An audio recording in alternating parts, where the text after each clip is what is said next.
basic concepts on SEO, Google Tag Manager, Google Ads, social media marketing, Facebook ads, YouTube, Instagram, and Twitter marketing, content marketing, email marketing, affiliate marketing, marketing hacks, digital marketing skills, careers, and much more. For this video, we have our experts Rob and Rahul taking us through all the topics. So without further ado, let's start by talking about digital marketing. Before we begin, make sure to subscribe to our YouTube channel and hit the bell icon to never miss an update from Simply Learn. Meet Joey, a digital marketer. He works as the head of digital marketing for Amazon. But how did Joey get here? A few years ago, Joey began to see a large number of opportunities popping up in the field of digital marketing. To begin his entry into the field, he needed to understand what exactly digital marketing was and what was so great about it. First, Joey learned that digital marketing was a form of marketing through which you could advertise to people digitally. Digital marketing leveraged different channels like search engines, websites, social media platforms, emails, and mobile applications. It would give marketers the opportunity to interact with and understand their audience better, and to increase the trust in their brand. Digital marketing would also show marketers advertisements to people based on their actions and preferences on the internet, while being less expensive than traditional forms of advertising. After understanding the main concepts of digital marketing, Joey realized there was more to digital marketing than he initially thought. There were also many types of digital marketing. Types like content marketing, search engine optimization, pay-per-click, social media marketing, email marketing, and affiliate marketing. And once he understood those types, he set up a digital marketing campaign for his uncle's e-commerce website. Let's have a look at what he came up with. First, Joey created content like blogs, videos, infographics, and case studies so that he could generate audience interest in the brand's products or services. This was content marketing. Next, he needed his audience to actually see his content. The first step was to create content on specific search keywords that were relevant to the target audience. Joey would make optimizations on the website and have credible websites linking back to the content. And lo and behold, the website began ranking on the first page of the search results. By continuous optimizations, Joey would continue to improve the ranking and ultimately make the website rank at the first position. This was SEO, or search engine optimization, and Joey could do all of this without spending a single penny. He could also drive traffic to the website with advertisements. But for this, he would have to pay a certain fee each time the ads were clicked. He could have text ads that show up in search engine results, image ads and video ads that show up in websites, and much more. This was possible with the help of PPC, or pay-per-click. However, Joey wasn't done yet. To reach a larger audience, he needed to tap into social media platforms.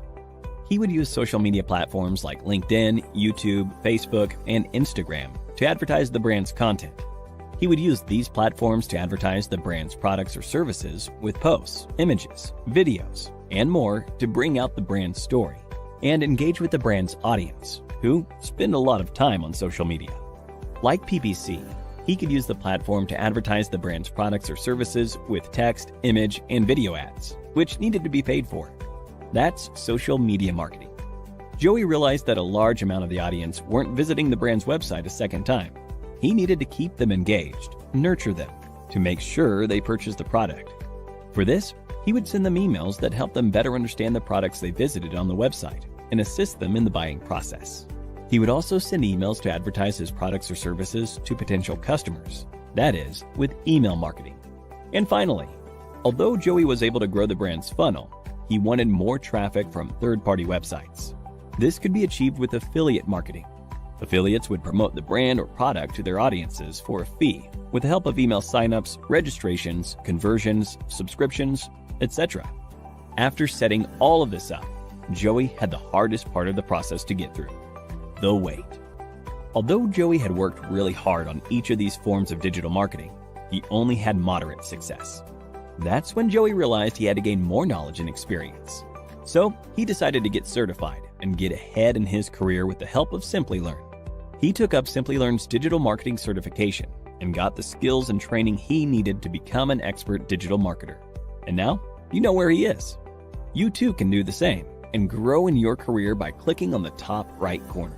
And with that, we've given you an introduction to all the major concepts of digital marketing. Greetings, everyone. This is Rob Sanders, and today we're going to talk about what is digital marketing. So thanks for joining us here at Simply Learn, and let's get started. Let's start talking about why digital marketing is important. So let's start there on the why. So we're just a fly on the wall and we're in an office environment. We're looking at two friends having a conversation about digital marketing. So really, if we're listening in, every marketer is using digital marketing for his or her business. Now, digital marketing has become more popular than traditional marketing. That's not a surprise. So, in response, hey, over the past few decades, digital marketing has evolved at a rapid pace.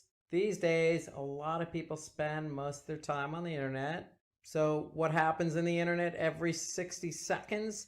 Well, a lot happens every 60 seconds. So according to social media today, there's a lot of snaps, there's a lot of clicks, there's a lot of text, there's a lot of videos watched, there's a lot of pictures being taken, there's a lot of voice activated activity going on, a lot of tweets, emails, swipes. There's a lot going on here in 60 seconds. So there's a lot of activity on the internet, a lot. And so the one gentleman says, hey, can you also mention a few differences between digital and traditional marketing systems? And then the expert responds, of course, I can certainly clarify a few differences between digital and traditional. And so he goes on to say what the differences are between traditional and digital. And let's look at that. Okay, so on traditional marketing, we're talking about print, radio, billboard, newspaper, TV, anything that's not on your mobile or laptop. So we know with traditional marketing, reach is limited. With digital marketing, reach is maximum. And what we mean by that is, hey, when you print something, you're printing it for X amount of people. If you're trying to promote an event and you basically create 1,000 flyers, okay. You figure it's going to 1,000 people, maybe they'll share it. So you're looking at about 2,000 people maybe, just to be generous. Well, digital marketing, we're promoting an event. We can promote it to a whole lot of people depending on the platform. So 2,000 is nothing when you're targeting an audience on Facebook or Google search. Traditional marketing, non-versatile. And with digital marketing, very versatile. So again, going back to our flyer, printing an 8.5 by 11. Okay, that's it. With digital marketing, you're running display banners. You have 468 by 60, 200 by 200, 250 by 250, 300 by 300. The list goes on the types of different display sizes, not to mention text ads, not to mention video or multimedia. So there's a lot you can do to get your message out there. Okay, with traditional, it's always delayed communication. Okay, so meaning if you're trying to get that TV spot, there might not be a spot open until 1 a.m. Okay, well, with digital marketing, there is no hours. Okay, you can certainly get your point out there and have people see it instantaneously. So with traditional marketing, there's a lack of real-time results. This seems like it's obvious, but digital marketing, that's one of the biggest benefits. Instant real-time results, instant.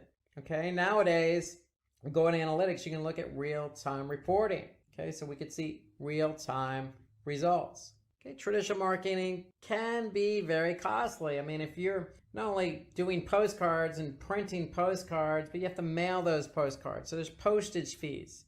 Where with digital marketing, it's very, very, very cost efficient. Meaning you could pick and choose who you want to target, when you want to target, where you want to target, what you want to target. And if you're doing search, you can put your bidding in place. You can put your hours in place. You can really control how much you actually spend. So that to me is one of the biggest advantages to digital marketing. Not only do you get real-time results, but you can control costs and then obviously optimize based on the amount of cost you're spending based on those real-time results. And with traditional marketing, it's difficult to reach a target audience. With digital marketing, it's easy to reach a target audience. I don't want to bash traditional marketing too much. If you're going to put a TV ad in place, you're going to do it on a TV show that tends to gear more towards your target audience, but that doesn't guarantee anything. Here we can simply go to Facebook or Twitter or LinkedIn and just pick and choose specifically who we want to target,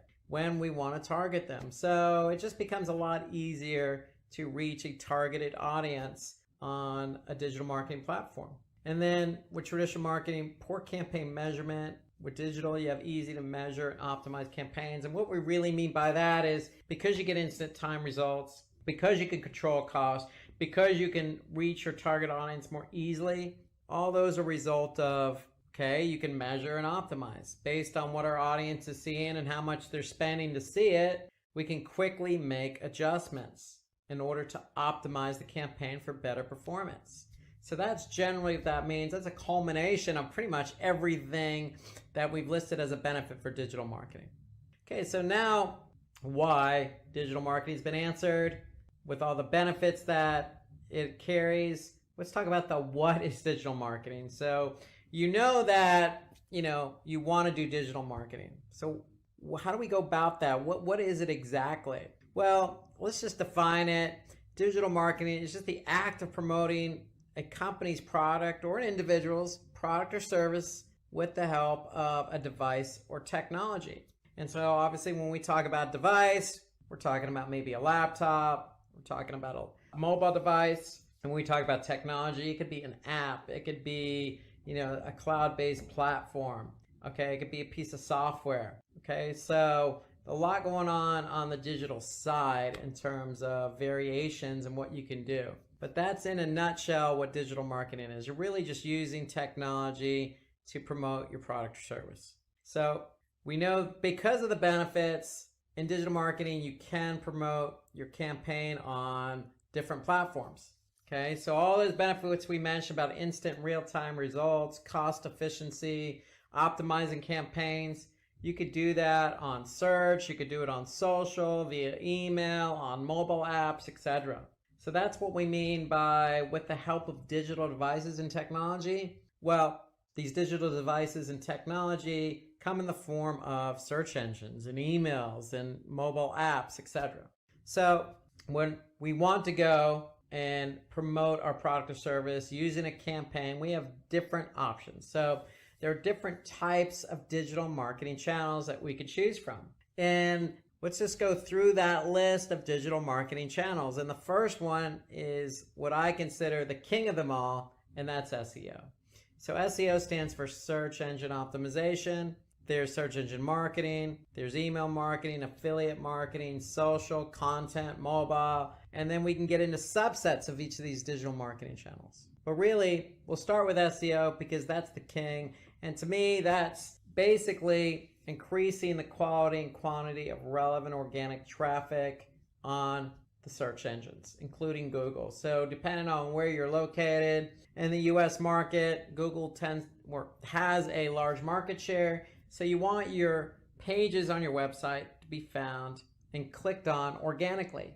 And so that means if somebody types in a keyword, you want that relevant page to show up first on Google so somebody can click on that link. Okay, and we know that millions of people, specifically in the US, but worldwide, use search on a daily basis. So if you're ranking for those relevant keywords, you can imagine how much traffic you can get. Okay, so that's SEO. Okay, and here's an example. So you type in online shopping. Well, you can see the first listing here is a paid search ad. And we're going to get to that in a minute. The second, organically, is Amazon. Okay, so online shopping, you think maybe Walmart, you think maybe Alibaba, or you're thinking probably Amazon. Okay, so no surprise, Amazon's ranking for the keyword online shopping. And so if somebody clicked on their listing, that's traffic for Amazon. Let's move on to search engine marketing, known as SEM or pay per click or cost per click or PPC or CPC or sponsored search or Google Ads. I mean, there's a lot of different names synonymous with SEM. So search engine marketing is really just using paid ads on search engines. Just as we saw the previous example, if you want to be found for a keyword, you don't have to worry about organic if you're willing to pay for it. You just bid on that keyword and voila, you have the opportunity to appear number one in the search results at the top of the page for that keyword. Now, when somebody clicks on it, you have to pay Google if it's Google you're advertising on. But that's the beauty of search engine marketing. You can bid on keywords and appear at the top of the search results for that keyword.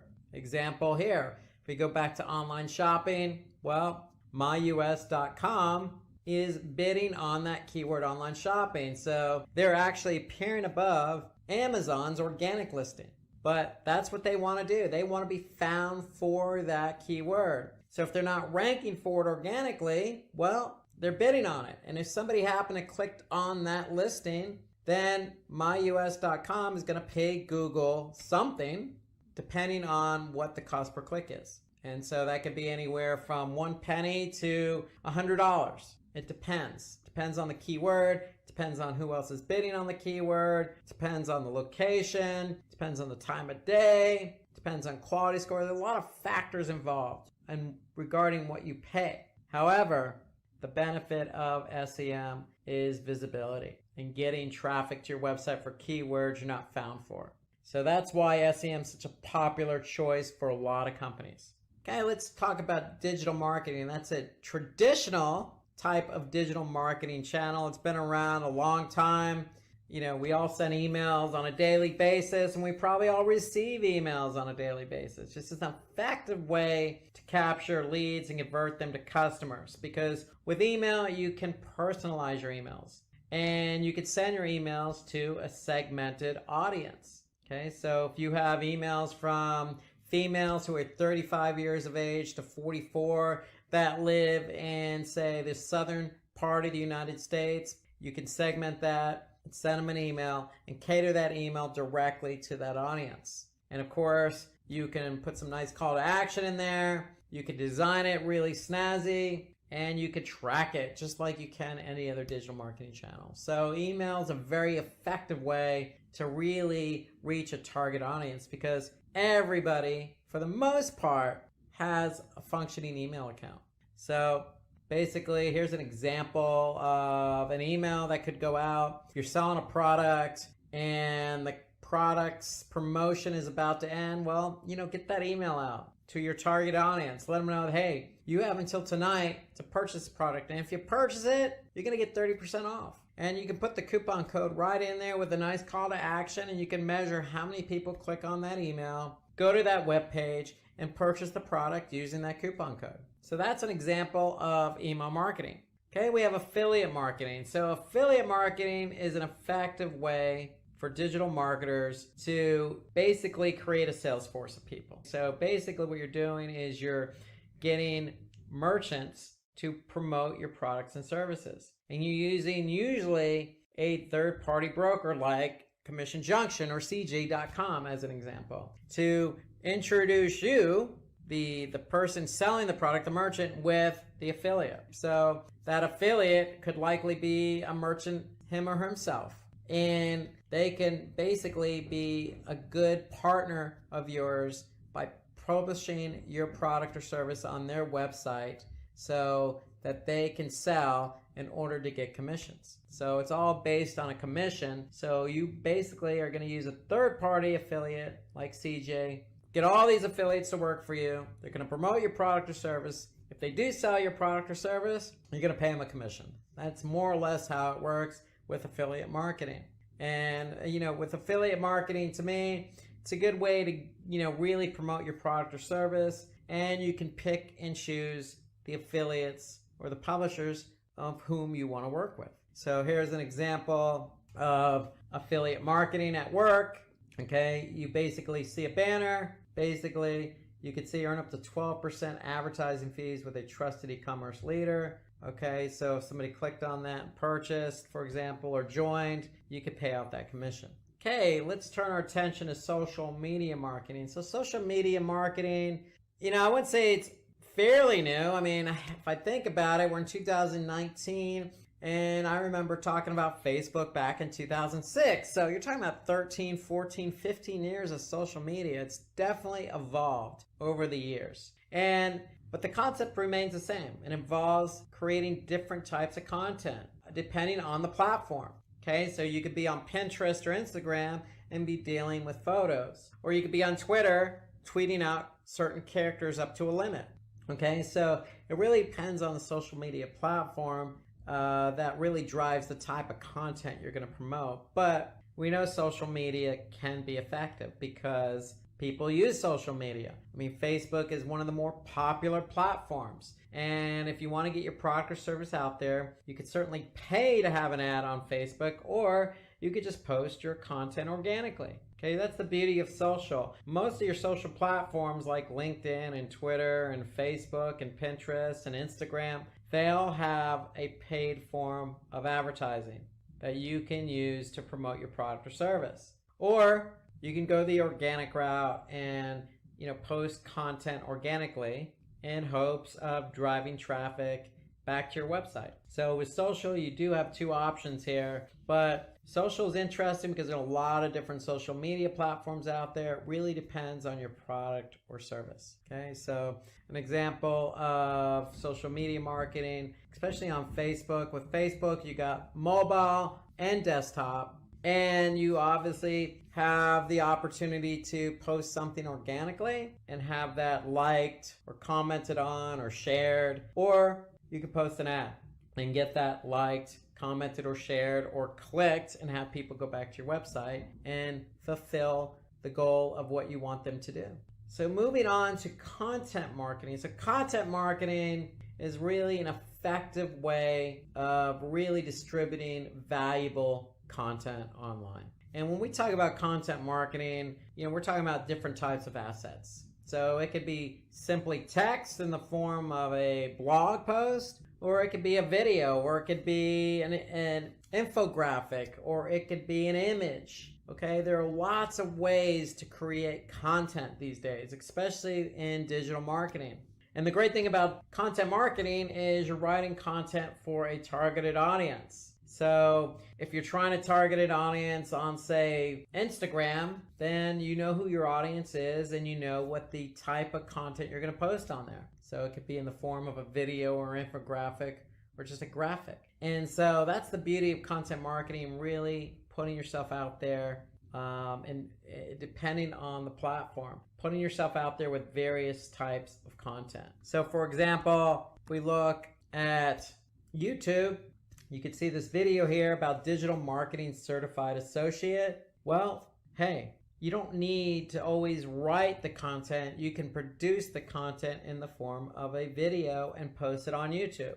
This is a form of content marketing. So that's content marketing. And then let's talk about mobile marketing. So content marketing, again, different types. But if we go now to mobile marketing, you can kind of segue from content to mobile, because the only difference here is with mobile, it's strictly on mobile phone. It's not desktop. So mobile marketing is really a strategy on its own that helps you, the company, promoting your product or service to reach your target audience through a mobile device. And that includes tablets. And how you could do that is via messaging. You could do it via email, or you could do it via an app. Okay, so you have different ways of getting your content out there to people. Okay, so as an example, you can use basically SMS or instant messaging via mobile devices to promote your product or service. Here's another example of a mobile marketing via app install.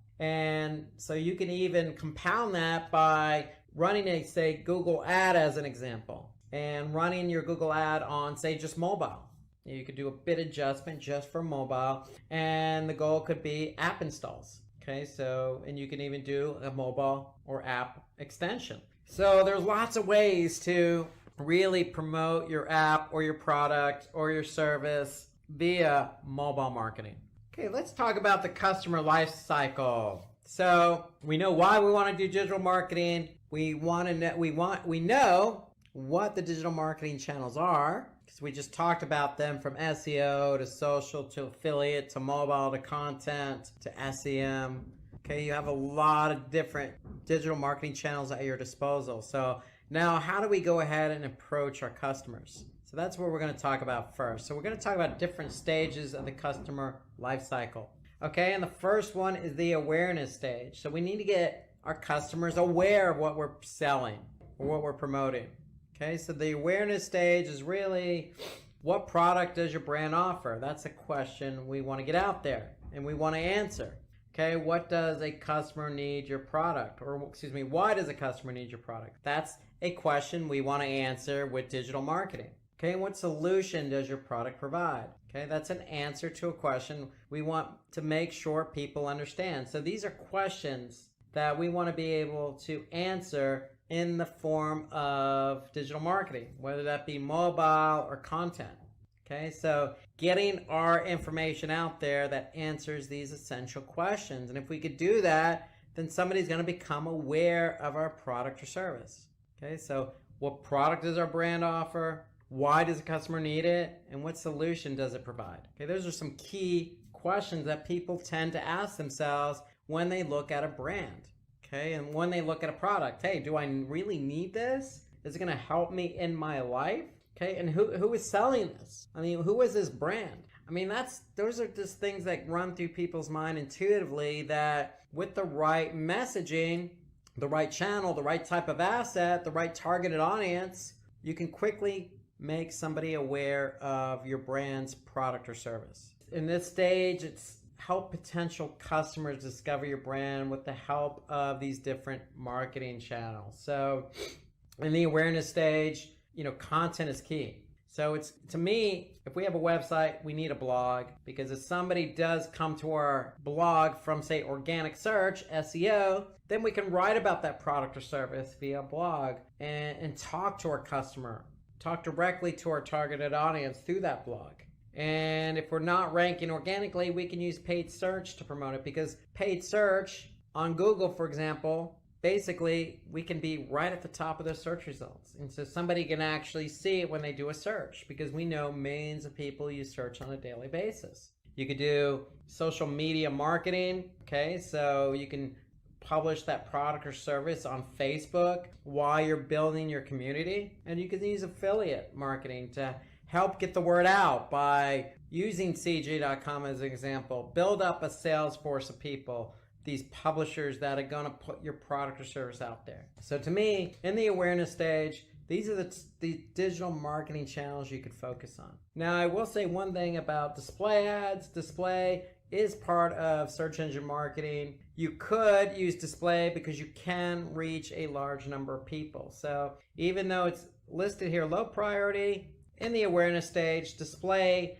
ads mean that if you're on Google's display network, you could pick and choose your sites, your demographics, keywords, topics, an audience. You could focus on all those different demographics to really attract a large number of people. So low priority, but it's probably also good to focus on in the awareness stage. Okay, so content marketing, you must create a high quality content that people are searching for. Without content, it's hard to get found. And so to me, this is where the blog comes in. SEO, take that content, get it optimized. Okay, SEM, if we're not ranking organically, we can make sure we're at the top of the paid search results, or the search results for a particular keyword we want to be found for. And then social media marketing, using different channels depending on the channel. If we're selling, training like Simply Learn does, LinkedIn is a good platform for us. Okay, and then affiliate, basically building up a nice network of publishers to get the word out. So these are all good channels that we can focus in on. So traffic sources may include paid, unpaid, social, referral, display, email, or direct. So they could come in the awareness stage from all different types of channels. Even though you're focused on content, you could still get traffic from mobile or email. So now that we got the word out via all these different marketing channels, there's that consideration stage. So, people are aware of us, now they're considering us. And that's kind of the next stage in the process. Okay, so a few essential questions to address on the consideration stage. Hey, what features make your product valuable to others? And how will I increase customer engagement towards my product? So those are answers to questions you want to ask. Okay, what features make your product valuable? You want to basically separate yourself from the competition? Basically, that's what you're trying to answer. Okay, so if you're promoting your product or service on paid search and other people are bidding on the same keyword, how are you going to stand out? And then how will I increase customer engagement towards my product? So for example, if you're on Facebook, okay, and you're trying to get people over to your site to purchase your product, then how are you going to improve that engagement? You got to create something really snazzy, or really it's going to be attention grabbing, or something that's going to get them to become aware of it, that's going to separate your post from all the other posts that are in somebody's Facebook newsfeed.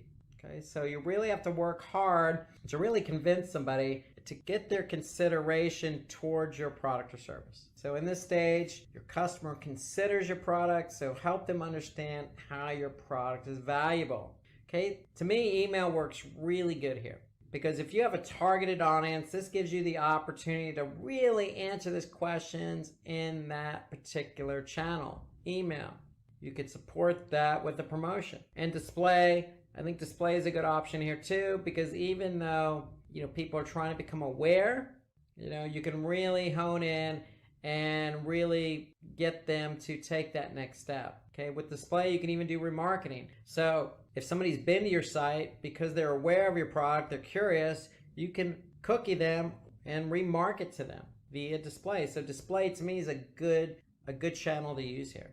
Okay, so you have email, mobile display, SEM. These are all good channels to use on the consideration stage, especially on search, because if somebody's looking for something and they're aware of your brand, then you have the good opportunity to get them to click on your ad, especially if you're offering a promotion, and get them to convert. The goal here is to increase our engagement. So people are aware, we're moving them further along the funnel. With email marketing, we have the opportunity to promote the product by sending an email directly to our audience. So with this stage, plan your campaigns around welcoming emails, newsletters. We can talk about product descriptions, add ratings and reviews in the email. We really just want to encourage people to purchase the product.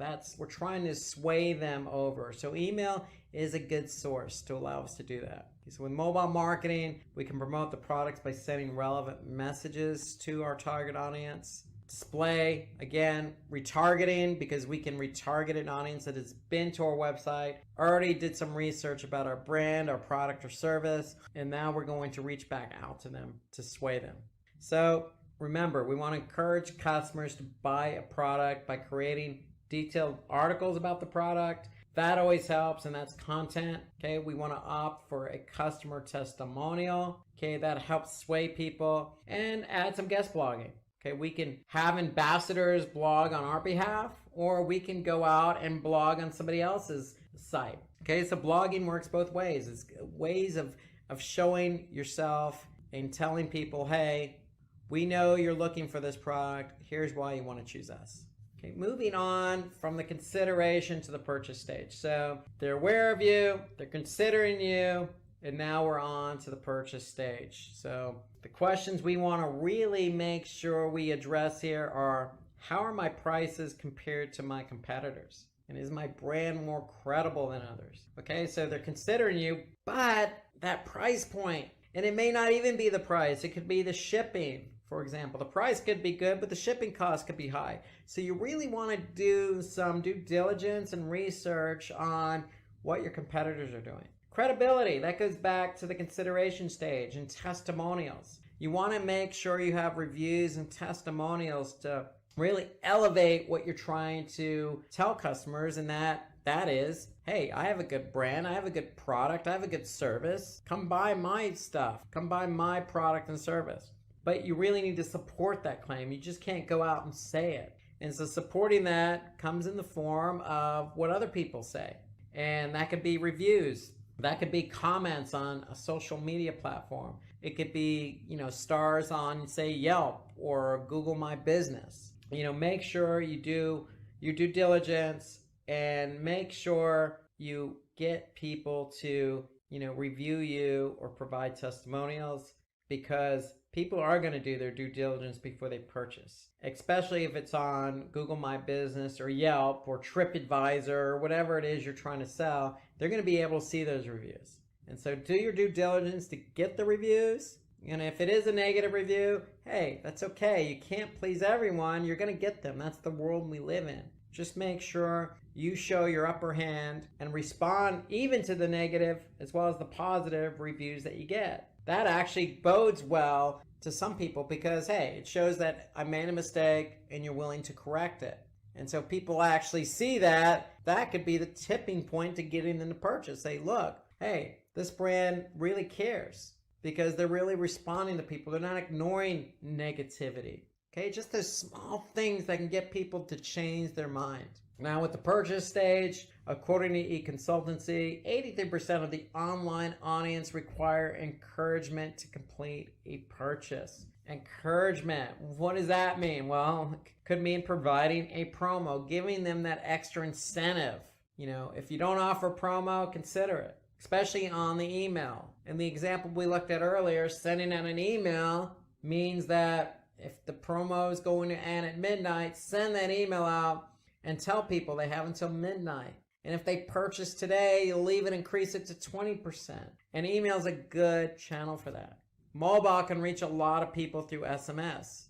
Okay, social media, reaching people instantaneously. And then, really with the purchase stage, it gives prospects an offer to help them make that purchase. So you have plenty of channels to choose from. In fact, most of these channels, the only one really that doesn't fit the instantaneous mode is SEO. But you can really focus on affiliate, even though that's a low priority here. You can really, coordinate with your publishers, who, especially those publishers that have proven their worth and have sold your products in the past. Get them to help promote it and incentivize their audience. So let's move on from the purchase to the post-purchase stage. So this is after somebody purchases. Okay, so some essential questions we want to be able to address here. So what additional product could my customer buy? Now that they're my customer, what else could I sell them? What, without being too pushy, if they buy a coat, well, a hat work or a pair of gloves or, blouse. You want to be able to not push a product on a customer, but think about how you can complement that purchaser's or customer's product. And then how to improve the customer buying experience. So again, this goes back to, what we just said about reviews. Get somebody to offer a review. And if they don't give you a full complement of 5 stars, they only give you 3.5 stars, then you know what? That's great feedback because then you can learn from that. And then the other question is, will the customer refer us to others? And if so, why? So that's definitely something you want to be able to address in the post-purchase stage. So let's take a look here. So with post-purchasing stage, to me, email's at the top of this list because if somebody purchases something, you could send a nice thank you email because if they purchase, they're giving you their email in return because you're likely going to be sending them the receipt via email. So email to me is a nice channel. You can send in a nice message. Even, social media. You can thank your community for supporting you on this recent campaign that you ran. Even throw in an extra 5 or 10% on a future purchase as a thank you. And that's easily done on social media. You could even post a blog, promoting, the success of a product and then offering a promotion. Okay, so there's a lot of things you could be doing here on the post-purchasing stage. So to me, even looking at content again, you could even, put a survey together. You could even put a survey together for your affiliates. Okay, you could even post a poll on Facebook. So it's just working in with these different channels to get some feedback about your product and service. So with email, mobile, you can engage customers with follow-up emails or customer care content. With mobile, if you have somebody's mobile number, hey, text them. A simple thank you goes a long way. You could say, hey, look, if you're satisfied, let us know, give us a call. You can even, in the EE mobile text message, you can put a link to a survey. Send emails to active subscribers, give rewards for customer feedback. So if somebody does provide feedback, give them an extra 10% off. You want to be able to reward loyalty. Loyalty comes in the form of a partnership. If you're giving somebody discounts and you have a good product or service, then they're going to recognize that. They're going to say, hey, look, I really like this product and they're giving me 10%. I'm going to go ahead and purchase from these guys again. So give those discounts to those active customers. Or on the affiliate network, give referral opportunities to your customers. So if it's an affiliate publisher, hey, if they're getting people to your site, reward them. Or if it's an email and you put a forward to a friend, get an extra 10% off, it doesn't hurt, because you're incentivizing people to help you sell your product. So with social, display, and content, use those banner ads, or use that content that you display on social, or the blog you're gonna write to give customers advice in order to maximize the value of the purchase. So again, you can use these platforms to also enhance what they purchased. So, hey, you just purchased this product. Thank you very much. Did you know you could do this, this, and this with it? And so that's the idea of a post-purchase stage, is to maximize these channels to be able to answer those essential questions about what else could they purchase? Do they like, how do I get these people to become loyal customers? Okay, so with the post-purchase stage, if a customer has bought a pair of sports shoes, for example, running shoes, you can recommend a cross-product sale, a cross-sale. It could be a pair of shorts or a water bottle, or an accessory with an exclusive discount. So that's another example of what you can do on the post-purchase stage. Greetings, everyone. This is Rob Sanders from Simply Learn. Happy New Year. And today we're going to talk about digital marketing skills. So digital marketing allows business owners, regardless of the business, nonprofit, for-profit, large or small, national, local, international, to really expand their business. Allows them to personalize their content, they could save money, and most importantly, they can measure the results. And so that's what we're going to focus on today when we talk about digital marketing skills, focusing on measuring those results. So suppose anybody wants to work in marketing or grow a company or help grow an individual's company or ensure to keep up with the appropriate skills. This is what we're going to cover today. So we're going to cover a few channels. And so let's get right to it. Today we're going to start off with search engine optimization, or SEO, also known as organic search. So SEO is an interesting channel. It's probably the premier channel for most companies. In fact, HubSpot confirms that 57% of B2B marketers stated that SEO generates more leads than any other marketing initiative. So it's really important for not only just generating traffic, but it's also important for generating leads and generating more business, including e-commerce. And so what does SEO entail? And what skills should you acquire in order to manage SEO as a marketing channel? Well, if you think about it, SEO is really divvied up into two pies. One pie is called on-page, the other pie is called off-page. And so on-page consists of things you can do to the website to help you be found in organic search. So what are those things? Well, it could be anything from page load speed to 404 errors to sitemaps. And so the point here is, if you're going to manage SEO and you know that you got to make sure your website's in tip-top shape, or your client's website's in good enough shape for Google to recognize it as a legitimate site, you have to have some technical skills. Now, I'm not saying you have to be a developer, but at the same time, you have to know what a 404 error is. You have to know where and how to generate a sitemap and upload that sitemap. You need to know how to edit a robot's text file. So those are, what I call soft technical skills, but they're all valid for SEO. So you have to have some technical background.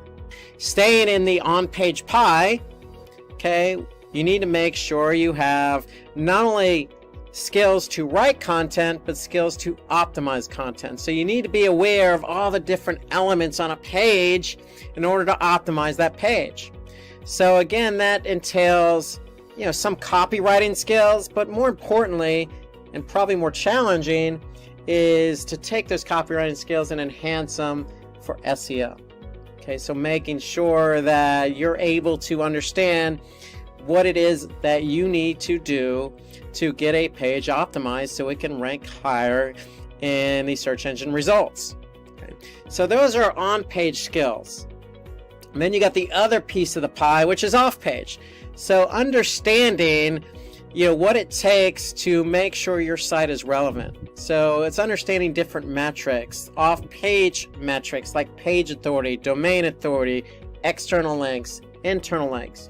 And so generally most SEO managers have a third-party SEO platform that they work with, like SEMrush or Moz.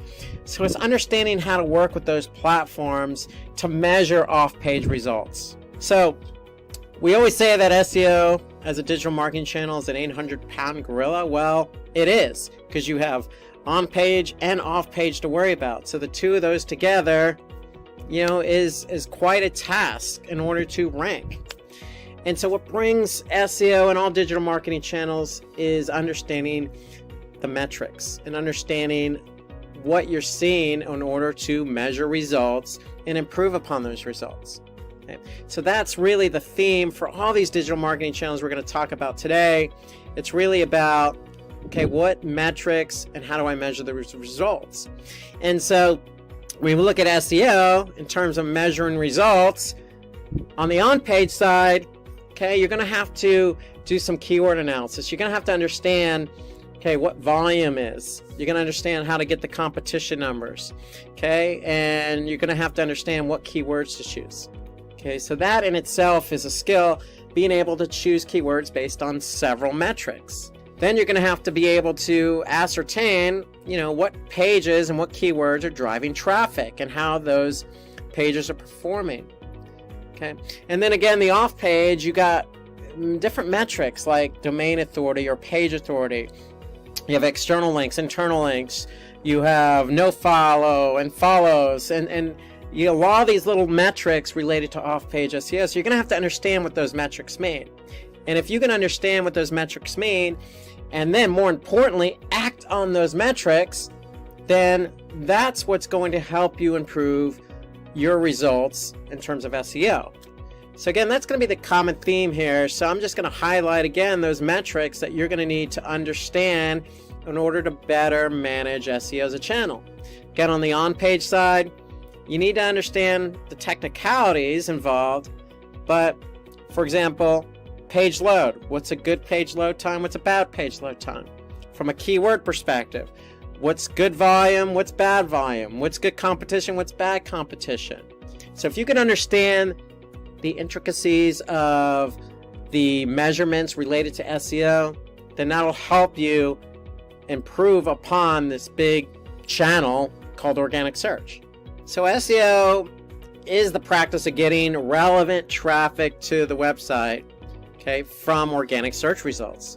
So it really is essential to stay up to date and have a complete knowledge of the latest algorithm updates and factors that affect search engine ranking.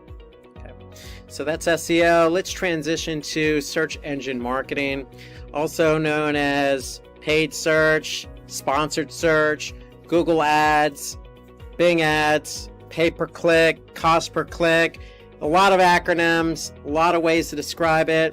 At the end of the day, search engine marketing means that, hey, you as an advertiser have the ability and have the opportunity to rank at the very top of the Google search results. Now, it's different than SEO because you're actually paying for the placement. And so to be found at the top of the search engine results as a paid placement or sponsored ad means that if somebody clicks on your ad, you're going to pay Google X amount. So unlike SEO, SEM is very fast moving. And so when we talk about fast moving, we mean that you're collecting a lot of data very quickly. So sticking with the theme of what skills should I have for search engine marketing? Well, if you're going to collect data, then that means you need to measure the results of that data. And so sticking with our theme of measuring results, you need to understand first and foremost what all the different metrics mean related to search engine marketing. So I'm just going to rattle off, if you will, a few of the metrics, but the commonality here is, yes, you can learn what those metrics mean, but you have to act on those metrics. So one of the main metrics involved with search engine marketing is impressions. So impression is just basically how many people have seen your ad. Okay, so if your ad shows up on the search results page, regardless of whether somebody clicks on it or not, you're going to get an impression. Okay, so if you're getting a lot of impressions, that means a lot of people have seen your ad. What's a lot of impressions? Well, it's subjective.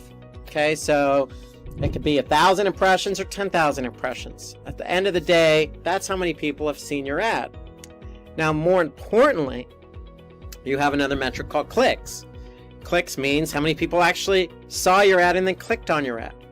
Okay, so if you have 100 people that have seen your ad and one person who clicked on your ad, then you have a click-through rate of 1%. Now, when it comes to Google Ads and search engine marketing in general, you want to have a high click-through rate, especially on Google, because that does impact quality score. So quality score is another metric you need to be aware of. Okay, so quality score is simply a number between 1 and 10 that's assigned to each keyword. Okay, so what impacts quality score? Click-through rate is one of the factors that impact quality score. So if you have 200 or 300 or 500 or 1,000 impressions and very little clicks, that means your click-through rate is going to be low. And if your click-through rate is going to be low, then your quality score is going to be low. And in order to pay less to Google, you need to make sure that your quality score is good. So you need to understand the factors involved with quality score. You need to understand impressions, clicks, click-through rate. Because if you don't have a good click-through rate, then how do you improve that? So it's about measuring the results and acting upon the results. Those are the skills involved with search engine marketing. And that's just on the click side. You got the conversion side of the house. So you need to be able to understand how to get conversions and how to maintain a high conversion rate. So for example, if you have 100 clicks and only one conversion, that is a 1% conversion rate. Okay, fair enough. But what are you paying per conversion? What's the cost per conversion? Okay, and if that number is high, like say $20, and you're only selling a product that's say $10, well, then you got a problem. And so there's a lot of different metrics involved with search engine marketing. You're collecting this data very quickly, so you need to be able to react to the data that you see. So that's the skill set really involved with search engine marketing. If you're getting the data, if it's a low click-through rate or low conversion rate or high cost per conversion or very low impressions, you need to be able to understand how to react to what you're seeing and what your data you're collecting. That to me is the primary skill, bottom line, with search engine marketing.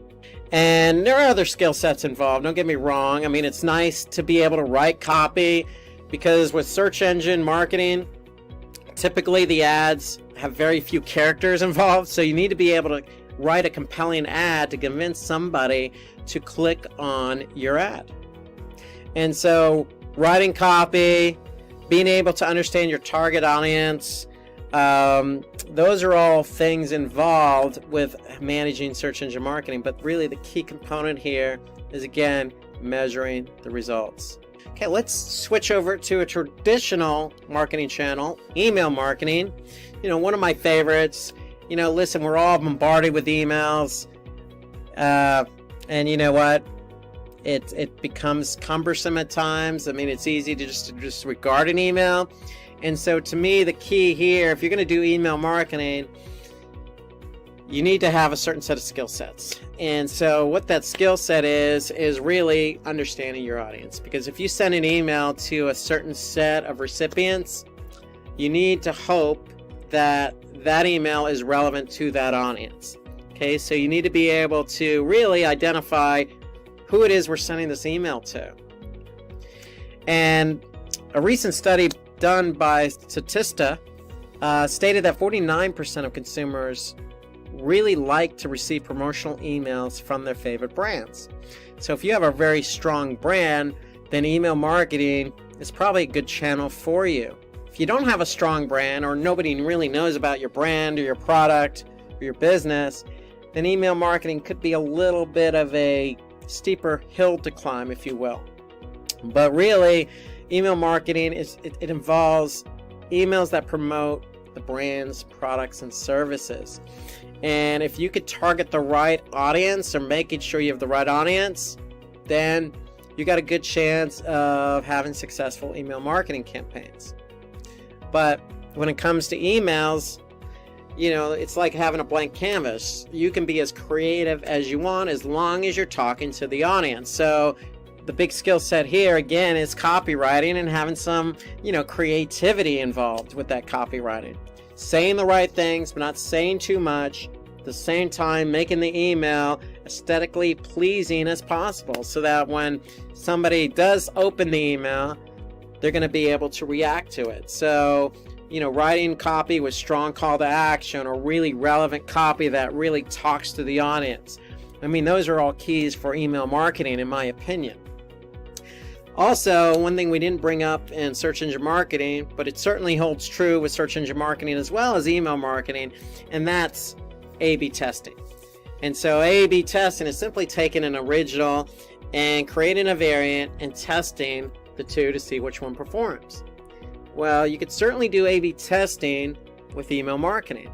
That means taking a subject line that has traditionally worked for you or is relevant for that audience, and then creating a variant or different subject line. So if I'm going to send an email to 100 people, I'm going to send 50 people one subject line, and then the other 50 is going to get my variant subject line. And why is this important? Because I want to be able to see what people react to. Okay, so if I see the open rates higher for the variant versus the traditional or the original subject line, then I know that this subject line works. And therefore, I'm going to apply this subject line moving forward. And then what am I going to do? I'm going to take it and test it against another variant. So you should always do A/B testing on subject lines. So the concept of A/B testing should not be lost on any digital marketer. Okay, whether that be SEO, search engine marketing, or email marketing. Okay, so you should have an understanding of A/B testing. And of course, going back to measuring results, with email, you have a different set of metrics. We already mentioned open rates. So if you send out 100 emails, how many people open the email? Okay, you want that open rate to be as high as possible. And then when they open the email, did people click on that CTA or any of those links in the email? Okay, so you want a high click-through rate. And then more importantly, when they click on a link in the email, they're going to go to a landing page. You want that person to engage with that landing page. So what's the engagement rate of the landing page from the email? Okay, so it's really important that you have an understanding of all the different metrics involved with email marketing, and again, how to react to that data.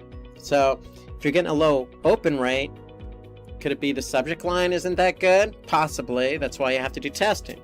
If you're getting a low click-through rate on the emails, that could be because the copy may not be that great, or the design, or the call to action, or it's not compelling enough for the recipient of the email.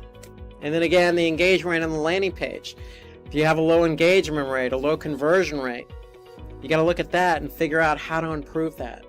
Okay, so you can apply A/B testing on the landing page. So there are always ways to react to the data regardless of what campaign or regardless of what digital marketing channel you're working in. Okay, so that's the commonality here. One point on email marketing is if you're going to measure the results of the campaign, whether you're using, vertical response or MailChimp or, some other email marketing platform, you want to make sure you have what we call UTM tracking. And if you're using Google Analytics, having UTM tracking or understanding what UTM tracking is allows you to measure the results of that email marketing campaign in Google Analytics. So that's another skill set you should have, being able to apply tracking to your digital marketing campaigns, including email. Okay, because if you don't, it's going to be hard to measure the results in Google Analytics. So let's focus on one more marketing channel here, and that's social media. So we all know social media isn't going anywhere. It's becoming more and more popular. In fact, an offshoot of social media is really influencer marketing. If somebody, an influencer, has millions of likes on, say, TikTok or Instagram, you might want to engage with that influencer and help you promote your brand or your product. Isn't that really what social media is? It's a platform, whether that be, Facebook or Twitter. It's a platform to help you promote your brand, your product, your services, and it's a chance for you to get to message your user base, your community, prospective clients, people who don't even know about your brand. It's a chance to build awareness. So social media holds a lot of different strategies, if you will. In fact, nearly almost 4 billion of the world's population uses social media.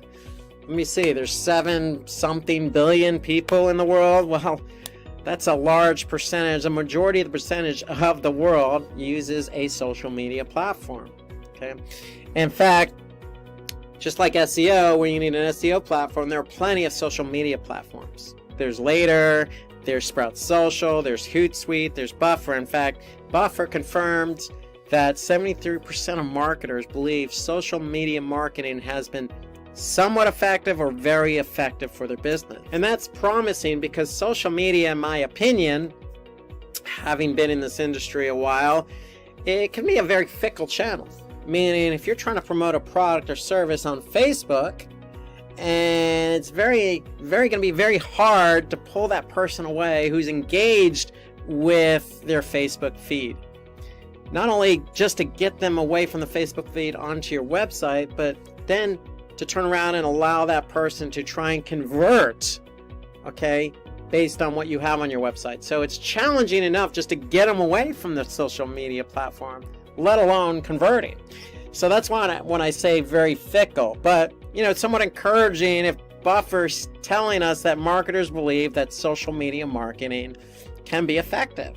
And it can be effective. You just have to have the right strategy. So to me, one of the skill sets you should have if you're going to be a social media marketing manager is being able to understand, what is the strategy here? What are we trying to achieve when we set up a social media platform or enact a social media campaign? Okay. And so that's really the first thing. It's really understanding what platforms, what's the strategy here? Because if the strategy is brand awareness, then what channels or social media platforms, if you will, work best for us? Is that Twitter? Is that Facebook? So it's being able to kind of formulate a strategy, a plan, if you will, for social media marketing, because the last thing you want to do as a marketer is endlessly just post content for the sake of just posting content. Because just like any other marketing channel, you're going to have metrics. And social media is not shy on the metric front.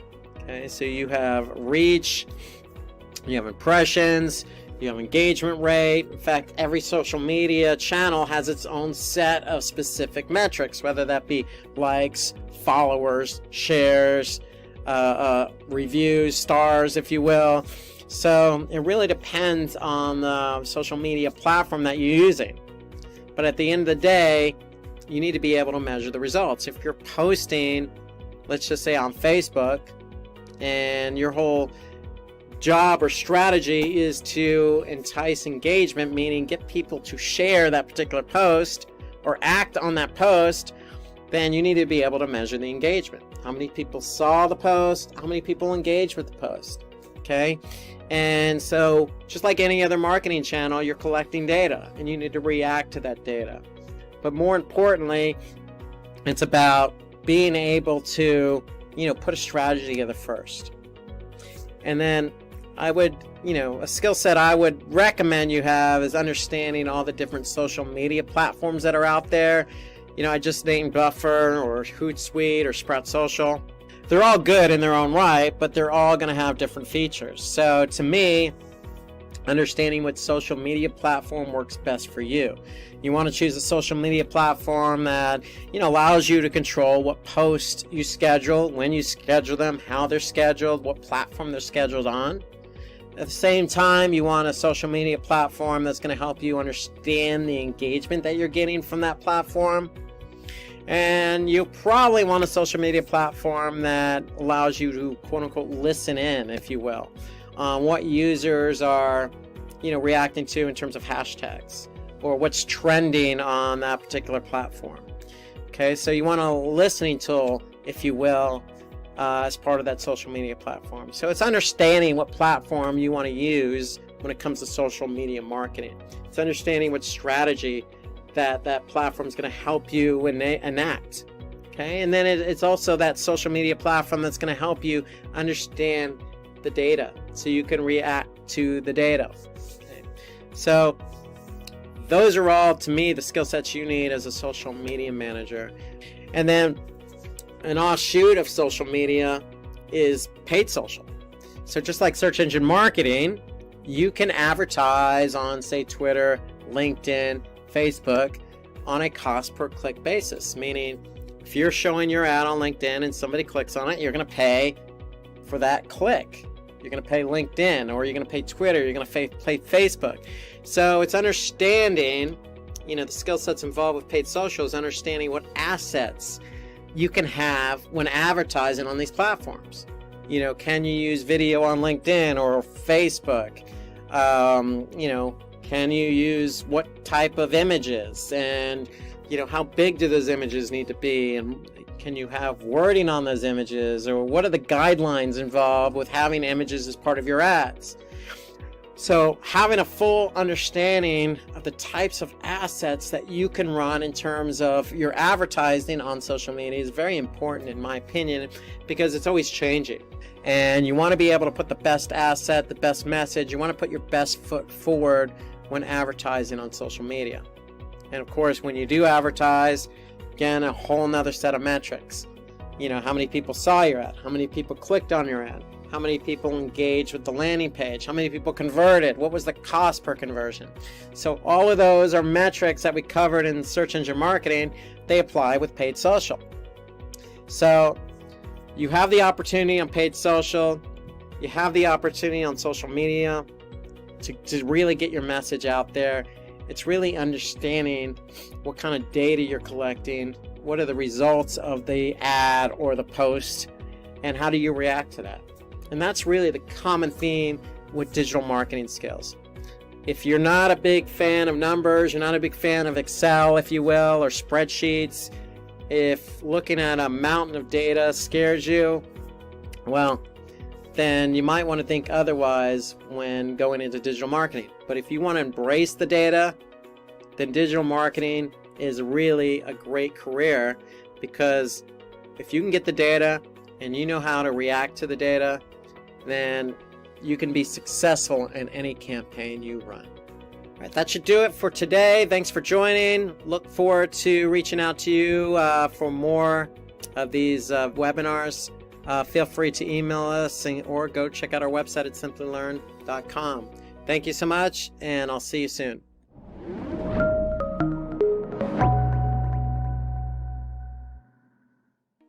Before we get on to talking about mobile marketing, let's have a look at some stats related to mobile marketing. First off, mobile devices are used for over 40% of online transactions. Next, we have marketers and advertisers put 51% of their budget into mobile ads. And finally, mobile is responsible for an average of more than 40% of revenue in leading B2B organizations. So what is mobile marketing? Mobile marketing is a digital marketing strategy that started all the way in 1992. Remember SMSs that advertise stuff? That's what mobile marketing started off as. The main objective with mobile marketing is to advertise products and services to a target audience through multiple channels on smartphones, tablets, and other mobile devices. This is done through websites, emails, SMS, social media, in-app notifications, and other applications. So here are key concepts related to mobile marketing. First, we have focusing on the customer and personalized marketing. In mobile marketing, the primary focus is on the customer. Want them to increase brand loyalty? Give customers special offers or show them personalized ads based on their location and purchase history.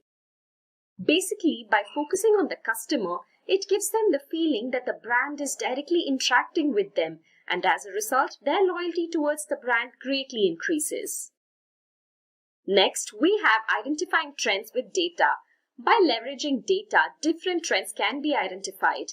From there, you can create customer profiles, and then with predictive and behavior analysis, you get an understanding of what will better grab the attention of a customer.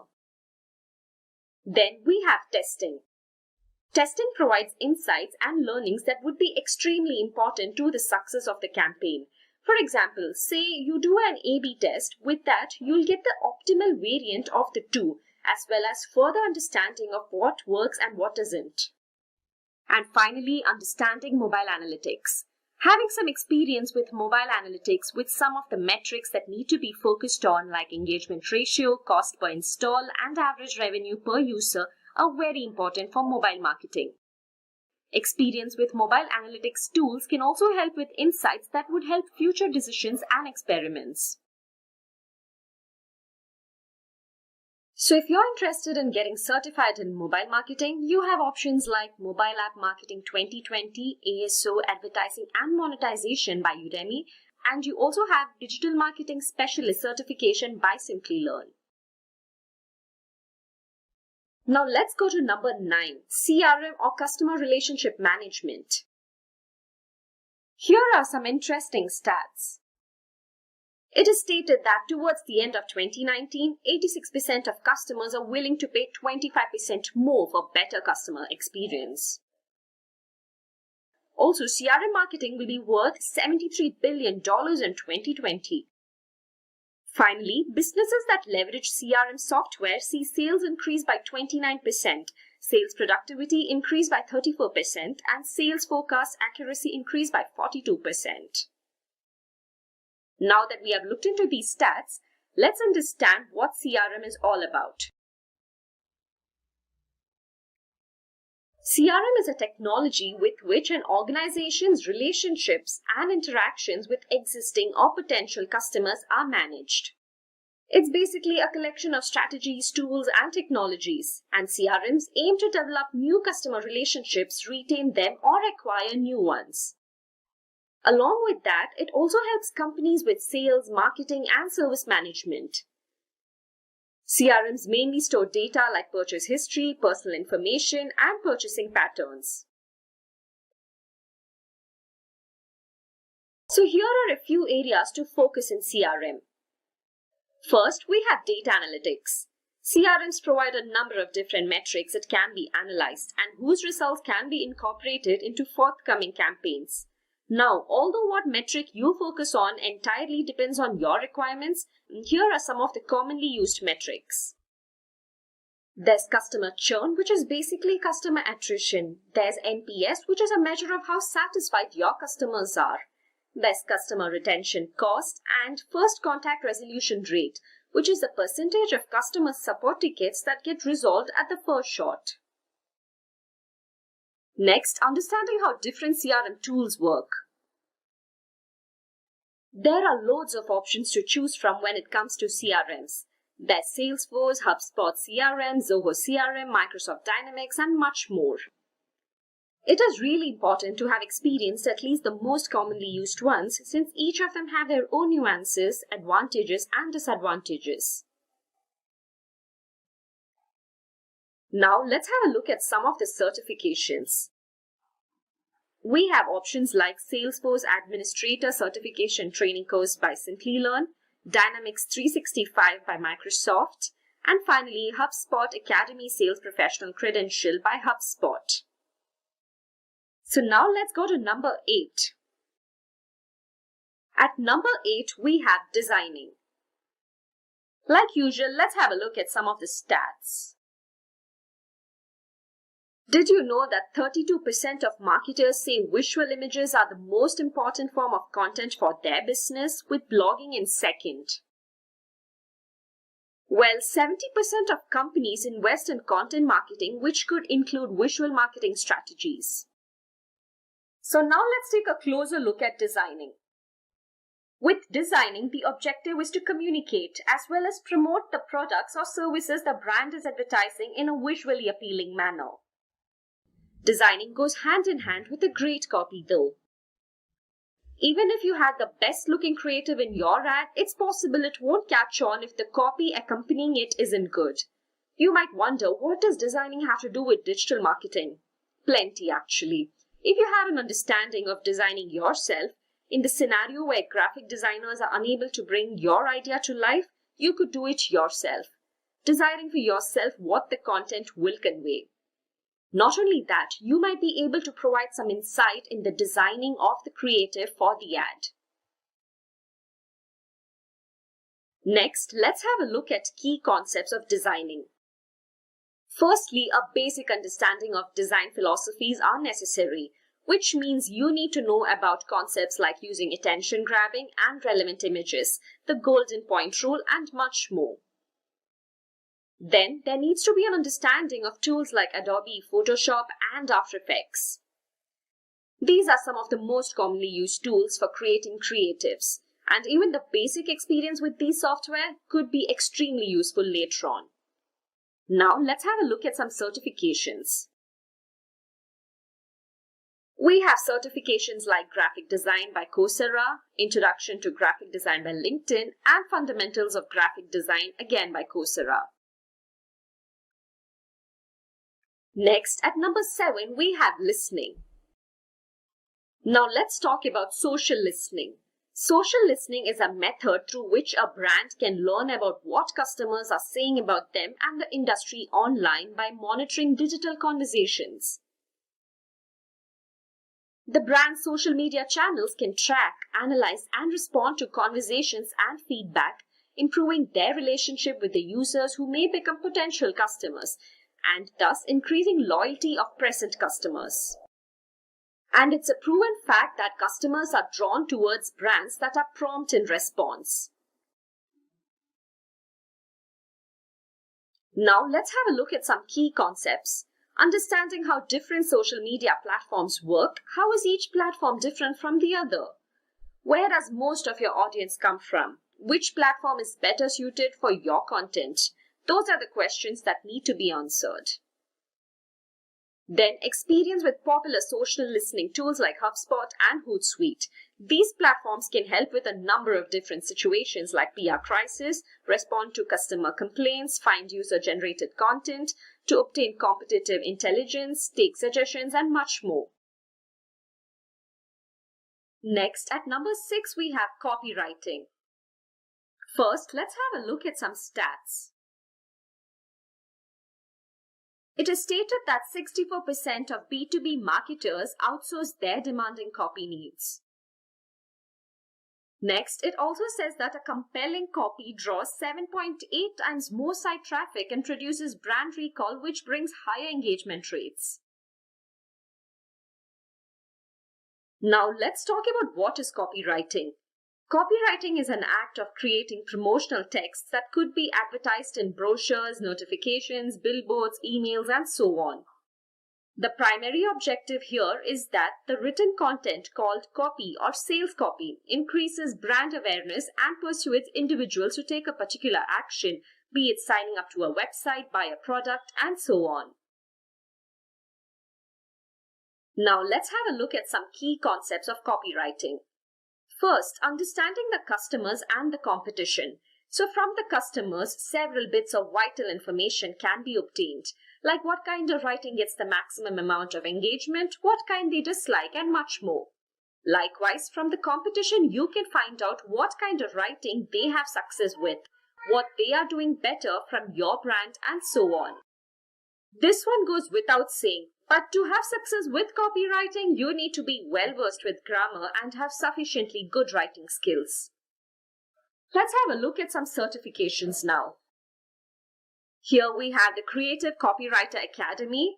Then we have the IDM Award in Digital Copywriting by the Institute of Data and Marketing. And finally, we have American Writers and Artists Copywriting Course. Next up, number 5, email marketing. First, let's have a look at some stats. According to Statista, in 2019, global email users amounted to 3.9 million. By 2023, this is set to grow to 4.3 billion.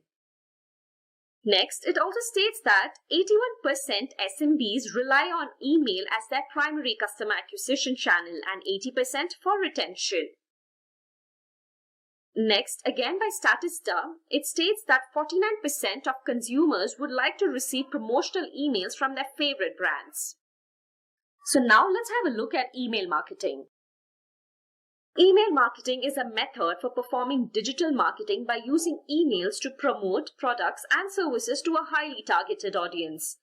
In a way, email marketing could nurture the relationship with your customers or completely drive them away. With email marketing, customers can be communicated with directly with personalized emails, helping them stay updated with items or offers. It also serves a purpose of informing people about your brand or keeping existing customers engaged between purchases. Now let's have a look at key concepts. First, we have focusing on personalization and automation. Emails can be set up in such a way that customers are regularly sent emails on a regular basis to keep in touch with them, inform them about new products, and other forms of engagement. Then we have complying with data privacy rules. Privacy has been the talking point for a while now. Most recently, the GDPR brought about a number of restrictions that have to be adhered to by organizations. So it's absolutely necessary that these privacy guidelines are followed.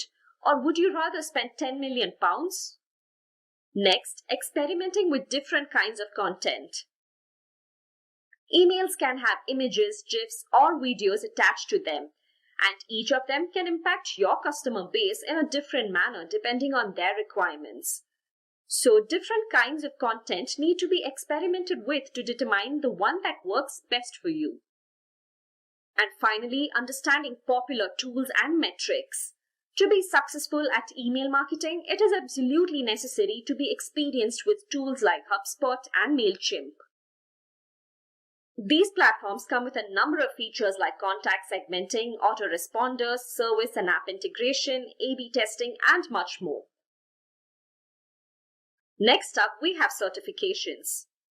Here we have certifications like HubSpot Academy Email Marketing by HubSpot, then Email and Affiliate Marketing Mastermind by Udemy, and finally Advanced Email Marketing Certification Training by Simplilearn. So now that we have reached midway, I have a question for you guys. What do you guys think is in the number one section? Let me know in the live chat. I'd like to know what you guys think. If you enjoy watching informative tech videos like this one, consider subscribing to Simplilearn's channel to stay up to date on the trending technologies and hit the bell icon to never miss an update in the future. Now back to number 4, social media marketing. Before we go in, let's have a look at some stats. According to Statista, nearly 50% of the world's population uses social media. 73% of marketers believe social media marketing has been somewhat effective or very effective for their business. Lastly, 90.4% of millennials, 77.5% of Generation X, and 48.2% of baby boomers are active social media users. So now let's have a look at social media marketing. Social media marketing involves the usage of social media platforms to build a brand, drive traffic to your website, and increase sales. This helps marketers achieve their marketing and branding goals by creating and sharing content on social media. Activities like text and image updates, video, and other content that can drive engagement. Social media marketing also enables marketers to perform paid advertising. With this, your brand's content like articles, videos, and images are exposed to a high-quality targeted audience. Next, let's have a look at some key concepts of social media marketing. First, understanding how to work with different social media platforms is necessary. Every social media platform comes with its own kind of audience, nuances, advantages, and disadvantages. So it's important to have experience with them so that the one that best suits your requirements can be selected. Next, we have monetization. On YouTube, which is also a social media platform, you could monetize your videos to get some income out of them. Other options include affiliate marketing, influencer marketing, events, and much more. Then we have analytics. Experience with social media marketing tools like Buffer and BuzzSumo can help organizations by providing alerts based on keywords, brand names, links, domain, and much more. Among other things, it also tracks competitors and analyzes their content to determine what they are doing better. Then we have knowing your brand's user base and optimizing your content. It's important to understand your brand's user base to determine what they like the most on your social media page and then optimize it. Now, let's have a look at some certifications. Here we have Advanced Social Media Certification Training by Simplilearn. Then we have Social Media Marketing on LinkedIn Learning. And finally, Hootsuite Social Marketing Certification by Hootsuite. And now for the top 3. Number 3, pay-per-click or PPC. First, let's have a look at some stats. 33% of people click on paid search ad because it directly answers their search query. It also states that paid ads have a 11.38% CTR on Google. And finally, according to Google, businesses make an average of $2 in income for every $1 they spend in Google Ads. Now let's talk about PPC. It is a form of online advertising in which advertisers spend a certain amount of money each time their advertisement is clicked. This process, if done properly, can drive people to your website without having to get them organically.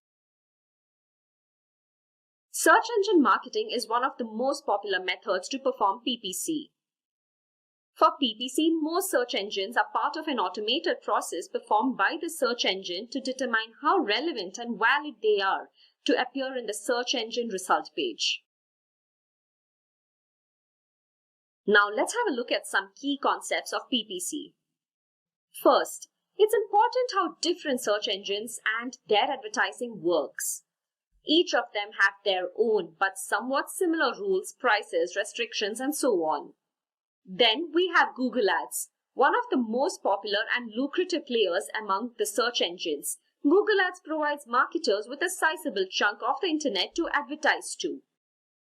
It is important to properly understand how Google Ads works and how its many features and functionalities can be used efficiently. For more on Google Ads, why don't you check our introductory video on it? I'll link it in the chat. Next, analytics. Different metrics like CPC or cost per click, clicks, click-through rate, and quality score need to be understood so that optimal and well-informed decisions can be made. Finally, we have copywriting and visual designability. As I mentioned earlier, either of these don't work without the other, which means the experience in both these concepts would be greatly beneficial for the individual and the organization. Now, let's have a look at some certifications. We have Google Ads certifications by Google, then Advanced Pay-per-Click PPC certification training by Simplilearn, and finally, we have Microsoft and Excellence program by Microsoft. Now for the top 2, search engine optimization. Let's first look at some stats. According to Zero Limit Web, on the first page alone, the first 5 organic results account for 67.60% of all the clicks. And according to Google, where to buy plus near me mobile queries have grown by over 200% in the past 2 years. And finally, according to HubSpot, 57% of B2B marketers stated that SEO generates more leads than any other marketing initiative. So what exactly is search engine optimization? Search engine optimization, or SEO, refers to the method adopted by an organization to grow the quality and quantity of website traffic by making it more visible to the users of a particular web search engine. This is possible with the help of organic search results. SEO improves unpaid results and doesn't count traffic obtained from paid ads. Next, let's have a look at some key concepts of SEO. Technical SEO. The technical side of SEO, like server-side settings, sitemaps, server response code, rewrites, and so on, will help you take advantage of both page level and server level optimization to ensure they are found by search engines. This, by extension, helps generate traffic and conversions. Next, content marketing. It is important to be well versed in content marketing, as both SEO and content marketing cannot exist without the other. Content marketing provides high quality content, and SEO provides the appropriate keywords that would help it get noticed by search engines. Next, link building. The process of search engine optimization can only be successful if there's a combination of both external link building and internal link optimization. One builds links with credible websites and the other performs link optimization on your own properties and social media platforms. Now we have site usability. SEO must focus on good site usability. This is an indication of how objects are placed in your website and if the information provided is useful for the users. It also indicates if the site is easy to use and navigate. Then you need to have experience with tools like Moz and Google Analytics to take appropriate inferences from the data obtained. And finally, we have Google Analytics and Google Webmaster. Google Analytics will help with tracking and reporting website traffic. Google Webmaster will help track your website search performance with the help of Google Search Console and additional resources. Now let's have a look at some certifications. Here we have SEO training course by Moz, which is provided by Udemy, and we have search engine optimization training course by Simplilearn, and finally we have HubSpot SEO training course provided by HubSpot. Finally, number 1, it's data analytics. Data analysis is a process which looks into collecting and organizing data. By doing so, helpful conclusions are drawn. These conclusions can be incorporated into the upcoming campaigns of the organization. The information that is analyzed is collected with the help of analytical and logical reasoning. Here are some key concepts of data analysis. First, understanding popular data analytics tools like Apache Spark, Tableau, and SAS can be greatly helpful in the process of data analysis. Then we have Google Analytics. Google Analytics is a tool that helps businesses analyze their website. It records activities of users visiting your website along with additional information like their age, gender, and interests. This is then sent to the Google Analytics server and then can be used by you to make decisions regarding upcoming campaigns. Then we have data visualization. Data visualization enables data to be translated into a chart, graph, or other visual component. Understanding data visualization would help with understanding data in a quick and clean manner. It enables brands to identify emergent trends and to respond to it quickly. With it, the brand story can also be shared with others thanks to being able to create a narrative with graphics and diagrams. And finally, a clear understanding of data structures, fundamentals, and basic statistics can greatly ease the process of data analysis. Now let's have a look at some certifications. Here we have Introduction to Data Analytics for Business by Coursera. Then we have Data Analyst Masters Program by Simplilearn.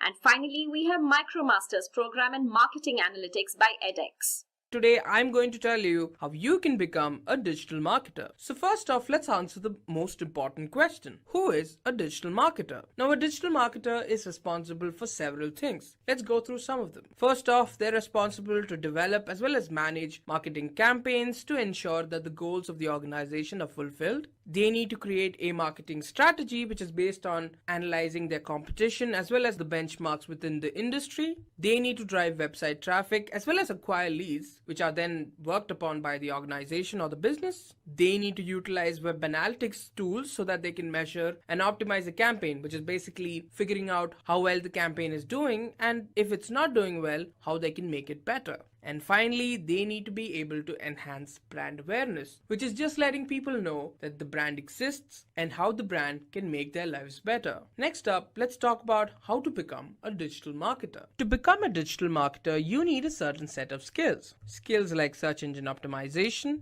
search engine marketing or SEM, email marketing, social media marketing, affiliate marketing, content marketing, and finally, mobile marketing. So the first step you need to take to become a digital marketer is to learn SEO. So SEO or search engine optimization is the process of increasing the quality of your organic traffic, which is nothing but the traffic that comes to your website without having seen any paid advertisements, just because your website is one of the first few results when they search a particular query on a search engine. SEO involves on-page SEO as well as off-page SEO. So how to do on-page SEO? First off, you need to do keyword research. Keyword research is one of the most important steps when it comes to SEO. It is the process of identifying popular words and phrases used on search engines by users. You need to be able to identify keywords with high search volume, high relevancy, and low competition. Next up, we have technical audit. So search engines around the world have internet bots performing a particular process known as crawling.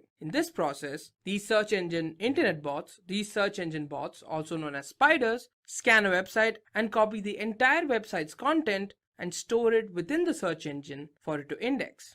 Now you need to ensure your site is being crawled and indexed. Next, you have on-site optimization. You need to develop high quality content, meta tags, URL, and sitemaps. And finally, user experience. You need to provide good website architecture as well as internal linking structure. Next up, let's talk about how to do off-page SEO. This is made possible with the help of link building. This is the process of navigating links from other websites to your own. And by building external links to your website, your organic search ranking can be improved. Now let's talk about some SEO tools. You have Moz, Google Keyword Planner, SEMrush, and Ahrefs. Now let's talk about the next step required to become a digital marketer, which is to learn SEM or search engine marketing. Search engine marketing is a practice of marketing a business using paid advertisements on search engines and other websites. So basically, this is a way of attracting users towards your website or a particular product that you're offering. So how can you do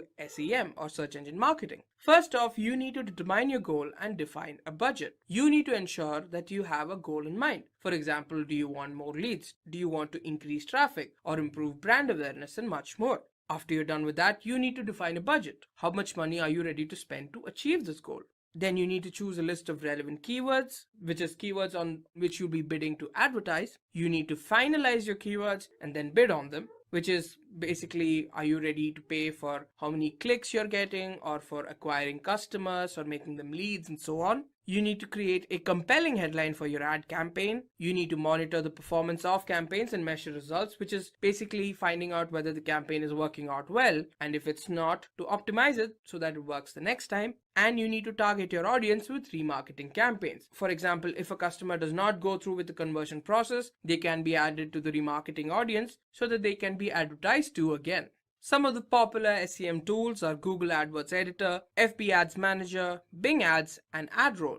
Now for the next step to become a digital marketer, you have to learn email marketing. Now email marketing is a really efficient as well as inexpensive way to generate high return on investment. It can be used to convert prospects into customers by sending personalized emails to a targeted audience. So how do you perform email marketing? First off, you need to discover your target audience and create segments in which you can divide them depending on their behavior. You need to select and create your type of campaign depending on the goals you want to achieve. You need to select a suitable design for your campaign. You need to have a compelling subject line and email content, which is very important when it comes to email marketing.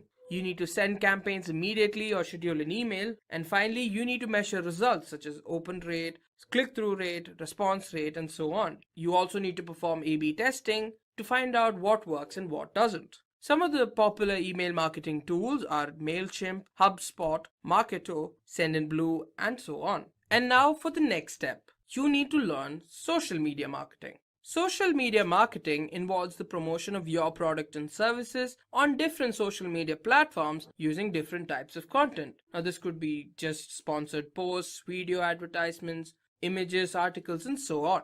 Now, how can you do social media marketing? First off, you need to choose a suitable social media platform for your business. It could be Facebook, YouTube, Twitter, LinkedIn, and so on. Next up, you need to find your target audience. Now, each of these platforms has a particular niche that occupies it. Now, for example, Facebook requires an active social media marketing strategy. Pinterest is usually used by females. LinkedIn can be used for employee networking. And YouTube is a platform where people create as well as share video content. And that's the only content that works on YouTube. You need to create as well as curate engaging content, because without your content being engaging, nobody's going to be interested in your product or service. Then you need to choose a social media management tool. And finally, you need to test, evaluate, and optimize your results. Now let's talk about some popular social media marketing tools. We have Hootsuite, TweetDeck, Buffer, Sprout Social, and so many more. Now for your next step to becoming a digital marketer, you need to learn affiliate marketing. Now, affiliate marketing is a form of digital marketing that involves two players, a merchant as well as an affiliate. Now, a merchant is an individual who pays a commission to the affiliate, who could be a third-party site or entity, to drive sales, bring leads or new customers with the help of referrals. Now, how can you do affiliate marketing? First off, you need to choose a tool through which you can find affiliates who can advertise your product. Now you need to choose affiliate on the basis of how much traffic the affiliate's website gets, how successful the affiliate's previous campaigns were, and how much commission the affiliate asks for. Then you need to specify the format that the affiliate must use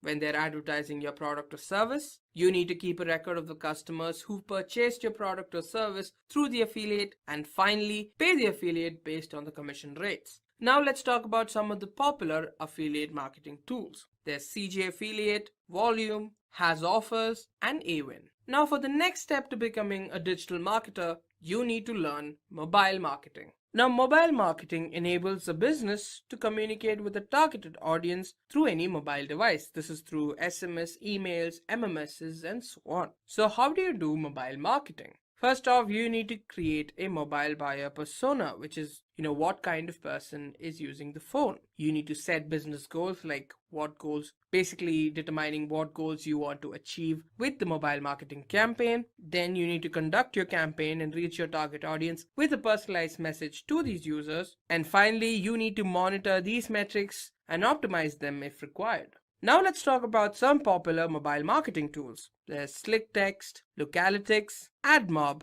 Facebook mobile ads, and much more. Now for your next step in becoming a digital marketer, you need to learn content marketing.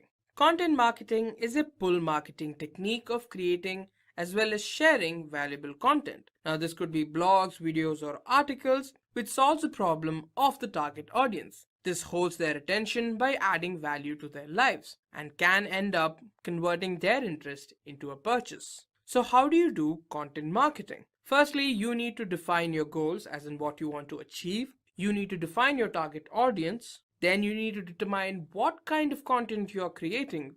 It could be blog posts, ebooks, case studies, infographics, and so on. You need to brainstorm for new content ideas. You need to perform a content audit, which is to evaluate content elements and information assets, and choose a suitable content management system. Now you can plan, create, publish, and measure your results all in one place using a content management system, such as the HubSpot software. Next, you need to promote your content using email, affiliate, and social media marketing. Finally, you need to measure your success and optimize your content. Now let's talk about some of the popular content marketing tools. There's LinkedIn Pulse, Paper.li, Flipboard, Trapit, and many more. Now let's talk about some additional resources. Now there are a huge number of videos online about digital marketing, and I recommend you go through some of them so that you have a basic idea about their fundamentals. Now this is where Simplilearn's YouTube channel can help you. You can take advantage of Simplilearn's digital marketing tutorials. You can go to this playlist right here, and here you have tutorials on what is SEO, how you can rank #1 on Google, keywords research, Facebook ads tutorial, how you can rank your YouTube videos,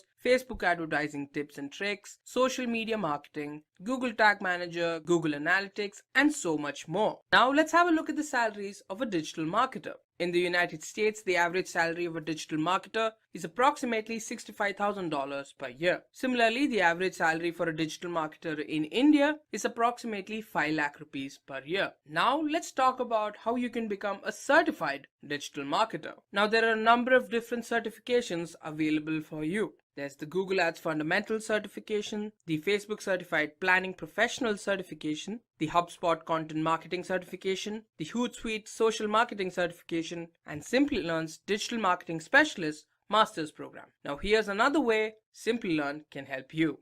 Simplilearn has a number of different digital marketing certifications.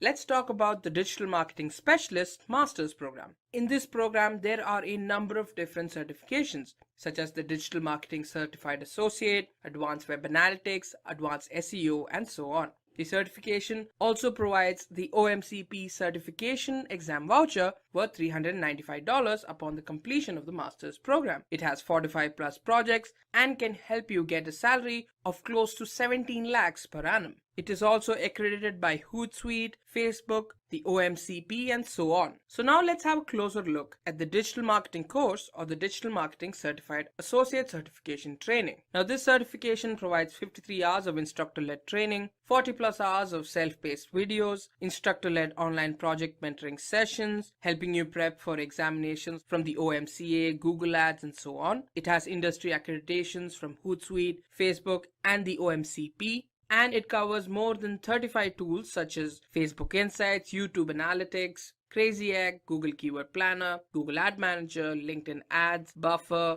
SEMrush, and so on. So why don't you go on to simplylearn.com so that you can get started on your journey getting certified and getting ahead.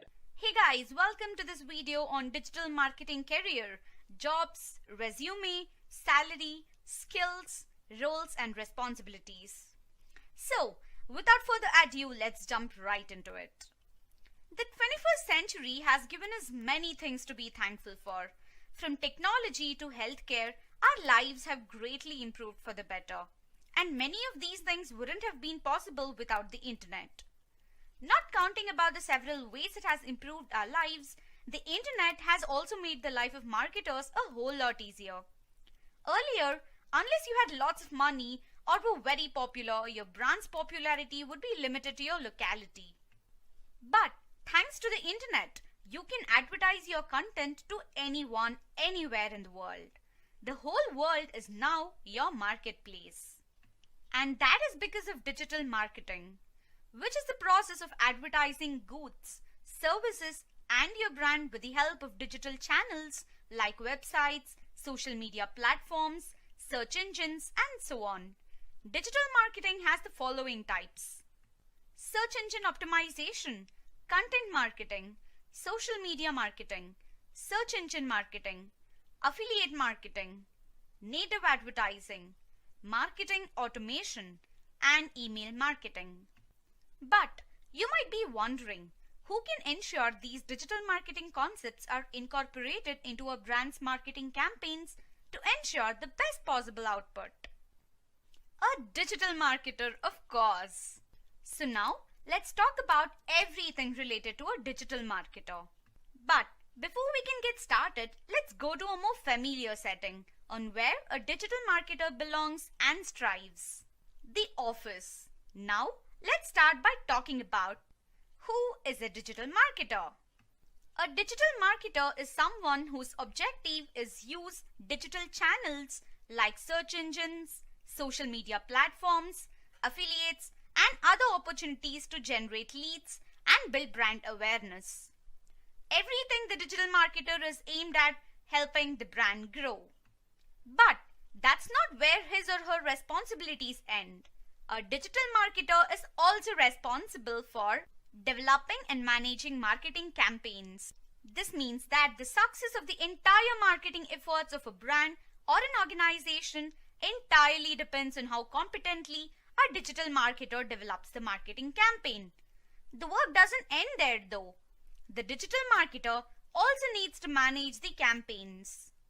Next, Like we mentioned earlier, he or she needs to acquire leads and drive traffic to the brand's website, taking advantage of the digital channels we mentioned earlier, alongside providing high quality content. The digital marketer also needs to perform competitive analysis and industry benchmarking to understand what kind of content works best within your industry, the kind of content that your competition posts, and what works for them. They're also responsible for using tools like Buffer, Hootsuite, and Sprout Social to measure and optimize marketing campaigns based on data obtained from the tools. And finally, they're responsible for improving brand awareness by advertising the organization's or brand's content on digital marketing channels. Let's now talk about the skills required to become a digital marketer. Now, let's have a look at the different types of digital marketing. There's search engine optimization, content marketing, social media marketing, search engine optimization, affiliate marketing, and email marketing. Let's talk about search engine optimization first. Search engine optimization is the process of improving the overall quality and quantity of the organic traffic coming to your website via search engines. With SEO, you're able to attract visitors who would be actually interested in the products or services that your brand is offering without having to pay a single penny. The process of SEO has two parts: on-page and off-page SEO. Let's have a look at each of them in detail. First, let's have a look at on-page SEO. On-page or on-site SEO is a method of search engine optimization that involves the optimization of elements on a website like its content or HTML code to help increase the amount of traffic coming to your website and improve its search engine rankings. It also helps users easily understand what a page is all about and whether or not your page addresses their search query. On-page SEO is possible with the help of keyword research, technical audits, on-site optimizations, and enhanced user experiences. Next, we have off-page SEO. Off-page or off-site SEO refers to actions taken outside your website to affect your rankings in search engine result pages. It involves promotional methods to improve search engine and user perception of your site's popularity, relevance, trustworthiness, and authority. Off-page SEO can also be performed with the help of link building, which is getting other websites to link back to your website. Some of the popular SEO tools are Moz, Google Keyword Planner, SEMrush, and Ahrefs. Next up, we have content marketing. Content marketing refers to the process of marketing that focuses on creating and sharing valuable, relevant, and consistent content like blogs, videos, infographics, and case studies to bring the attention of a targeted online audience to the brand's products and services. The process of content marketing involves, firstly, to decide what goal you want to achieve with your marketing campaign. Do you want more subscribers, more conversions, increased leads? That's what you need to decide here. Then, you need to set up buyer personas. A buyer persona is a profile created based on research that represents the target customer that might enjoy your products or services. With this, you can identify the ideal audience that might be interested in your content. Next, you'll need to perform a content audit. It involves taking a look at all the content on your website and assessing its relative strengths and weaknesses in order to prioritize your future marketing activities. Then, you need to choose a content management system of your choosing. There are a number of options available like WordPress, MailChimp, and Squarespace. You'll need to keep brainstorming for new forms of content that will attract the attention of new audience. You will need to focus on a particular form of content you want to focus on. And finally, you'll need to publish and manage your content. Now, let's talk about popular content marketing tools.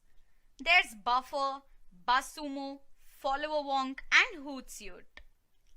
Let's now talk about the next type of digital marketing, that is social media marketing. Social media marketing refers to a form of marketing that involves the usage of social media platforms to connect with your audience, to build your brand, to increase sales, and to drive traffic.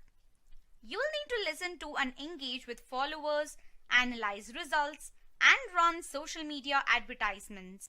The process of social media marketing involves, like before, you first need to determine what goal you want to achieve.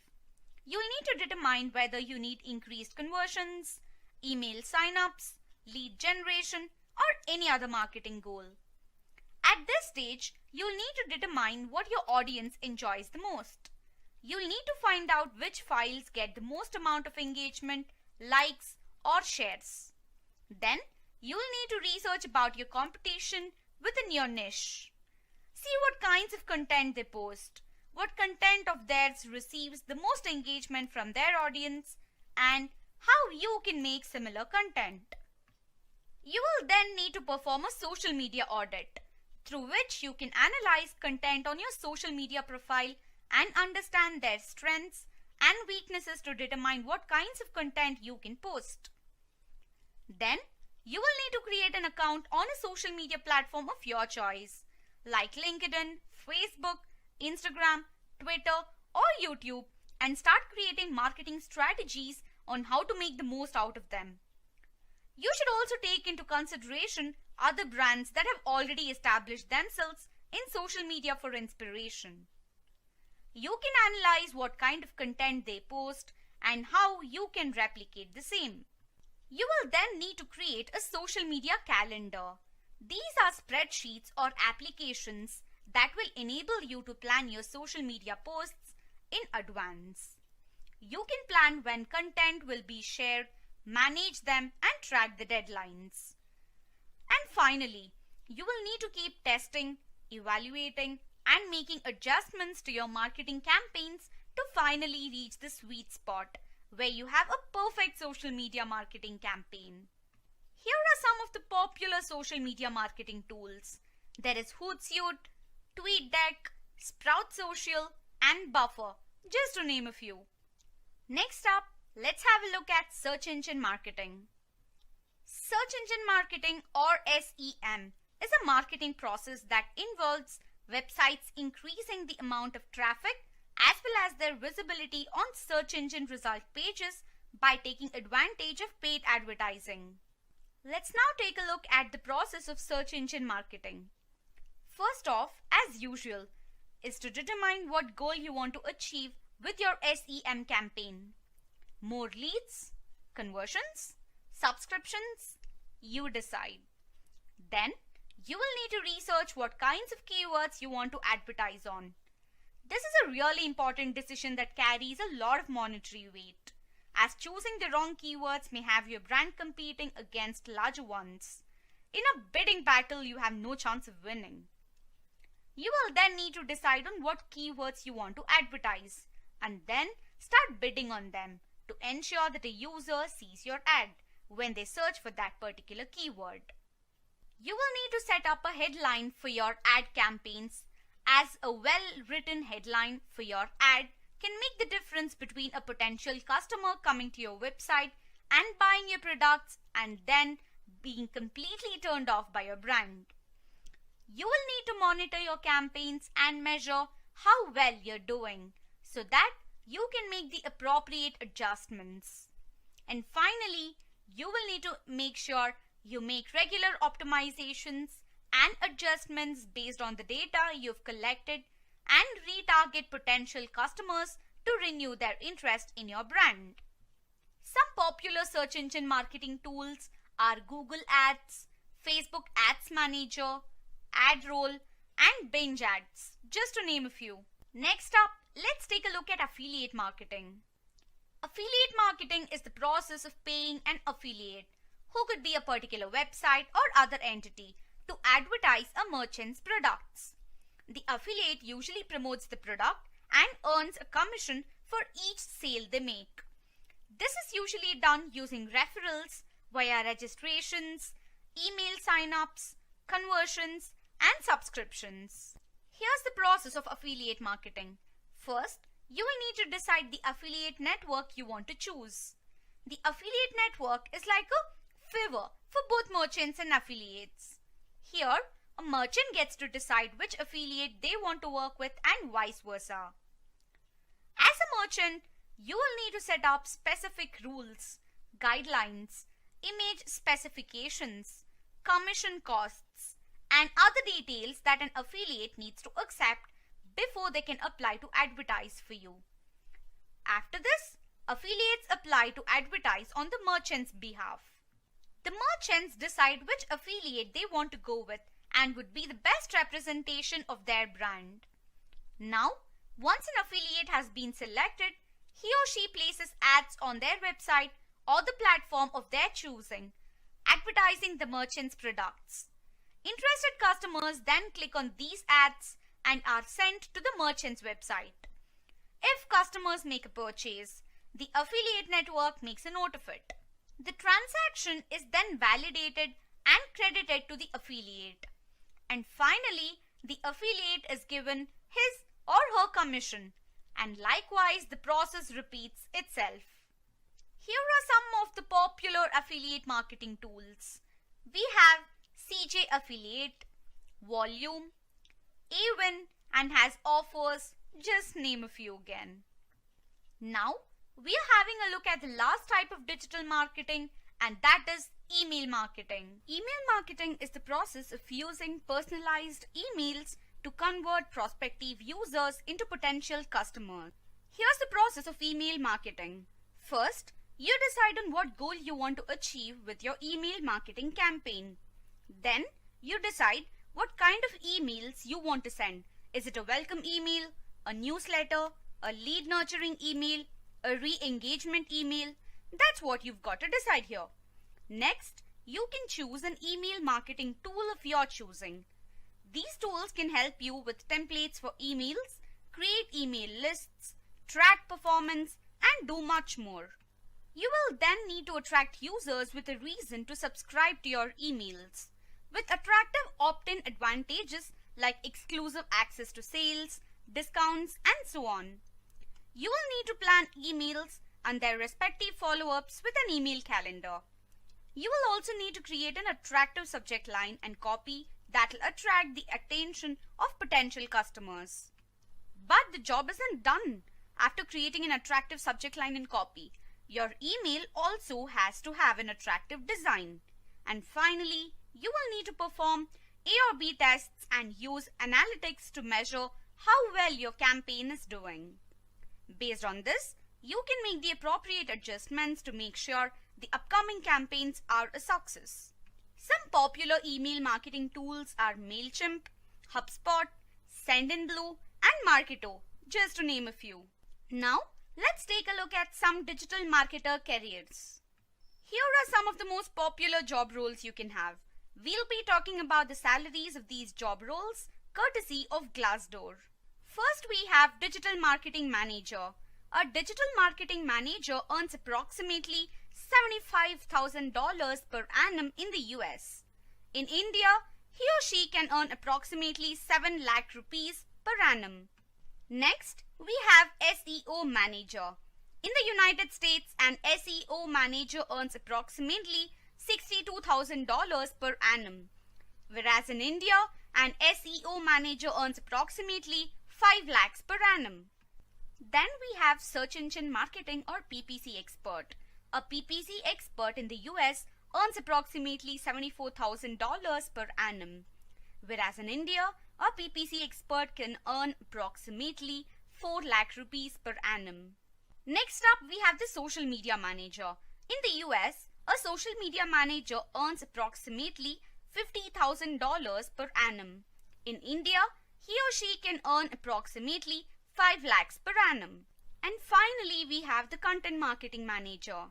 A content marketing manager can earn approximately $65,000 in the United States. In India, he or she can earn approximately 5 lakh rupees per annum. Let's have a look at a sample digital marketer resume. First off, you start off with the usuals like name, address and the other stuff. Following this, you will need to add a brief summary of your years of experience and the different important skills you have experience with. In this case, this person has 2 years of experience in just about every important type of digital marketing. Your summary can vary based on the job role you're looking for. You give them links to your socials and then add experience. This is the part where you can highlight your achievements during your years of work. Here, you can see how this person has brought growth in just about every channel he's gotten into. The most important part to remember here is that the stuff you add here must be quantitative, with actual stats about how your work brought growth to your organization. Again, depending on the job role you're applying for, you can choose to elaborate on some of your achievements over others. Then, you can cover the different tools you've got experience with. Make sure you add relevant tools related to this job role you're looking for. For example, for the role of a SEM expert, having experience with Google Ads and Google Analytics is mandatory, so that has to be a part of this list. You can add concise details about your education and then talk about the courses you've completed. Having completed the right courses can have a significant impact on your hireability. Today we're going to talk about digital marketing tools. So fasten your seatbelts and let's get started. So what we're going to do is we're going to take a look at some of the best digital marketing tools for not only 2019, but ones that have performed well in the past, that are popular, and ones that we foresee as being the go-to tools for the future. So past, present, and future digital marketing tools is the way to look at this, with a good focus on a lot of different marketing channels here. So we're going to focus first on SEO, talk about some of the tools related to on-page and off-page. We're going to switch over to paid search, talk a little bit about paid search tools. We're going to talk about email marketing and some of the email marketing platforms and the tools within those platforms. The center of it all is web analytics. So Google Analytics is the tool we'll be taking a closer look at in today's webinar and all that it has to offer. Okay, affiliate marketing. We'll talk about some of the tools available to you for affiliate marketing. We'd be remiss if we didn't talk about social media and all that it has to offer and all the metrics and tools available, all the platforms available. So we'll hone in on a couple of examples there. And then we'll also talk about some competition tools available for you. So there's a whole suite of tools. The one caveat being, hey, if you have your favorite tool, continue using it. In fact, if there's a tool that we didn't mention in today's webinar, feel free to mention it in the comment box below this video. We'd love to hear what you're using to manage your particular digital marketing channel. Okay, and so the goal for today's webinar is, hey, we hope you get something out of this in terms of using new tools. There's some tools that I use, some tools that my colleagues use. Everybody uses different tools, so it'd be good to kind of see what else is out there. So if you have something to share, share it. By all means, what we're trying to do is share what we think are, best practices and some of the most popular or most used tools out there in the industry. So that's what we're going to do. The goal is to get you to better understand some of the tools we're using in a little bit more detail. And what we're going to do is start out with search engine optimization. Okay, so search engine optimization or organic search, we have a mixture of paid and free. So there's a lot of different platforms, but if you're focusing on SEO, you certainly need to use an SEO platform. So there's SEMrush. Okay, you also have Google Search Console, which is free. So if you don't have a SEO platform, you definitely need to be using Google Search Console. And so we'll take a closer look at that. There's Google Keyword Planner, which is actually situated under Google Ads. And so if you're running Google campaigns on Google Search Network or even the Display Network, you have access to a great tool called Keyword Planner. And if you know anything about SEO, you'll know that using Google's Keyword Planner is a good tool. So we'll take a look at that. Moz is a freemium tool, meaning they have a free trial that you can sign up for to test drive it, but it's another SEO platform and it does cost money. Got a great tool in Screaming Frog. That's a paid version. Again, not too expensive. We'll talk a little bit more about that. And then we have, a tool in Ahrefs that help us with all aspects of SEO, primarily focusing on off-page. So these are just some examples that we're going to hone in on, but this is just a small subset of what really is available out there in the market. So let's go ahead and dive a little bit deeper and understand why we use some of these tools. Well, the first reason when we talk about SEO is to find relevant keywords. Not only do we want to find relevant keywords, we want to find relevant keywords with high volume and low competition. Okay, we wouldn't want to find non-relevant keywords with high competition, low volume. That wouldn't make sense. So we need a tool to kind of help us put it all together. And so the tool of choice for us is Google's Keyword Planner. And Google's Keyword Planner helps us hone in on keywords we may be interested in optimizing for, because not only one, are they relevant, but two, they're going to have high volume and low competition. So let's take a look at an example in Google's Keyword Planner. So here I am, I'm in Google's Keyword Planner, and as I mentioned before, Google's Keyword Planner is situated under Google Ads. Okay, so you have to have a Google Ads account to use Google's Keyword Planner.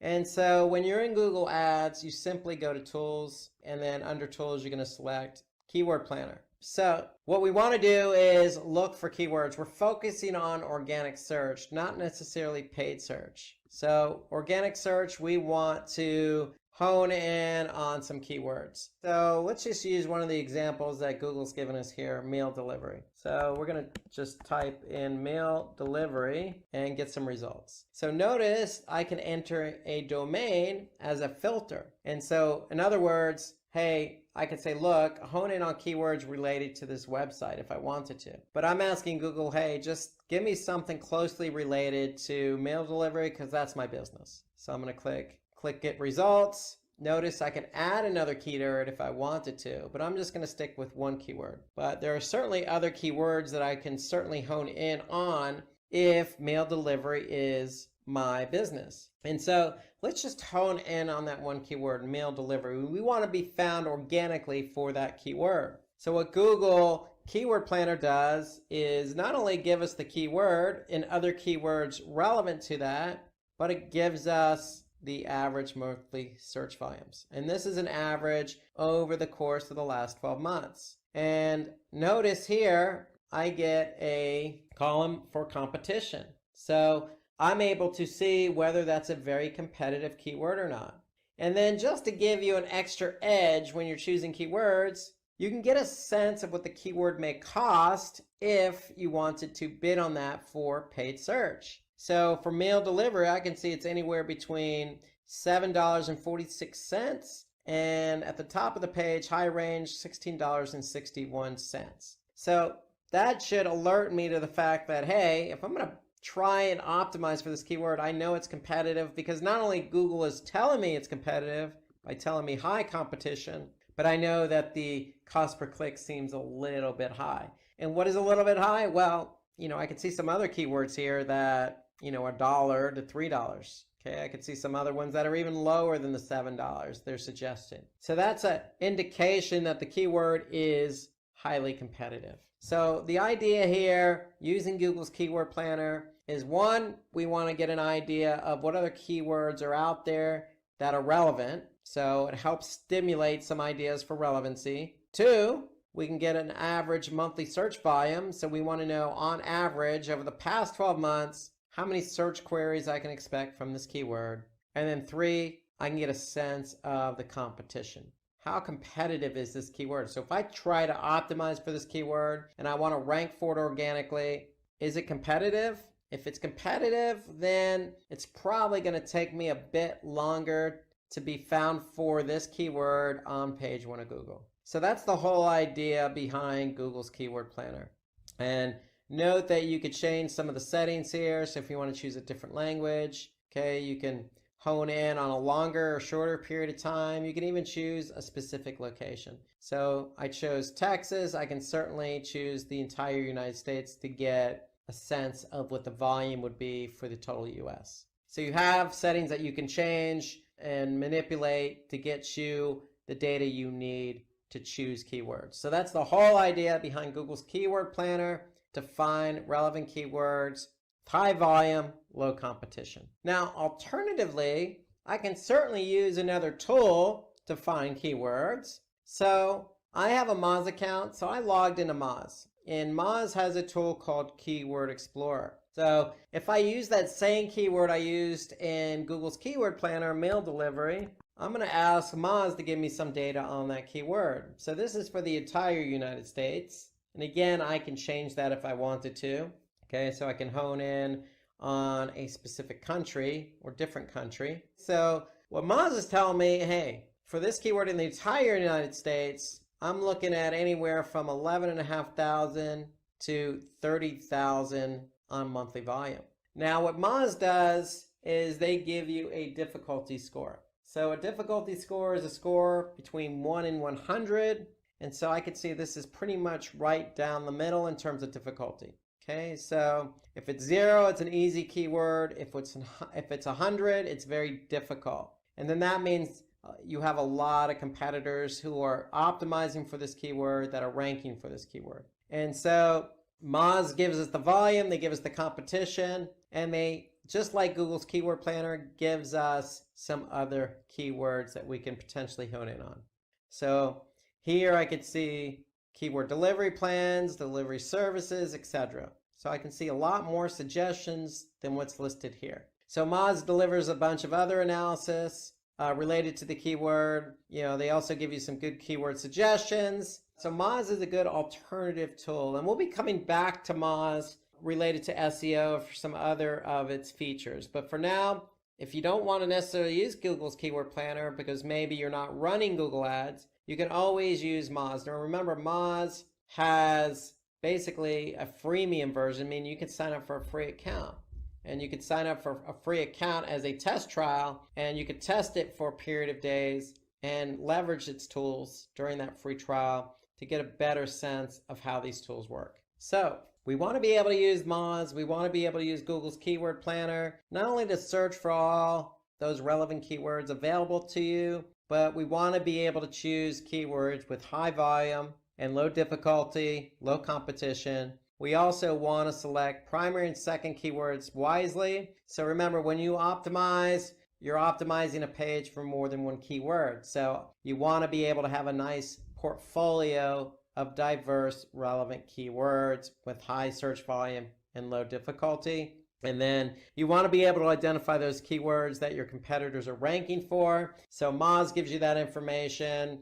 And so we want to be able to leverage the tools available to us to choose the right keywords. So if you need any more information on this, we got a nice webinar on keyword research for SEO. So take a look at that video on YouTube to get more specific details about using SEO tools for keyword research and all about keyword research in general for SEO. So let's talk about some other reasons under SEO why we would use some of these tools available to us. Well, we want to be able to understand the search engines and how they crawl and index our site. Okay, we also want to check the correct format of the sitemap, and we want to monitor backlinks. Okay, we also want to analyze linking to our web page. Okay, which ones are good, which ones are not good. Okay, we also want to perform some competitor analysis. So these are some of the reasons why, other than keyword research, why would we use some of these SEO tools? So we have tools available to us, Majestic, Ahrefs, again, Moz. Let's take a look at Google Search Console. And I want to hone in on Google Search Console because it is free and it's a must. If you're going to work on SEO, you need to be working in Google Search Console. And so the whole key behind Google Search Console is you have a website and you need to get that site verified. Once it's verified, once Google can recognize that you are associated with this website, then you're going to be able to see some important information. So here I'm looking at a website, and what am I looking at? I'm looking at something called coverage under index. So what does coverage mean? Well, going back to what we just said, we want to be able to understand how Google's crawling and indexing our pages. And so what Google does is through this platform, Search Console, is they're letting us know once they go to our website and start crawling it, and they pull these pages back to their server, they're letting us know if we actually have any issues. So here I can see I have some issues with 112 pages. And some of those issues are listed down here. So there could be a crawl issue, a 404, redirect. Okay, so you could see there's some 5 unique issues across 112 pages. So here I can see submitted URL marked no index. There's 100 of those pages. We have some redirect errors. There's 7 pages that fall victim to this error. And so we can really hone in on what the error is and address the error. Okay, so if Google's telling us, hey, this is an issue, and you want that page indexed by Google, then we should probably address the error. And so that's the great thing here about going into Google Search Console is you can, under index, go to coverage and get a sense of what Google's indexing and what they're not indexing. Okay, so these are the errors. I could see they've certainly were able to crawl and index 9,115 pages. They were able to crawl, okay, and they excluded 54,000 plus pages. And then we also have some pages with some warnings. So this is kind of an overview of what Google sees when they crawl our site. So when they say crawl, they're coming to our site, they're following links on the site, and every link they follow, they're either going to index that page or they're going to report to you an error or an issue that they found. If we want these pages indexed, we need to address the issues, the errors. And so that's the beauty of this report here is Google is telling us firsthand what the issues are. So we also want to take a look at the sitemap. So you have an opportunity to submit a sitemap. And a sitemap is just a formatted file that includes all your website URLs. And so you're going to have this file sitting in your root directory. And you're probably going to call it, or should call it, sitemap.xml, XML being the format. So once you have this file, you're just going to let Google know that that file exists. So you're going to enter in the sitemap URL. So if it's in the root directory, all you're going to do is type in sitemap.xml and click submit. So once you've done it, just like this site is done, what Google's going to do is say, hey, look, we see you've submitted this, and we last read it a couple days ago, and we could see that we discovered 1,419 URLs. So I can go back under coverage, and I can see some of the issues that they found. But if I go back under sitemaps, I can see that these are the URLs they discovered via the sitemap. And so the whole point of a sitemap is we want to be able to get and push the URLs to Google, not have Google come to our site and discover them. So this is a quicker, faster, more efficient way to communicate with Google all the URLs that you have on your site that you want Google to index. And so that's the beauty of Search Console. Now, while we're in Search Console, we might as well take a look at some of the other features it has. And so one of the most important features under Search Console is this mobile usability report. Okay, so Google is a staunch believer in mobile first. So nowadays, most people start and finish a lot of their searches, a lot of their behavior on mobile. So they begin it on mobile and they may end it on mobile. So if they don't end it on mobile, then, perhaps they'll go into a store or perhaps they'll go via desktop. But Google is a staunch believer, and definitely a lot of what's going on today starts with mobile. So they want you to understand how your site fares via mobile. And when I say fares via mobile, is it mobile friendly? Is it responsive? Is it loading quick enough? Is it formatted to Google standards? And so if there are any issues, Google's going to let you know what those issues are. So here I could see Google's recognized 206 pages for 4 different issues. Okay, so here I can see what those issues are. Just like the coverage issues, we can see specifically what they are.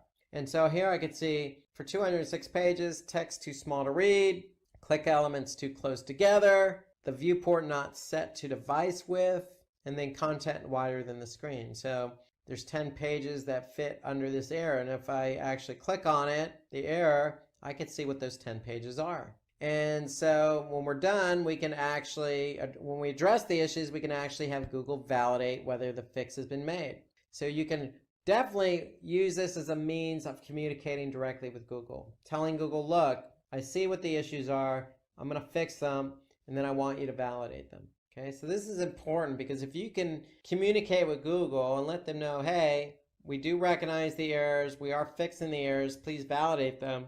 You know, it's going to draw Google's attention. Google's going to validate them and get these pages indexed quicker. So if you ignore the issues and the errors, especially for mobile, then you stand the chance of your pages not getting indexed. So the mobile usability report to me is an important report because we want to better understand whether Google's picking up issues on mobile. And if they are, we want to address them, get Google to validate them so Google can index them quicker. Now, there's another report that is of interest to you or may be of interest to you in Google Search Console, and that's the links report. So the links report in Google Search Console tells us what pages have the most links. Okay, so here we can see the home page has 26,000 plus links. If we hone in on interior pages, we can see the links to those pages. Okay, so we can get a sense of what are the top link pages from external links, meaning links on other websites pointing to these pages. I can also see internal links. So Google is recognizing links from within my website from one page to another. So external links, internal links, both factors for SEO when ranking. So then I can see top linking sites, what sites are linking to my site. And then I can see top linking text. So Google Search Console is giving me kind of an overview of what my linking structure looks like.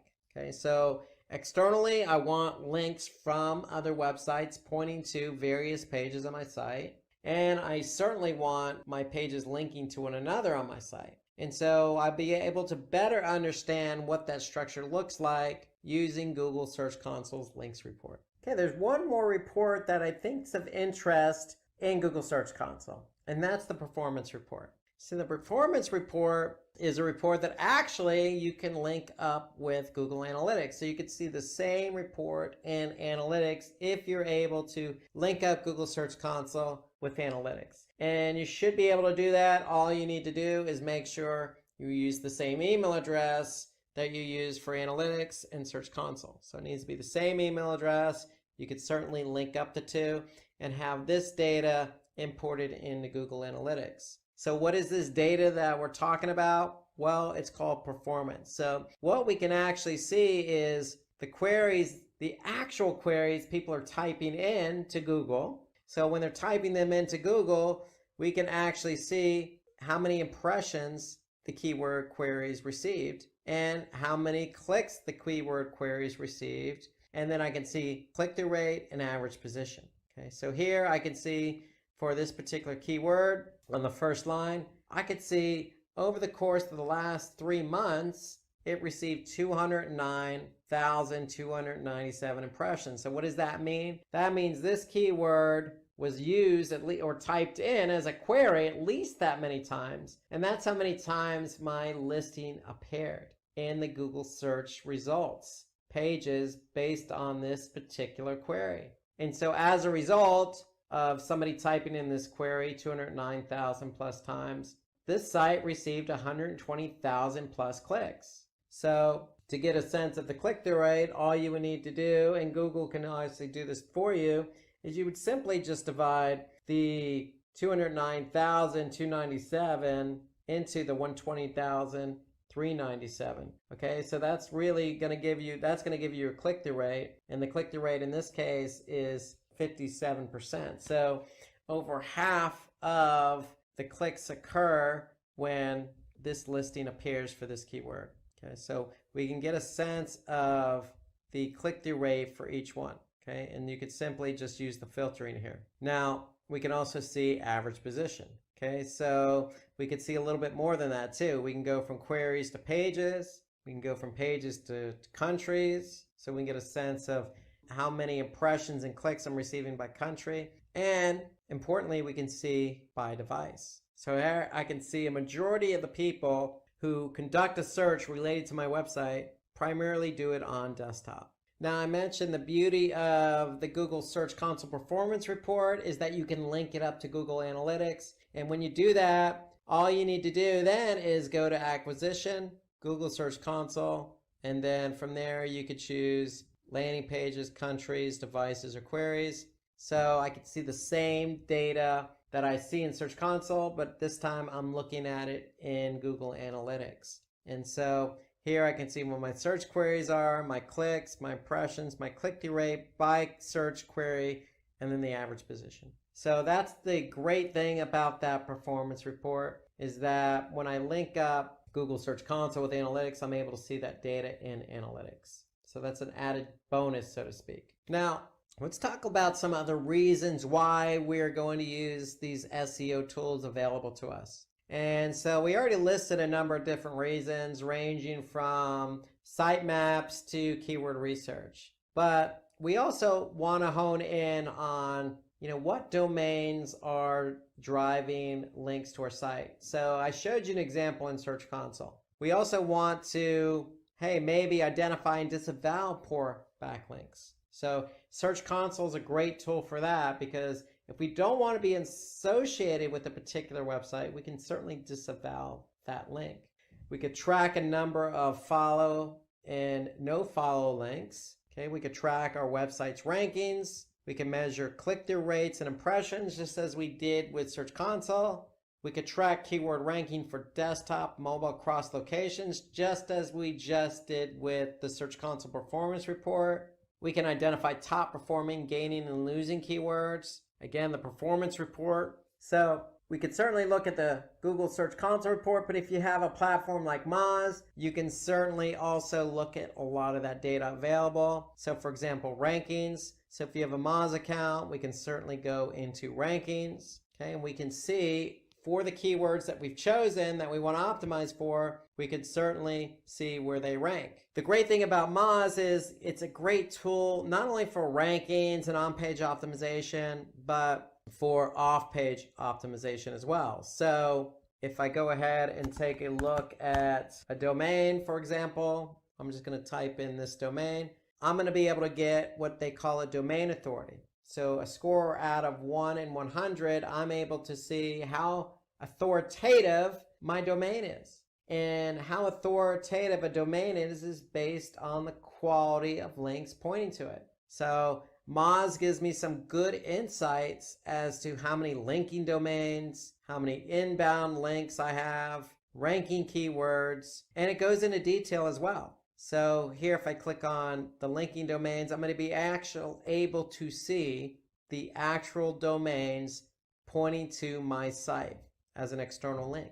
And not only can I see the domains, I can actually see the domain authority of those domains. So if there's a domain, for example, that doesn't have a good domain authority and the site appears a bit scammy per se, then we can disavow that. So I can certainly look at all the domains that are linking to me, and then I can highlight the ones that have poor domain authority. What Moz even takes it a step further. They also give me a spam score. So Moz is able to measure how spammy a website is. So if I have a combination of, say, a low domain authority and a high spam score, then I probably want to disavow myself from that site. And so I can use this report here. You can see here as like this particular site, because it has so many links pointing to me, or it has at least one link pointing to me, that I probably want to disavow myself because it's probably hurting my own domain authority. So that's the great thing about this linking domains report, is I'm able to hone in on not only who's linking to me, meaning domain, but how many linking domains does that domain have? What's the spam score of that domain? What's the domain authority of that domain? And then I can get into a little bit more detail and actually see, all the links pointing to that domain. So it really goes into detail about backlinks, domain authority, spam, etc. Everything you need to use in order to measure off-page SEO.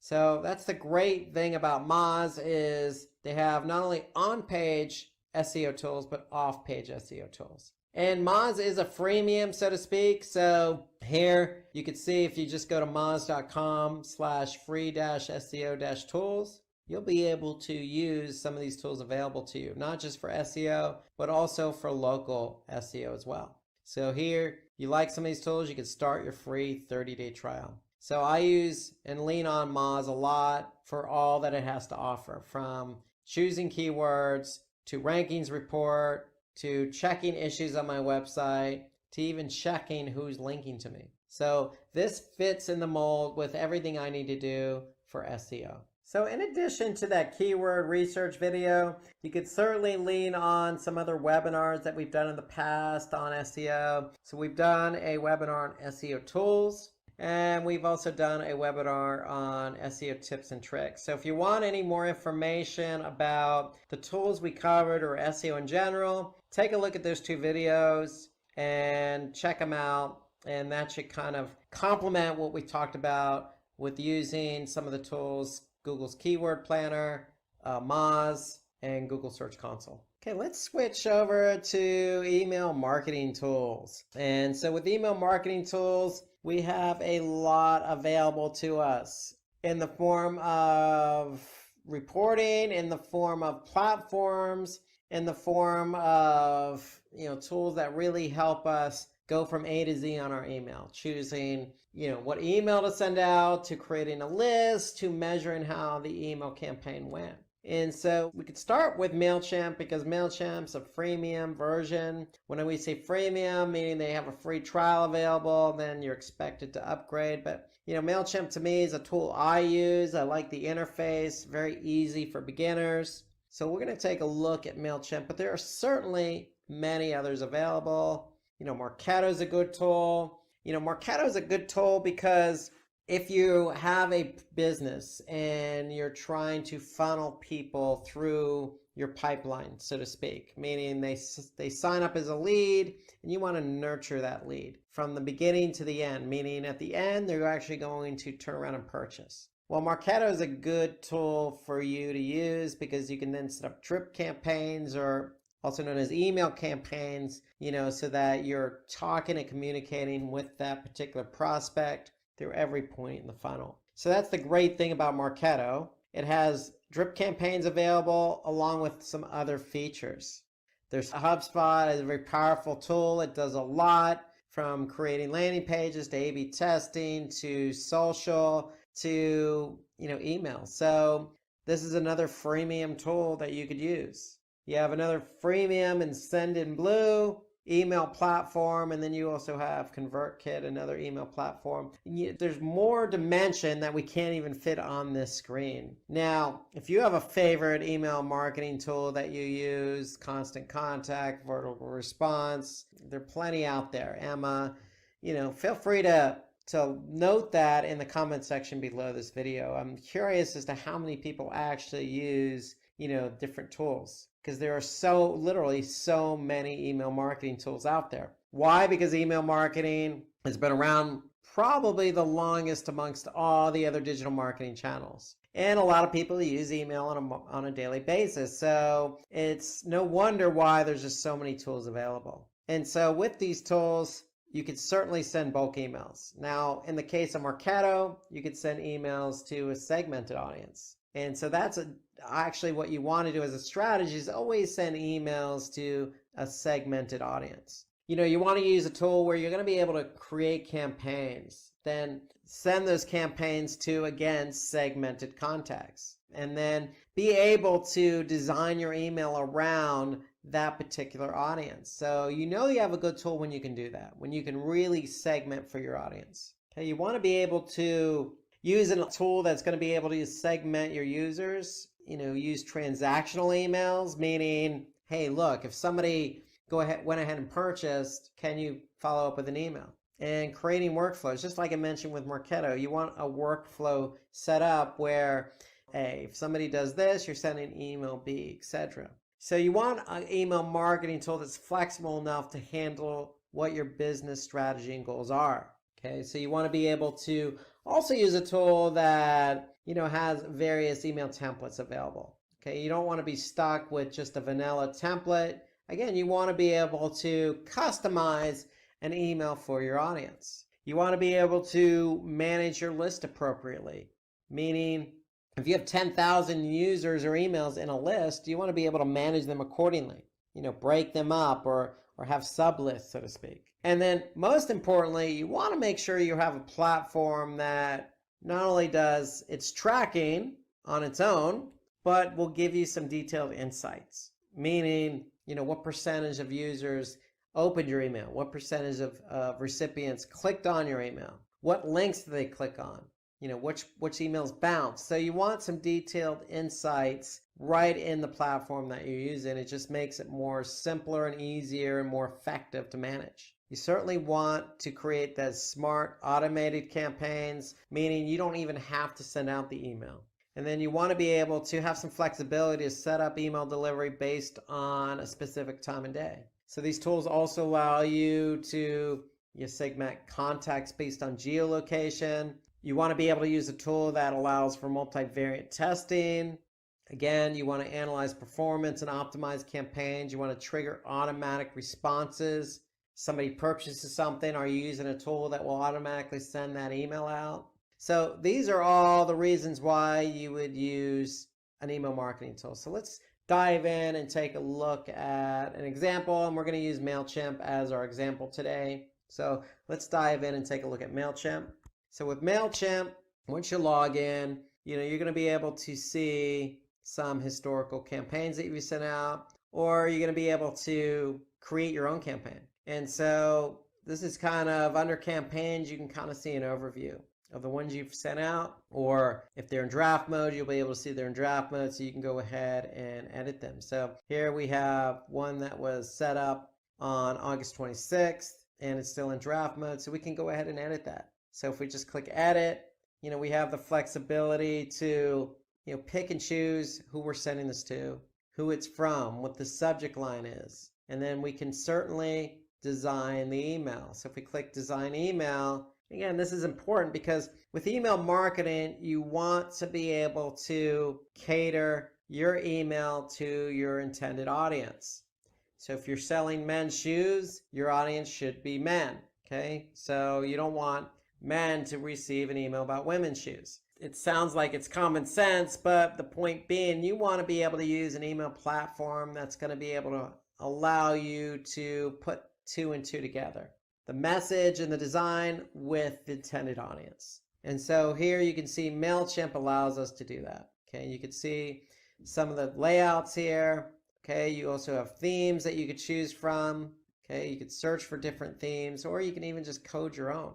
So you can just paste your code in, or you can import it. So MailChimp allows that flexibility. You're not stuck with one of their templates. And so if we go back to the dashboard, the one thing I like about MailChimp though is the reporting.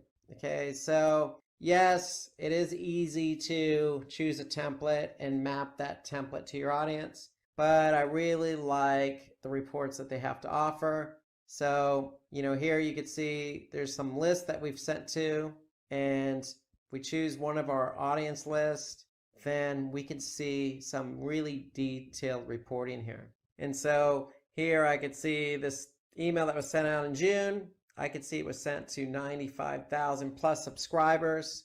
Okay, of the subscribers, I saw 2,000 plus open it and 157 clicks. So I can view this report in more detail just by clicking on View Report. So again, we want an email platform that's going to be able to give us some detailed information about how that email campaign performed. And so I can get down really to the nitty gritty. I can actually see, on the content, what was clicked and what wasn't clicked. So here I sent two different subject lines, so I'm able to compare the two against one another. Okay, so I can really go into detail about one of them here.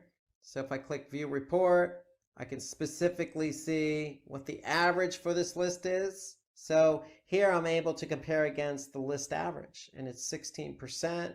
I only had an open rate of 2.5%. So the industry average is 18%.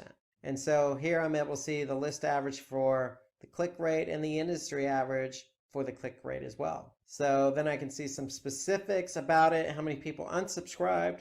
Then I can see a graph. I could see the top links that were clicked, okay, the top subscribers with the most opens. I can link social to it if I want to, and then I can see geographic information.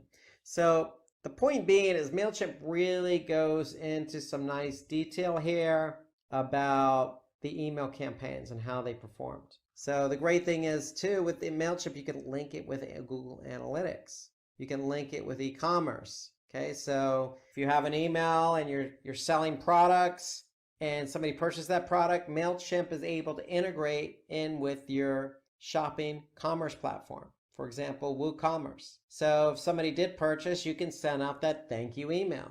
MailChimp even goes a step further, and if somebody did click on a link, go to your shopping cart, add something to the shopping cart, and then abandon the cart, MailChimp allows you the opportunity to retarget them via email. So MailChimp is flexible, and that's what you want in an email marketing platform. You want something that's flexible, that you can cater to your audience, you can manage your audience list, and you can get detailed reporting on your different campaigns for that audience. So that's MailChimp in summary. And so most email platforms do a lot of the similar features or have some of the similar features, but that's what you ideally want to look for in an email marketing platform. So here's a tool that doesn't get talked about enough when it comes to email marketing, and that's Google's URL Builder. And the reason why we're going to talk about this tool today is because most people in the US use Google Analytics as their web analytics tool. And the one thing about Google Analytics is it allows you to track different campaigns. So if you're doing pay-per-click campaigns outside of Google, you can certainly track the performance right in Google Analytics. And email is no different. So if you're using Google Analytics and you're sending out an email, let's just say on MailChimp or any other email marketing platform, you want to be able to append your links with what we call UTM tracking. So for example, if I have a URL that says Visit Florida and I'm going to send out an email, I have up to 5 parameters that I can use. Okay, so here's my email or URL that I'm using in the email. So I have up to 5 parameters that I can use to track this particular email. So let's go through some of those parameters.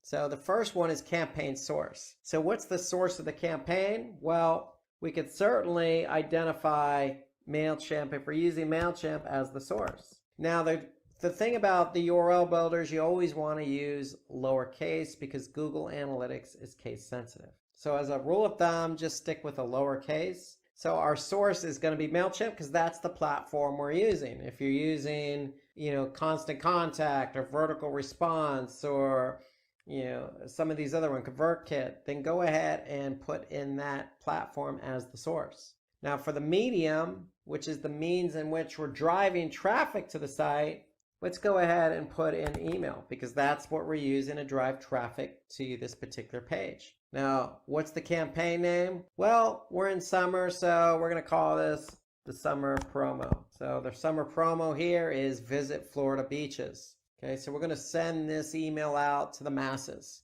and particularly not only the masses, but the masses in the north, because we're going to say, hey, look, come to Florida for the summer. Come visit our beaches. That's the point of the campaign. So that's what we're going to use for the campaign name is whatever the campaign is. It's a summer promo. Now, notice I got an asterisk next to these particular parameters. So Google's asking us, hey, these are mandatory. So go ahead and put something in there. Now for campaign term and campaign content, we could certainly leave them blank because they're not mandatory. But since we're talking about email, I would certainly recommend that you use the campaign content parameter. And why do I say that? Because if we're sending an email out to say 10,000 recipients, I want to be able to split out the email into 2 segments. One segment that's going to get subject line 1 and one segment that's going to get subject line 2. So In this case, I'm going to put whatever subject line 1 is in the campaign content field. So now I have 4 parameters, and once I've entered in my variables in those parameter fields, I now have a revised or appended URL. So my original URL was visitflorida.com/en-us/florida-beaches.html. My original URL. I've now appended that with some UTM parameters, and now I see my original URL appended with the UTM parameters based on those variables. So I can copy it just by clicking the copy URL. I can go to my browser, I can paste that URL in there, and I want to check to see if it works. So here I could see this particular page loaded, Florida beaches, with my UTM parameters appended to the URL. So that's for the first subject line. That's for the audience that's going to get the first subject line. I want to do another one for the second subject line. So now I'm going to change my campaign content parameter to subject line _2. I'm going to copy that URL. I'm going to check it. Okay, so I can see that the page loads with those UTM parameters.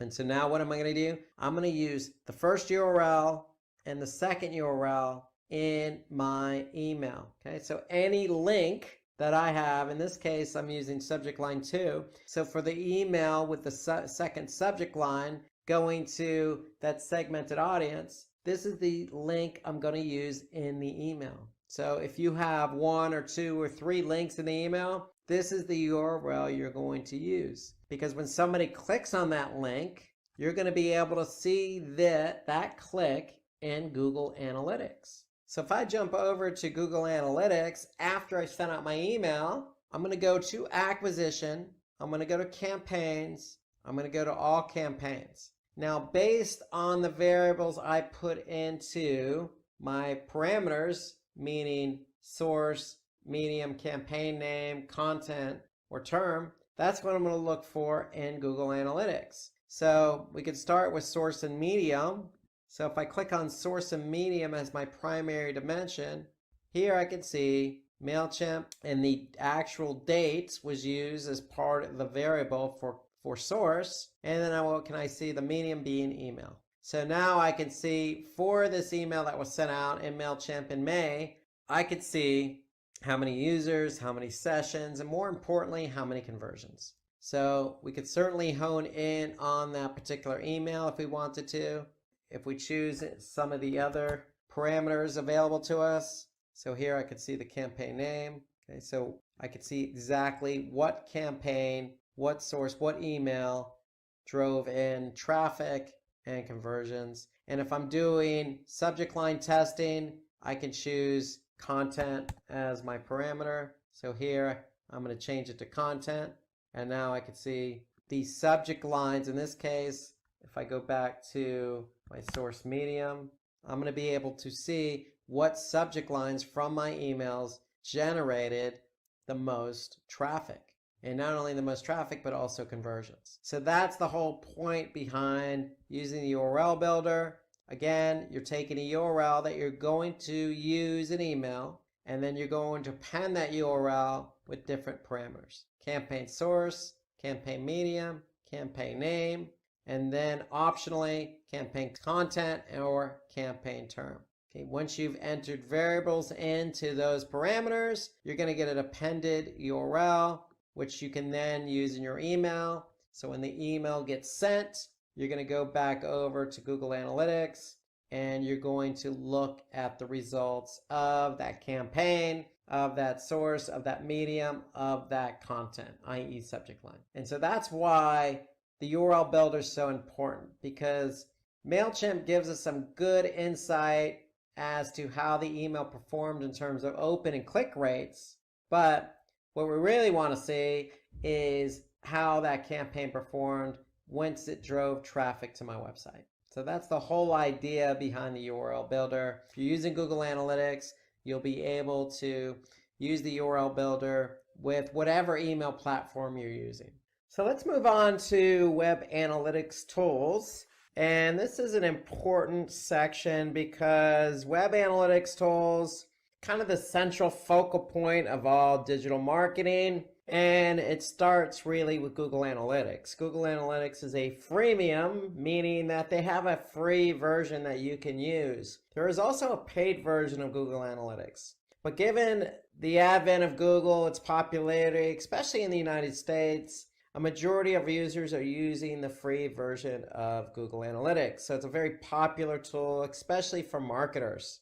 But there are also other tools available. So it's not just Google. So we have Adobe Analytics, which is also freemium. You have Kissmetrics, you have Spring Metrics, you have YouTube Analytics, which is part of Google, but YouTube has its own separate analytics insights. So a lot of these, as you can see, are free to use. They're available. No reason why you should not be using an analytics tool to measure your marketing campaigns or website behavior. And why would we want to use these tools again? Well, again, we want to really measure behavior. We want to measure what's going on with our website. So we want to be able to identify the location of where our website visitors are coming from. And a lot of these analytics tools use IP address to identify the location of a website visitor. So if you're trying to target a specific country, then you want to be able to see that the visitors to your website are coming from that specific country or location.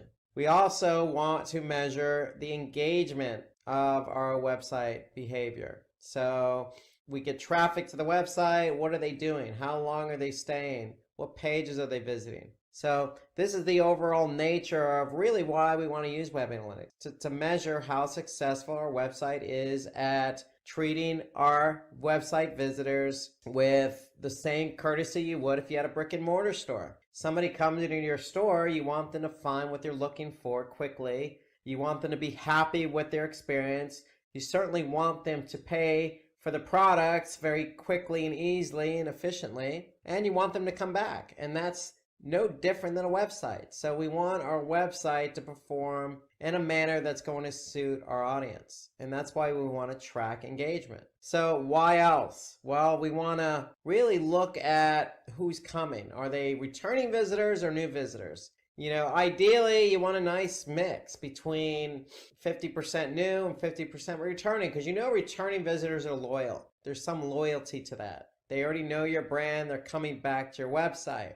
New visitors are curious, and you want new visitors because that means more traffic. So you want a nice balance between that. Analytics tools will help you measure that. You want to be able to measure organic traffic, whether you like it or not, whether you know it or not, but Google and other search engines are indexing your pages, and your pages are being found via the search engines. And so you want to be able to measure how much traffic you're actually generating from those search engines. We talked about this with email marketing, UTM tracking. So if you set up email campaigns or non-Google campaigns, you want to use UTM tracking. And Google Analytics and other analytics tools, but specifically Google Analytics, will help you see the results of your campaigns if they're tracked with UTM tracking. So that's another good reason why to use a web analytics tool. Probably most importantly amongst all these bullet points is our goals, our website conversions. We want to be able to see how much traffic is coming to our website, and not only the engagement of the traffic, but how much of that traffic is actually doing what we want them to do, i.e. are they converting?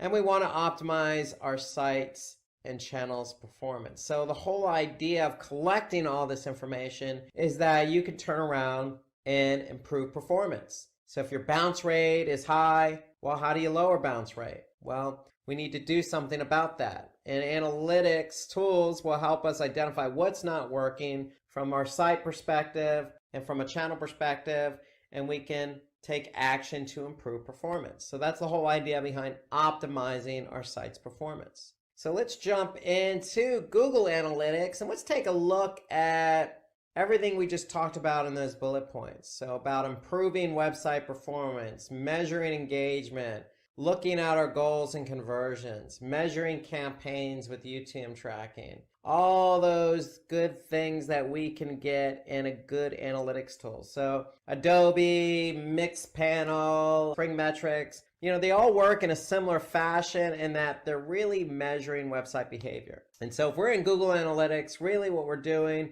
is we're measuring the performance of our website broken down into 4 components: audience, acquisition, behavior, and conversions. So what do we want to do? Well, we want to look into each one of these sections. So let's start with audience. And so audience in Google Analytics tells us who is coming to our website. Now, they're not going to specifically tell us, hey, Rob Sanders came to your website, but they are going to say that somebody from San Francisco, California came to the website. And these are the pages they looked at. And this is the language. And they came from this device. And they're a returning user. So they're painting a picture for you. Okay, so they're not giving you a list of names. That would not be legal, but they are providing you with a good picture of who is coming. And when I say picture, we have to paint that picture. And so if we look at, say, demographics, for example, and I go to demographics overview, here's a picture I'm painting. Well, I can see that 25 to 34-year-olds are the majority of the age group that is coming to my website. Okay, I can see on the gender side of it, I can see that 63% of my traffic, and again, this is year to date that I'm looking at, is coming to my website. So 2/3 of my traffic is female, 1/3 male, and they're between the ages of 25 and 34. So I'm painting a picture about, gender and age coming to my website. Well, I can also look at geo. So where specifically might these people be coming from? So if I go to location under geo, I'm going to be able to see a breakdown of country, or I can even hone it down to city or specific location. And here I can see United States is the primary driver, but not by much. So we have 16, almost 17% from the US, and then 16% from Argentina, 13% from Mexico, 10% from India. So we have a nice mix of traffic from different locations in the world coming to our website. So that's geo.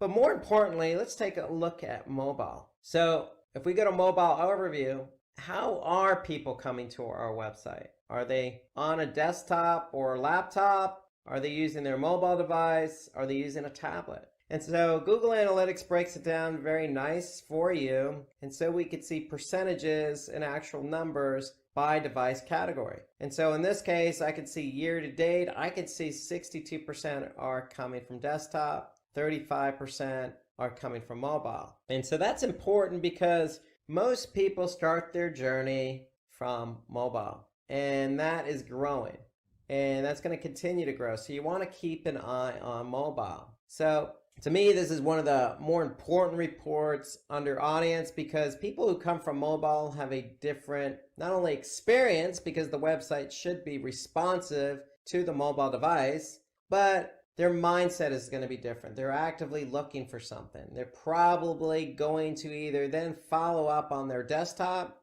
or follow up in person at your store. Or they're probably looking for directions, or they may just call you. So the experience is a lot different on mobile. So we want to hone in on the growth of mobile. Okay, so to me, this is one of the more important reports in Google Analytics, especially under audience. So let's move on to acquisition. So acquisition reporting tells us how the traffic was driven to the website. So if audience tells us who is coming to the website, acquisition tells us how that traffic got to the website. And so really what you want to do is get a sense of what channels, what marketing channels are driving traffic. So remember we talked about organic search. Well, those search engines are indexing your pages. Well, how much of that traffic from the search engines is actually coming to your site? And I'm a believer in if organic search is the primary driver of traffic, then you have a pretty healthy website, because that means the search engines are indexing your pages. People are searching for something related to your business. You're being found, you're getting clicked, and that represents a majority of the traffic. So that's always a good thing. So here we could see it broken down by channel. If I go to all traffic channels report, I can see in my dimension that organic search represents 72% of my traffic. And this is year to date. then I can see paid search, then I can see direct, which means somebody went directly to the site.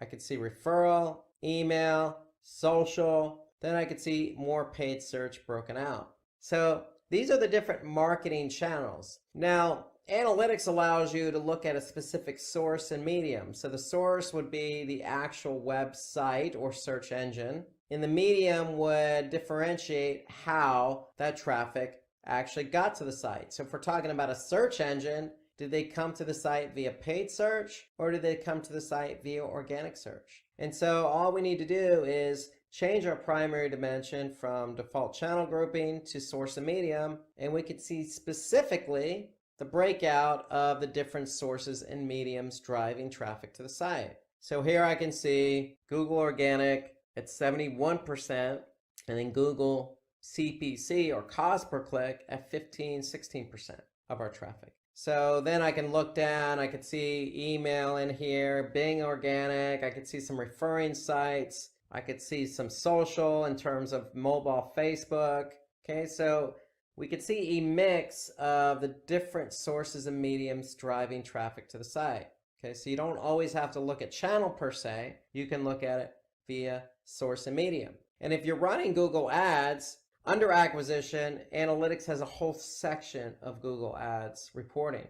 So if you're running campaigns on Google Ads, remember we looked at the keyword planner in Google Ads. So if you're running campaigns on Google Ads, you can certainly see the performance of those campaigns just by clicking on campaigns. We can also see campaigns, other campaigns that we're running. So remember that UTM tracking that we set up for email. Well, we want to be able to track the performance of email and any other non-Google campaign with UTM tracking.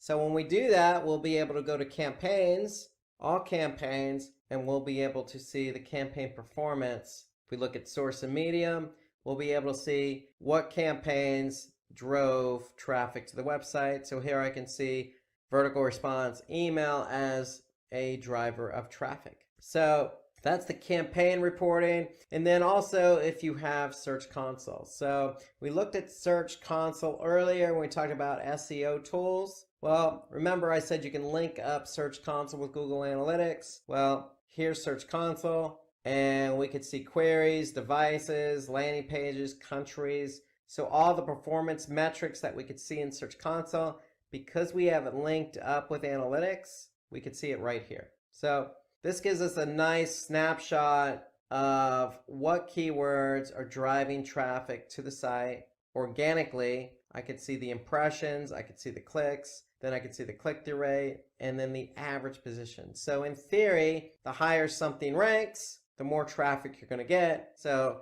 that's the idea behind it. We want to make sure that we're ranking for our coveted keywords. And if we are, we want to be able to measure how many times our listing was seen and how many times it was clicked. So that's the great thing about, Google. They have a family of products, and those products tend to talk to one another. In the form of Google Search Console and Google Ads, you can connect them directly to Google Analytics. So let's move from acquisition to behavior. So here in behavior, we have a number of different reports. So behavior tells us, once the traffic actually arrived at the website, how are they behaving? And so really what I would do is from there go to site content all pages. And so this gives us an idea of how many pages were actually viewed. So site content all pages tells us what page and how many times it was viewed during a period of time. And again, we're looking at year to date. So I can see engagement related metrics associated with a page. So this particular page here on line 1, I could see how many page views, unique page views, which is equal to sessions. So I can have a session come to the website and look at a page multiple times in that session. I could see the average time the person has spent on a page, and I can also see the bounce rate. So a bounce rate indicates that they arrived on the page and didn't go any further. They left the website from that page that they arrived on. And so I can also see percentage of exits, meaning what page did people exit the site from. So these are all engagement related metrics. So here is where I want to react and optimize my website performance. So if I see a page not performing well, meaning it has a high bounce rate or maybe low time on page, then I'm probably going to optimize it, meaning test it or change it to improve performance. So these are all pages, but I could certainly look at landing pages. Okay, so landing pages tells us the behavior of the page when somebody landed on it. So a landing page means that somebody came from organic search or paid search or another channel, landed on this page. So here I could see this particular page on line 1 had 4,970 sessions. Okay, and I can also see the performance of that page. So measuring engagements against pages is definitely important because page isn't performing in terms of bounce rate or time on page, then we want to be able to make changes to that page to improve performance. Okay, there are some other great reports under behavior. So we want to go to site speed. We want to look at how fast or how slow our pages load. So this is important from an SEO perspective, because if a page isn't loading very fast, then chances of it getting ranked in Google are not very good. So Google's organic search basically takes page load time seriously. So if a page doesn't load very fast, then we need to be able to fix it. So we can go to page timings. I can get a good sense of the average page load time of a particular page. And what Google does here is under speed suggestions, they actually will give me some ideas and speed suggestions on how to address a page that's loading very slow. And so when we load up the speed suggestions report, what Google does is say, hey, we know that this page is loading very slow. The average page load time is 15 seconds. Here's some suggestions. We're going to give you 7 suggestions. So if you click on that, what's actually going to happen is you're going to go to another tool called PageSpeed Insights. And PageSpeed Insights is analyzing the page, as you can see here. And when it's done analyzing the page, it's going to give you some feedback on how to improve page load performance, not only for desktop, but for mobile. So here I can see, if I scroll down, this is desktop, and these are some of the opportunities that I can address when trying to improve the page load time of that particular page. So here I could see there's some server response time issues. Image sizes probably need to be resized. I can remove unused CSS. Okay, so there are a lot of different things I can do to improve the page load time on this particular page. Okay, this is for desktop. I can also see mobile. So mobile, a lot of the same issues. So if we address these opportunities, then we could see a lift in page load time. We see a lift in page load time. We're going to probably see a lift in organic rankings or even user engagement. Because if a page takes a long time to load, a user's probably not going to stay on that page very long. So to me, site speed is an important report under behavior. Now, one more report here that I want to point out under behavior is events. And to me, events are important. So if you're trying to measure engagement on your website, you need to make sure you have event tracking set up. And when we talk about event tracking, we're talking about measuring things that analytics doesn't measure by default. So if you have a button on your website, if you have a PDF download, if you have a submit button on a form submission, if you have a subscribe button, if you have a video, if you have an external link, anything that is going to trigger engagement on your website, you need to measure with event tracking. And event tracking is simply set up by breaking out the event into a category, an action, and a label. And so here we could see for our particular website, we have categories already set up for event tracking. So here, for example, I can see on line 6, video. I can see how many people actually watched our video. Okay, so here's the action, video start. Okay, so over this period of time, I could see I had 49 unique events, 50 total. So that's how many people actually watched the video. And you can always revert to label, and that'll tell you what page people watched, in this case, the video. So event tracking is important because we want to be able to measure engagement. So if you go to events under behavior and you don't see any events listed, you probably need to get that set up, and that is set up through Google Tag Manager. So what you want to do is you want to be able to set up your events through Google Tag Manager, which is another Google platform, but you certainly want to do that. So that's where you set up your events. When you set up your events for your website with a category, an action, and label, you'll be able to measure those events in analytics under behavior, under events. And the important thing here is you'll be able to measure engagement. So I'll be able to see how many people came to the site and how many people clicked on a button, downloaded a PDF, submitted a form, played a video, did whatever we wanted them to do.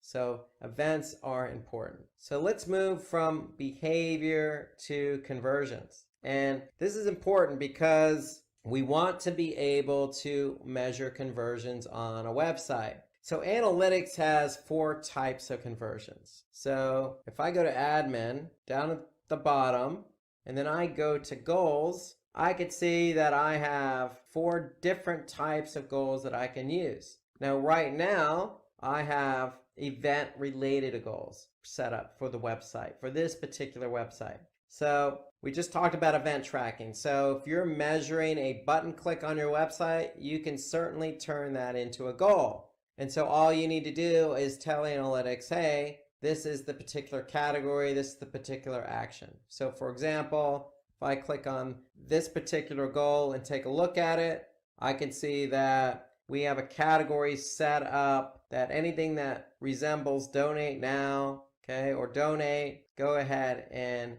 fire this event as a conversion. Okay, so event is one type of goal. Another type of goal is destination. So if somebody goes to a specific page, like a confirmation page, we can turn that into a goal. So here I could see if somebody goes to donation-confirmation, then analytics is going to fire that goal as a conversion.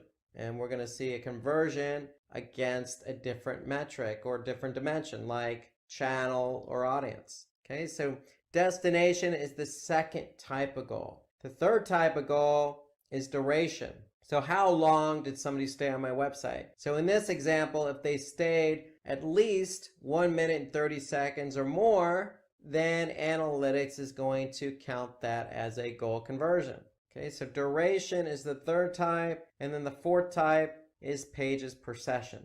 Okay, so if I look at this example here, if a user came to my website and looked at more than 3 pages in that particular session, then analytics is going to fire a goal conversion. So 4 types of goals. You don't have to set up all 4 different types. My recommendation is at least have 1 goal set up. If you're not sure what goal to set up, then at least set up a duration or pages per session. Okay, so at least you can measure how long somebody stays on your website or how many pages they went to. Okay, so when you actually do have these goals set up, you can go back into conversions, we can go back into goals, we can go back into overview, and we can measure our goal completions over this period of time. So here I could see 313 goal completions total with a goal conversion rate of 1.88%. And then I could see it broken down by goal type. So remember, the only goals I have available and set up are event-related goals. So 69 newsletter signups, 156 donate click buttons, I have 32 contact form submissions,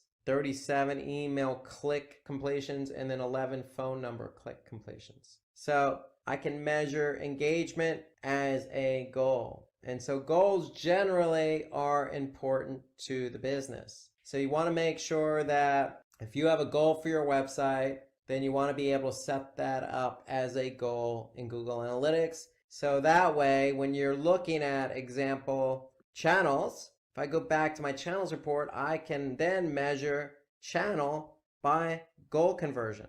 So these are all goals, but if I want to look at, for example, how many people from organic search clicked on the Donate Now button, I could see that. I could see year to date 10,887 users, which meant 11,000 sessions. 76 clicked on that Donate Now button. And that comes out to 0.65% conversion rate. Okay, so that's important. So you want to be able to measure any dimension, whether that be channel, source medium, keyword, campaign, mobile device, could be demographic, gender, or age. You want to be able to measure any dimension against the goals you have set up so you can measure performance. And that also includes pages or landing pages as well. So that's a quick overview of what you can expect to see in Google Analytics. Again, audience, acquisition, behavior, and conversions. So there are a lot of data in Google Analytics, but you want to be able to take advantage of the data in order to improve website performance. Now let's jump over to YouTube Analytics, because if you have videos on YouTube, if you have a channel set up, some playlist, you'll be able to get some really good insights as to how your video is performing. And so here I could see I'm in YouTube. All I did was I went to my account, then I went to the studio version of YouTube, and then from there I went to Analytics. So my account, YouTube Studio, Analytics. And Analytics here is going to give me all sorts of information about my videos. Okay, so here I could see over the last 28 days, my videos produced over 8,600 views. My watch time in minutes totaled over 17,000. And I've netted 48 subscribers. And this is an overall, okay, so I can actually see when I publish videos, and I can see the date they were published. And here I'm looking at, total views over this particular date range. I can also see specifics on a particular video. So I could see the top video in terms of minutes. Here I could see this particular video had 602 minutes over the last 28 days. So here I could see views on a particular video. So this is just an overview. I could certainly look at some other information. If I click on reach viewers, I could see the total impressions. So how many times my video was viewed or how many people looked at it. Okay, and then the click-through rate. So here I could see the different traffic sources. So 29% came externally. Okay, here I could see 25% came within YouTube itself. I could see how many times a video was viewed and played via playlist, via suggested videos. So I could see different ways in which the traffic found my video and actually watched it. Here I could see externally how people were able to find my videos. And I could see 46% found it via Google search. I see lots of information here about sources of traffic, how the traffic got to these videos. So I could see then once the traffic found my videos, how many times they actually saw it and viewed it and then watched it. So that's how many times I was able to reach viewers via different sources and then their reaction to that, how many times they saw it and watched it. Here I can click on interest viewers. So again, I could see the top videos in terms of watch time. I could see the top playlist. So here I could see my partners playlist was the top playlist. So I could see some interest here in terms of average view duration.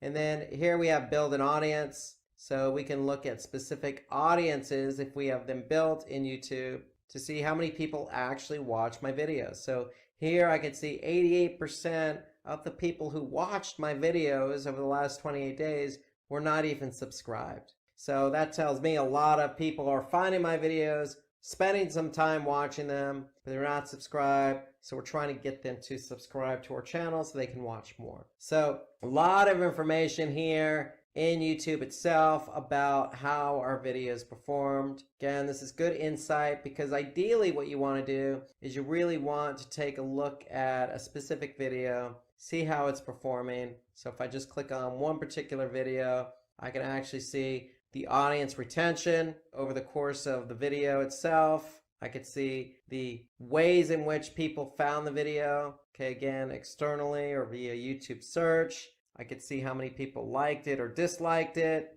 I could see all sorts of information on a particular video itself or an overview of my channel. So that's all available to you in YouTube Analytics under YouTube Studio. So take advantage of that. So if you're publishing videos on a regular basis, you want to hone in on how your videos are performing. So if you have any additional questions about YouTube Analytics or YouTube in general, take a look at our video that we created earlier this year about how to create a YouTube channel. We go into some in-depth insights into YouTube itself, especially YouTube Analytics. So take a look at that video. And if you have any other insights about YouTube Analytics or analytics in general, go ahead and put a comment below this video. So let's turn our attention to competitor spying tools. Very important to keep tabs on what the competition's doing, and there are a lot of tools out there. So when it comes to social, we can use a freemium tool like Sprout Social to listen in on our competitors. We can use another freemium tool, Social Blade.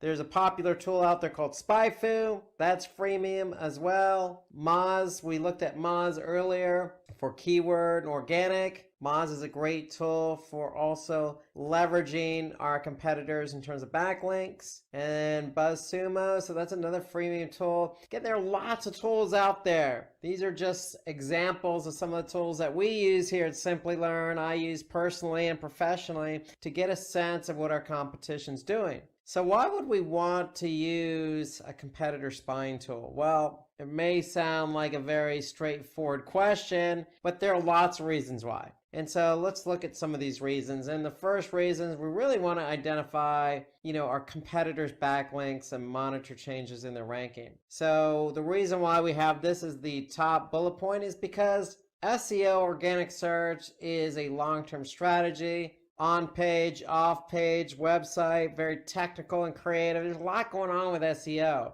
a lot going on. And sometimes it takes a long time to rank for something. And a lot of SEO does depend on relevancy, relevancy being how many quality backlinks are linked to you. So it's always good to leverage what your competitors are doing so you can see how you stack up. And so that's why this is up there as number one. We want to be able to really take a look at what our competitors are doing. Another example would be, hey, how much traffic a competitor is gaining on certain keywords. This could go either way. For paid search, organic search, what are competitors bidding on? Are they really getting traffic from those keywords? So there are tools out there that help us leverage what our competition's doing. Okay, we can also identify our competitors' top performing content for relevant topics. Okay, we can determine what our competitors' website referral traffic is. Okay, we can pull our competitors' data and compare it with our own campaigns. So lots of tools out there to help you do this. And we may want to track the total amount of clicks a competitor receives and how much they pay for each keyword. So let's go ahead and take a look at a few examples how we can leverage all these bullet points that we just discussed. And so we're going to start out with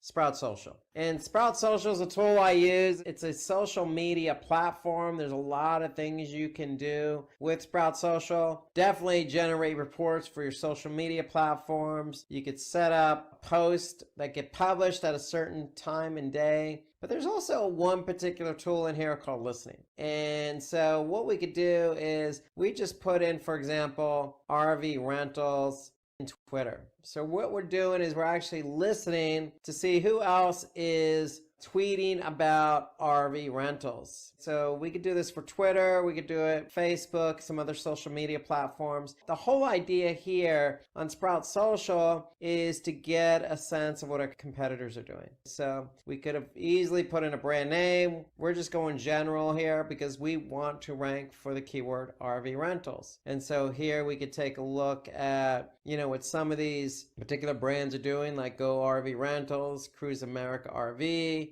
We could see, just scroll down, and we can get a sense of, in particular, what people are tweeting about, what other companies are tweeting when it comes to this particular keyword, RV rentals. Now, if I want to hone in on a particular competitor, I could just really refine my search for that competitor's brand name, so RV Share. So here I can take a look at, what they're doing when they're posting or tweeting, how long ago, the time of day, get an idea of what they're actually saying, what campaigns they're promoting. Okay, I can get a sense of everything about this tweet. And so here I can scroll down and I can see what's been shared by other people for this particular brand. And I can see a lot of people are, as an example, retweeting this particular giveaway. And so to me, it just gives me a sense in this particular example on Twitter as to what our competitors doing. Okay, let's turn our attention to SEO. So remember that first bullet point, we want to get a sense of what our competitors are doing when it comes to backlinks. And so Moz has a great tool called Link Explorer. And Link Explorer there allows us to actually compare link profiles. So for my domain, I can go ahead and put my competitors' domains in there and definitely get a sense of how many links my competitors have, external, internal. I can get a sense of page authority, linking domains. So I can really do a comparison across my domain and my competitors' domains to get a snapshot of how I compare against my competitors. So this gives me an overview of everything I need to know organically. Now Moz also has another great tool under Link Explorer called Link Intersect. And I like Link Intersect. I use it a lot because if our competitors really have a number of external links and domains pointing to their site, and they have a better domain authority and page authority, then I want to be able to,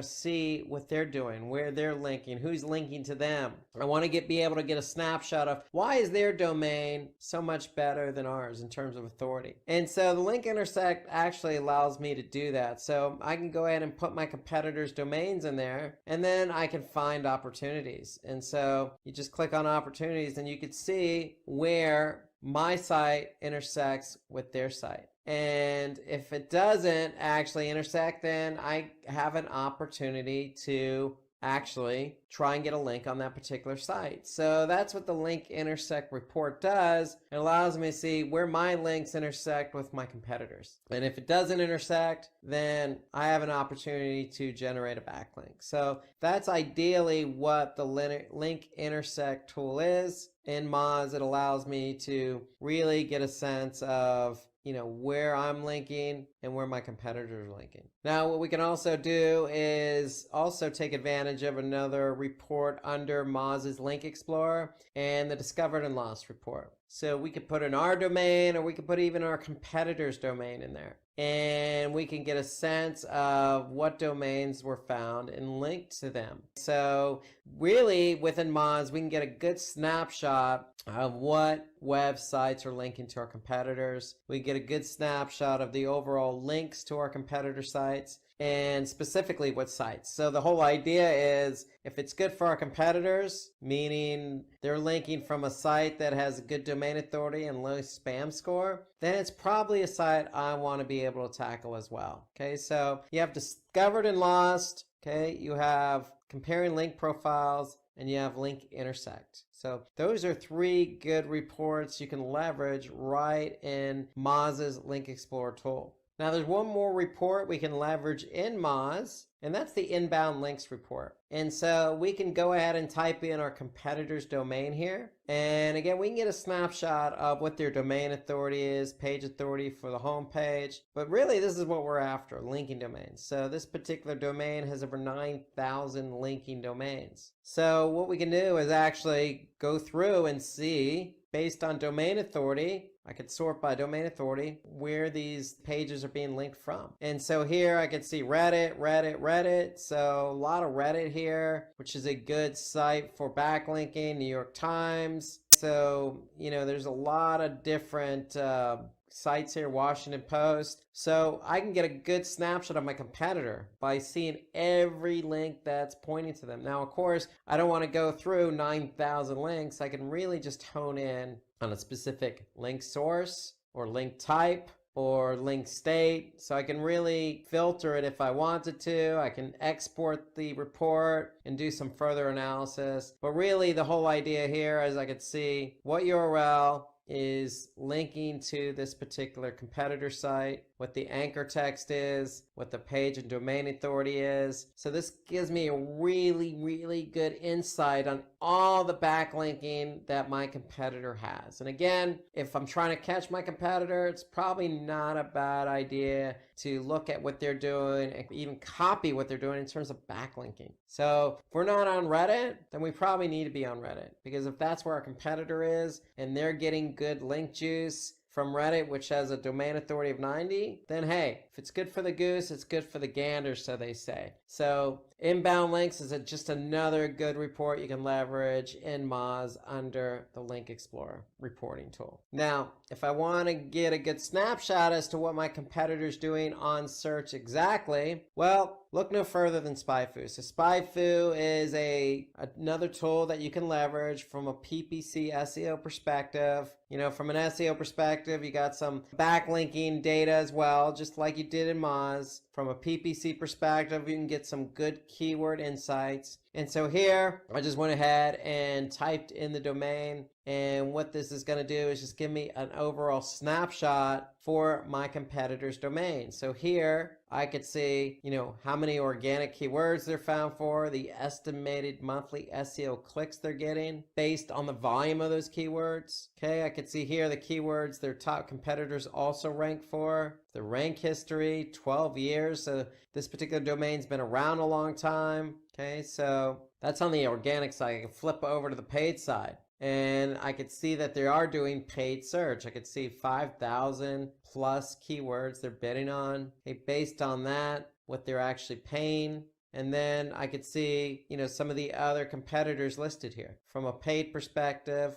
and an organic perspective. I could see the shared keyword overlap. Okay, now again, you can pay for this because it's freemium and get some really good insights as to how your domain compares to your competitors. So I'm using the free version, and here the free version, SpyFu is just giving me some overall data on the specific domain I entered in. And so I entered in my competitors. You can certainly enter in your own domain to get a sense of organic keywords and paid keywords. So you can see top keywords, top paid keywords. Okay, this is Google Ads. Okay, so this is what recommendations as to what to purchase. Okay, here you could see some Google Ads history. I could see exactly what ad copy my competitor actually wrote and for what keyword. And then I could see some organic ranking history here as I keep scrolling down this overview report. So I can see for RV Rent where they rank, and then I can see inbound links just like I did in Moz.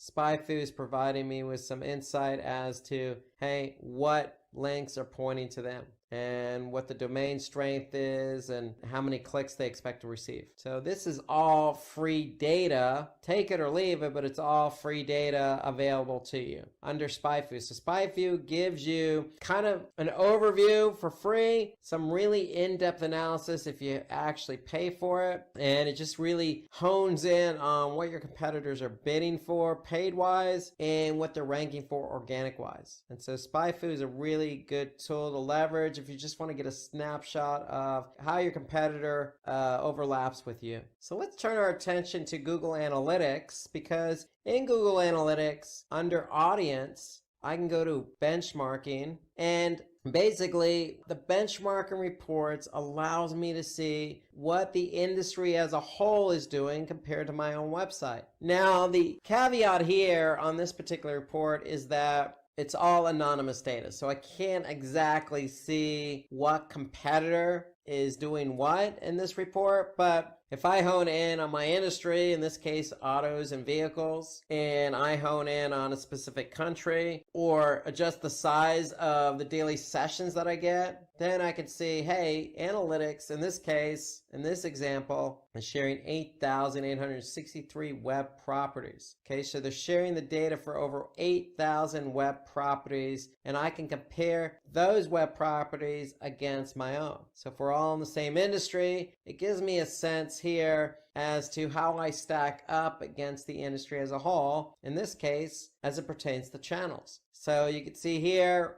red not good, green is good. So in the industry, we're not doing as good as others in the same industry who are receiving the same amount of sessions. Now, we could certainly adjust, and we can adjust our locale. And if we do that, Google's going to be able to adjust how many web properties are actually contributing to the report. And so when analytics makes that adjustment, we're going to be able to see, in this case, just New Zealand. So we're going to adjust for New Zealand, and we're going to go with a 4,999. And so we could see there are about 300 something web properties contributing, 47 web properties now contributing to this report. So if we're focused on the New Zealand region, and this is the amount of traffic we get, we're now comparing us against 47 other anonymous web properties. So now if I go back to the report after I've honed in, I'm looking at channels, and I can see how many sessions we're getting by channels and how I compare against the competition. I can also measure up against percentage of new sessions, new users, pages per session, average session duration, bounce rate. But that's just channels. I can also do location and devices. So the whole idea behind this report is, yes, you're not honing in on a particular competitor, but you're honing in on your industry. So you're getting a good idea as to how you compare against your industry just by making some adjustments in the benchmarking report. You obviously want to make sure you're looking at the same industry, adjust for your country or region, adjust for the site size, meaning how many sessions you actually get on a daily basis, and then analytics will do the rest. They'll compare you against those in your industry. And so I find this to be a good tool because it allows me to stack up our site against those in the industry. And obviously, if we're not driving as many sessions, especially say from organic, then we have our work cut out for us.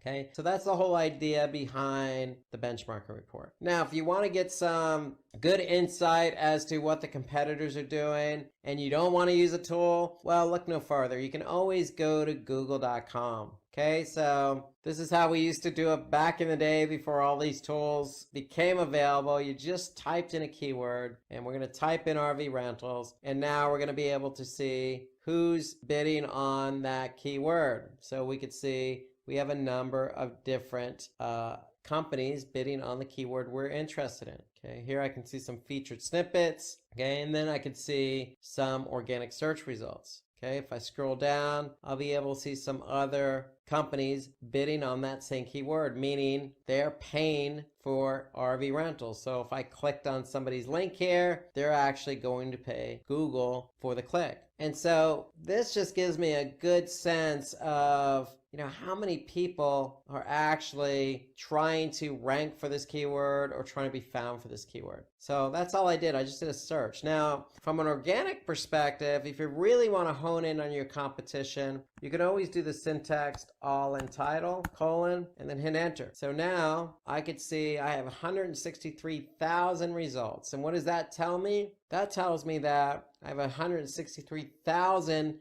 websites with RV rentals in the title tag. So if you're trying to optimize for the keyword RV rentals as an example, then you know that you have 163,000 different listings ahead of you that you need to jump over in order to rank for the keyword RV rentals. So using the all in title syntax and the keyword right after that actually just gives you a more accurate picture of how many sites are actually ahead of you for a particular keyword. So that's the whole idea. So if I get rid of the syntax, and you can see for RV rentals I have 132 million, but that's not really accurate because not all these listings have the keyword RV rentals in the title tag. And title tag, if you're working on organic search, is one of the key important factors for ranking. So you need to have that keyword in the title tag. So that's the whole idea behind using the all in title syntax. It gives us a good idea as to what our competition's doing and how many sites we have to jump over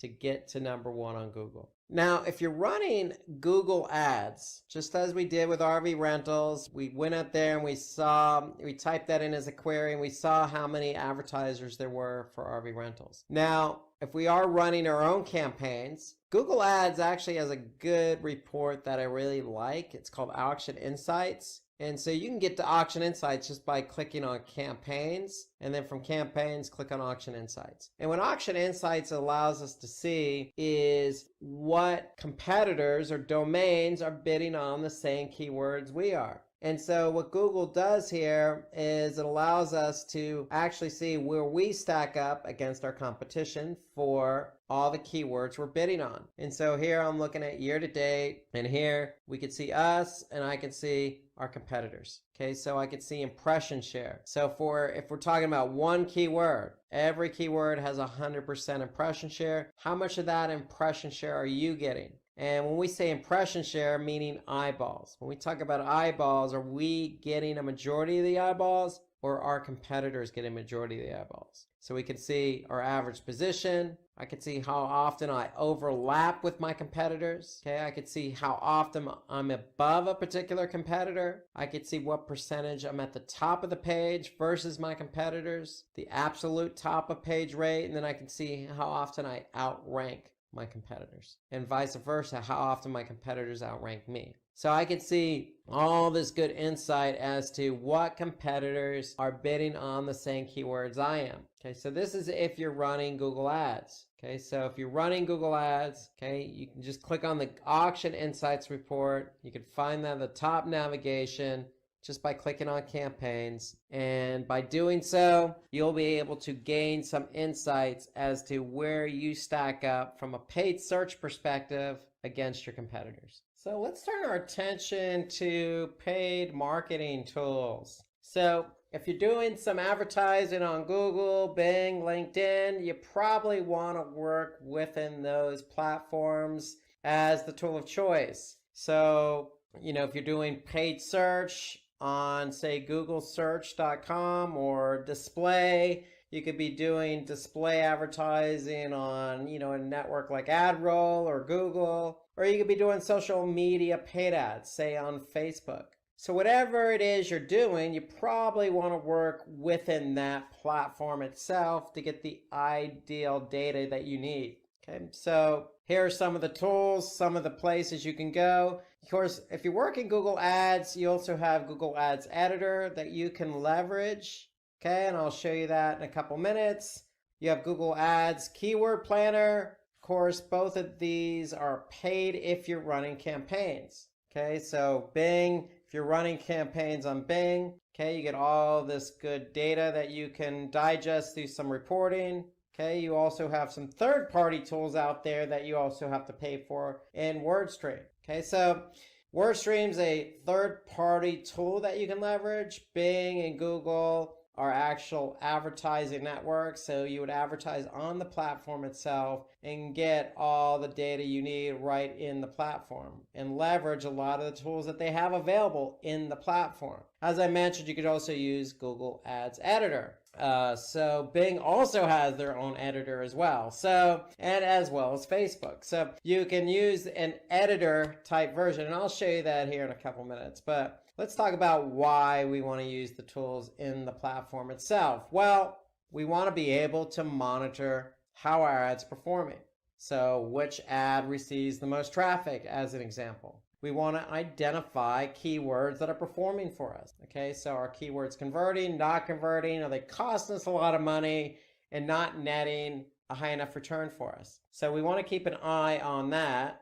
Okay, so we want to monitor our cost, okay, across different locations and devices. Not only cost, but we want to also monitor how our ads are performing across different locations and devices, keywords across different locations and devices. So we want to be able to measure by device. Okay, so we also want to analyze competitors' data. And as we showed you in the competitors section, Google, as an example, has Auction Insights reporting.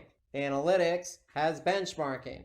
So Google itself does provide some information in the case of Auction Insights as to how your competitors are performing against you on Google search. So that's on the paid search side. Then you have display. Okay, so display advertisements. Okay, you're across a different network.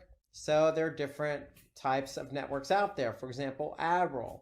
Okay, you have Criteo. Celtra is another paid version of or paid tool you can use, and Wide Orbit. So these are some of the paid marketing tools you can leverage. Of course, I like to stay, if I'm advertising on Google, I like to stay in Google Ads and measure my display performance that way. But if you're on AdRoll, for example, then you want to leverage AdRoll's reporting platform and some of the tools they have to offer. So if we look at display, why do we want to leverage some of these tools? Well, just like search, for example, where we want to look at keyword and ad performance, same kind of concept here.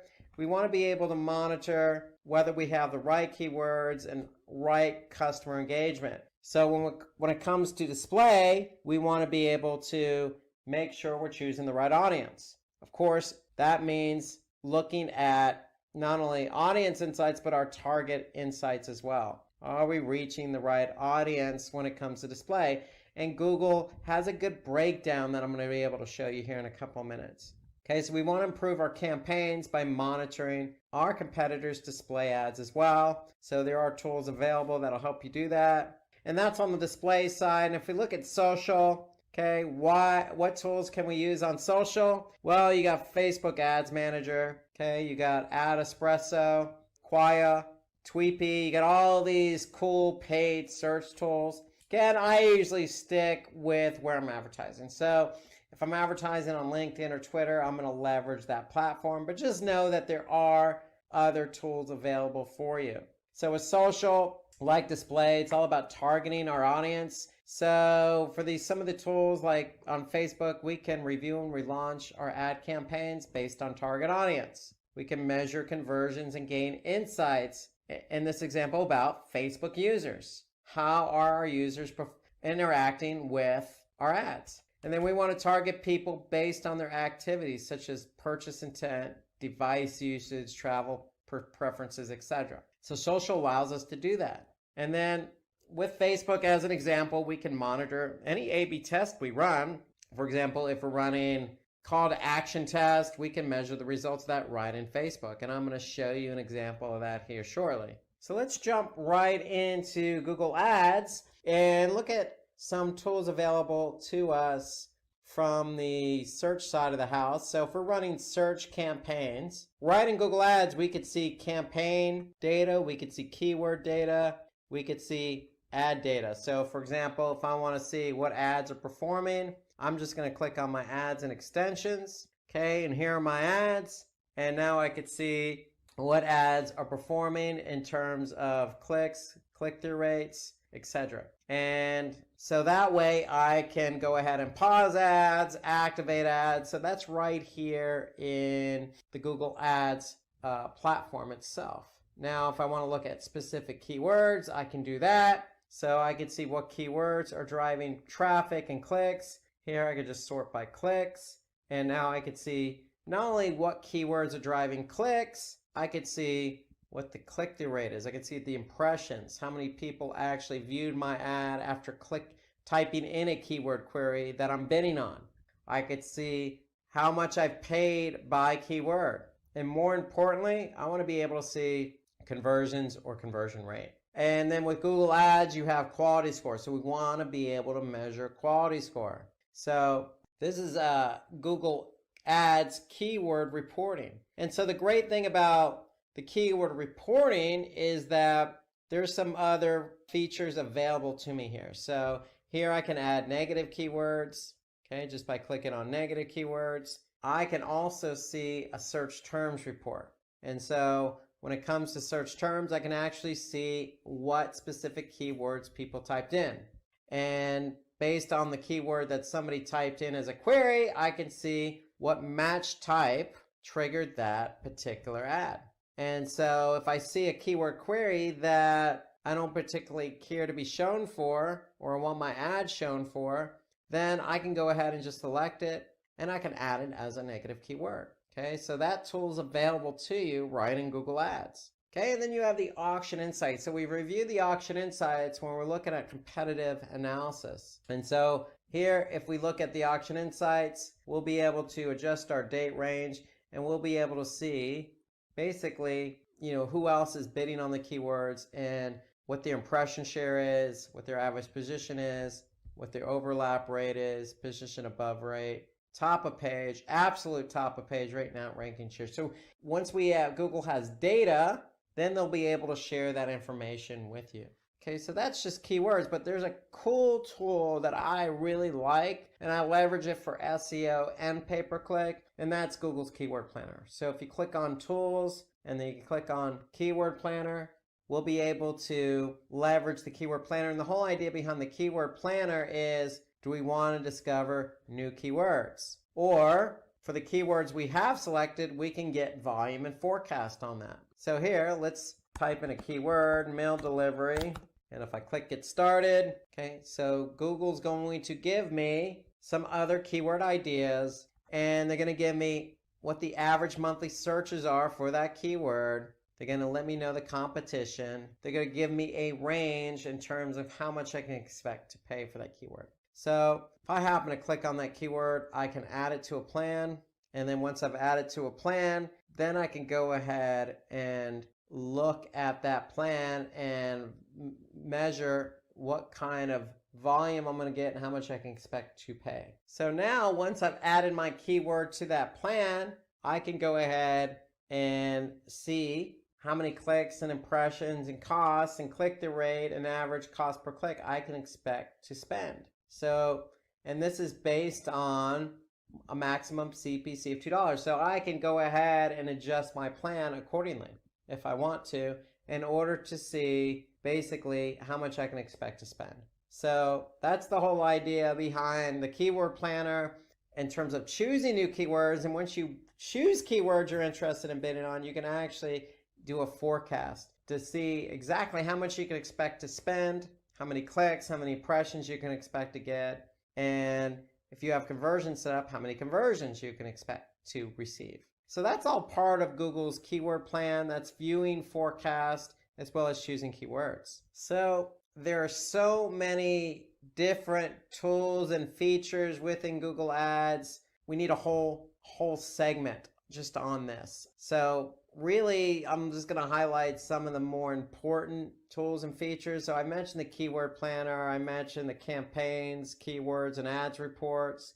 Another thing I would look at in Google Ads, again, we mentioned this as one of our key defining why would we use it bullet point, and that's because of devices. So we mentioned devices. Why would we use Google Ads reporting tool? Because we want to look at devices. And we want to be able to see what devices are driving traffic from what campaign.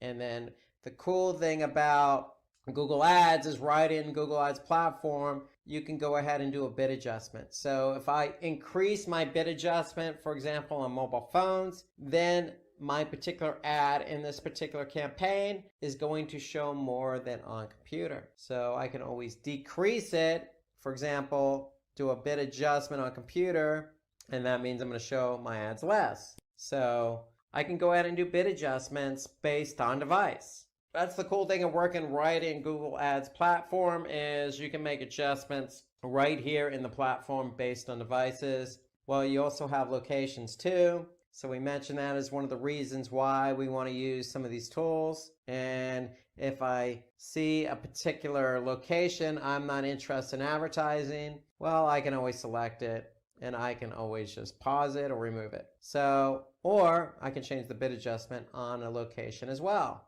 So I can make a lot of different changes right in the Google Ads platform. For those seasoned in search advertising, paid search advertising, especially on Google Ads, you can always use Google Ads Editor. All you need to do is just do a search for Google Ads Editor. You can download it. So basically what Google Ads Editor is, it's a tool, it's a software that you work with your campaigns on locally. So you're making changes to your campaigns on your computer. And basically when you're done making changes, you can always upload them to Google Ads, to the account on Google Ads in the cloud, so to speak. So that's the whole idea behind Google Ads Editor. It's a great tool for you to use if you want to make household changes really quick. For example, I'm looking at an account with a bunch of campaigns. So now if I click on one of those campaigns, I could see the ad groups here. Okay, so for example, if I just wanted to turn off all these ad groups, I can just highlight them all and just click status enabled to paused, and I can revert back if I want to. Okay, so you can make household changes. So here I can see the campaign, the ad group level. If I choose an ad group, then I can see some keywords. And again, I can make changes ad nauseum. Here I can copy, I can paste, I can delete.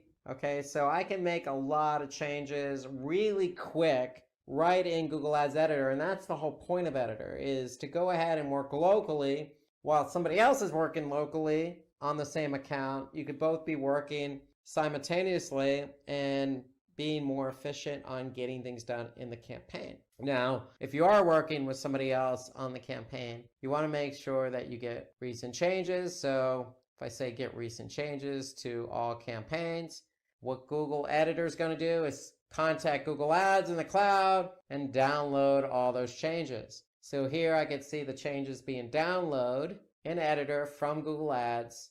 And when it's done, it's going to highlight all the changes that have been made. And so once I'm done reviewing those changes, I can go ahead and click done. And now I know I have the recent latest changes in Editor. So now I can go ahead and continue to make some changes. And when I'm done making changes, I can go ahead and post them. So that's the beauty of Google Ads Editor. Bing has a version, Facebook has a version. It allows you to, again, go at the keyword level, the ad group level. Okay, you can look at ads itself and make changes to the ads. Okay, you could do a lot of different things right in Editor. In fact, you could do pretty much most of what you could do in Google Ads, you can do in Google Ads Editor. And so that's Google Ads Editor. To me, I would recommend it if you're experienced with Google Ads. Again, it's software. You have to download it. You're going to use it on your computer as software. But when you make changes, all you need to do is post those changes or get recent changes that have been made on Google Ads. And so that's Google Editor, Ads Editor in summary. Now let's go back into Google Ads and talk about display advertising, because display is a different network, but the platform's still the same. And some of the same tools are available from the search network as well as for the display network right in Google Ads. So if I want to take a look at a campaign and ad group on the display network, I can just click on that ad group and I can look at the ads that are running for that particular ad group on the display network. So here, the difference being on the display network is you can use image ads. On the search network, you can only use text ads. So here I can look at image ads and I can see how they're performing. In fact, you could even go a step further and use responsive display ads. So Google has responsive display ads, meaning it's going to respond to what's performing best. Okay, and so now I can see clicks, impressions, click-through rate, etc. right on my ads and extensions report in Google Ads platform.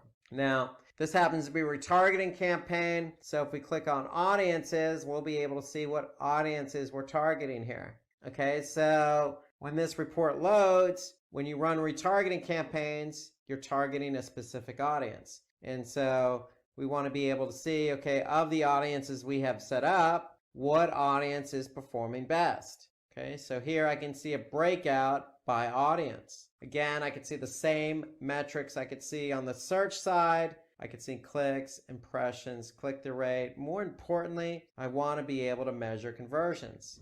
Okay, so that's the whole idea when you're in these platforms and you're paying for ads, is you want to be able to measure against conversions, and you can also measure against cost per conversion, conversion rate. Okay, so those are some key metrics to measure up against, whether it's audience, keyword, ad, whatever the dimension is. So here on the display network, we can get a sense of demographics. Okay, so unlike the search network, the display network allows us to see demographic data. And so now I could see an age breakout or an age range breakout that Google provides us. And I could see, again, based on the age range breakout, which age range has the most clicks, impressions, etc., including conversions. So you also have the opportunity on the display network to add keywords.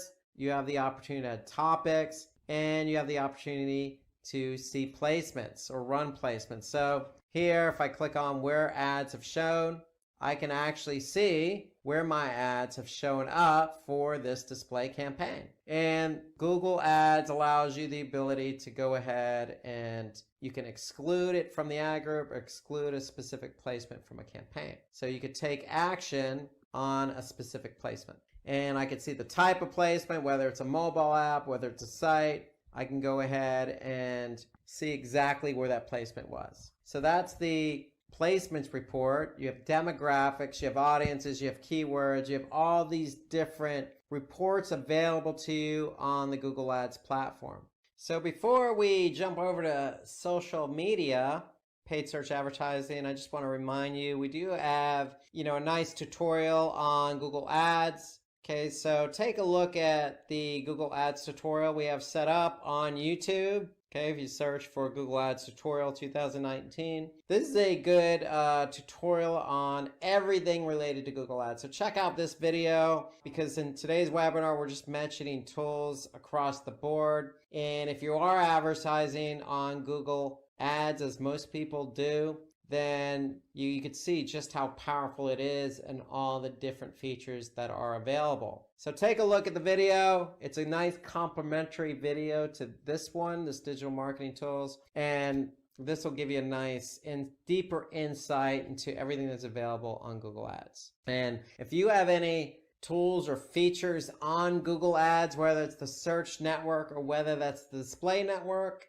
then feel free to comment below this video. Happy to hear your comments about what tools and reports and features you specifically use in Google Ads. So let's move into Facebook Ads Manager and show you how the platform looks when you're running ads on Facebook. So we can look at all the different tools and reports available here. So here we could see, if we're in the Facebook Ads Manager, we could see our campaigns, we could see our ad sets, and we can see our ads. So just like on Google Ads, you have left side navigation so we can drill down. So if we want to see ad sets, for example, we could just click on ad sets that are showing up in this particular account. And here we can see we have 2 ad sets that are live. So if I click on one of these ad sets, I'll be able to see an actual ad that's running here. And so for the actual ad that's running, I can then see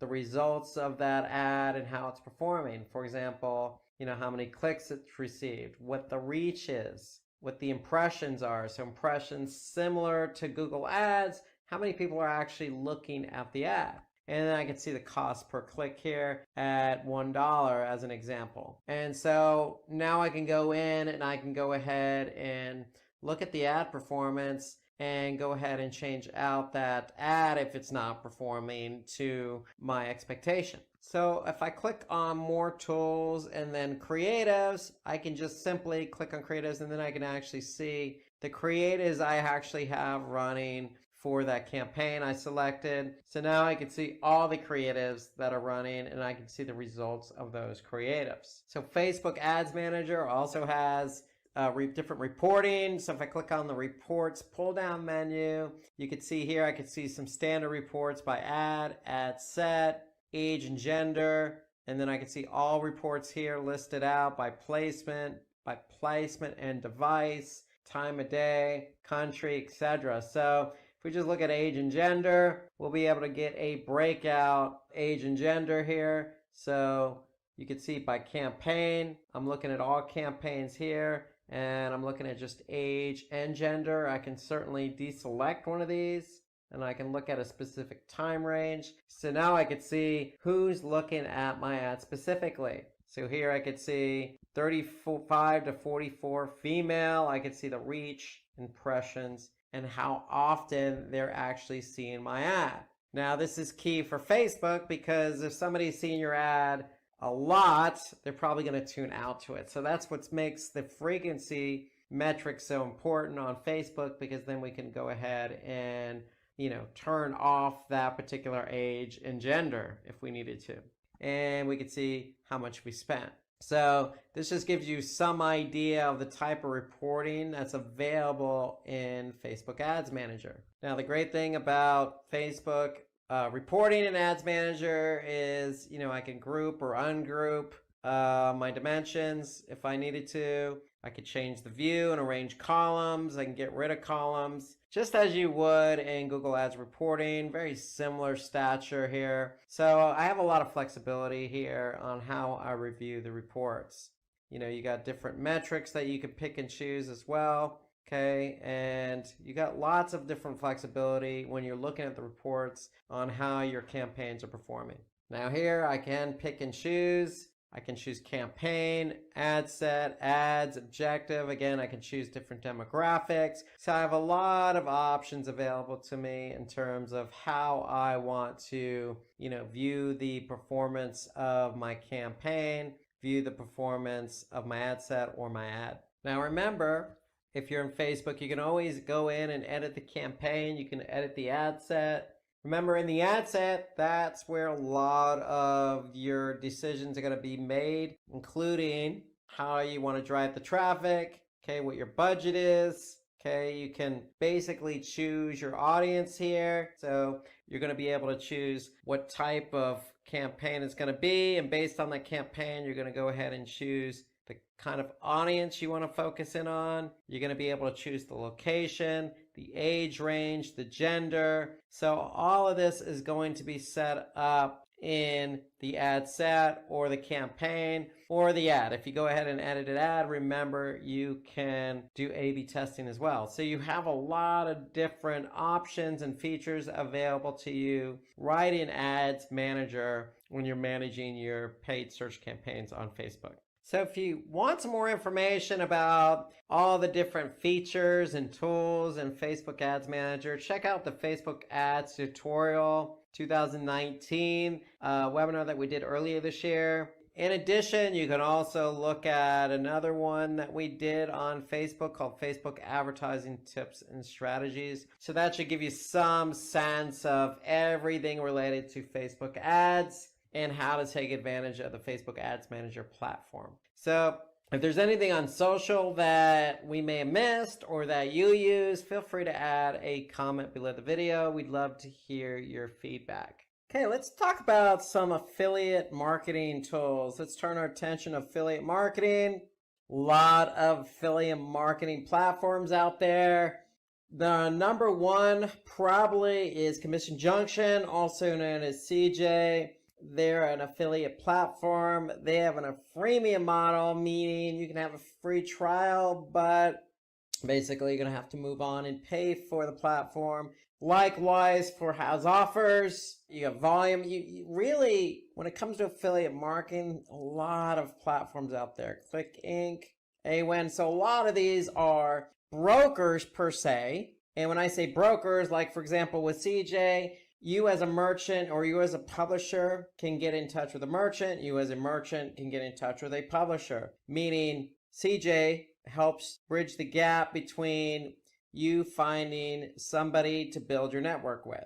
Okay, so that's what really affiliate marketing is, and you really need a platform to kind of put it all together. And so a lot of affiliate marketing platforms. We're actually going to take a look at CJ and go through some of the features in the platform here shortly. But let's just take a look at why we need these affiliate marketing tools. Well, these affiliate marketing tools identify affiliates, influencers, employees, other advocates you want to partner with. So again, you could be on the merchant side. You could be actually selling a product, and you're going to want somebody to help you sell that product. Somebody with a website who's an influencer who drives a lot of traffic to their own site, who, does sell, reputable brand, etc. So you need somebody to help you introduce you to these sites. Okay, so CJ and some of these other marketing platforms, affiliate marketing platforms do that. Okay, so these tools are there to do the introductions, the brokering, the relationship. So the other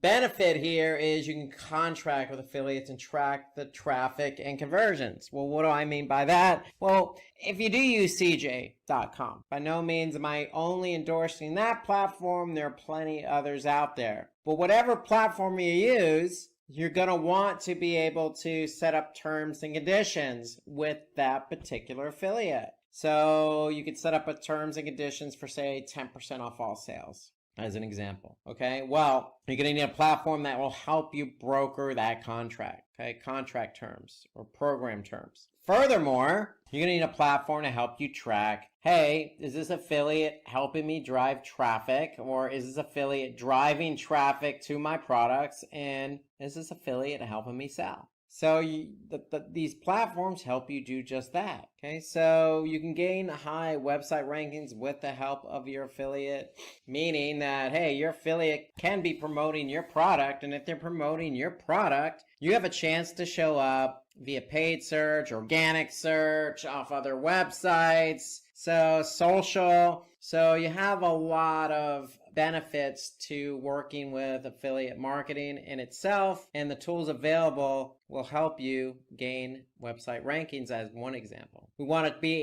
able to track certain metrics. Okay, so in affiliate marketing, you have earnings per click, EPC. As an example, most platforms measure EPC from a 7-day period to a 3-month period. Okay, you can also figure out what the actual cost per click is, just like you do on, say, Google search. You can actually measure that in affiliate. Okay, you want to eliminate fraudulent clicks, impressions, and conversions. So any affiliate platform worth its weight is going to help you understand, how many impressions and clicks and conversions you're getting, and help you manage that in terms of fraudulent clicks. Or, hey, if you're getting a lot of impressions and no clicks, that's a problem too. So these platforms are really built on helping you manage your relationship with the affiliate by offering up all sorts of reports and tools. The other big benefit here to affiliate marketing tool is, hey, we can influence our customers throughout their buying journey. So we could set up different promotions based on, hey, did somebody go to the website? Did somebody see our product? Did somebody click on our product? Did somebody go into the shopping cart with our product? Did somebody purchase our product? So there's all sorts of steps in the funnel, so to speak. And hey, you can work with an affiliate, a publisher, to influence your customers throughout that purchasing funnel, throughout that journey. So let's go ahead and log in here. So when you log in, like any other digital marketing tool, any other platform, you're going to have your own settings and whatnot. So really the whole idea behind any affiliate marketing tool is really there to manage your publishers. Who do you want as a publisher? Who do you want selling your product? You obviously want somebody who's relevant, somebody who's going to be able to sell the product, somebody who has a targeted audience that's similar to yours. Okay, so we go into cj.com, we're going to log in, and here you can see a publisher's link. So we're going to click on the publisher's link. And remember, when you sign up publishers, you have to have program terms. And so if we click on publishers, program terms, we're going to be able to see all the different program terms available. So here we could see the different program terms we have set up for certain publishers. So we just click on that, we'll be able to see that's the default program term. So remember, you could set up your own program term for any publisher. So as a best practice, if you have publishers who are actually performing well, who are selling your products, maybe you want to offer them a little bit more on the commission side. Maybe you want to sweeten the deal. Maybe, these publishers get better program terms versus, say, other publishers who don't. And so here we can see the program terms. Basically, you could see what the terms are, the action, and the different policies here. So everything you need to do to manage that publisher in terms of payment is done under the program terms. Now, if the program terms are met, the publisher actually sells your products. CJ is the broker. They're the ones who are going to initiate the payment based on the program terms. So be careful on the program terms. You want to be able to set them appropriately. CJ has templates. CJ has some default program terms that you could use and offer up to different publishers. So based on the program terms, that's how your publishers are going to get paid. And so here you can have as many different program terms as you want. There's no limit here. You want to be able to align and reward program terms, again, based on performance. And so here we can see what publishers are under what program terms. So again, if your publisher's performing well, sweeten the deal. Offer them a better program terms. And so you can align publishers with different program terms. And so that's the whole idea behind program terms, is you want to be able to align publishers with that. So when you sign up a publisher, they're going to get aligned with a program term, meaning what are they going to get paid for selling your product? Now, if we want to manage by status instead of by program terms, we could see all the different organizations we have in our network. These are our publishers. We're the affiliate. We're the ones selling the product. We want to know who's selling, who's not selling. And so we can look at all our publishers by program terms or by status. Okay, so basically you can see here the term status, whether it's active or not, earnings, basically what they've sold over the last basically 7 days or 3 months. So you can look at basically how your publishers are performing just by clicking on Manage by Status here in CJ.com. So when you're looking at reports in CJ.com or really any other affiliate program, you might see the acronym EPC. This stands for earnings per click. Actually, it's a little misleading. It's actually earnings per 100 clicks. So basically, CJ calculates, how much your publisher's actually making per click. Just like paid search, we're paying Google X amount per click. It's the same thing here. We can't, or these publishers can't make any money if they don't generate clicks. So that's why you have an EPC model or metric, so to speak, so you can measure earnings per click. CJ does it over a 7-day period and over a 3-month period. So you could sort based on 7-day or 3-month to see who's earning the most per click in terms of publishers. Now, you can select under publishers groups. Now, you can group your publishers. Okay, so if you have, say, a group of publishers in a specific region like the United States or India, or if you're just focused on the United States and say you have publishers in different states like Texas, California, Missouri, Arkansas, well, you can group those publishers into different groups, and you can look at your different group names here. So here we could see Canada, and so we have our publishers grouped into a group called Canada. Why? Because they're based in Canada. Makes sense. So you want to be able to organize your publishers, because the whole idea behind affiliate marketing, CJ, is you want to be able to get the best publishers available for your network. And so as you get more publishers for your network, you'll be able to basically start grouping them where it makes sense. Now, the example I gave you is by geography. You could do by geography, or you could do by publisher status, meaning my best performing publishers go into a group. If they're in a group, then they get aligned with a certain program term.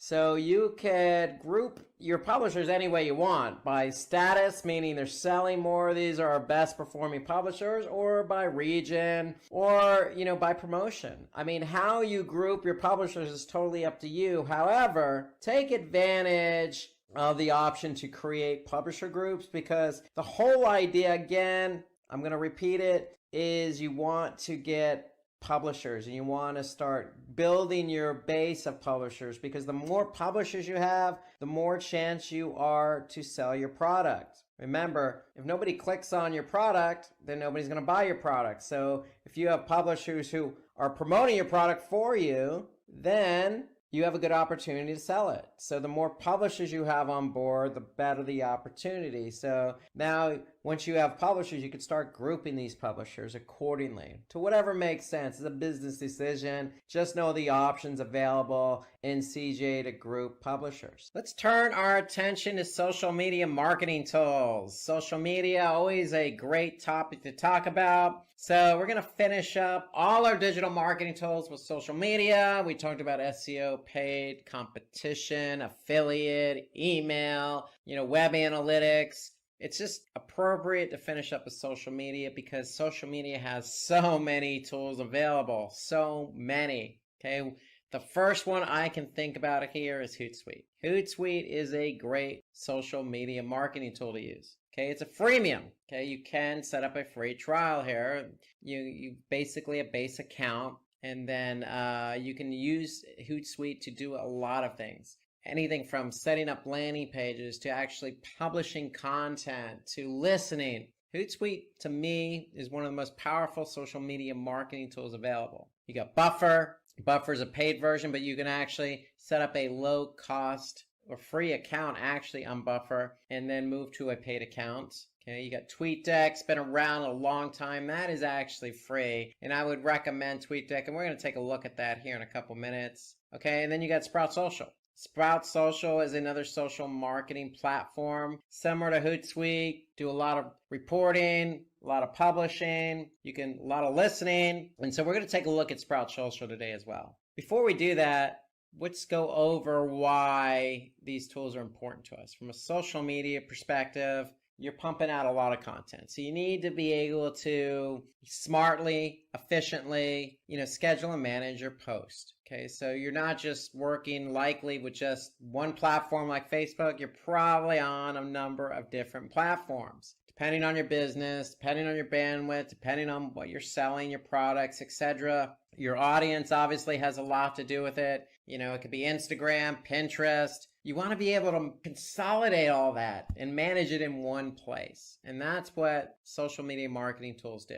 They allow you to manage everything in one place. So if you can manage everything in one place, then these social media marketing platforms need to be able to make it easy for you to add and manage different accounts. Okay, so a lot of them have the ability for you to add, not just one Twitter account, but multiple Twitter accounts. And not just one social media platform, but multiple social media platforms. And a good social media marketing tool worth its weight will help you monitor the results. So monitor social media posts that help drive leads and sales. In other words, you're going to have a lot of different metrics associated with each social media marketing platform. Okay, which one is actually doing its job? Okay, so you want to be able to easily manage these platforms, applications, and websites very efficiently. Okay, so instead of having to log into each platform, you just log into one place, get a sense of what's been posted, what the engagement is, did they purchase, etc.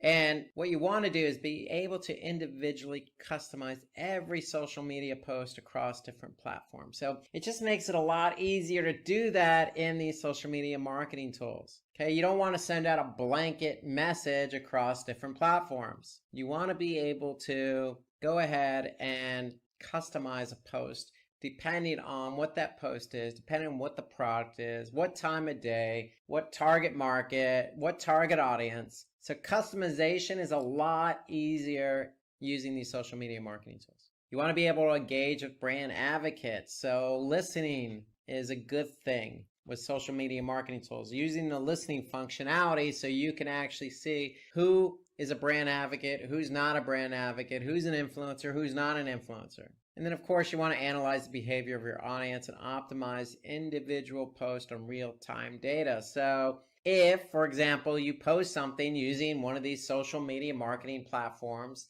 and you see it go viral, then you want to be able to react to that in real time. So you're going to be able to see that in real time on these social media marketing tools, these platforms like Sprout Social and Hootsuite. And then you're going to be able to react to that behavior. And then, of course, monitoring website traffic and conversion rates, that's key. We always want to monitor conversions based on our KPIs, our business goals. So there are also a few important digital marketing tools that can help you in different ways. Okay, so without further ado, let's jump in and take a look at what's available in terms of social media marketing. So just a quick reminder, if you are running ads on Facebook or you're posting on Facebook as an example, or any platform in general, that platform's going to have its own metrics, if you will. So for example, Facebook has something called Facebook Insights. So you'll be able to actually see, what's been posted based on, the last 7 days. In this example, how many page views you're getting, engagements, recent posts. So just to let you know, yes, you can go into any one of these platforms on its own. and look at metrics. Just like you can do if you're running Facebook ads. Hey, you can go right into Facebook Ads Manager and view data there. Okay, so the whole point here, though, on using a social media tool is that you can measure all that in one place. So if we log into Sprout Social, I can set up these accounts right into Sprout Social. So I don't have to log in Twitter individually or Facebook individually. I can link them up all within Sprout Social. And then I can go to reports, just like I can with Facebook Insights. And then once I'm in Sprout Social reporting, then I can go ahead, just like I can in Facebook Insights, except it's all right here for me. I can jump into, Facebook and dig a little bit deeper as to what's going on with my account. So I don't have to log into Facebook directly. I can see, the impressions, the engagement, the clicks over a period of time. I can see my audience growth.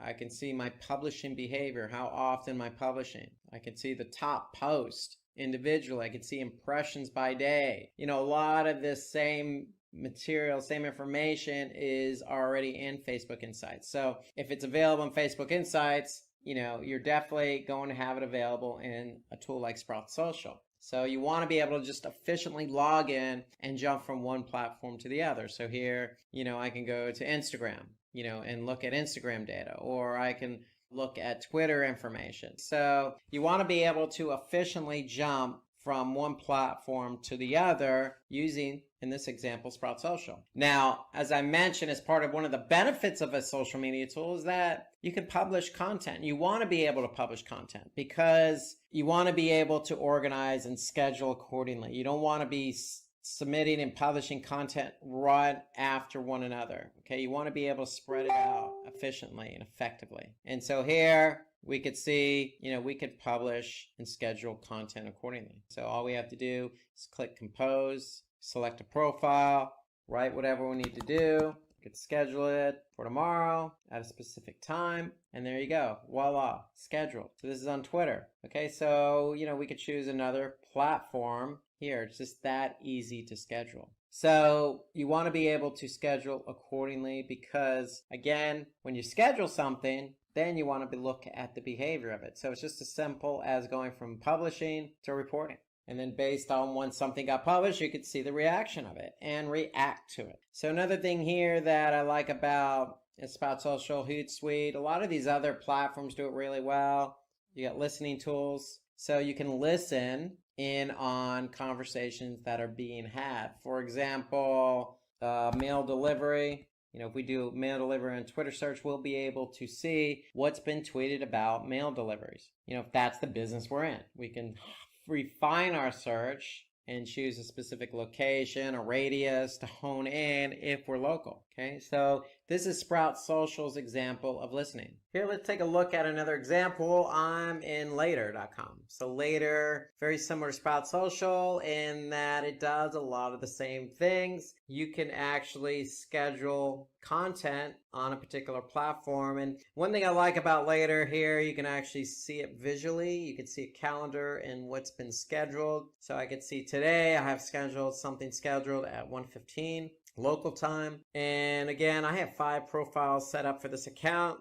So I can pick and choose the profile that I want to publish to. So it just makes it that much easier and I can visually see it. And that's important. So here I can click on media library. So the one thing about Later.com is that, you have a library of images that potentially you can reuse. So if I click on this image here, okay, I can get a sense of when it was used and I can view it on a calendar. I can add a label for it. So that's another benefit to Later is that they have this media library here. They have conversations. So I can actually connect to a platform and listen in on conversations that are being had, similar to the listening tool in Sprout Social. And they have analytics, so you can actually see right in Later.com how your particular social media platform is performing. So I can see it here over 7 days. I can see the number of followers have increased. I can see the growth rate. I can see the number of impressions that I've received. Okay, so I want to be able to see how my particular platform's performing over a period of time. So I can look at reach, a lot of profile views, website clicks. Okay, so I can get a lot of good insights here right in the analytics platform of Later.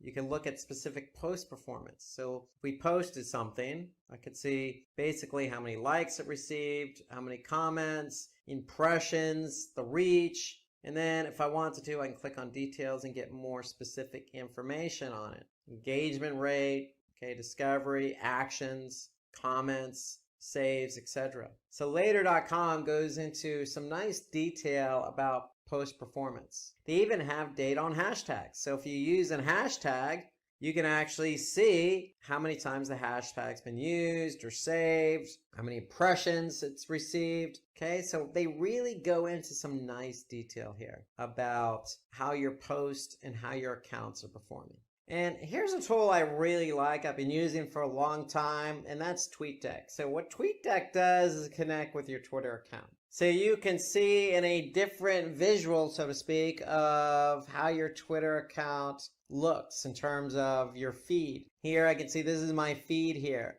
Okay, I can see some notifications. I can see specific messages. Then on this column, I can see activity.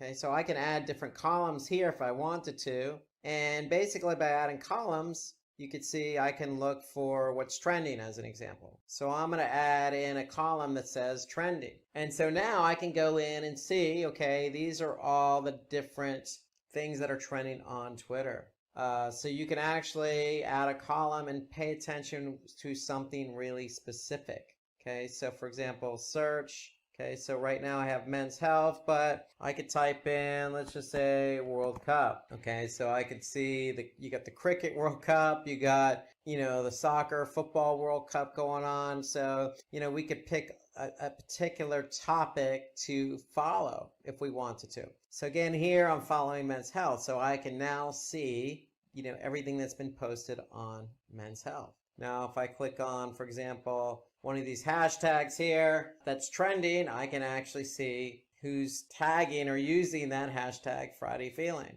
in their tweets. And so the whole idea behind, TweetDeck, it serves up a interesting overview, so to speak, of not only your account, but, a specific topic or what's trending or, other things that are being said. So if you really want to pay attention to your brand or something really specific like, your competitors or a specific product, then you can just do a search on that. And so that's the great thing about TweetDeck. It allows you to kind of just look and listen in on everything going on in Twitter. Now, we do have a good video out here on YouTube, how to start social media marketing. So if you haven't had a chance to look at it, take a look. It goes over some of these tools that we cover today, like Sprout Social, Later.com, Facebook Insights. So it does cover in more detail some of what we covered on these social media marketing tools. So take a look at how to start social media marketing. So we covered a lot of different marketing tools, digital marketing tools, everything from SEO to email to social to paid to affiliate to competitor. But there's also a few other digital marketing tools that you can use in different ways, like video SEO, for example. So vidIQ, we want to use vidIQ to get a good sense of how a particular video is performing. So here, if we go into YouTube, you can see vidIQ is a browser extension or a plugin, if you will. So I can go and take a look at a specific video and see how many hours it's been watched, how many views, minutes watched, subscribers, etc. The great thing here, I can look at the entire account. So I can get good insights into my video or my entire account here, just by adding in the vidIQ extension into my Chrome browser. So vidIQ actually does give you some really, really good insights into not only your account, but the video. And so recommend vidIQ because it's good for video SEO.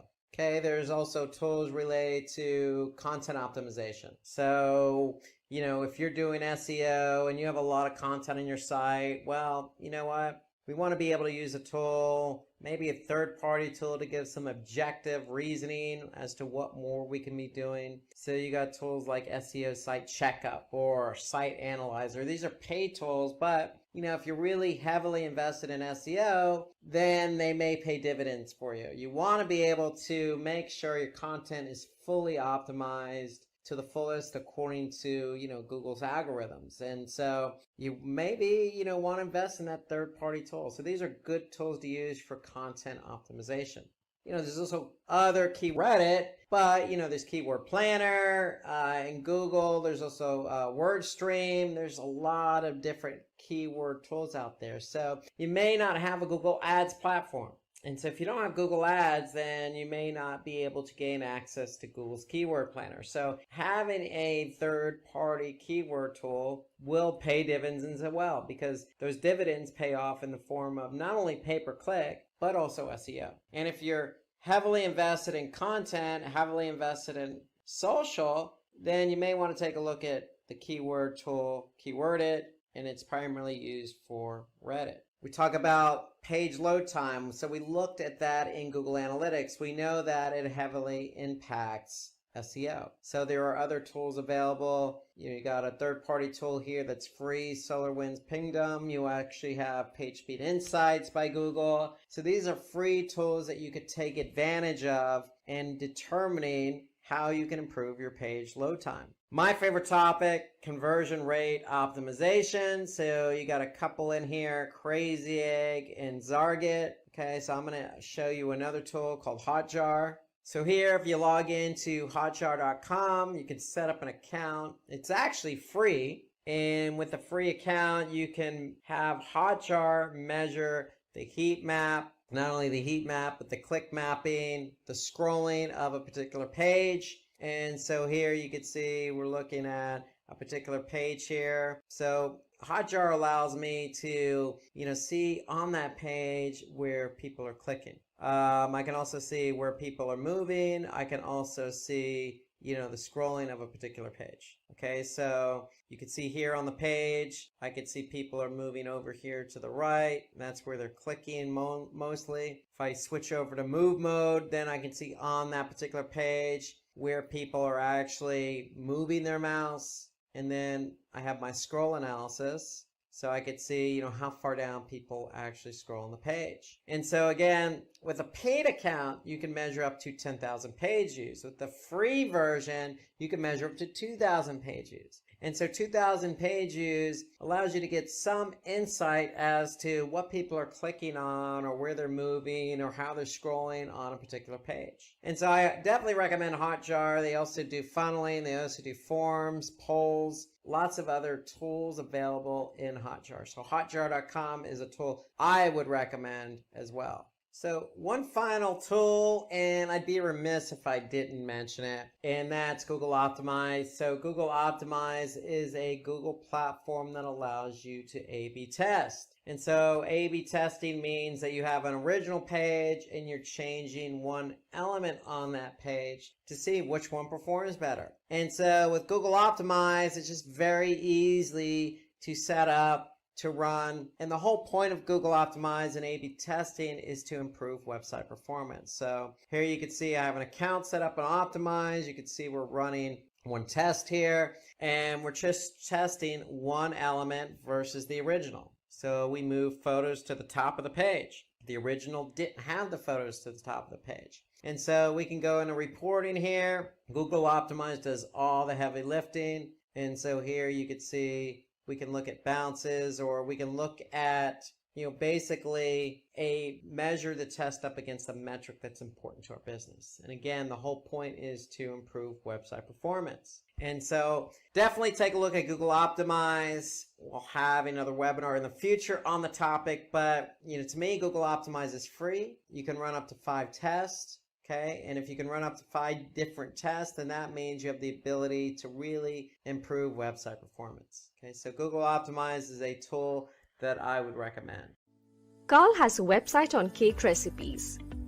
Unfortunately, his website on Google is not ranking well. Moreover, when searching for cake recipes keyword, his website ranks way below than his competitors. This can be due to various reasons, but one that sticks out is SEO. To solve this issue, I have a few important ranking factors that Carl needs to know and apply if he wants his website to rank well.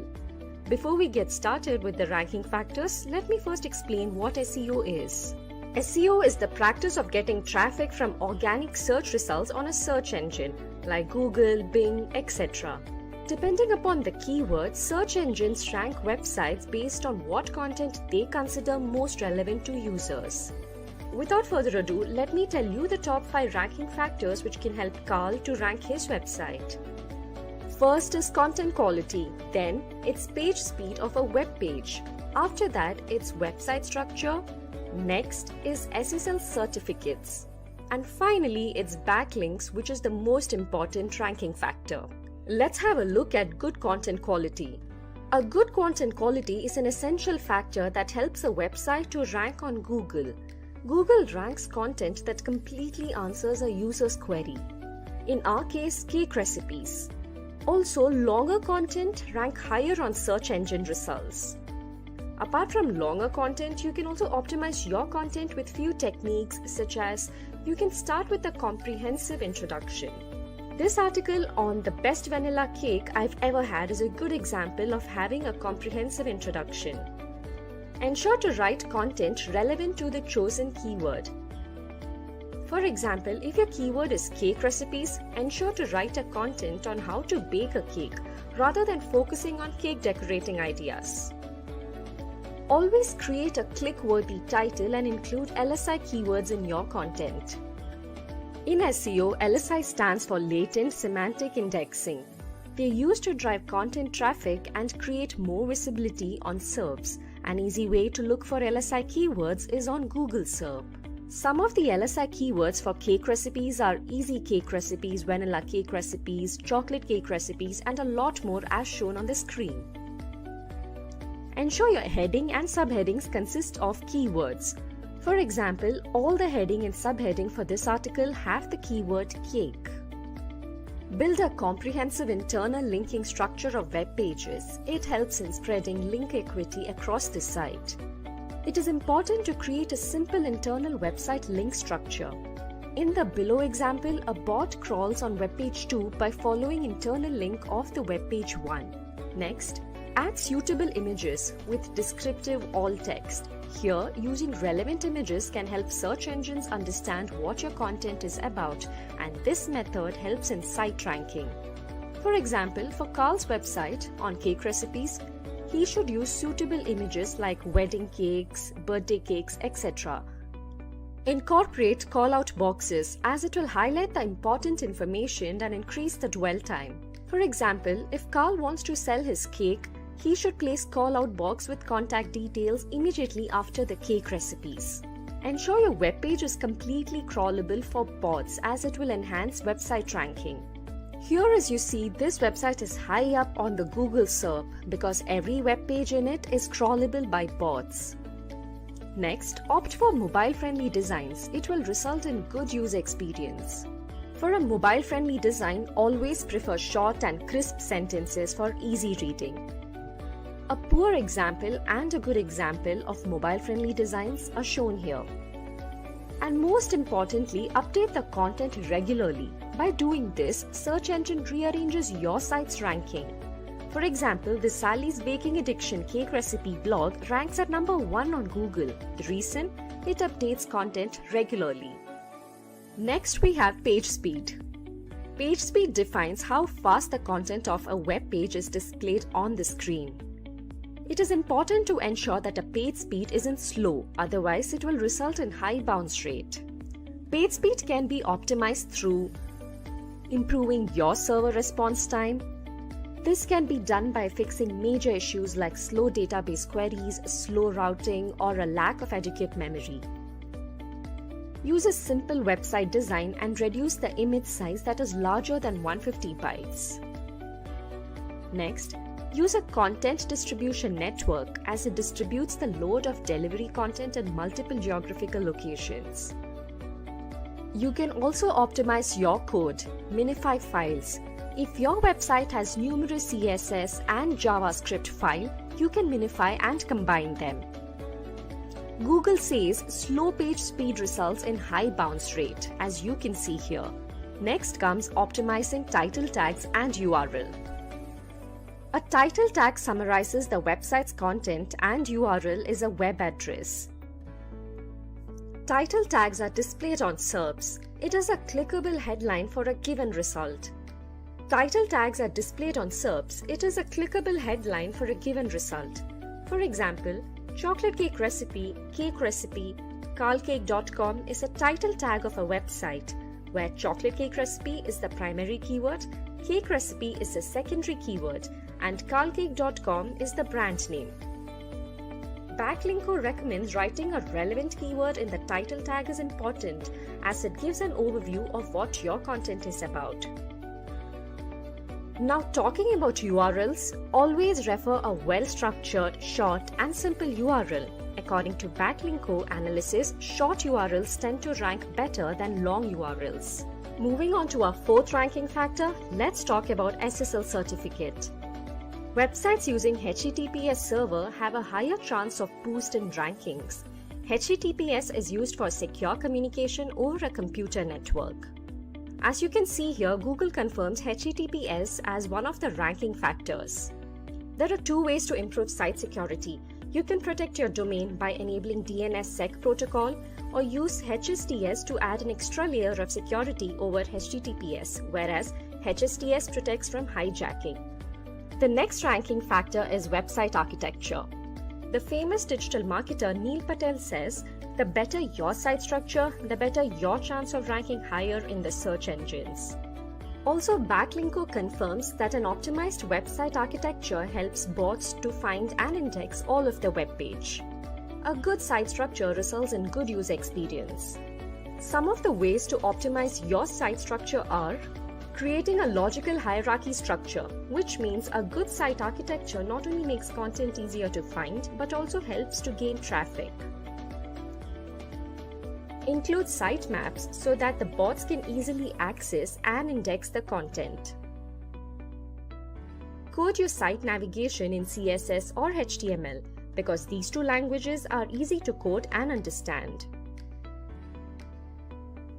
Build a comprehensive structure of internal linking as it improves indexing of a website and helps in spreading link juice. Coming to our last ranking factor, that is backlinks. Backlinks is an online navigation of hyperlinks from other websites to your own website. In this way, we can drive referral traffic and increase the website's authority. In SEO, the more backlinks in a web page receives, the better it will rank in Google. Backlinks enhances search engine rankings, brand awareness, and referral traffic. Backlinks can be gained through influencer marketing, engaging with audiences on multiple social media platforms like Telegram, LinkedIn, etc., participating in high PR Q&A sites like Quora, and post answers to the questions related to your business. Today we're going to talk about why you would want to rank using SEO. And SEO is search engine optimization, also known as organic search. You also may hear us say organic listings. But we're going to talk a little bit about why you'd want to rank your website in organic search. Okay, what is search engine optimization? Then we're going to follow that up with how does Google rank websites? So why does it rank one website over another? And how do we get our website to rank number one?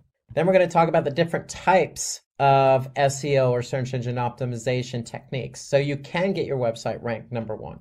And then we're going to finish that off with the do's and don'ts of SEO. So let's get right to it and talk about why SEO. So we're going to use a basic example, and let's just say you have a blog. You're a food blogger, you're passionate about food, and your niche is ice cream. And let's just say you have a lot of ice cream recipes. You want to get traffic to your blog. You want people to read your blog. And you're curious, why am I not ranking for my blog? Why, when people type in ice cream recipes and say Google, my blog posts don't appear at the top of organic rankings? And there's a number of reasons why you wouldn't be ranked for your blog post or your ice cream recipes. And the main reason would be your competitors. So there could be somebody else out there who is also passionate about ice cream and has been blogging longer than you. And they have more content and more blog posts and more pages for Google to rank. So that's usually the number one reason. The other reason is improper usage of keywords. And we're going to talk a little bit, or it's actually a lot more about, keyword usage in your content. So what kind of keywords do you want to rank for? That's really what we're talking about when we talk about usage of keywords. What keywords do you want to rank for, and how do we work those keywords into the content? Another reason is poor link building practices. And really that means, are other blog posts or other websites linking to you?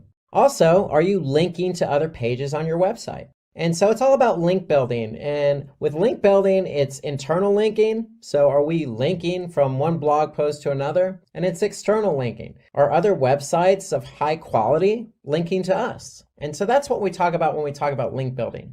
And then another reason is web page load time. So you could be running your blog post on, say, WordPress, for example, and your blog post isn't loading fast enough. Well, if you look at it this way, think about it. If you're Google, would you really want to rank a website or blog post in this example, number one on Google rankings, if that particular page loaded very slow? No, you wouldn't, because when somebody clicked on that link in organic search and went to your website, they're going to have a bad experience because the page is going to load slow. So Google doesn't want their users to have a bad experience. You don't want your users to have a bad experience. And so that's why web page load time is a critical factor for ranking. So we need to make sure that our web pages load fast. And then your user experience is not good enough. So Google, again, based on my example about the web page load time, Google wants people to have a good experience when they go from their search engine to your website. And there's a lot at play there, specifically web page load time, but also, Google doesn't want any spam content. Google doesn't want any pop-ups or overbearing ads on the web page. They want people who are searching for something in particular, let's just say ice cream recipes, and they want to find a relevant website that has ice cream recipes. They want to be able to click on that link and read some good content about ice cream recipes. It's that simple. And that's really what Google's trying to create in their environment. And that's you as an end user, as a website owner, you want your users to have a good experience. And then last but not least, your website is de-indexed by mistake. And really what we mean is de-indexed is Google needs to be able to index all the pages on your website. So if you have a blog with 100 recipes, you want Google to have access to all 100 recipes. So we're going to talk a little bit later about how to get your pages ranked or indexed on Google Organic Search. So let's move on to what is SEO. So sticking with our ice cream blog theme, really SEO, search engine optimization, really is the practice of increasing your pages that Google has indexed up the rankings. So the end result is we want all our pages to be ranked number one for particular keywords. So if you want to be ranked for ice cream recipes, well, there's certain things you need to do. So that's generally how it works. We need to apply search engine optimization to increase a page for a keyword we want to be found for. So let me give you an example. So let's just say there's 100 students that participated in an essay competition. And so the competition in this particular case is evaluated on the basis of, is the content relevant? Are they using suitable titles for their essay? Do they have structure when they're participating in this essay or talking about the essay? And do they have a suitable synopsis? And is the content neat and readable? These seem all logical for an essay competition. Well, guess what? They seem logical for SEO because that's exactly how SEO works. It's exactly all those points I just mentioned about structure, logic, readability, organization, title. All those things are what's important in SEO. And so we need relevant content. We need titles for our pages. Google needs to be able to see structure. We need to have synopsis of what the page is about, and that's called a meta description. And then again, the content needs to be readable, and that's important. And so in order to be readable, again, we're going to talk more about site speed because site speed's important. Okay. And when we talk about responsive design, when I say responsive design, that means your site, your page needs to load both on desktop and also on mobile. And so all these things are important. Just like an essay competition, Google is the judge, and they need to be able to determine what page is best to rank number 1, number 2, number 3, etc. on Google search.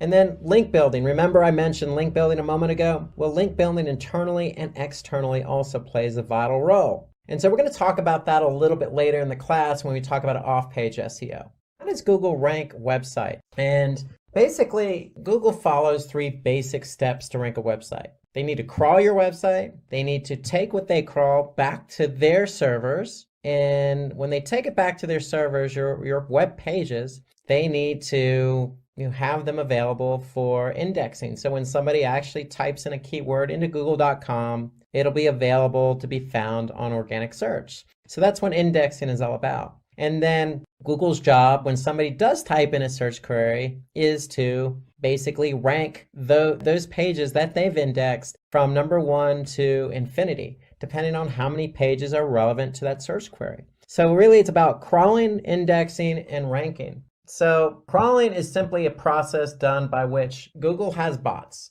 And what these bots do is they go to your web server and they're going to crawl every page that they can find. And how do they find these pages? Well, they basically follow links. You might have heard the term spidering, but that's what they call search engine spidering. So basically what Google's doing is they're building a web, so to speak, all the links that they're following. And so when they can follow all these links on your website, they're going to be able to crawl them. And when they crawl them, basically they're going to take that content and store it on their servers so it's available in their index. So based on this method, Google finds out which websites have relevant content and which ones don't based on certain keywords that are typed into Google. Because if they can't crawl your website, you're not going to be found. And if you can't be found, then you're not going to show up for relevant keywords. So we need to make sure your site's available to be crawled. And we'll talk about that a little bit later. Okay, but let's show you an example. So let's just go to Google search. And if I type in the keyword simply learn, okay, I could see I have 1,010,000 results. Okay, and that's how many results are showing up for Simply Learn. Okay, now they may not all be Simply Learn pages, but nonetheless, Simply Learned is ranked number 1 here organically, and there are 1,010,000 pages related to the keyword Simply Learn. Now, when it comes to organic search, we don't want to get it confused with paid search. So anytime you see paid search, you're going to see something that says ad next to it. Okay, so we could see that there are paid ads here, but when it comes to organic search, those are generally below paid ads. And so that's where Google counts the 1,010,000 results. And so that's the whole idea behind crawling and indexing. Google's able to crawl Simply Learn's website, and based on all the pages that they gather, they're going to make those pages available in organic search. So if you type in a keyword and your web page is not available for indexing, then you're never going to show up for that keyword. So that's why it's important to make sure your website is available for crawling and indexing. And so when a user types a query on Google search, the most relevant websites that are in Google's index are going to appear in the search results. So in the example I gave with Simply Learn, well, Simply Learn is the brand name of the company Simply Learn. So there's a lot of relevancy there. So that's why you see Simply Learn show up here organically, number 1. Like we mentioned about what is SEO and why SEO, we talked about that user experience. So there's a lot of factors that go into ranking, relevancy being one of them. So in the Simply Learn example, Simply Learn is relevant to a lot of the Simply Learn pages because that's who they are, Simply Learn. However, Simply Learn also needs to make sure that, for their pages, the page load time is fast, meaning these pages load very fast for the end user. And Google also takes into account other factors, like how long someone is staying on a website. Or are they bouncing, meaning are they going to one page that they land on and then leaving the website? Okay, and so the user experience is very, very important. There are other factors also like language and location. And so, for example, location, if you do a search, say in India, the results are going to be a little bit different than, say, the results in the United States. Why? Because Google is indexing as many web pages as they can find. So if somebody's doing a search in India, their results may be a little bit different than the results show up in the US because Google has different bots. And these bots are crawling different pages at different times. And so Google's index is updating continuously, but it's not real-time syncing. So if you do a search in India, you may not see exactly the same thing because both search engines, the Google in India and the Google in the US, may not be exactly synced up. So an example would be, if you're looking for cafe. So if you search a cafe in, say, San Francisco, you're going to see different results. Now, if you do a search for cafes in Mumbai, you're going to see different results. There's going to be local search here at the top. There may be some paid search, but again, you may see different results because one, location, but two, Google's search engines in India and United States, Google.com, aren't exactly synced up exactly at the same exact time you do that search. So location is important, language is important, and relevancy is important, along with user experience. So all those are important factors in how Google ranks websites. Okay, so we're going to talk about the types of SEO now. So if we want to rank for a particular keyword on Google, we're going to have to apply search engine optimization.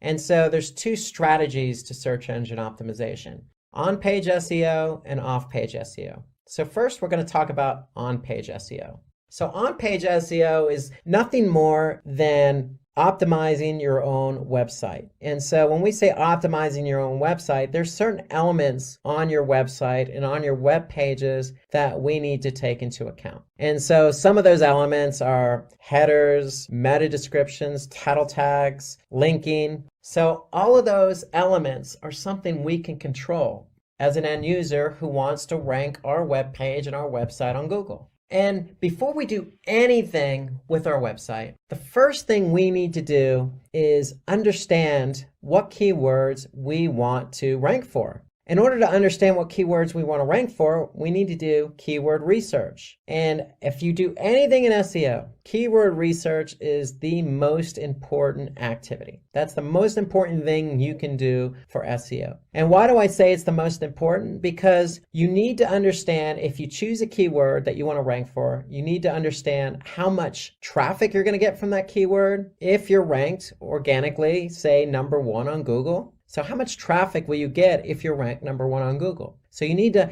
understand what the volume is. And then number 2, we need to understand what the competition is for that keyword that you want to rank for. So if you choose a keyword and there's not much competition for it, then chances are you can rank for that keyword for a web page on your website quicker than, say, a keyword that has a lot of competition. So we need to understand those two basic factors: volume and competition, before we choose a keyword. And it's simply the practice of going through the motions of getting your volume and getting your competition data so you can choose the keywords you want. And then once you choose the keywords you want, then you can go and apply on-page SEO. You can change the title tag, the meta descriptions, the headers. All those elements can be changed, but first you need to choose your keywords. And so, again, the primary components we're looking for are how much traffic you can get, or the search volume, how much competition there is for that keyword, and of course, relevancy. Okay, you need to be able to choose a keyword that's relevant to the web page you're trying to rank for. And so let me show you an example of how to go through this. So the first thing we want to do is we want to use a tool.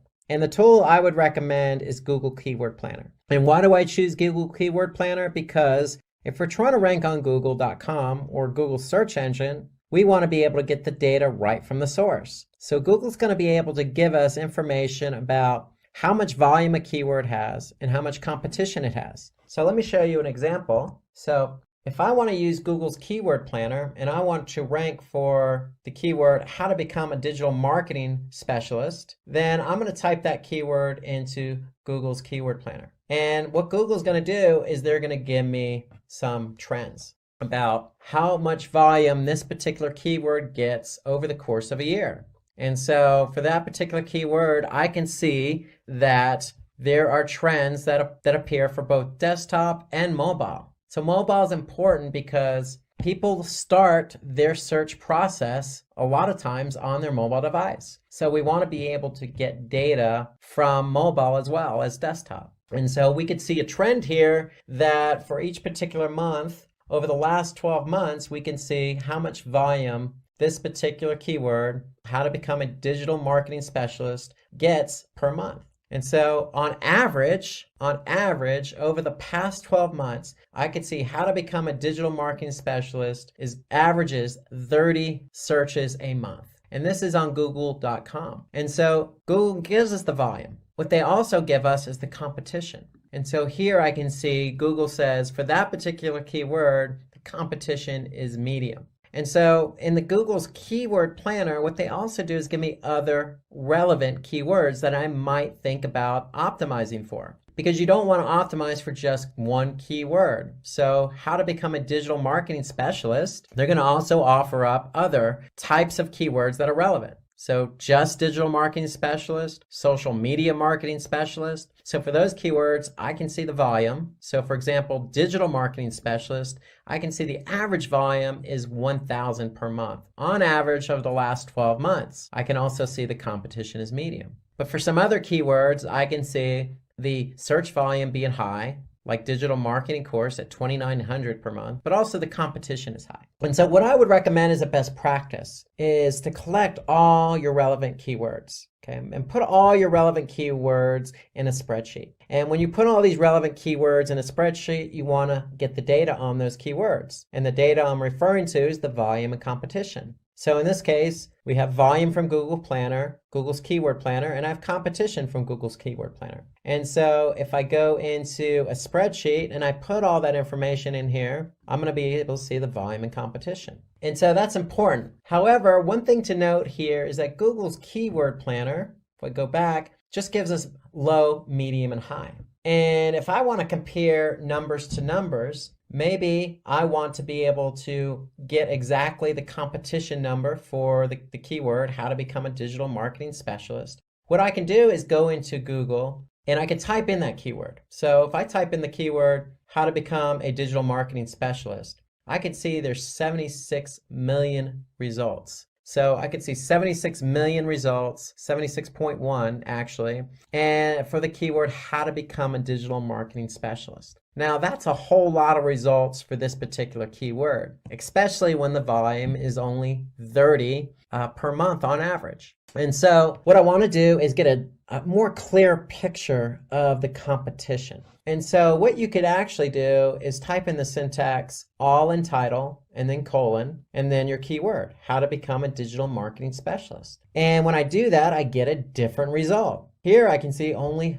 136 listings for how to become a digital marketing specialist. But that's not just 136, that's 136 with that particular keyword that we want to rank for in the title tag. Okay, so the title tag is what you see when you type in a keyword or search query in Google search, and the title tag is what you see at the top of every search result.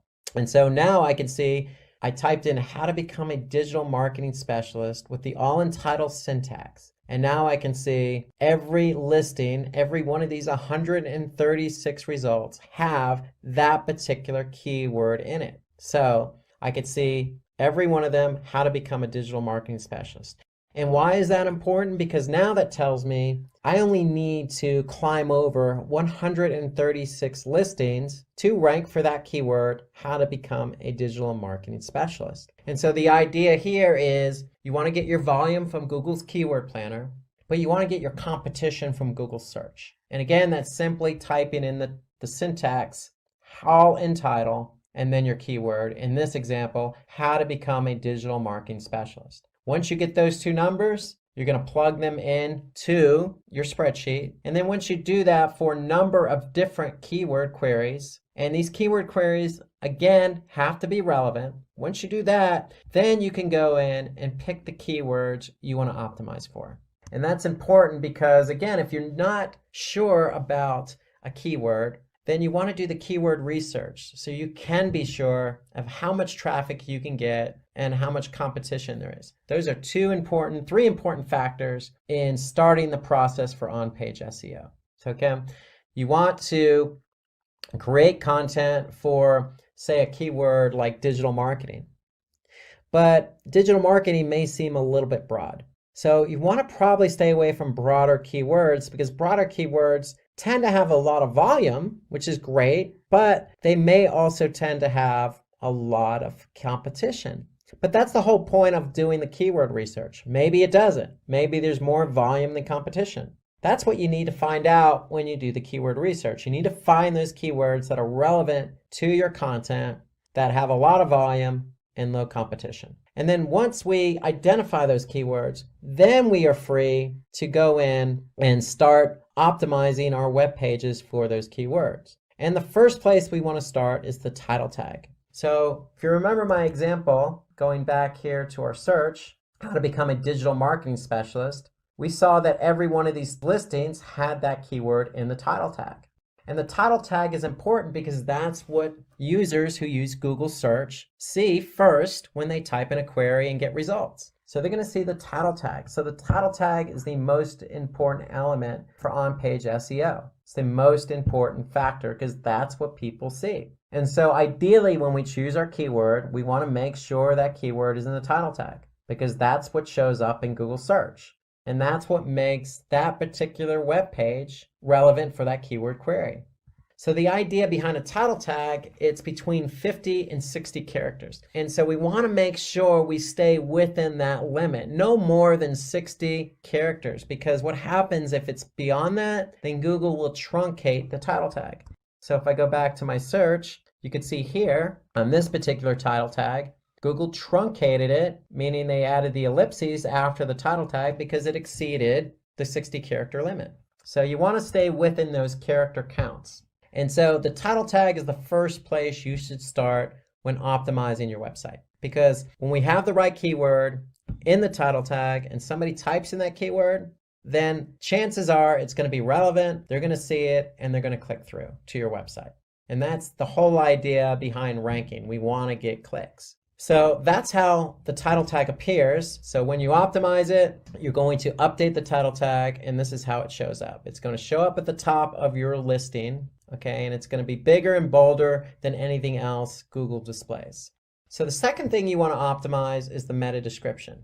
And the meta description is simply just a brief description up to 155. I would say about 155 to 160 characters, but probably no more than that. And so the meta description is nothing more than a summary of the web page itself. So if I go back to my Google search results, I see my title tag and I see the page that this particular listing belongs to. And underneath that is where I can see my meta description. So in this particular keyword query, how to become a digital marketing specialist, I see the meta description, an ultimate guide on how to build a career in digital marketing and the skills required to become a digital marketing specialist. Note that it's a well-written meta description with 155 characters, and it includes the keyword digital marketing specialist. So we're trying to rank for how to become a digital marketing specialist, and here you can see become a digital marketing specialist. So there's a lot of relevancy between not only the title tag and the keyword, but the meta description and the keyword. So when you're optimizing a keyword, you want to start with the title tag, but you also want to update the meta description. Because if you don't update the meta description and you leave the meta description blank, then you're leaving it to Google to add in copy that they deem relevant. And so for on-page SEO, we want to take control of the copy and we want to optimize it for the keywords we want to be found for. So the meta description is a powerful tool at our disposal. It gives us more characters to work with. It gives us more to talk about. So for that particular page. And so if the title tag is only 60 characters maximum, it's not a lot of information to try and get somebody to click. So the meta description helps us in identifying what that page is about in order to get the click. So the two working in tandem will hopefully increase your click-through rates. So when you're found organically, we want to get the click. And then the third element that's important is the URL. And URL stands for Uniform Resource Locator. And why is the URL so important? Because that's what people see. So if I go back to my search result, how to become a digital marketing specialist, notice that the URL also includes how to become a digital marketing specialist article. Okay, so it's very relevant. The URL is very relevant. One, we can see it in the search results. But two, it's relevant to the keyword query. And that's important for the end user and Google. Google wants to know, hey, is this the page that's relevant to the user's query? And if it is, then this user's likely going to have a good user experience after they click on the listing. So the URL is an element that helps not only with the click-through rate, but with ranking. And having a poor URL structure doesn't help at all, because not only does Google not recognize the URL as being relevant, but the end user may not want to click on that page given the way the URL looks. So you want to try and avoid a poor URL structure. So the rule of thumb is this: if you don't understand what the URL is, then Google is likely not going to understand what the URL is. And so we want to try and keep our URL structures clean. And when I say clean, ideally you want to make sure that whatever keyword you're trying to optimize, that's the keyword that's included in the URL. Nothing included that is not understandable. So again, going back to our example, how to become a digital marketing specialist. It's very clean. The title tag is the keyword. The meta description is cleanly written, has the keyword. And then the URL is the other element that the end user can see, and that URL includes the keyword in it. So after we've done those three elements, the title tag, the meta description, and the URL, then we want to start optimizing the page itself. So ideally, when we say optimize the page itself, the page, remember, needs to be structured. And when we say structured, it needs to be structured in terms of, headers and subheaders, and organized in a manner in which the end user can read the article, read the content clearly and concisely without being confused. And so that's the job of headers. They add basically an organizational structure to the content. And with headers, there's a hierarchy. So you have anywhere from H1, which is the top of the hierarchy, to an H6. And so you're free to use any one of those headers when building out a page in order to organize the content. But ideally, you probably want to stick with an H1 or an H2, because those are at the top of the hierarchy. And what those do is they actually stress to Google that, hey, this header with this particular keyword in it is important. So if you use an H6 with the keyword in it, it's telling Google, hey, this is an H6, but it's not as important. So an H1 and an H2 tag show importance. And so let's look at an example of what that is. So here you can see an H1 is going to be at the top of the hierarchy, so that means it's going to be bigger and bolder. Then you have an H2, which is going to be bigger and bolder than an H3, but not as big and bold as an H2. So with headers, not only are you organizing the content accordingly, but you're also signaling to Google how important that particular header is. And of course, the header needs to include the keyword we're trying to rank for. So let's take a look again at that example. So if we go to how to become a digital marketing specialist, if I click on that page, I can look at the content and I can see that there are headers in here. So the headers are there to organize the content. And that's what we want. We want to be able to organize the content. And if you look at the other example I'm showing here, how to become a digital marketing specialist, learning paths explored, you can see that's an H1, but below it's a subheader, the growing digital marketing job market. So that's an H2. And so we're not stressing to Google that that's more important than an H1, but nonetheless, we're stressing to Google that it's important nonetheless. So we want to be able to use headers. We want to be able to use keywords in our headers in order to stress to Google what's important, and also to organize the content, because Google likes content organized. Okay, the next element we want to focus on is internal linking. And so internal linking, if you remember earlier in the presentation, is basically links from one page on your website to another. And so here we can see on this particular article, how to become a digital marketing specialist. There's also links to other pages on Simply Learn's website. And so for this particular content, it also links to SEO specialist, PPC specialist, social media marketing specialist, and digital marketing specialist. So the whole idea behind internal linking is to link from one page to another where it's relevant. And in this case, it's relevant because we're talking about how to become a digital marketing specialist. That's what the whole content is about. And so what Simply Learn's doing here is offering up other pages on their website that are relevant to becoming a digital marketing specialist. And so this is a best practice when you're optimizing a web page. So you want to be able to have internal linking on your site. And the whole idea behind internal linking is it also allows users to navigate through the site naturally. So when I say naturally, they don't always have to refer back to the top navigation. They can naturally and seamlessly go from one relevant article or page to another. And so that's the whole idea behind link building and internal link building. It allows Google to identify, pages that they want to crawl and index because they're linked to one another. But it also helps the end user because it allows the end user to go from one page to another. And it's signaling to Google, hey, this particular page is linked to this page, so we're going to also index that page. And so that's the whole important part of internal linking. It's about the end user experience, and it's about allowing Google to find the pages on your website so they can crawl them and index them so you can be ranked for them. And so also, in addition to internal linking, we want to be able to use natural language. And so what do I mean by natural language or natural language processing? So what Google does is, in terms of natural language processing, they're looking for the content and the keyword.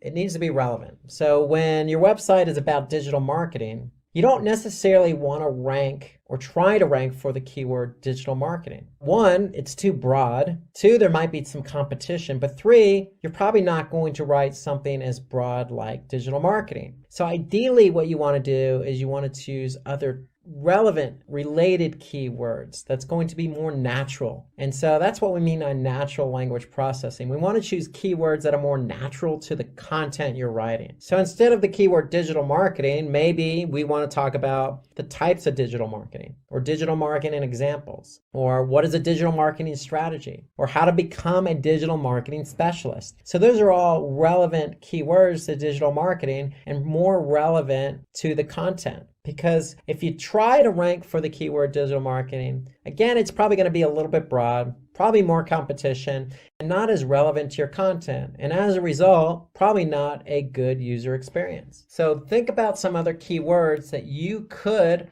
optimize and rank for. And that goes back to the keyword research. That's why the keyword research is so important, because it allows us to identify other keywords in the natural language process. What keywords are more relevant for the content?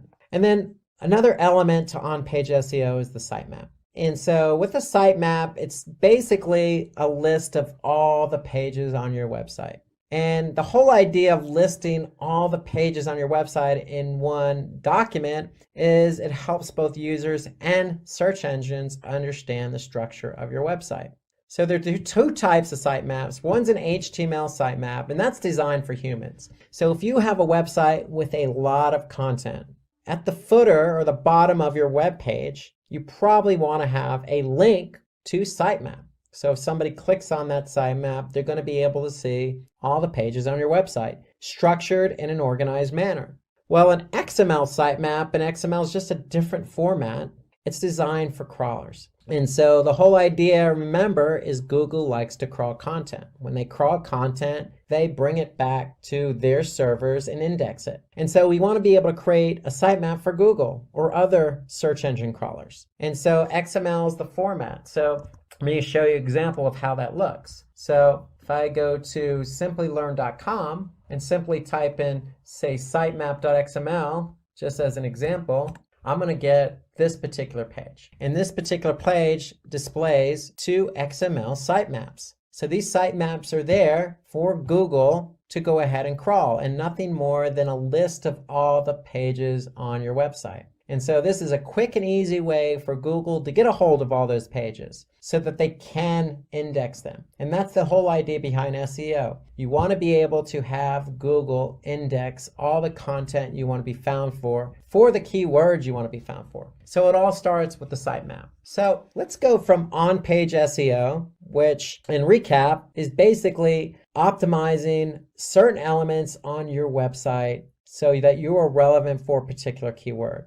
And that meant updating the title tag, the meta description, the URL, the headers, choosing the right keywords to put into the content, having internal linking, and also updating the sitemap. Well, those are elements that you can do on your website. So we're going to switch gears and talk about a different strategy, off-page SEO, because without on-page or off-page, you can't have a page ranking. So the two work together. So you can do as much as you want on page, but you still need off-page SEO. And you could do all the off-page SEO you want, but you still need on-page. So both of these strategies have to be in full effect in order for you to rank. So let's now switch gears to off-page SEO. And so off-page SEO is simply the process of linking or promoting your website using link building. And so if you remember, I talked about this earlier on. There's two types of links, internal and external linking. And so for on-page SEO, we used internal linking.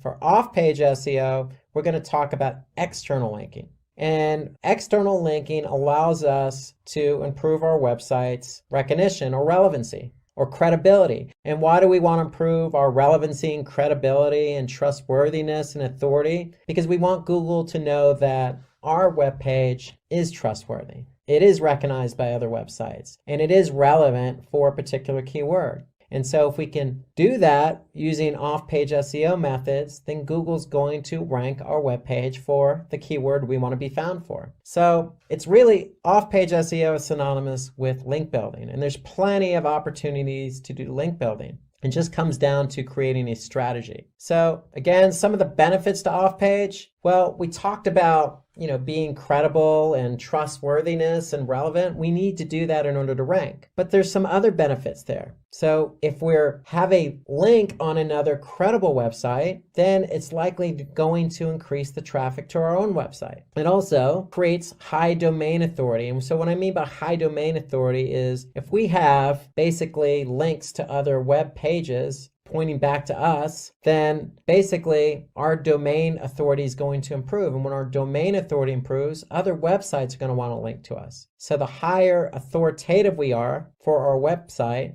then other web pages are going to want to link to us. And so the more external linking we have, the higher the domain authority. So it all starts with linking to other high domain authority websites. So linking to a high domain authority website, for example, having a link on Wikipedia that points back to our webpage creates high domain authority for us, and it helps drive traffic. So some of the other benefits of off-page SEO are credibility. So if we're linking from Wikipedia to our webpage, it does create credibility for us. It also helps us increase our page rank. So remember that external linking helps build domain authority, helps build credibility, trustworthiness, and it's going to in turn help us rank for that particular page. And then certainly not last, having a good off-page SEO link building strategy increases our brand awareness, because if we're on other high authority websites, Wikipedia, or say a social platform, it's going to increase our brand awareness. And increasing our brand awareness increases our trustworthiness. And so if somebody is looking to, say, become a digital marketing specialist, then likely instead of typing in digital marketing specialist on Google, they may type in our brand name, in this case, Simply Learn.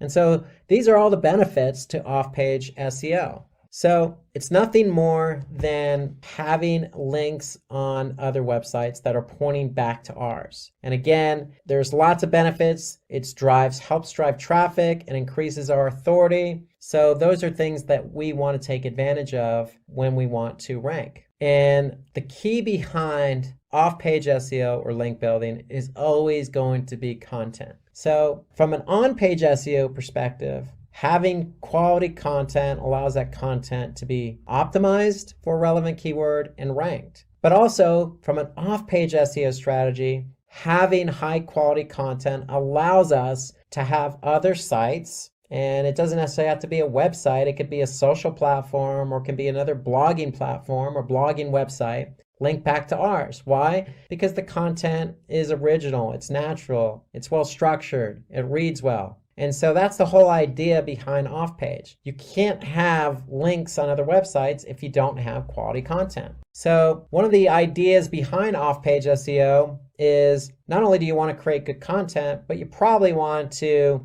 spend a lot of time or a bit of time on others' websites. So remember the example I used earlier in this presentation about having an ice cream blog and ice cream recipes? Well, it probably wouldn't be a bad idea to say spend some time on other blogs related to desserts, related to cakes, related to food in general, related to vegetables or other items that people could link from. So the whole idea is understanding who else is out there, who has relevant content that you could share. So you could share your content with them, they can share their content with you. And generally that's how it works naturally anyway. In the web sphere, if somebody likes your content, they're going to link to it. They don't necessarily have to wait for you to ask them. But it might not be a bad idea to understand who else is out there that has content similar to yours so that you can, get a link on that particular website or blog post. And so some other ideas behind having external links pointing back to your website is social media. So social media is not just Facebook or Twitter, but it expands beyond that. There's Quora, there's Medium, there's all sorts of content generated websites like Reddit. So the list goes on and on. You just need to find what's relevant for your content.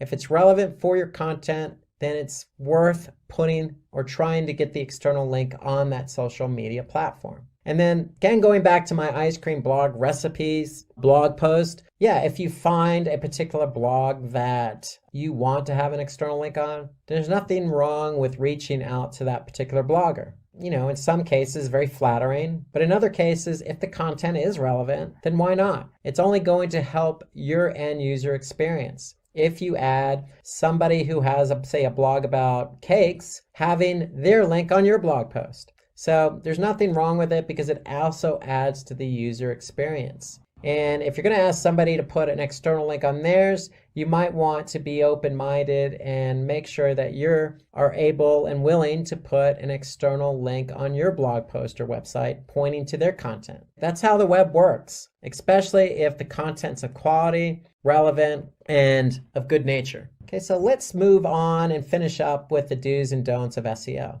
So we talked a lot about why SEO, what is SEO, how do we rank for SEO, what is on-page SEO, what is off-page SEO. And so let's just wrap up with some of the things you, again, want to do to rank your page for a particular keyword and some of the things you don't want to do. So the first thing on the list is optimize for white hat techniques. And what I mean for opting in for white hat techniques is basically everything I just mentioned today. You want to do keyword research. You want to choose a natural language processing format so you could choose keywords that are going to be relevant, natural to the content. And you don't want to opt for black hat techniques. And black hat techniques are probably not even worth going into detail, but one example is choosing a keyword arbitrarily, like say digital marketing, and just stuffing that keyword into the content. So that's probably not something you want to do because, again, it's not going to be good for the end user. So stay away from black hat and focus on some of the techniques we talked about in today's presentation. The other do we want to do is get backlinks from relevant sites. So that's off-page SEO. Again, it's what I mentioned earlier. It's about linking your quality content to another person's website that also has quality content. We don't want to have a backlink from an irrelevant site. Why? Because it's not going to be relevant, and it's also going to hurt our authority. Because if it's on a site that's not of good quality, then Google's going to look at us and say, well, This site is linking to your site, but it's not relevant. So therefore, we're not going to look at you in the same way as if you were on a quality website. We do want to use our keywords naturally because title tags are what people see first on organic search. But you don't want to use the same title tag on every page of your website. So we want to stay away from doing that. So you want to have a unique title tag for every web page on your website. And ideally, what does that mean? That means using our keyword research to choose 1 to 2 keywords per page and optimizing your web page for those 1 to 2 keywords. So ideally, what you want to do is have 1 to 2 different keywords for every page on your website. We definitely want to write engaging content. So the content should be engaging. Remember, user experience. We want users to stay on our website. We want them to enjoy the content that they're reading. And we want them to go from one page to another naturally. We definitely don't want to leverage or plagiarize or just copy content from others' websites because it's not, 1, probably going to be relevant to what you're writing about. 2, it's duplicate content and it's somebody else's. So that's a black cat technique we want to stay away from. I can't emphasize this enough. We need to do keyword research first before you do anything else. You need to find relevant keywords. And not only that, you need to understand the volume and the competition for each of those keywords. Okay, you don't want to choose a keyword that has low volume, high competition. You want to choose a keyword that has high volume, low competition. But above all, you want to choose keywords that are relevant to your content. We want to avoid keyword stuffing, so don't take a keyword and just stuff it everywhere on the page. It's not going to be natural, and Google's going to be able to pick up on that. So we want to maintain some level of quality with our content and quality with the keywords that we choose. So reminder, when you have quality content, it's always going to link internally to another page on your website with quality content. But it's got to be natural. And don't just build site-wide backlinks, meaning don't just have an internal link to the homepage, or don't have every page on your website linking to just one page. So internal linking should be natural, naturally linking from one page to another. Not only does it help Google understand and crawl all the web pages on your website, but it's good for the end user. It's good user experience. And certainly last, but something I didn't talk about, it does take time to rank your content. So remember the process. You're going to write your content. You're going to choose keywords. You're going to change the elements on that page for those keywords. And all the while, you're going to make sure Google can crawl that content. And when they crawl it, they're going to index it. The process takes time, especially if you choose a keyword that's competitive. So just be patient. If you have quality content and you've optimized for on-page SEO and off-page SEO, then you will rank for that keyword. And then make sure your website's user-friendly and mobile-friendly. So we talked about responsive content earlier. So remember, most users today start the process of search on mobile. So we want to make sure your websites are mobile-friendly. Search engine optimization starts with the keyword because we want to be found for relevant keywords. And so the first step in search engine optimization is always going to be keyword research. So it is the most important step. And so what is keyword research all about? Well, it's the process of identifying keywords we want to be found for on the search engines. So millions of people use search engines on a daily basis. We want to be found for those keywords that people type in that are relevant to the content we want to be found. So going back to the Italian restaurant example, if we're writing a blog post about Italian restaurants, if somebody types in the best Italian restaurants or Italian restaurants in a specific city, we want to be found for that content if it's relevant to what we wrote about. So keyword research should be done based on 2 factors, really. It's based on the factor of how much traffic or volume a particular search engine query has, and it's based on competition. And really, the underlying factor here is that all keywords in your keyword research should be relevant. So you need to understand what those keywords are. So are they relevant to the content that you want to be found for? If they are, then really the 2 factors you want to look for is the volume. how much volume or traffic each keyword has associated with it, and then the competition. How many other websites are trying to be found for the same keyword? So those are the factors involved with keyword research. You always want to choose relevant keywords, and then once you find or choose those relevant keywords, you want to be able to find out exactly how much volume and how much competition is associated with each of those keywords. And so when you look at keywords, you're always going to choose relevant keywords. But there are two types of keywords. There are short tail keywords and there are long tail keywords. And we're going to talk about both of these here. So let's start with short tail keywords. So short tail keywords are generic keywords.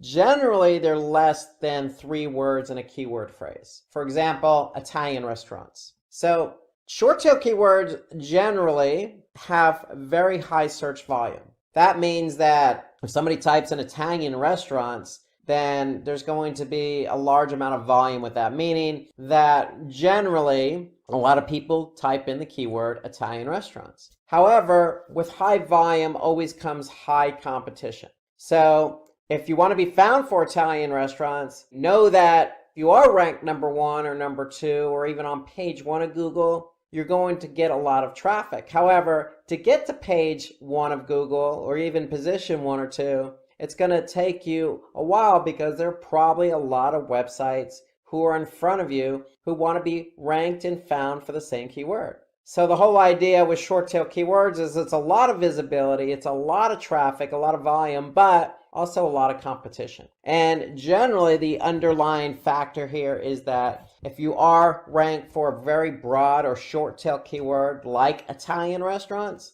then chances are it's not going to be as relevant. So if you get the traffic to your website, then chances are the conversion's not necessarily going to happen because we don't necessarily know the mindset of somebody typing in a very short tail generic keyword like Italian restaurants. They could be doing research on Italian restaurants. They could be a chef who's trying to get recipes for Italian food. It could be a tourist looking for Italian restaurants in a different city. Or it could be a person just looking for Italian restaurants near their location or where they're living. And so there's a lot of different factors with short tail keywords. So you just don't know because it's so generic. And because it's so generic, if you do get the traffic for that generic keyword, then the chances of the conversion are going to be lower than, say, if it's a more specific relevant keyword. So let's take an example of a short tail keyword. Let's just stick with Italian restaurants. So I'm going to go to a tool called Moz. Well, Moz has a tool called the Keyword Explorer.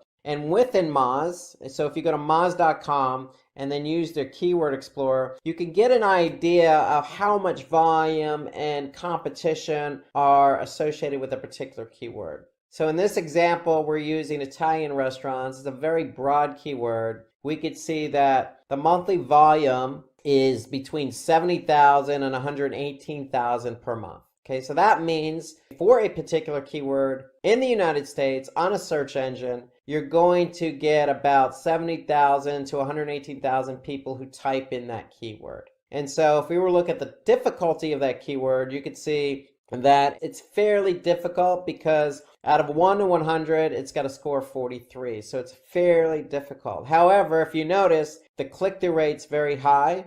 So Moz estimates that we'll have a 40% organic click-through rate for that keyword if we're ranked for it. So if it's relevant to us and we want to get some visibility to our site, then yeah, we want to use that generic short tail keyword. However, if we're interested in conversions, then we really want to turn our attention to longer tail keywords. However, if you want the visibility, then you want to use short tail keywords. If you want the conversion, then you want to switch over to longer tail keywords. So longer tail keywords are more specific. They usually consist of more than 3 keywords. So Italian restaurants, very generic. If we add a few more keywords to that keyword phrase, it then becomes longer tail. So compared to short tail keywords, longer tail keywords are generally less competitive and the search volume is not as high. Case in point, so if we go back to Moz and then we look at the Keyword Explorer and we'd actually type in Italian restaurants and let's just say Orlando, Florida.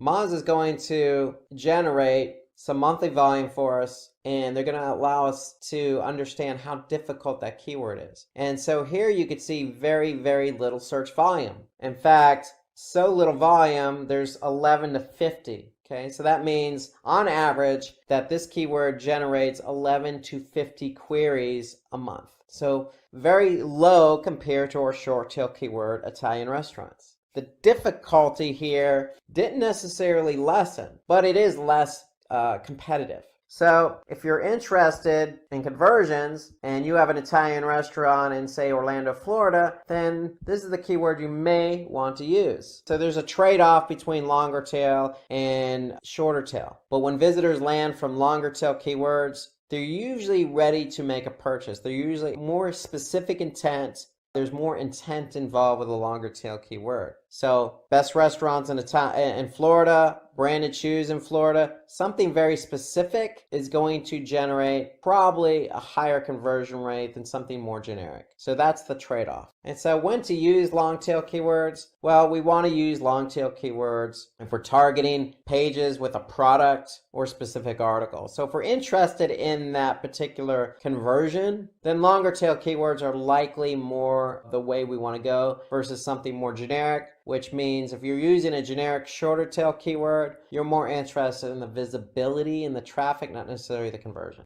When you're setting up your brand and you need to make sure it reaches the right audience and provide the best results, there's really only one place to turn to. It's one of the largest online advertising platforms really in the world, and that's on Google. And so today we're going to talk about how to advertise on Google. And let's get right to it and talk about Google Ads and its effect with advertising. So we're going to start out with, what are Google Ads? Well, Google Ads used to be called Google AdWords, and it's been around a good while, almost 20 years now. So really, Google has grown at a really rapid pace. It's become one of Google's main sources of revenue. You could say probably in the 90th percentile of its revenue comes from Google Ads. And when we say Google Ads, we mean people who pay for advertising on Google.com. So Google Ads, really what it does is it provides services that fall under the category of PPC, which stands for pay-per-click. You also may hear Google Ads or PPC referred to as cost per click or CPC or sponsored search. Really what it comes down to, it's a model. So when you advertise on Google.com and somebody clicks on your ad, basically you're paying Google for the click. Okay, so it's just really a business model where an advertiser pays Google to have their advertisement on Google.com, but they only pay Google when they get the click. So that's really, in a nutshell, how it works for advertisers. If I want to advertise my business, I can go to Google Ads and say, Google, place my ad on Google.com. And then if my ad does get shown on Google.com, somebody clicks on it, it's just as simple as I pay Google a fee. So Google Ads is just an online advertising platform developed by Google with which advertisers can pay to display ads. They can offer up their services. There's video involved. There's obviously mobiles involved. So you got all the necessary devices and platforms available in Google's ecosystem. So for example, if I go to Google search, even if I type in, what is Google Ads? Here I could see a total of 1.8 billion results for what are Google Ads as my search query. So in search, you got a lot of different things going on here. You have organic results, you have videos that are being pulled from YouTube, you got a knowledge graph here, you got featured snippets, you got an organic listing, but really at the top, this is what we're going to focus on today. We're going to talk about sponsored search. So you can see here for this particular keyword query that I typed in, what are Google Ads? Really, two sponsored search or pay-per-click ads appeared. Now, if I happen to click on any one of these two and go to that particular advertisement's website, they're going to pay Google a specific cost per click. So that's how it looks on Google.com. It really depends on your query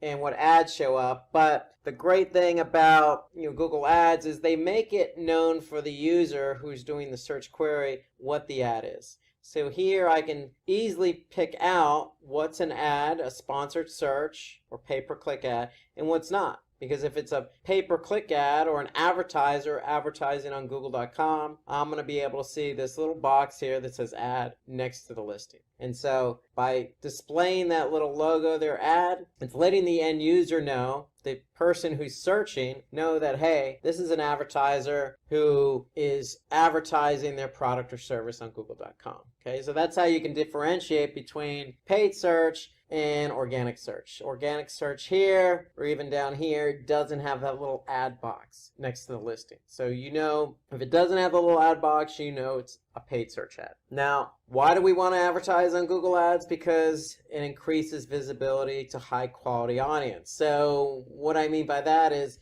search is really a great place to advertise because you're meeting the consumer halfway, meaning somebody's typing something in and your ad is there to help them find what they're looking for. So Google Ads advertises your product or service to the relevant audience to ensure the users perform the action required of them. So it's really a great way to get quality audience to your website, because if somebody types in something and you happen to offer what they're looking for, basically your ad's going to show up, somebody clicks on it, you pay Google for the click, and you get quality traffic in return. So the other great benefit to being on Google Ads is increases brand awareness. So it's a great way to get your product and brand out there. Google has a vast network, also known as the display network, but even on Google.com, the search network itself, the search engine itself, millions of people use it every day. In fact, here in the United States, it's been said or studied that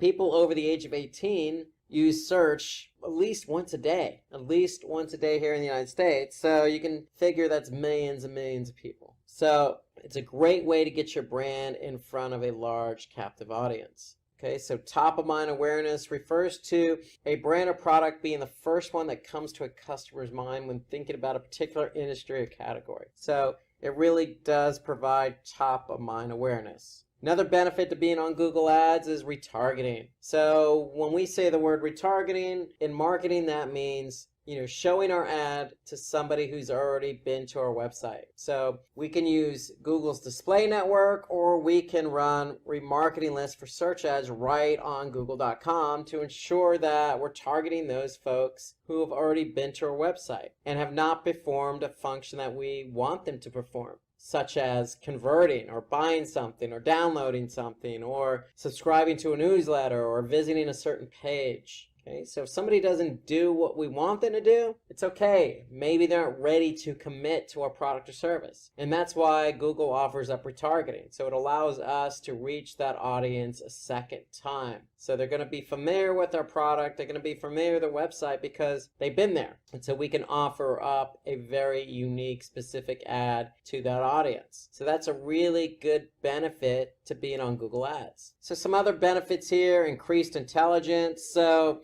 we can certainly get data about who is coming to our audience. So we can look at what device, what browser, etc. So we can really gain some information about who's coming to the website. We can certainly measure our performance. So with Google, we're paying cost per click, and so based on that model, we can certainly measure what keywords, what ads are generating traffic to the website and how much we're paying for that. Okay, and if that traffic turns out to be a lead, we can measure that against that specific keyword or ad or campaign. So we can certainly measure our performance all the way down to the keyword level. And we can measure up against how many conversions or what we're paying for those conversions. So Google Ads is a very highly quantitative approach to advertising because there's lots of numbers involved. And you're constantly collecting information about your advertising on Google.com and its network. And another benefit really is its high flexibility. So Google Ads has a number of different options. So we can customize our ads based on an audience, based on a keyword, based on a specific website, based on retargeting. So we really have a lot of options, not to mention the number of options in terms of the ad format. text ads, dynamic responsive ads, video ads, display ads. So Google Ads has very flexible options in terms of advertising, and we're going to talk about some of those as we move along here today. So another big benefit here, and this is what I always suggest, is if you're not ranking organically, then you might want to consider Google Ads, because as we've shown here in our example, if I go back to our example a couple minutes ago, if you want to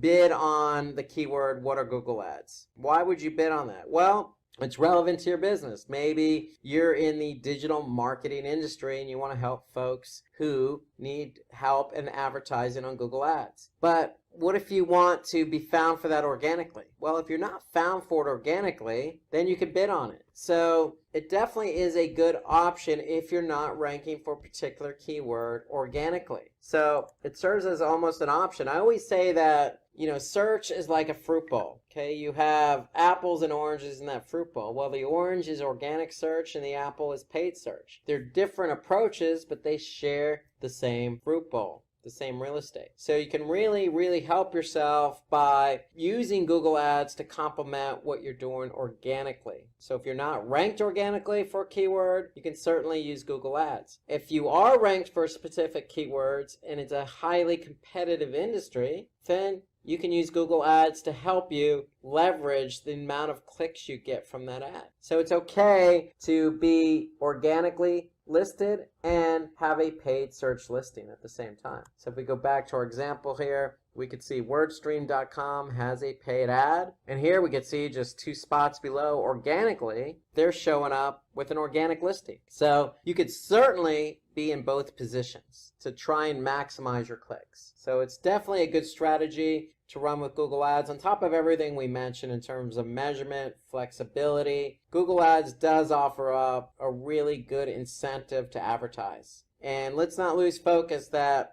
again, search is really the only medium in which you're meeting somebody halfway based on what they're looking for. And when I say halfway, meaning your ad is going to appear for somebody who's looking for something, whether that be food, a cafe, a plumber, a doctor, or directions. Search is there to serve that person's needs. There's no other advertisement platform or no other channel out there in terms of advertising that reacts the same way, whether that be TV or radio or email marketing or affiliate marketing. Search is unique in that regard. So search engine results pages are the pages that are displayed by search engines in response to an ad. So that's SERP. And so you could certainly, be listed in the SERPs, or also known as organic search. But the great thing is Google Ads is there to help you get your brand or product in front of that user looking for a specific need or service. So let's shift focus now and talk about the various formats in Google Ads. On Google Search, we have text ads. So text ads are the only ad format on Google Search. And so here you can see in this example, you have a headline. So not only do you have one headline, you have 3 headlines in one ad. So JBL headphones, 1 headline. Wide range of headphones, 2nd headline. Amazon.in, 3rd headline. So you have 3 headlines. And the great thing about Google Ads with its text format is that you can have up to 2 descriptions of 90 characters. So the headlines are up to 30 characters, the descriptions are up to 90 characters. And so you can really write some specific information about your ad, about your product, about your service. Okay, and the ad is also going to contain what we call ad extensions. So here you can see shop by category, in-ear headphones, on-ear headphones. Those are all site link extensions, meaning they're going to link to something on your website.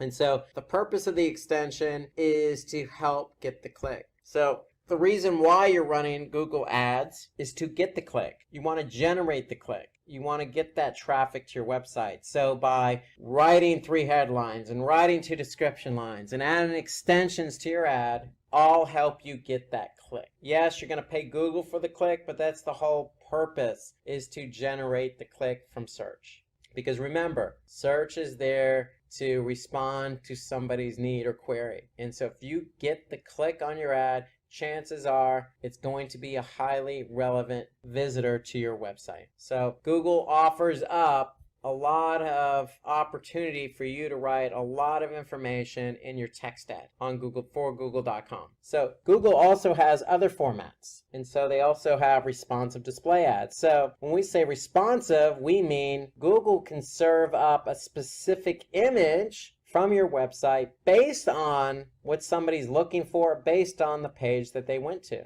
So these ads are responsive. They adjust their size, appearance, and format depending on the space available. So responsive can also be text and or image. And so the whole point of response is if you have a large website, let's just say with a lot of different products and categories like Amazon. Well, it's hard to write static ads for thousands of particular categories and products. So why not let Google do the heavy lifting? Why not let Google serve up the images and ads based on what somebody looked at on your website? And so that's the whole idea behind responsive ads, is it allows Google to, show the particular ad that's most relevant to that user. So it's really a great option when you're advertising on Google. You have image ads as well. So image ads are, as we mentioned, part of responsive, or they can just be static. And so here you can see an example from Slack. Okay, you can see just an image ad. But the great thing about image ads is you have a lot of different size options. So 468 by 60, 250 by 250, 160 by 600, all these are pixel sizes. So you have a lot of different size variations when you run image ads. Okay, so you don't have to run a small image ad, let's just say in comparison to Facebook, where you have a thumbnail, okay, and one size for a particular image ad on Facebook. Versus Google, you have multiple sizes that you can choose from in terms of running image ads. So image ads are really a great option if you're going to advertise on Google. Okay, you also have app promotional ads. These ads are used to drive app downloads and engagement. So here you can see an example for Uber. So that's another option too if you have an app and you really want to drive engagement for that app. And then you also have video. So Google owns YouTube. So you can run advertisements, video advertisements on YouTube. So they could be standalone or they can be inserted into other streaming video content as, say, a pre-roll. Meaning people are going to look at your ad before actually watching the actual video they went to YouTube for. So you have a lot of different options with video advertisements on YouTube. So the other ad format you have on Google are shopping ads. And shopping ads are really a great way to get your product in front of the right user. So if somebody's looking for shoes or running shoes, it's an opportunity for you to run shopping ads so you could put that particular shoe with the description, with the price, with your brand name in front of that user. And so with a cost per click model, if a user clicks on your shopping ad, then chances are they're probably going to convert because they could see the product, they could see the price, they could see the product name, they could see the brand. And so it's an opportunity for you to really drive high quality traffic to your site with the opportunity to convert somebody at a very high rate. So shopping ads are really good because it prevents unwanted clicks. If somebody clicks on that ad, they're definitely interested. So let's take a look on search to see how that looks. So if I go to Google search and I just type in running shoes, so my search results are going to list not only some paid ads but a lot of different options on shopping ads. So here I could certainly scroll around and see all the different brand names. I could see the price point. If I hover over it, I can actually see, some other information about it like reviews, return policy. So if I actually click on this ad, chances are I'm going to buy it. Otherwise, why would I click on the ad as an end user? And so that's the great thing about shopping ads. It gives you, the advertiser, an opportunity to really get your products in front of people who are looking for your product or service. And given that you're listing the price, if they like the price and they click on your ad, they're probably going to go ahead and follow through with the conversion. So it doesn't necessarily have to be running shoes. It could be anything that you have to offer a user. So running shopping ads on Google is a good strategy if you have products. Okay, so you can showcase these shopping ads on Google search by certainly really giving Google access to your product inventory, connecting in some reviews, connecting in some information, connecting in the pricing points, and voila. It's really fairly easily to set up Google Shopping ads within Google search. And the great thing about shopping ads is it also appears under images and also appears under shopping. So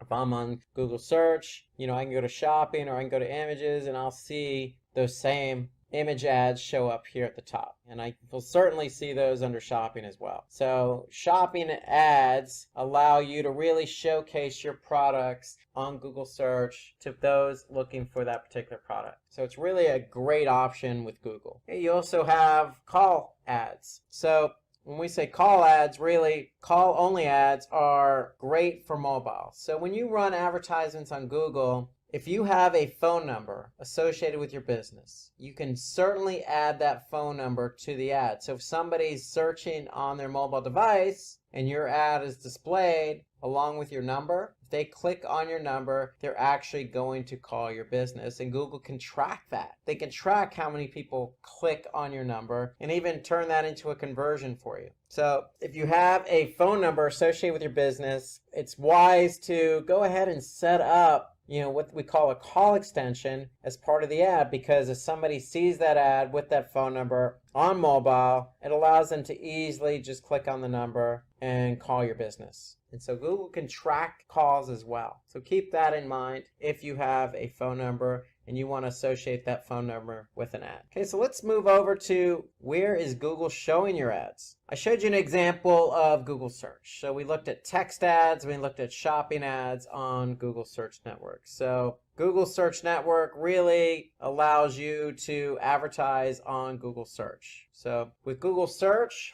if I go back to Google search and I go to all, I typed in running shoes. Okay, here I can see shopping ads. Here I can see a couple of text ads. So you have the opportunity, if you're running only text ads, to show at the top. And if you're not at the top, then Google will place you at the bottom. So it really depends on the keyword that somebody's querying in Google search. So it really depends on how many people are advertising. And so what Google does, if I didn't have any shopping ads here, Google will list a maximum of 4 text ads at the top. And at the bottom, any other ads that weren't shown at the top will get placed at the bottom. So ideally, if you're running text ads on Google, you want to make sure you're always at the top. And I would say between positions 1 and 3. You always want to make sure you're at the top. Okay, so you can certainly measure that. Remember, Google has measured performance. So you can measure everything about your ad. So if you're going to advertise on Google with a text ad, you want to make sure you're always at the top. So let's have a look at the different types of search networks that Google Ads is affiliated with. So the first is Google Search. Okay, so let's focus on Google Search. And so basically when we say Google Search or search sites, we really mean Google.com or all Google search engines for that matter.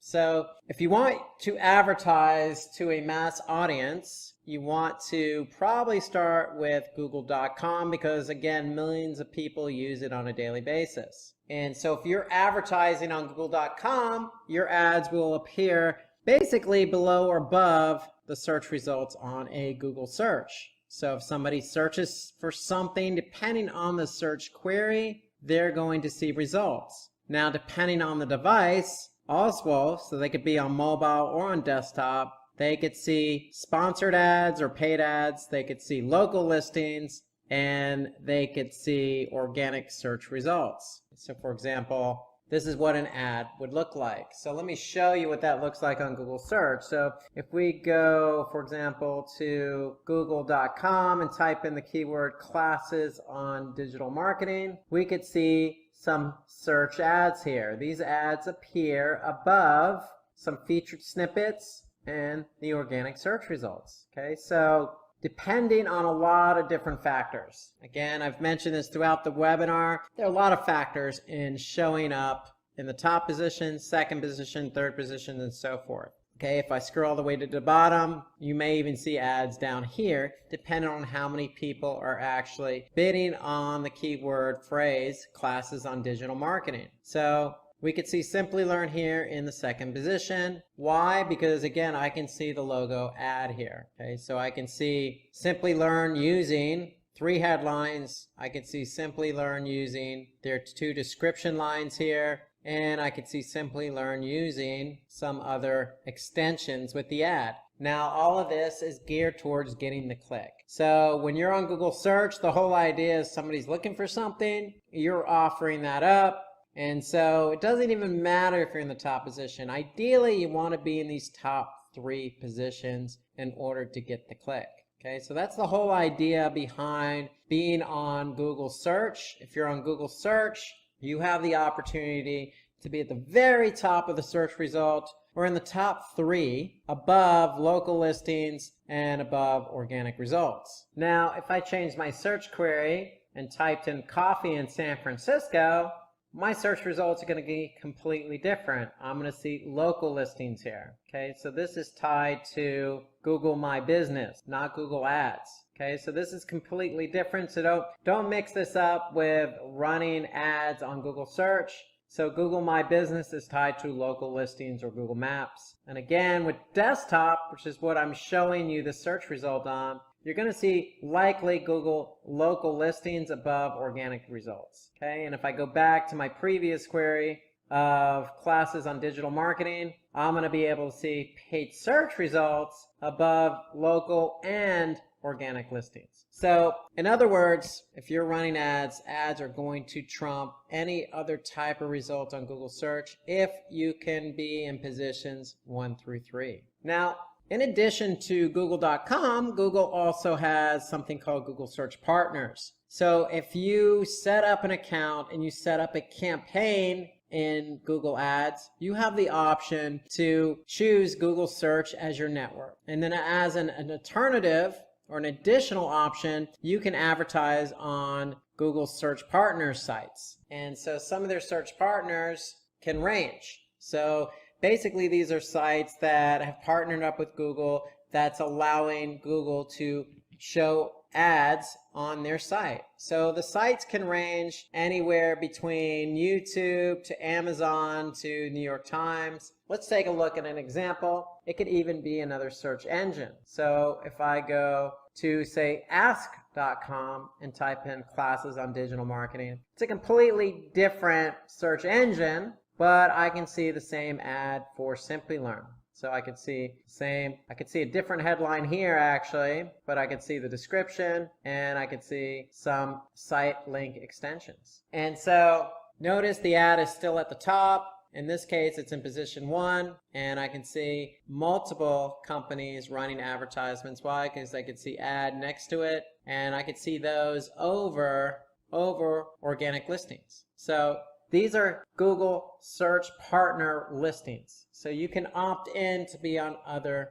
partner sites that Google or other sites that Google has partnered up with. So you have options outside of Google search, and that option is the Display Network. So the Display Network allows you to advertise elsewhere, which is outside of Google search. And if you're going to advertise on Google's Display Network, you have more ad formats available to you, including image and including video. For example, your ad can be found on a specific website. If you choose to advertise on the NewYorkTimes.com or WebMD or Marriott.com, you could certainly do that. Okay, you just need to tell Google, hey, this is the site I want to advertise on. So some of the advantages of being on the Display Network. So if you don't want to advertise on Google search, okay, Google.com, you can certainly go to display, and on the display, if you're running display ads or even video ads, you're going to grab the attention of potential customers because of the format of the ad. Okay, so putting your ads in front of people early on in the buying cycle can have a very positive effect. So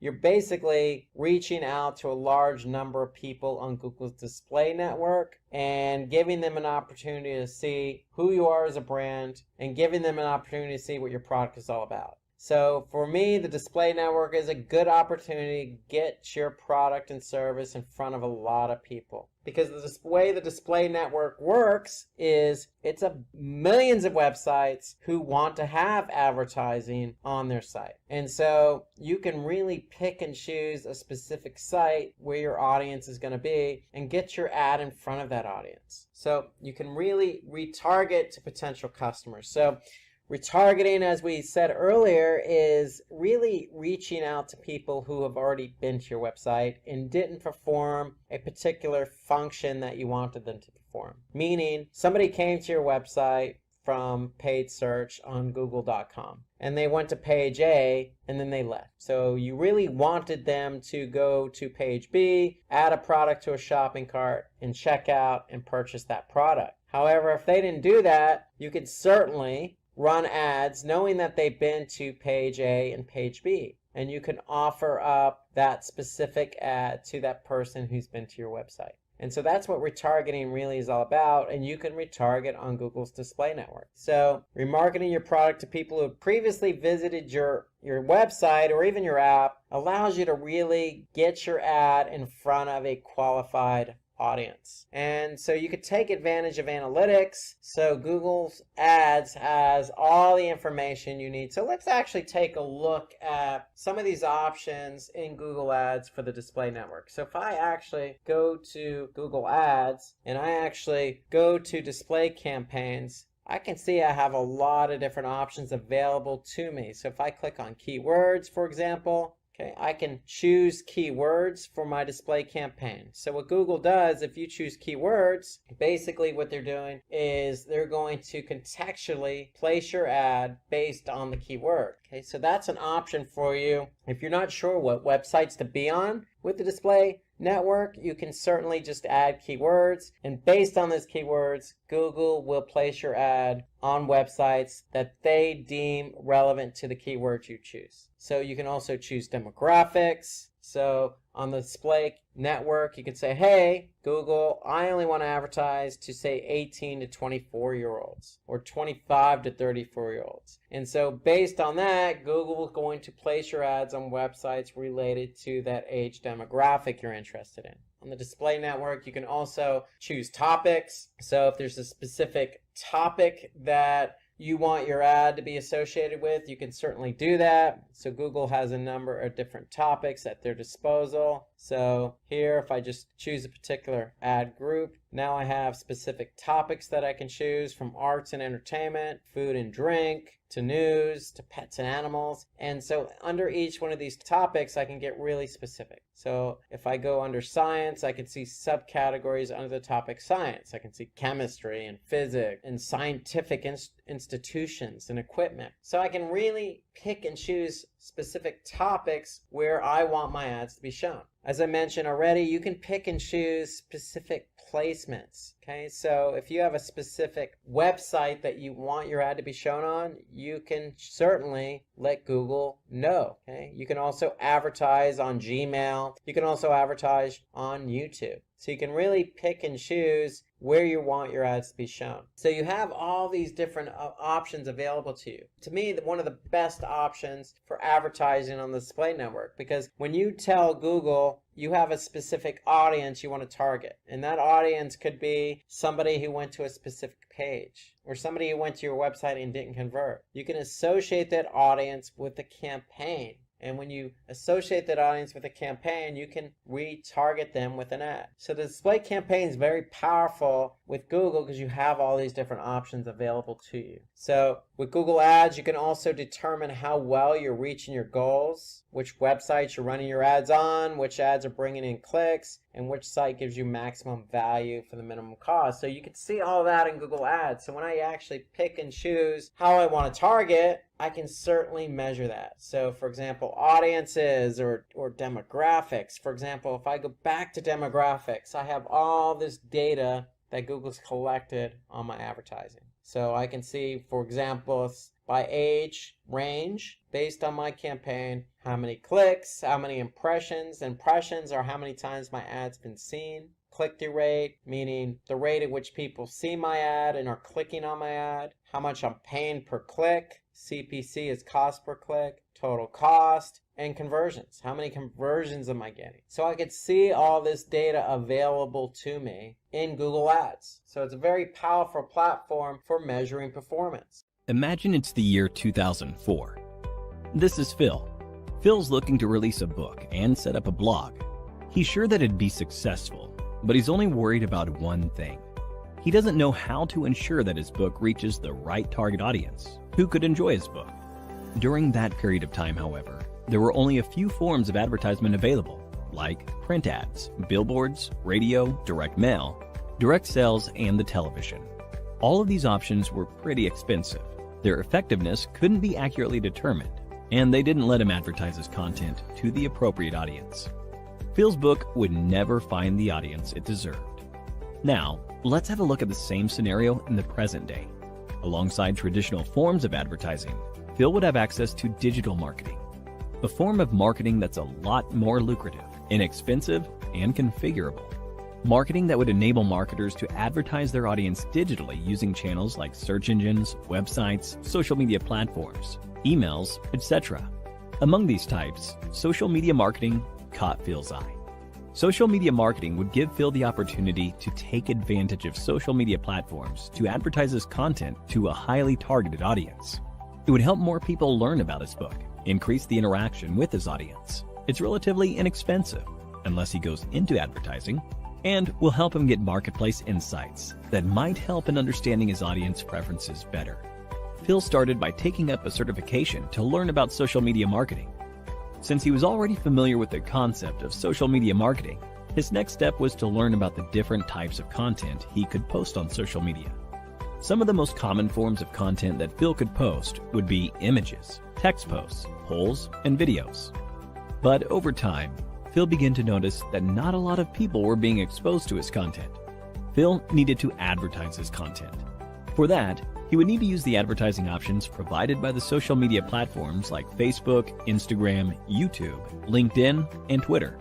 Most advertising platforms offer users with a number of different options, like image ads. These ads involve the use of single or multiple images that are attractive and have the optimal amount of text. They also have a call to action that encourages user interaction.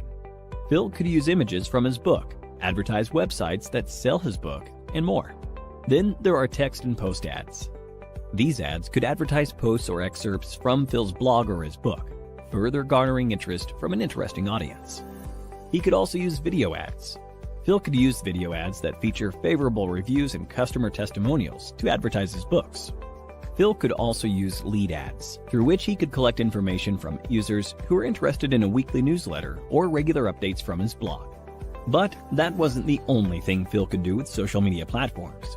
He could create a brand for himself and drive audience interest to it. Engage with them, create an identity, engage with content, finding content that works for him. Social media platforms also allowed him the opportunity to target audiences based on demographics like their age, location, gender, and much more. And in time, Phil began to see an increase in the number of viewers coming to his social media page and, by extension, his blog. He also saw an increase in the number of people who bought his book, greatly increasing his audience. Here are some things he learned. 1. To set goals that were quantitative, smart, and follow a constant deadline. 2. To understand his audience by engaging and connecting with them. 3. To set up a social media calendar to plan competitions, polls, surveys, videos, and more. 4. Using tools like BuzzSumo, IFTTT, Buffer, and more for lead generation, creating email lists, setting buyer personas, and more. 5. To perform visual storytelling with the help of images and videos. But how did Phil get so good at social media marketing? Phil had taken up Simplilearn's digital marketing course. It was thanks to this course that Phil had the skills and training to get good at social media marketing. And now, you can too, by clicking on the top right corner. And with that, we've given you an introduction to all the major concepts of social media marketing. The world we live in now, it's a highly digital place, but that wasn't always the case until a few years ago. So if we rewind, letting people know about your products was a little harder then. So even if you go back, say 5 or 10 years, promoting your products wasn't as easy as it is today. I mean, people had to resort to, good old-fashioned newspapers, putting in an ad, or those big thick books called the Yellow Pages that usually sat in your closet and weighed a ton. I mean, those were the ways to get your product and message out there. A lot of advertising in those Yellow Pages. Then you have billboards, driving down the highway, you see that billboard on the side of the road, you wonder, who are those people that are actually advertising this stuff? Of course, you have television that's been around for decades. A good source of advertising, but costly. And then fax ads. Uncommonly known way to advertise. By the way, who has faxes now? But people did advertise via fax just a few decades ago. So these were all the ways in which people had to get their product and service out there. It seems like so archaic looking at it now, but back then, that was legitimate. That was the way to do it. And then one thing made our lives a lot easier. So if you're a marketer, you're thinking to yourself, man, I'm glad I'm a marketer in today's day and age because it's social media marketing. Social media marketing has made everyone's lives better, from the company that's selling the product or service to the marketer promoting the product and service to the end user who wants to see that product or service and engage with that product or service. So social media is a good source of getting your product and service out there, and it just makes everybody's lives a heck of a lot easier. So we're going to answer that $1 million question. And what's that $1 million question? It's how can you rise above the rest? And so today's session is going to be how to start with social media marketing, so you can rise above the rest, leveraging this great platform that we all take advantage of today. So let's start by asking the question, what is social media marketing? Social media marketing involves increasing website traffic. It centers around engagement. It offers you the ability to increase your brand awareness, and it has other marketing goals. So you can create various forms of content for different social media platforms. So that's really, in a nutshell, what social media marketing is. So again, if we want to increase our traffic, or we want to increase our engagement like likes or comments, then look no further than social media marketing. If we want to engage with our users, our customers, our potential and prospective customers, we can really put a personalized experience in place using social media marketing. We want to create different forms of content like videos and blogs and infographics and other types of graphics with the potential to actually go viral. And what we mean by viral is spreading like wildfire. One user sending it to another as rapidly as can be. And before you know it, you get, millions of views and millions of likes. I mean, that's the power of social media marketing. So why do we want to do social media marketing? And I think we just answered some of those questions, but let's dig a little bit deeper. We mentioned in our definition of social media marketing that we have the opportunity to really build our brand awareness. And that is no more truthful than with social media marketing. More so than any other digital marketing channel, social media marketing allows us to really put our brand in a good light, in a good position in front of the right eyeballs. So it allows us to really improve our brand by pushing out the appropriate content in front of the appropriate people. Social media is a great channel for that. We can look to conversion rates. So if we are pushing a product and service in front of the right eyeballs, and we are building up a funnel of prospective customers who then turn into customers, who then turn into loyal customers, who then turn into lifetime customers, we could see at every step in the process that our conversion rates may increase.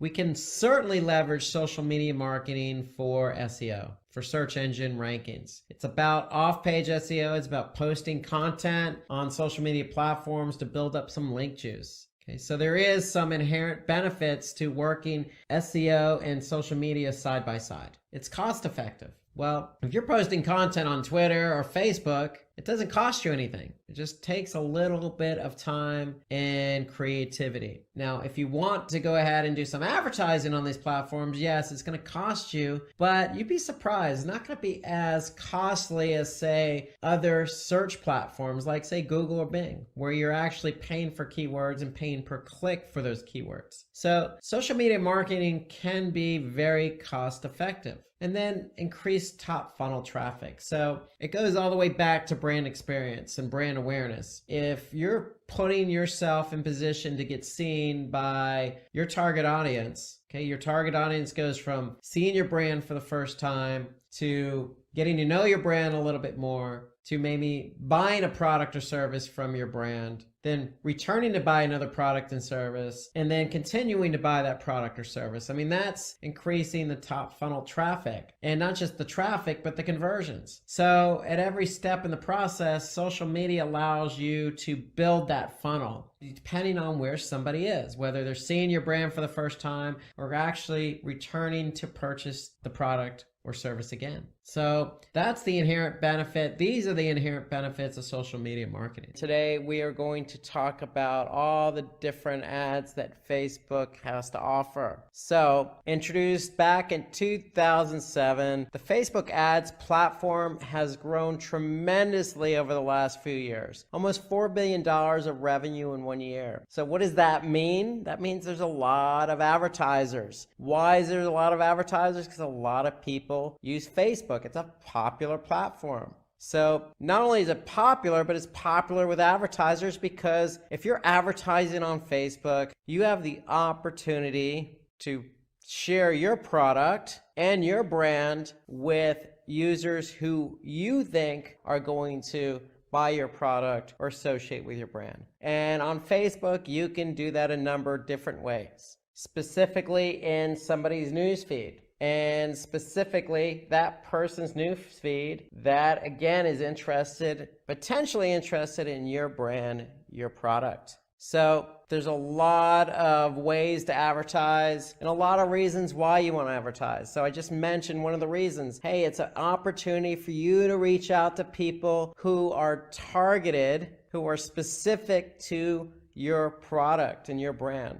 So not only that, but you combine that target audience with the amount of time that people spend on Facebook. Okay, people spend a lot of time on Facebook. In fact, not only do people spend a lot of time on Facebook, there's a lot of people on Facebook. In fact, 2.27 billion in the third quarter of 2018. And so when we say spend a lot of time, we mean going to that Facebook profile at least once a day. Okay, so a lot of eyeballs throughout the day checking their newsfeed on Facebook. Facebook also enables you, the advertiser, to find the perfect audience. And so that's the great combination. A lot of people on Facebook and targeted audience. So it's a platform that allows you to put your product in front of people based on specific interest, specific demographics, specific location. So you're really, really putting your product out in front of the right people at the right time. And so the other positive and pro about Facebook is it's lesser spend, greater reach. And what do we mean by that? Well, traditionally, Facebook is a little bit cheaper than other online advertising models. It is definitely a lot cheaper than your traditional advertising models. And Facebook has been known to have good return on investment because it's cost a little bit less than other advertising models and other advertising platforms. So that's the other benefit to being on Facebook. So if you're into building a brand, you want to be on Facebook. Why? Because it helps you increase your brand awareness. It's going to help you allow users to know what your brand is all about. Because remember, you're putting your brand in front of like-minded people or people you think that are going to associate with your brand, that are going to associate with your product. So you put your brand out there, you incorporate your advertisement in somebody's newsfeed, it's going to add value. It's going to establish trust and credibility, especially if that person's friend is associated with that brand. So instant credibility if friends and family members of a person on Facebook are associated with your brand. So it has the opportunity to really lend a lot of credence to somebody who is on Facebook, active on Facebook, and is your targeted demographic. And the great thing about Facebook is it also has other features, other advertising features such as retargeting. So you could target people who've already expressed an interest in your service or product. But if they didn't go through the conversion process, meaning they didn't go all the way through and buy your product, you can certainly reach out to them again. Just like your traditional retargeting options on, say, Google or some other advertising platform, Facebook works the same way. We want to be able to reach out to people who aren't fully committed at the point in time, but we can reach out to them at another point in time. And so Facebook's advertising platform allows us to do that. So it's a great feature that we could take advantage of that we'll talk about more throughout this session. And then it helps increase revenue, sales, and leads. And that's primarily what most advertisers are after. More revenue, more sales, more leads. So Facebook allows us to educate our audience, again, a targeted audience, about a specific product we have to offer. So the more our audience knows about our product, especially if their friends and family members and colleagues are using the product, then the more likely they're going to purchase. So if you go back to the other feature, higher revenue, less spend, this is the primary reason.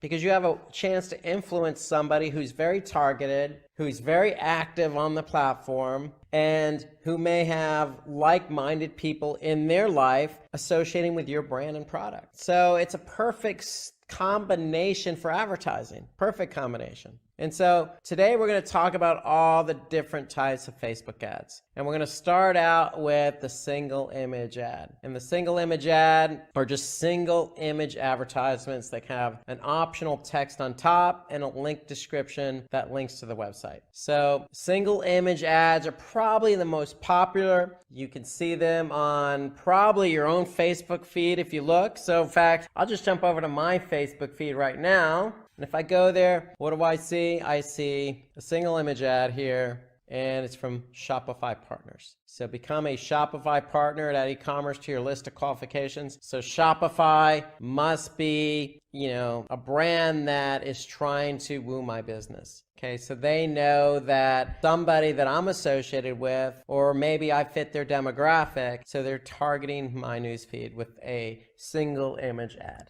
So that's what a single image ad looks like. It's simply just one single image with some description. And the great thing about this single image, if you haven't noticed, is the pixels are pretty large. It's 1200 by 628, so it kind of stands out a little bit. It's not your traditional thumbnail. It really pops when you look at the newsfeed. So again, if I go back to my newsfeed here, you can see it just really stands out within the newsfeed. So I can't miss it. If I'm a targeted part of their targeted audience, it's hard for me to, not see this ad interact in some way, especially, again, if I know somebody in my network on Facebook, or either that be a friend or family member, is associated with that product. Okay, in addition to the single image ads, Facebook also has multi-product ads, or also known as carousel ads. And so what the carousel ads do is allow you, in carousel form, allow you to rotate different ads with different messaging and different call to action.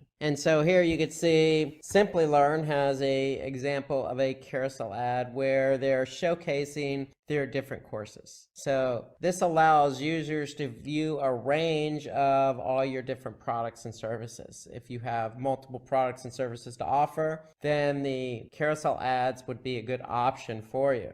So in addition to the carousel ads and single image ads, it gets a little bit more sophisticated in terms of technology, where Facebook allows us to offer up video ads. And so video ads are interactive. It's a good way to really showcase your product, your brand, your service. And the great thing about the video ads is they can go from just a few seconds all the way up to 2 minutes, or all the way up to 120 minutes. And so you can really put a lot of time and effort into the video ads to really put your brand out there. And so the one thing about video is it is interactive. Most people engage with video, and they tend to get about 10 to 30% more views than other forms of ads. So the video ads are really a popular way for you as an advertiser to put your brand or product out there. So you can put your brand and product out there in not just a few seconds, but really tell a nice complete story to get the engagement, to get the person to take the action you want them to do. So that's why video ads have become very popular, because they tend to get more engagement, more interaction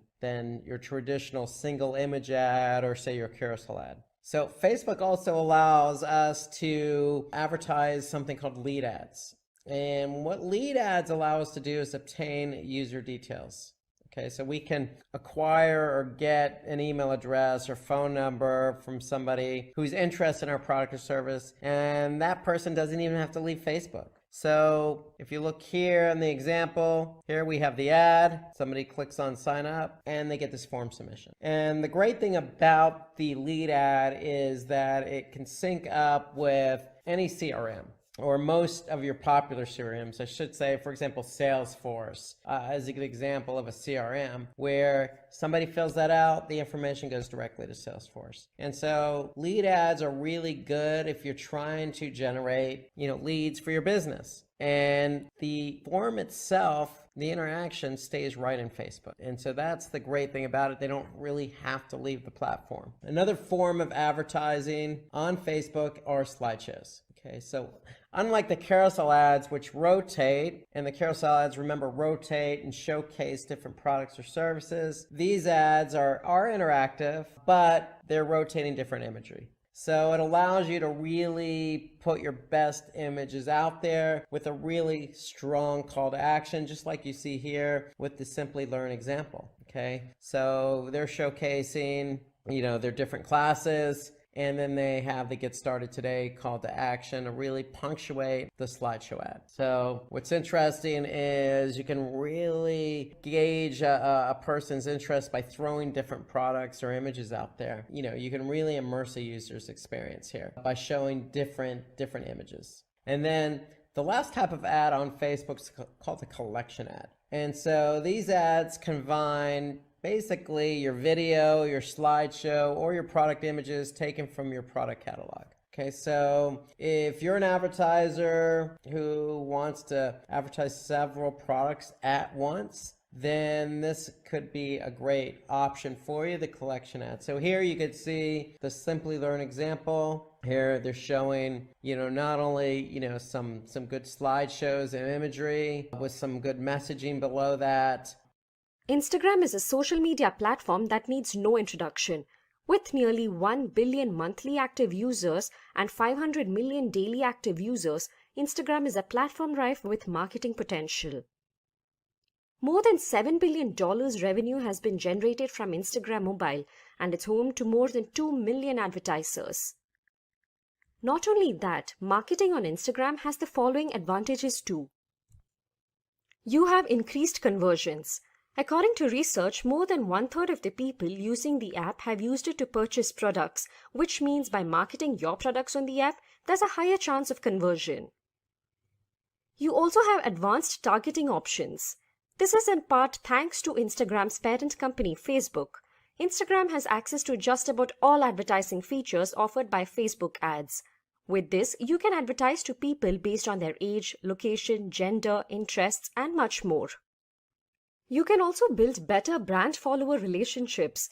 You can stimulate conversion with your followers and build a connection with them. You'll also get a greater understanding of what your followers like and dislike based on their engagement. This enables you to make content they enjoy more and increase the chance of converting a user to a consumer. So let's have a look at how marketing is done on Instagram. Let's start with number 1, optimize your bio. Your bio is the first thing people notice when they get to your page. That's where they make the first impression of your brand, and that's why it's important for your bio to be informative, captivating, and engaging. Use your bio to provide a brief description of your brand or product, the type of content you'll be posting, brand hashtags, links to other social media platforms, and more. Your bio should also include a URL to where you want to drive traffic to, be it your brand's website or a page for a particular product. Make sure to track this link as well to see how much traffic it brings. Here's an example of how Samsung uses its bio effectively. You can see it's a very straightforward. It's got a branded hashtag. It talks about all the services Samsung offers. There are links to other pages and a link to the website as well. It's to the point and covers everything you need to know about it. Next up at number 2, we have create a content calendar. Now, if you ask anyone who works with social media, one of the most important things they'll tell you is to have a content calendar. A content calendar enables you to keep track of your posts. It'll help you plan ahead and automate the process of publishing your posts when your audience is most active. A calendar helps you decide what content, caption, hashtags, videos goes live on what day, date, or time. A consistent post schedule will enable you to make the most out of Instagram. It'll also keep your audience engaged and also give you access to historical posts if you want to repost your older content. Next up, we have number 3, get greater reach with ads. Paid ads can enable you to get more followers, engagement, leads, and conversions. The caveat here being that you'll need to pay for it too. The ad options are pretty similar to what you have on Facebook, like audience segmentation based on likes, interactions, buying habits, and more. You also have a variety of ad formats to choose from, like story ads, image ads, video ads, collection ads, and more. Moreover, they can also be set up from Facebook Ads Manager. Here's an example from an ad from Body Shop, in which they're using a single image ad. The advertising works because of its interesting, creative, and attractive ad copy that attracts the customer to interact with the post and click on the link. Let's go to number 4. Have a visually consistent feed. Instagram is a platform in which people gravitate towards aesthetically pleasing content. To authentic expressions and diverse perspectives, the objective is that your feed needs to match with your brand's identity and must appeal to the audience within your industry. What works nowadays are candid shots, muted, earthly tones with a low-key editing style. Your content must feel down to earth and your brand approachable. As you can see in the images, all of them have aesthetically pleasing images and a somewhat blue or underwater theme. And that's the kind of thing you should aim for. Your content following an understandable and interesting aesthetic depending on the product you're trying to sell. Now for number 5, tell a story. The images, videos, and stories you post need to tell stories that can captivate your audience and establish a connection with them. This makes it more likely that they feel closer to your brand and buy your products. Your captions can tell stories that can help your brand appear more human and build deeper connections with your audience. Your content needs to align with what your audience cares about or solves problems they face. Here's an example of how the page Patagonia talks about forests in America. Each of their posts tells stories about a different issue that affects nature. Their brand on Instagram revolves around bringing awareness to such issues. That's the kind of stories you should tell with your brand. Next up, number 6. Use the right hashtags.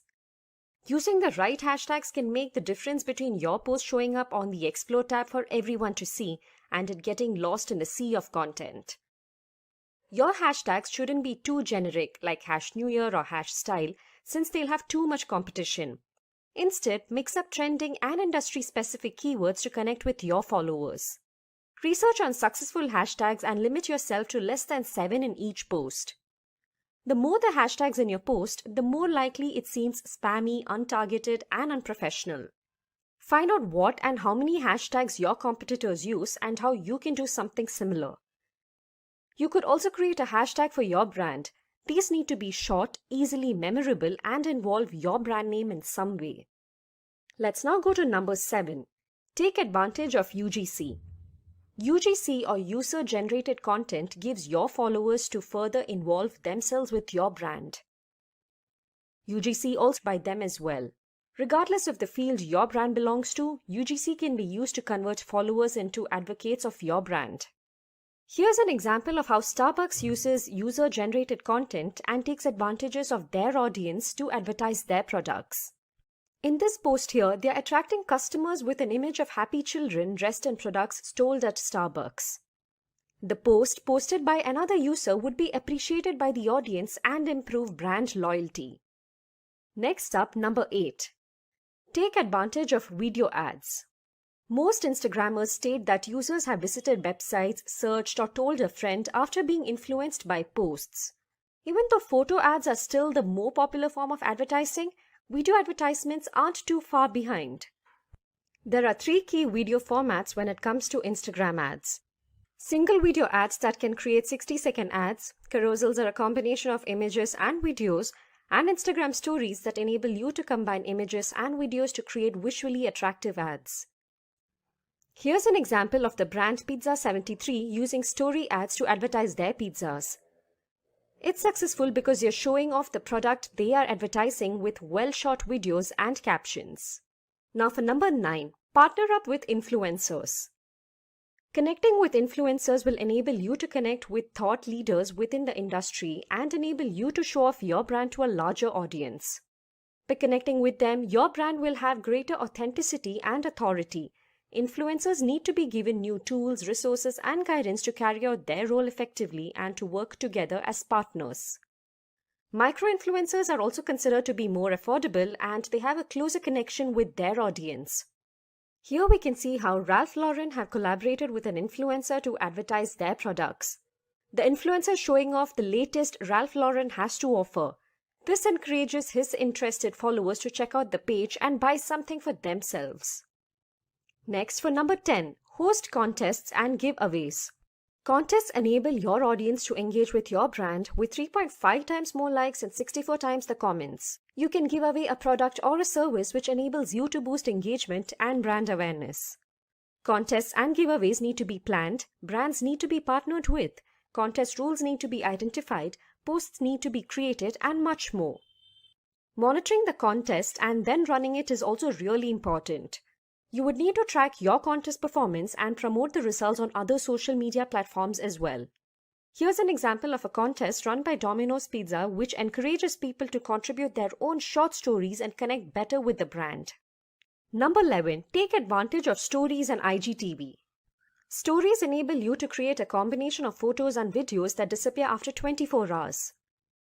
Stories can greatly influence your reach and engagement rates, even giving your story the chance to show up in the Explore section. It can also help make your brand seem more approachable and authentic. Adding links to the Instagram stories can also help with driving traffic to your website. IGTV, on the other hand, although now seemingly on the decline, still has a few advantages to offer to the savvy marketer.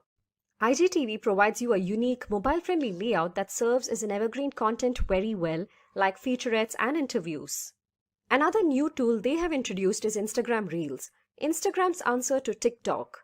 Instagram released Reels through which users would be able to upload 15-second clips, and since it released very recently, it's rife with marketing potential. Finally, we have number 12, Track and Learn. Identify effective hashtags, visual styles, and the best times to post. Doing this, you can develop the best practices for your brand. Social listening and analytics will help you fine-tune your marketing strategy and increase Instagram engagement. So let's talk about how to create a YouTube ad. So this is going to require some access to Google Ads, and we'll go over that in a few minutes here. But first, we need to think about setting up a campaign and setting up a campaign goal. Okay, what's the goal of our campaign? So to get eyeballs, we want to pay cost per 1,000 impressions, or we want to run some actionable type ads to get people over to our website. So that really is step one. We need to identify what the goal of our campaign is. Then we need to create the ad. So we want to be able to create a video ad here that is going to show on YouTube and to our target audience. So, or whether it be a bumper ad that's only going to be 6 seconds long, we need to be able to figure out what type of ad we want to run. So here I am in Google Ads. If we're going to run a campaign on YouTube, we need to make sure that we're choosing a display campaign. And so remember, the first step is setting up that campaign, setting up that campaign goal. So we're going to go ahead and select a new campaign here. We're going to run a new campaign. And so what's the goal of our campaign? So if we're just out to generate brand awareness and reach, that's certainly fine. If it's all about sales or if it's all about leads, then the type of video run is going to be a little bit different. So if we select brand awareness and reach, okay, here we're going to select the campaign type. And so if we select video, basically what we're doing is we're going to tell Google we want to go ahead and set up some video ads on YouTube. And so here you can see the different types of video ads we discussed today. You know, we got your bumper ads, you got your skippable in-stream, non-skippable. So the difference being that if it's non-skippable, somebody has to watch the entirety up to 15 seconds. Okay, so we have our outstream, which is basically our viewable CPM model. So we're going to go ahead and, you know, check one of these types of campaign types or ad types. So we're going to click continue. And then once we do that, you know, we're going to get prompted to, you know, move forward with selecting our ad. So you can see here, after I set up my campaign, now I'm just going to go through some of the settings for my ad. And I'm going to give it a campaign name, a budget, okay, when it starts or ends, the bidding strategy. So again, we're going to focus on cost per 1,000 impressions. And then here's the network. So this is an important selection here. So we're dealing with YouTube videos. So we'll also have the option to select video partners on the display network. So that means that if you want your video to show on websites that want to host ads in video format, then you can select this option here. Notice you also have this option available if you're running certain types of ads on YouTube. We're running those bumper ads, so bumper ads aren't available on search results. So I'm going to stick with the video partners, okay, YouTube videos, and here we can get into some other specifics like language, country, the type of inventory. So here you can see the default is standard inventory. So that means that this is what Google recommends. We want to show our ads on content that's appropriate for most ads. Okay, so we can go expanded or limited. So we're going with the recommended here. Okay, and then when we go down, we're going to have an ad group. So when you create an ad campaign, you can have an ad group. So with an ad group, that means that we can have a more or less a video in every ad group we have, but we have to have at least one ad group. So we're going to go ahead and set up, you know, this ad group here. And here's where it gets interesting and important, because here is where we can start targeting our audience. So here we got demographics. Okay, so we can choose gender, age, parental status, household income. Okay, we can focus in on audiences if we want to, so we can choose a specific audience that we've set up. We can get some ideas or browse specific audiences. We could also choose a specific placement. So here you have YouTube videos, or we can go with YouTube specific channels, okay, or we can even be on apps. Okay, we have to set a bid for our target CPM, and once we do that, basically it's all up to now for us to add our video ad. And so remember, in this example, we're going to the bumper ad, so we're looking at about 6 seconds. And once we do that, then that's pretty much the campaign. But I just want to stress here that when you're setting it up, ahead of time, you want to make sure you identify what the campaign goal is. And then that's going to align with the type of video you're going to run. And then once you choose that type of video, then it just comes down to where you want that ad to be and who you're targeting. So it's really crucial here that you go through these steps and these options very closely. So because you want your video to show in front of the right audience on the right placement. So let's talk about how you can optimize your YouTube ads. So once you get your campaign set up,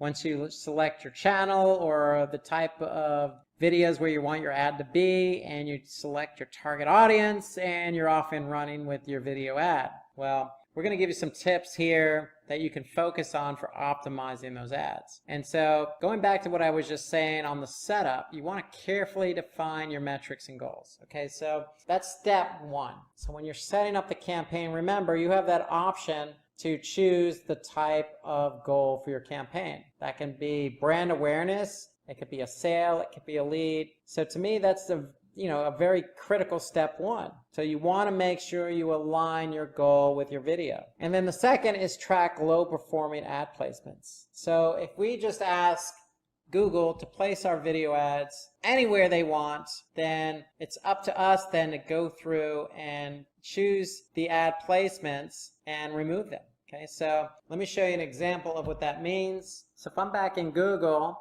I'm going to go to my campaign and I'm going to select placements, and here I can see placements, but then I'm going to select where my ads show.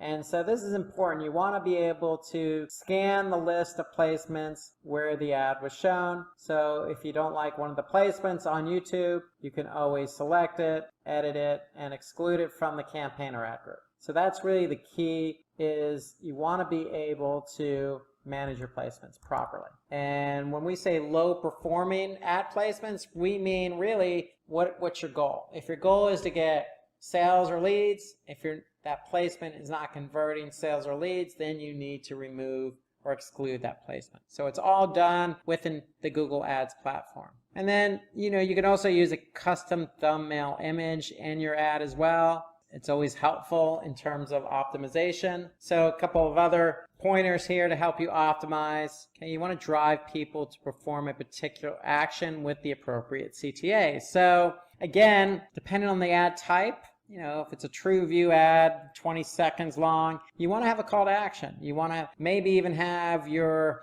domain name at the end of the video, so at least somebody knows where to go. So you always want to have a call to action with your video ad. You want to use negative targeting to specify who gets to see your ad and who doesn't. Okay, so that goes back to your settings. So you can pick and choose who your target audience is. You can pick and choose who you don't want your audience to be. Okay, as another setting, you can use closed captioning in your ads to make it more interactive. So that way people can actually see or read what the ad's all about, just to make it a bit more interactive. Okay, you can always perform A/B testing on your ads. So if you have one ad version, you can create another one just to see which one performs better. Testing is always a positive. Okay, so if you're paying too much, maybe think about reducing your bids. So if you remember, we set a $10 CPM bid. That may be too much. Maybe we don't need to pay $10. So we can always reduce our bids at the ad group level. So reduce bids in areas where you see lower performance. So in other words, you don't want to pay a lot for poor performance. You can also use remarketing to re-engage with customers. So if somebody views your ads and doesn't take action, you can always retarget that person to show your ad, even another ad format. It could be text ads or display ads. But if somebody looked at your video and they didn't take the action you preferred them to take, then you can always retarget them with another ad. So that's a good way to optimize. Okay, so we want to make sure the ad has content that viewers would find relevant. Okay, that really, you want to make sure that your ad is with the end viewer. You don't want to put out an ad that isn't going to give somebody, a good feeling after they watched it. Okay, so you want to make sure viewers find the content relevant. So if they don't find it relevant, then that means your engagement rate and your engagement is probably going to be low. So you want to take a look at those metrics that we viewed earlier: engagement rate, engagement, and if they're low, then you probably need to look at the content of the ad. So try to make sure your ad conveys your brand's message in the first 6 seconds. So that's why bumper ads to me are so critical, because you got to get the entirety of the ad and make it impactful. And so with any ad you run, any video ad you run, you really want to make sure that that message is conveyed at the very beginning, early as possible. Otherwise, people are going to be turned off or not engaged and just going to go ahead and skip it anyway. So you want to make sure you get the purpose of it right up front and out of the way. Okay, you can also include visual and auditory components in your ad that can make it more memorable to the viewers. Okay, meaning music or other cool visuals. Okay, so again, you want to be able to play around and test different ads. Click-through rate, engagement rate, all of those are indicators whether the ad is of good quality or not with the end user. And when I say good quality, I mean, do they find it interesting? If so, they're going to click. And if you don't have good click-through rates or good engagement rates, then you definitely want to try doing something different to the ad, like adding those audio components or other visuals that could be appealing to the end user. So go ahead and test some of those out with A/B, because you have nothing to lose but higher or lower engagement rates or lower click-through rates. So you want to be able to improve those metrics. Improving those metrics means trying some different components on different ads. So let's take a look at a case study, if you will, and let's focus on Superdry. So they're a good success story on YouTube. So Superdry leaned on some YouTube advertising to help lift products. So in September last year, 2018,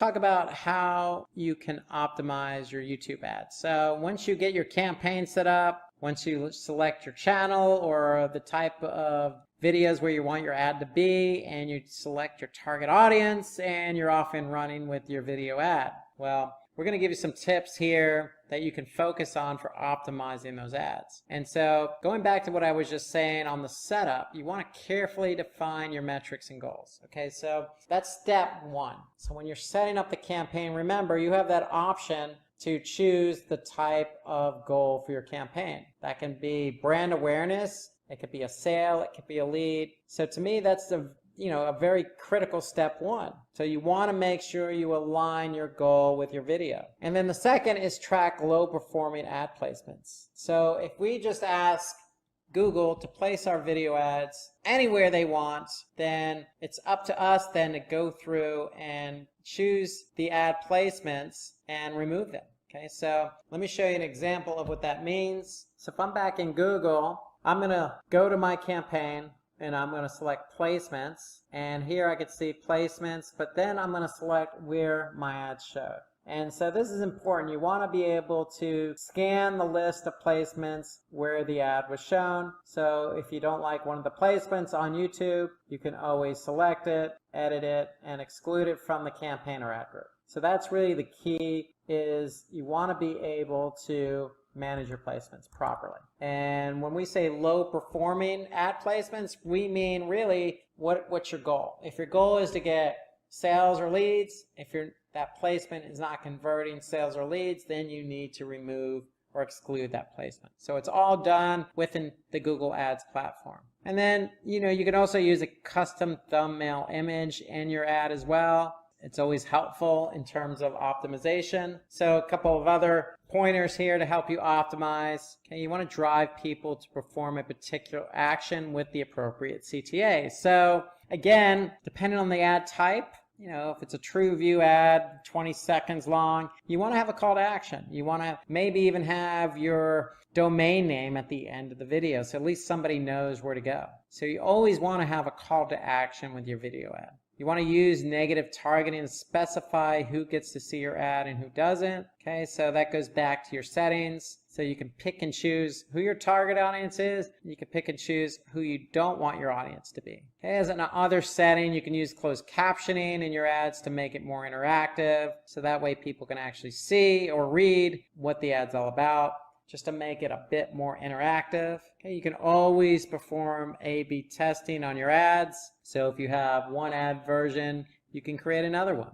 just to see which one performs better. Testing is always a positive. Okay, so if you're paying too much, maybe think about reducing your bids. So if you remember, we set a $10 CPM bid. That may be too much. Maybe we don't need to pay $10. So we can always reduce our bids at the ad group level. So reduce bids in areas where you see lower performance. So in other words, you don't want to pay a lot for poor performance. You can also use remarketing to re-engage with customers. So if somebody views your ads and doesn't take action, you can always retarget that person to show your ad, even another ad format. It could be text ads or display ads. But if somebody looked at your video and they didn't take the action you preferred them to take, then you can always retarget them with another ad. So that's a good way to optimize. Okay, so we want to make sure the ad has content that viewers would find relevant. Okay, that really, you want to make sure that your ad is with the end viewer. You don't want to put out an ad that isn't going to give somebody, a good feeling after they watched it. Okay, so you want to make sure viewers find the content relevant. So if they don't find it relevant, then that means your engagement rate and your engagement is probably going to be low. So you want to take a look at those metrics that we viewed earlier: engagement rate, engagement, and if they're low, then you probably need to look at the content of the ad. So try to make sure your ad conveys your brand's message in the first 6 seconds. So that's why bumper ads to me are so critical, because you got to get the entirety of the ad and make it impactful. And so with any ad you run, any video ad you run, you really want to make sure that that message is conveyed at the very beginning, early as possible. Otherwise, people are going to be turned off or not engaged and just going to go ahead and skip it anyway. So you want to make sure you get the purpose of it right up front and out of the way. Okay, you can also include visual and auditory components in your ad that can make it more memorable to the viewers. Okay, meaning music or other cool visuals. Okay, so again, you want to be able to play around and test different ads. And you want to be able to measure the ad performance based on the metrics we discussed. I mean, click-through rate, engagement rate, all of those are indicators whether the ad is of good quality or not with the end user. And when I say good quality, I mean, do they find it engaging? Do they find it interesting? If so, they're going to click. And if you don't have good click-through rates or good engagement rates, then you definitely want to try doing something different to the ad, like adding those audio components or other visuals that could be appealing to the end user. So go ahead and test some of those out with A/B testing, because you have nothing to lose but higher or lower engagement rates or lower click-through rates. So you want to be able to improve those metrics. Improving those metrics means trying some different components on different ads. So let's take a look at a case study, if you will, and let's focus on Superdry. So they're a good success story on YouTube. So Superdry leaned on some YouTube advertising to help lift one of their products. So in September last year, 2018, Superdry, if you're not familiar with the brand, they're centered some Asian markets, European markets, and they focus in on clothing, all different styles and sizes and genders, from jackets to jeans to t-shirts. And so they're a global brand. They really wanted to take a different approach here. And their approach was they wanted to focus in on sales. They wanted to see if video can help lift them with sales. And so what they've done is they set up some campaigns on YouTube, and their focus here was on jackets. And jackets to specific ages across the board, all genders and interests. And so what they did was they wanted to take advantage of all the different ad types that YouTube had to offer. And let's take a look at one of those ads here. So if we go to YouTube, and let's just take a look at this 1-minute ad here, 53-second ad by Superdry. I'm ready now. Superdry and Paige Cakey. This is the jacket you're raving, the jacket you're waiting, the jacket you're pulling, the jacket you're play, pout and posing. You'll take 5 in this jacket. You'll want to find this jacket. I washed the jacket. It's ruined. It's your dos at a mate's. Take away 3 AM plates. Catch your breath, not your death, in this jacket. It's the jacket you're preening. Be seen in. You're chilling, feel reeling. It's the jacket you're hiding. You're vibing. Love, live and thriving.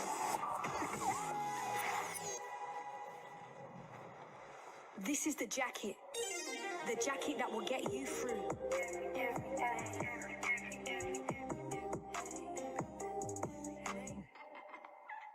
So that's the video that Superdry ran. You could see that, it had some particular goals there. And so Superdry is pretty well known, so it probably wasn't built around brand awareness per se. It was probably growth consideration and interest, and also driving action. Okay, so pretty cool video. It was definitely not a bumper ad, because bumper ads are 6 seconds. So it was definitely a true view, probably take action. And so whatever ads they actually did run specifically, they did see a lift. And so we kept pulse on Superdry's account, and these videos actually had 4.8 million views. And so cool video, ran for 53 seconds, not a long time, not a short time. Was able to, target their audience, a younger crowd. You noticed in the ad, they had different jackets, both female and male, different gender types. So they were messaging a very broad audience of gender. Some younger people is who they were targeting. So younger people tend to slant on YouTube, and so they were able to get some nice views out of it, 4.8 million. But the more important thing is because these videos were to drive action. And so they were able to see a 4-to-1 ratio on return on investment. And as a result, these jackets saw a 138% increase in brand lift. I mean, the jacket ad. So it was a pretty successful campaign. See as well, choreographed, good audio, good video, just well professionally done. And they probably were able to now get a few more loyal customers under their belt because of this ad alone. So that's the power of video. Okay, so you're able to know who your target audience is. You can go out and target them with a cool video. And given that YouTube is vast, then you can really take advantage of a lot of their ads. So what they probably did, again, was those TrueView in-stream ads with a cost per view through a skippable video ad format. And they also use the shoppable ad format. So that is another option on YouTube. So they took advantage of all YouTube had to offer in terms of who they were trying to target, the length of the ad, and given that they're a product or selling a product or promoting a product, they were able to take advantage of the TrueView shoppable ad format, which basically lists your products alongside the actual video ad. And so this is just a good case study. Superdry will probably do this again based on the numbers that they're reporting. And so basically that's the power of YouTube. Getting out in front of your audience with a really good video ad, targeting an audience, taking advantage of different formats. Today we're going to talk about how to increase Instagram followers. Today's webinar, we're going to have some tips and best practices for you to take advantage of to increase Instagram followers. So let's get started and talk a little bit about Instagram. So Instagram is not really an up-and-coming platform. It is already up-and-coming. A lot of users. In fact, 500 million daily active Instagram users. 500 million daily. The user base growth of more than 300% year over year. So it's growing and growing and growing. It's become more and more popular ever since it's launched back in 2010. And then there's more than 100 million photos uploaded daily. So it's a platform where you can upload photos, tag those photos, even use and implement videos. And photos have become very popular with the advent of mobile technology that the Instagram app makes it easy for you to post your photo. So there's no surprise there's a growth. There's no surprise there's a lot of users. There's no surprise that there's 100 million photos plus uploaded daily. And then there are 400 million stories posted daily. So when you post something, you can create a story out of it. And there's 400 million of those per day. And then there's more than 50 billion photos shared to date. So since 2010, platform now, which is now owned by Facebook, has become really, really popular. A good place for you if you have your own company, if you have your own brand, if you have your own product. It's a good place for you to really showcase that service, that product, that brand, because of the user base, how easy it is to use, and the wide reach it has for you in which to tell your story. So I mentioned there are lots of photos shared today, close to $7 billion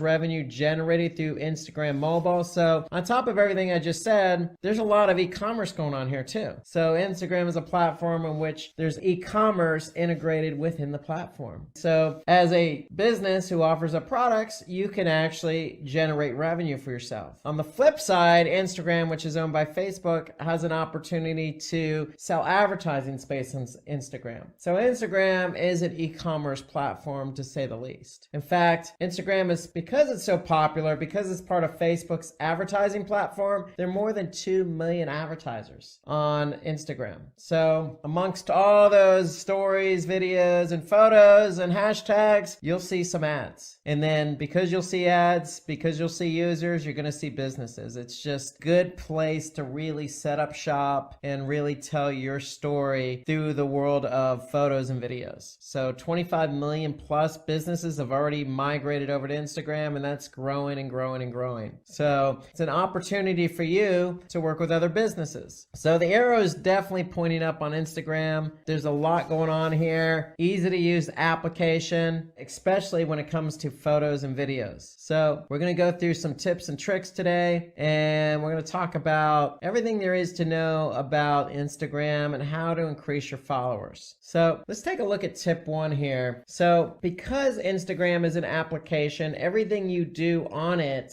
is through the application. Now you could certainly view a web page version on it, but you really can't do much out of that. So if I go to my Instagram account, for example, using my desktop, I can see my profile and I can edit my profile to a degree, but everything you're doing is through the application. So when it comes to that, tip 1 here is take advantage of your bio. So regardless of what industry you're in, who you are, you really want to have a clear and concise and compelling bio. Why? Because this is your introduction to the world. You want people to know who you are. And because if you don't really become very clear to people, they're not going to follow you. So this is where it all starts. You need to take advantage of your bio, have a clear and concise bio, and have a link to your website or some contact information. So to me, this is where it all starts. You got to have a bio because that's what people are going to look at, and they're going to decide whether to follow you or not based on primarily that bio. That's where it all starts. So make sure you have a good bio. That's tip number 1. So you'll have to make sure that your landing page is also mobile optimized, since most Instagram users are on mobile. So if you're going to put a link to your website and somebody's on the Instagram app and they see your bio and they like it and you have a link to your website, make sure that landing page they go to is mobile optimized. So tip number 2, everything you do on Instagram when it comes to posting evolves around hashtags. So that's the backbone of the platform. Just like most platforms out there, social media platforms like Twitter or Facebook, Pinterest, you're going to have hashtags accompany those posts. So Instagram's no different. But in this case, you really, really want to take advantage of the hashtags. So hashtags are there to help users find your content. So you want to start out by using hashtags that are relevant to your business. So if you're in the food industry, you're going to post something related to food. Do the appropriate amount of research to find hashtags to describe your brand and also are being searched on Instagram. So what does that mean? That means do a little bit of homework on Instagram.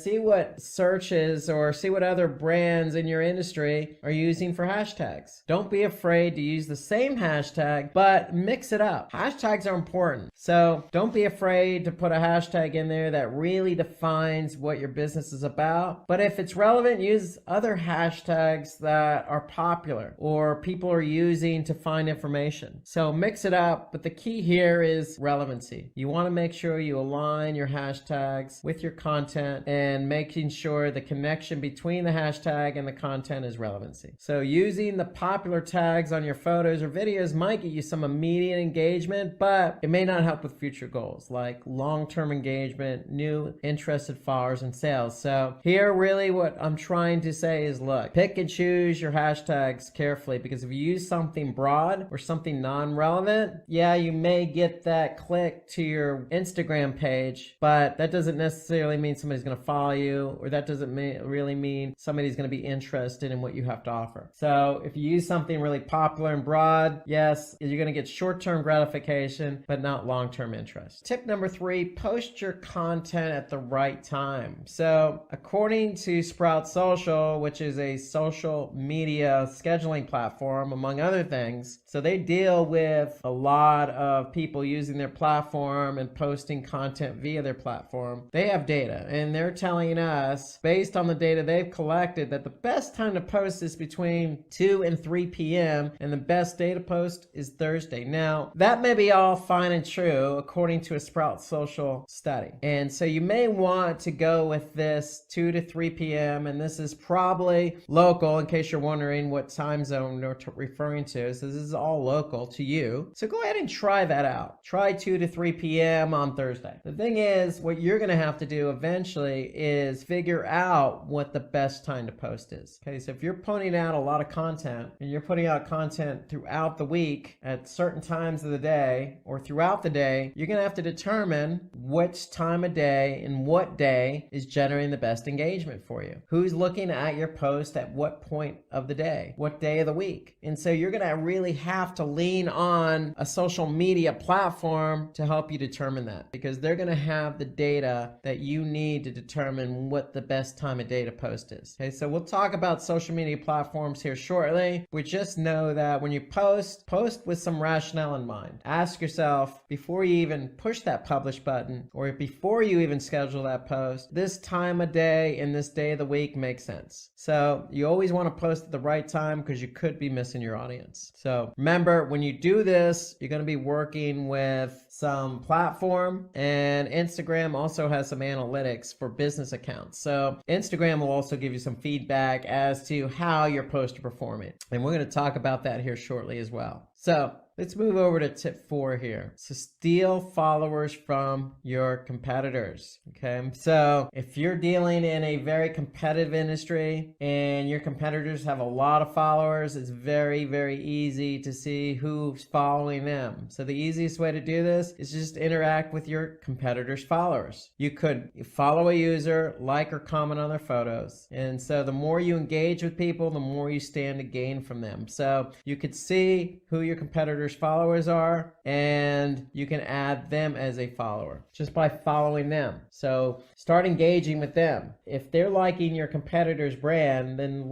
the chances of them liking your brand could be great. So check out who your competitors' followers are. If they seem like somebody who you would want to be following your brand, then go ahead and interact with them. And how you interact is, again, you can like something that they post, or you can comment on something that they posted. Okay, engage with them. Okay, it doesn't take that much time. It's a good way to gain followers. So if we're on Instagram, we can simply just click on the brand's followers. So here I can see this brand has 127 followers, and here I can see all the followers. And what I could do is simply just click on one of the followers, and I can go to their profile. And from there I could see what they've posted in terms of videos and images, and I can like or comment. So just doing something as simple as this gets you an opportunity to engage with somebody who can then turn around and follow you. So tip 5, pay for sponsored posts and product reviews. So a number of ways you could do this here. So pay for a sponsored post. So you could find an influencer who satisfies a couple of requirements. They have large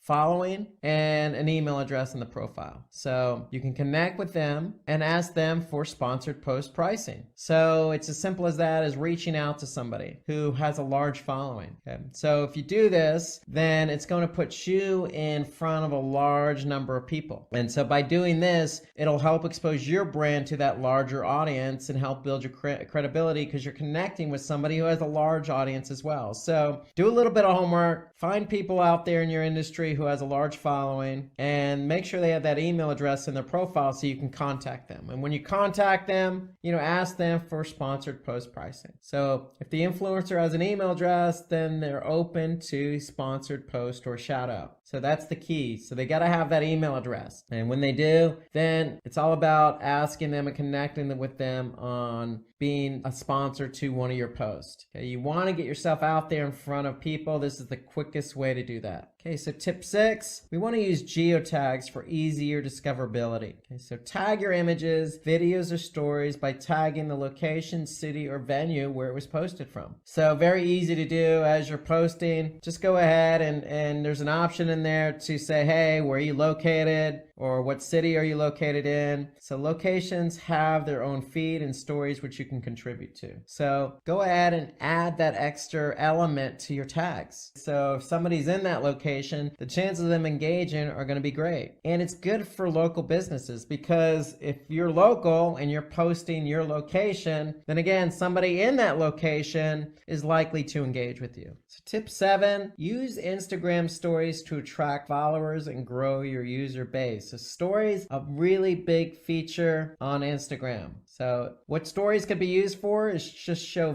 footage of an environment. So it could be your office, it could be your home, it could be, the playground, it could be the golf course, it could be anywhere that you want to show footage of. So you want to post news relevant to your industry. So if you're in the food industry, hey, Why not go in the back into the kitchen and post a story about how a particular bread or cake is made? Okay, show off your product. So if you are in that food industry and say you're in the pizza making business, perfect opportunity to show people via an Instagram story how to make that pizza and how you make that pizza, what ingredients you use. How unique is your particular product? And that's really what you want to get across when you do a story. You want to show something unique and relevant that's going to grasp people's attention. You can promote a company event. So if you're celebrating, say, 200,000 subscribers, create a YouTube video, or you can create an Instagram story. It works just as well. So you can endorse your company's blog post. You can post positive user reviews. So these are all features of a story.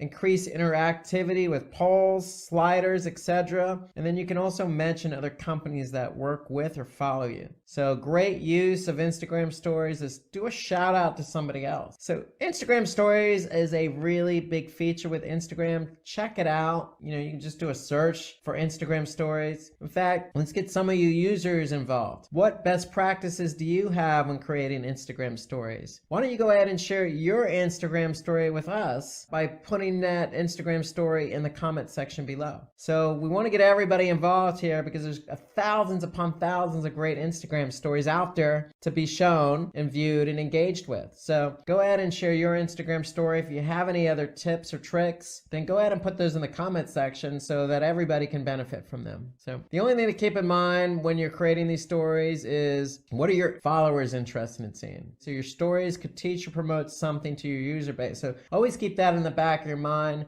For me, I always go back to what industry are you in. If you're in the food industry, hey, people who are following you are interested in food. If you're a pizza company, show off that pizza. If you're a bakery, show off how you make your breads and goods, baked goods. Whatever it is you have, show it off, because if somebody's following you, that's what they're interested in. So tip number 8, highlight important stories. So you want to highlights serve as the easiest way to create a first impression for a potential follower. So with highlights can be used to tease what your content's about, create a trailer for what your brand offers, promote your product. So highlights are there. It's a good feature. It's a first impression for a potential follower. So it teases what the content's about. It creates a trailer, so to speak, for your brand and promotes your product. So use highlights. And again, any users out there who have good examples of highlights, go ahead and put those in the content section or comment section right below this video. So remember, stories have only a 24-hour lifespan, so highlights can be used to give them a second wind. Okay, so highlights serve a purpose. It teases what the content's about, it promotes the product, and it really kind of accentuates that story. Tip number 9, ask for followers. So sometimes people need a little push before they can follow you on Instagram, even if they enjoy your content. So you can ask users to become your followers in the caption, the comment section, or even work it into your content. So in other words, when you're posting something, don't be afraid to say, hey, follow me. I got some good stuff here. Be confident. You don't want to do it for every post, of course, but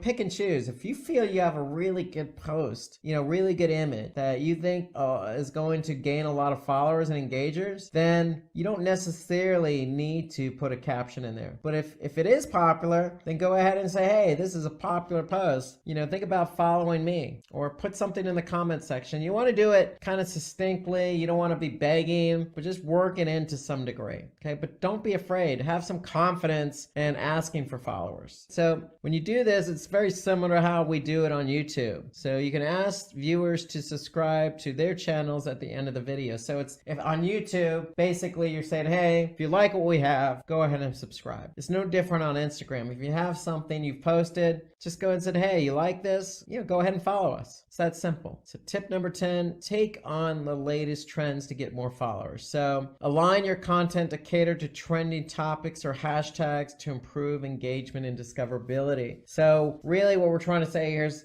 your competitors follow influencers. What are the latest trends? And you can get an idea of the latest trends by you looking at hashtags. So what hashtags are trending? Which ones are people using the most? So really what you want to do is whatever's trending in your industry, ride that wave, so to speak. Now, it doesn't have to take on your entire profile, but there's nothing wrong with 1 or 2 posts. If something's really taking on popularity, then go ahead and post about it as well.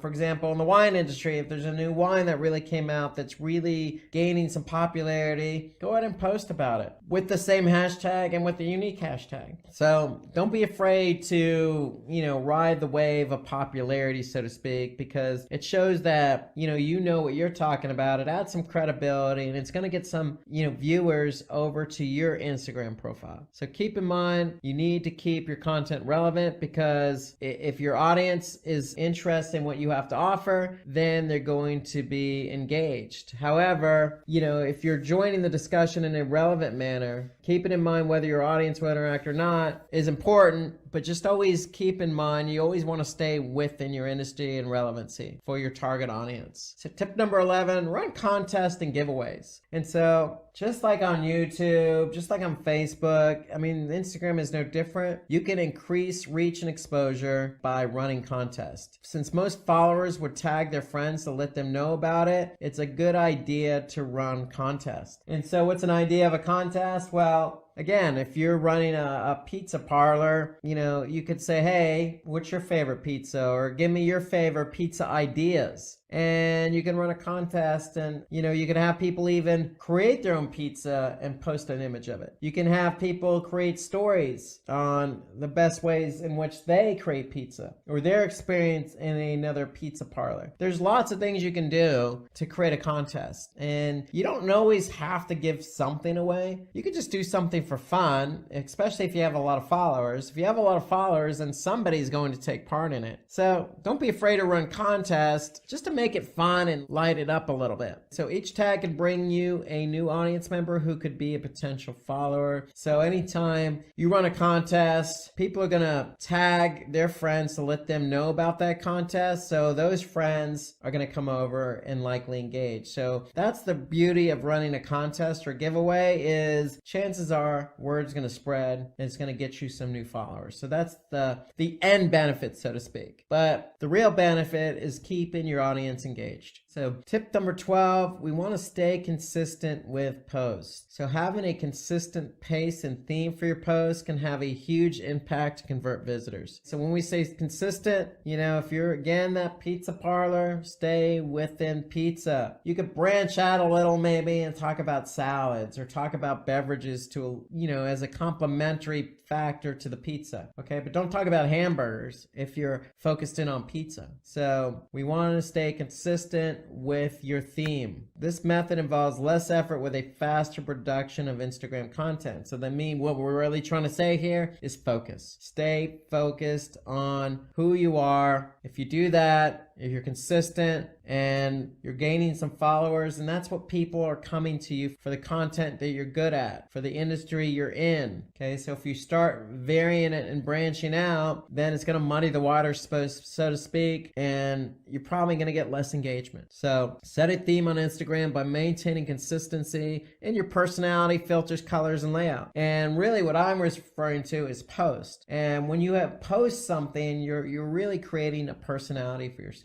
Okay, so if you're in fashion, for example, and you're in the jeans industry, well, jeans, right? That's your personality, accentuated with different outfits related to jeans. But, when you start talking about dresses and shoes, and that kind of blurs your personality a bit. So if you stay consistent within jeans and outfits that go with jeans, then I think people are going to start to pick up on that personality. So tip 13, keep track of your Instagram following. So you can analyze the growth of your channel with tools like Social Blade that can tell you how many followers you've lost over time and how engaged they are. Okay, so you can use data gathered from here and from Instagram business account to diagnose where you're faltering. So let's take a look at Social Blade as an example here. So if I go over here, I'm going to go to Social Blade. Here I can enter in basically any account after I register, and I could see how that account has performed. Where they rank, how many uploads they have, what country they focused on, what industry. And the beauty here is I could see, and I'm looking at YouTube as an example, I could see,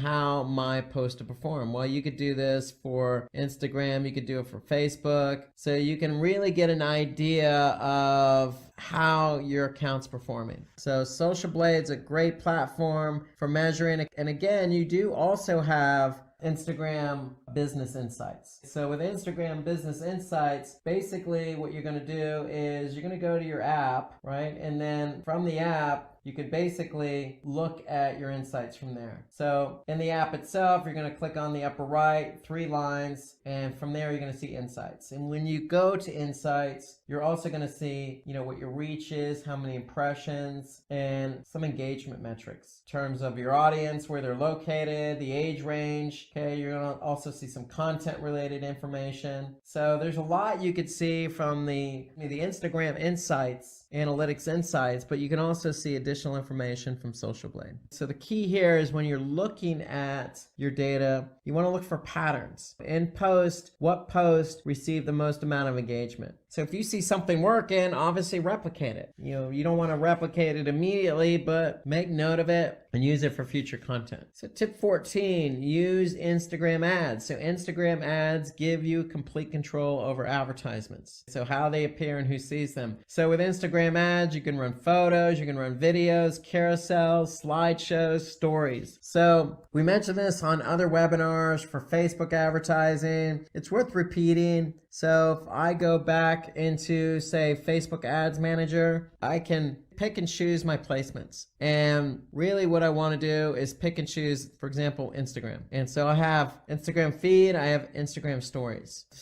And I could see what the video requirement or the media requirement is for running on Instagram. So with Instagram, you can run stories, you can run videos, single image ads, you can run carousel. So really, you could put your best forward, meaning take the post that's performing well, and maybe you want to advertise that, promote it. So you're going to run this through Facebook Ads Manager, and it's going to tell you, what your audience size is, your potential reach, okay, what your daily results would be. So you're going to get all that information when you run your ads on Facebook Ads Manager. But it's a great opportunity for you to really push forward. If you're running a promotion, it's really an opportunity for you to push forward that promotion. Other advantages: scalable pricing, self-serve and instant, robust reporting, and highly refined audience retargeting. So all of that is in the Facebook Ads Manager. You can get all the reporting you need, meaning, who saw the ad, did they click on it? Okay, you can refine that target audience. You can go back into Facebook Ads Manager and refine who your audience is. So lots of flexibility here on advertising on Instagram. But the key here is, if you want to run advertising on Instagram,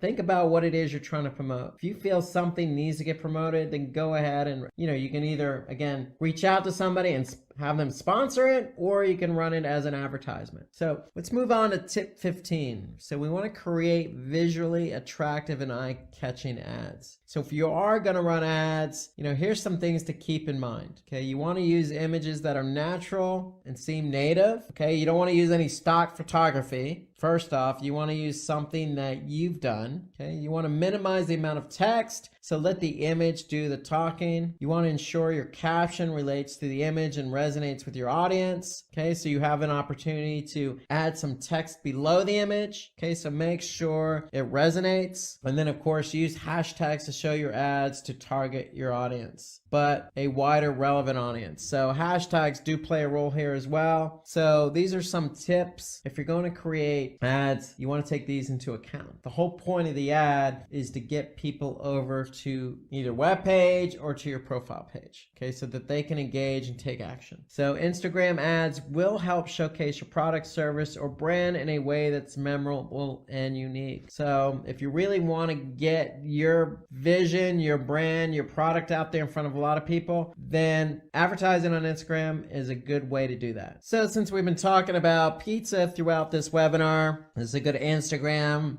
profile here about pizza. I'm getting hungry just looking at this. Hopefully this is an example for all veg and non-veg pizza consumers. You can see this profile here. They got the website, they got the handle. Okay, so they have a lot of followers. So, if I'm in the pizza industry, I can go ahead and, click on their followers and see who's following them, who they're following. So some really good shots of pizza here. It looks like, a lot of people were involved in this. You could see lots of different examples here. Some cute ones, some funny ones, some humorous ones. So, just taking a look at something like pizza, which, most people enjoy, most, and you can kind of appreciate how much of an advantage Instagram can be, because you can accentuate photos, you can have fun with it, you can really run some contests here, give us your best pizza photo. So here, you could say use daily pizza as a hashtag for a feature. Okay, so they're even encouraging you to use a specific hashtag. So you can really do a lot here on Instagram. This is just a good example of what you can do and have fun with, with an example like pizza, just to give you some ideas. So let's move on to tip 16. Take advantage of Instagram tools. So you can use scheduling tools like Later, Hootsuite, and Buffer. So I can't stress this enough. When it comes to measuring the engagement of your Instagram post, you're definitely going to need a social media tool. So you're also going to need it if you do a lot of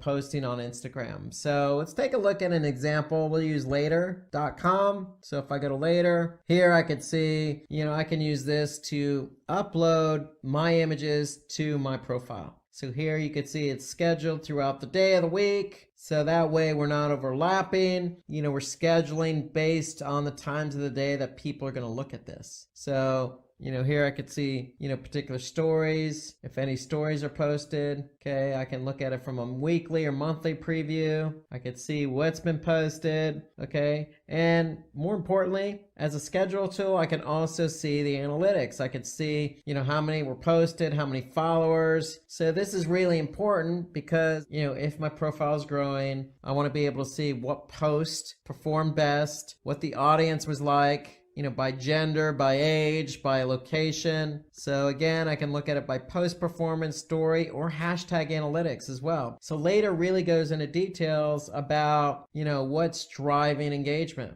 So here you can see some hashtags that this particular company is using on Instagram. So here you can see how many posts with this hashtag, and what and kind of engagement did they receive? Did they receive likes, comments, impressions? How much reach did they get? How many saves? And it really just does go into detail. So Later does a good job. I like this platform, especially for Instagram. It's great for scheduling, but more important, in addition to the Instagram analytics, you can really lean on, this particular platform to get a really good idea as to, how particular posts are performing. Remember, if a post is performing, you want to reuse it at a certain point in time. Okay, learn from best practices, learn from what's working, learn from what's not working. If something's not working, then don't do it again. So you can really get a good breakdown in here in later.com. So remember, these tools place an emphasis on automation, okay, enabling you to automatically post at a scheduled time. So you want to lock it in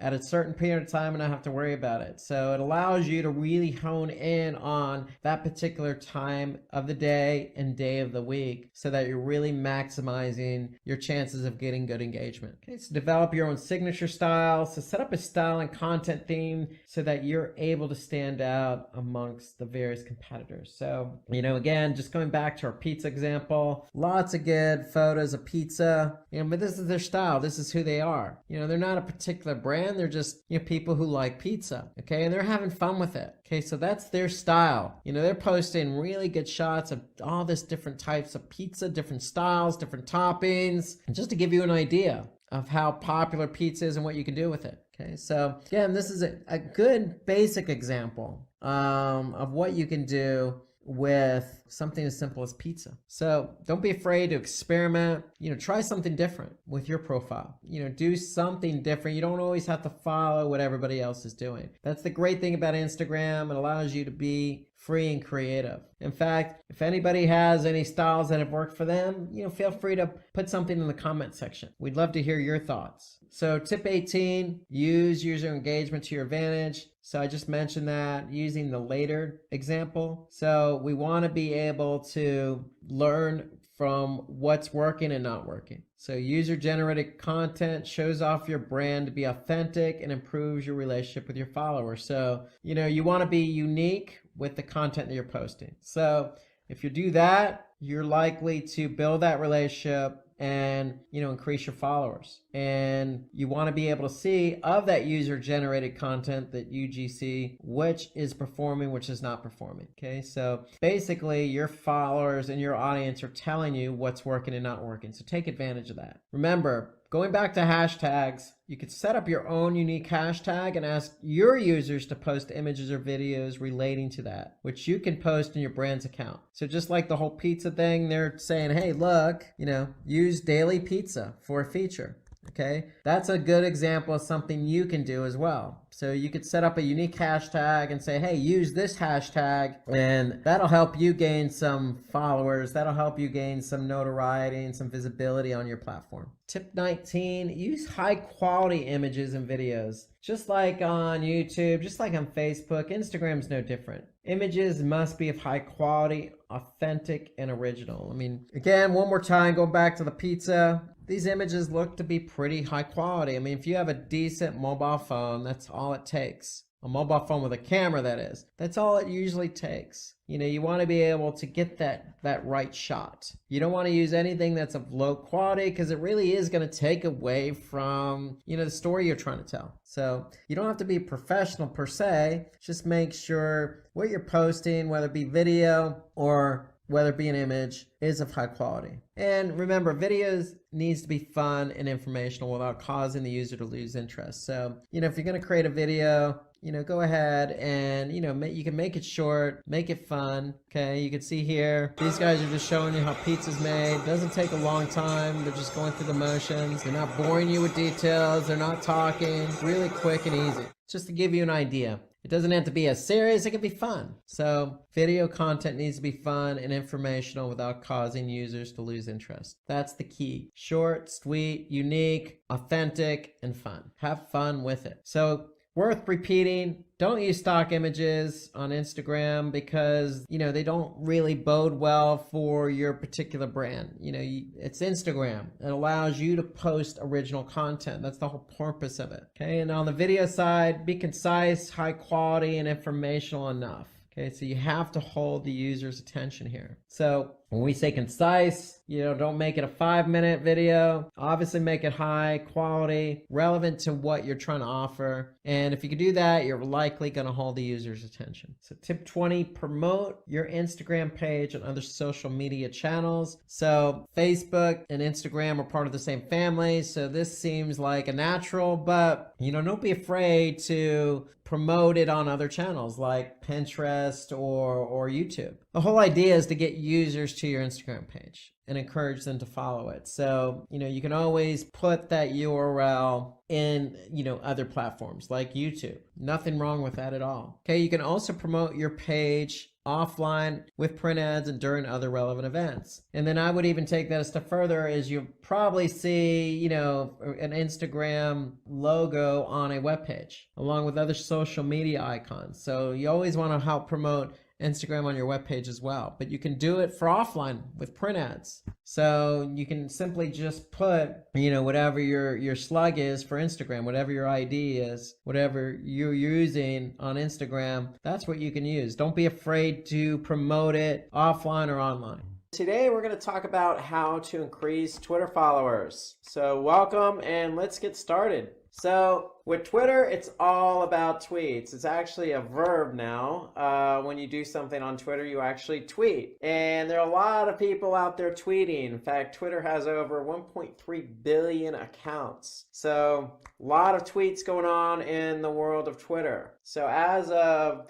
the third quarter in 2018, last year, Twitter had 326 million global monthly active users. Okay, so active meaning every day, using the platform on a daily basis. So a lot of people using Twitter. It's very easy to use, as you'll find out. And what you're going to find out today is how to increase followers on your Twitter account so they can see more of your tweets. Okay, a little bit more about Twitter. There are 500 million tweets posted every single day. That's a lot of tweets. So you can imagine with every tweet is a hashtag that accompanies that tweet. So a lot of information being disseminated across the platform. So tweets with videos. So Twitter does allow videos as well as images. attracts 10 times more engagement than other forms of content. So if you watched our YouTube videos and some of the other videos we had out there regarding Facebook or Instagram, you'll know that videos do perform better. Twitter is no exception. So if you have a video, even if it's done on YouTube or if it's not published on YouTube, use it with Twitter. You're going to get more engagement. So Twitter has 75% of its users use the platform for news. Okay, so people go to Twitter to get their news. That's where they go. They don't go to a regular website, content-based website.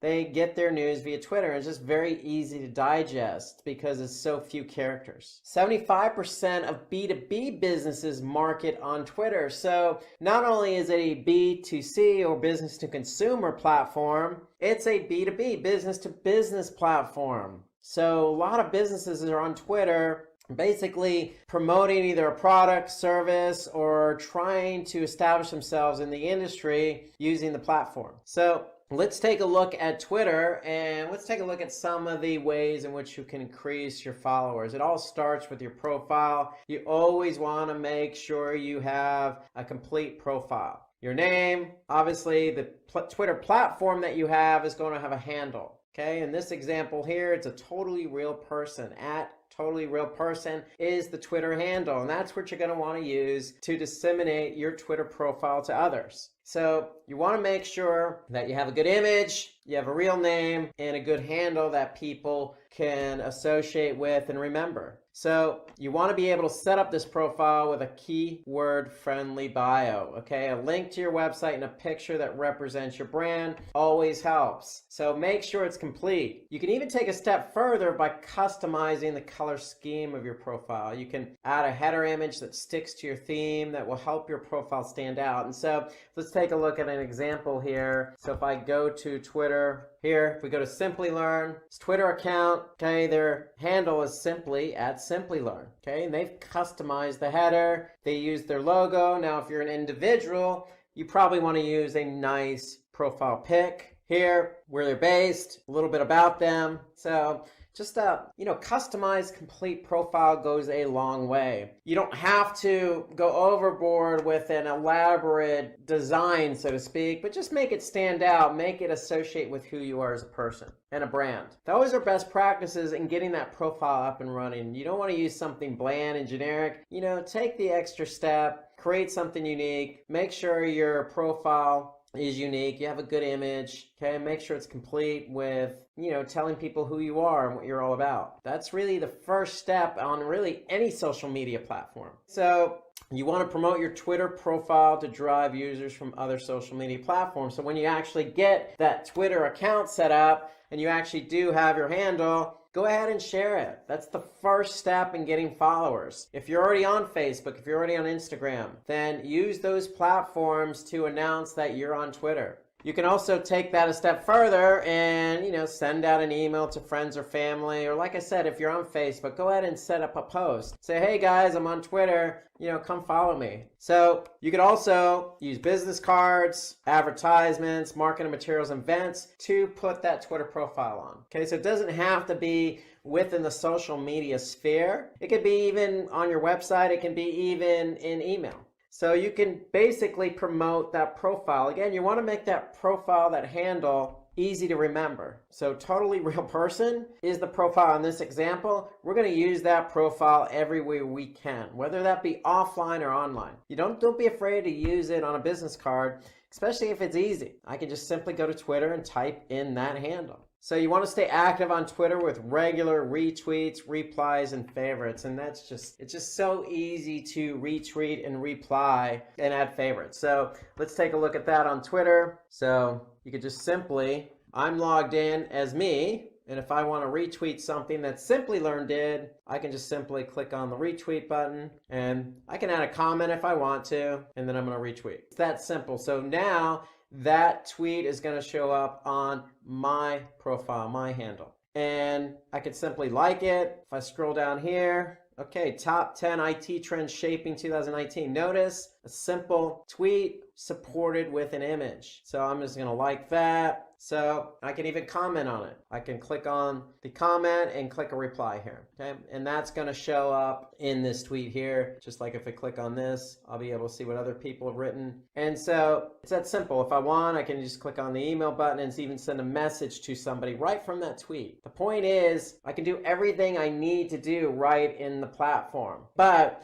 to get started, if you don't have any tweets, go and find other companies similar to you, look at their tweeting, and you can always retweet that. That's a good way to get going with tweets. That's what I started doing when I started on Twitter in 2008. I didn't know what to write particularly, and I didn't know how to write it particularly well. So I looked at what other people wrote and tweeted and just retweeted those. That's a good way to get your Twitter account started. Okay, so engaging with users is a great way to get more followers. So on Simply Learn, I retweeted one of their tweets. I liked another one of their tweets, and it's probably going to get their attention. Somebody at Simply Learn is going to say, okay, Rob Sanders went ahead and liked us. And you know what? We're going to go follow this guy. He seems to be somebody who's an audience member, who likes what we have to do, likes what we have to say, like what we're tweeting. Let's go ahead and follow him. And so that's a good way to get going with your Twitter account, is to really start retweeting and liking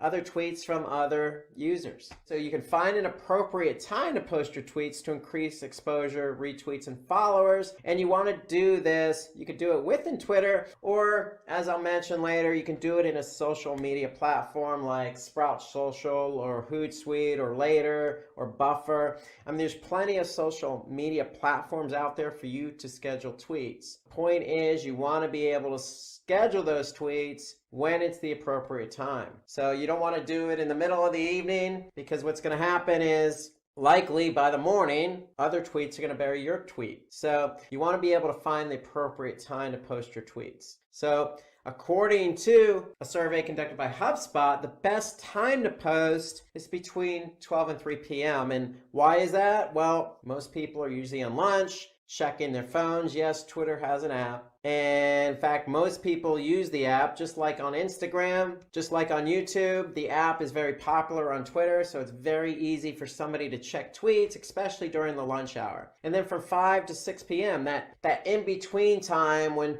people are wrapping up work or heading home. Okay, so weekdays have shown to have the maximum amount of engagement. So during the week, when people are working, highly engaged with whatever they're doing, depending on what industry you're in, they're likely going to check the Twitter and react during those times. Okay, so that was a survey conducted by HubSpot, but really what you want to do is you want to be able to use one of these social media platforms like a Hootsuite or Later and find out exactly when are people engaging with your tweets. What time of the day and what day of the week are you getting the most retweets or the most likes? Okay, that's what you want to do. So you can use this as a starting point, as a best practice, but eventually you're going to have to cater to your audience based on when you're getting your tweets engaged. So you want to increase followers by following more people. It's that simple. And so it really is that simple. Let me rephrase that. So it really is that simple. So if I go back to Twitter, Twitter's always going to recommend somebody for me to follow. And normally those are people that are similar as myself. Okay, so they're not just going to choose random people. They're going to choose people who are following people you're following. So there's going to be a connection to some degree.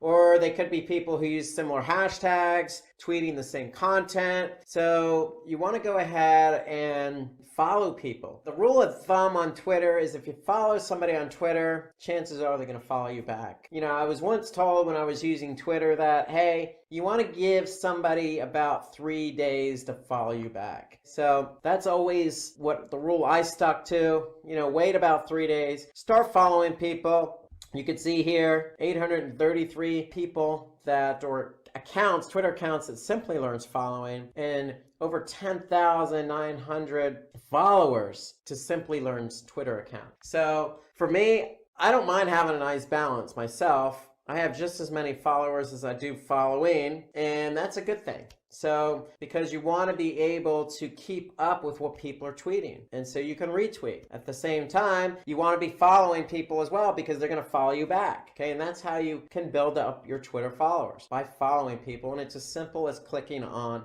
a follow link. So the key here is to follow people who follow your content, people who are followers of your followers, and you can use Twitter's who to follow list and upload your email contacts to Twitter. Okay, since they know you, they're more likely to follow you back. Okay, so you can use Twitter's who to follow list. And so if we go back to Twitter, here's the who to follow list. And so this is what Twitter's going to recommend, but you can click on this link here, find people you know. Okay, so if I click on find people I know, then I can upload my contacts from Outlook or Gmail, and they're going to find people who are already on Twitter based on who I'm connected with. So generally, that's how it works. That's a quick way to get more followers, is to connect with people you know. By the way, I'm going to follow Simplilearn because I wasn't following them prior. So now I just clicked on the follow button. Now I am following. So now I'm going to see Simplilearn's tweets in my feed. So let's take a second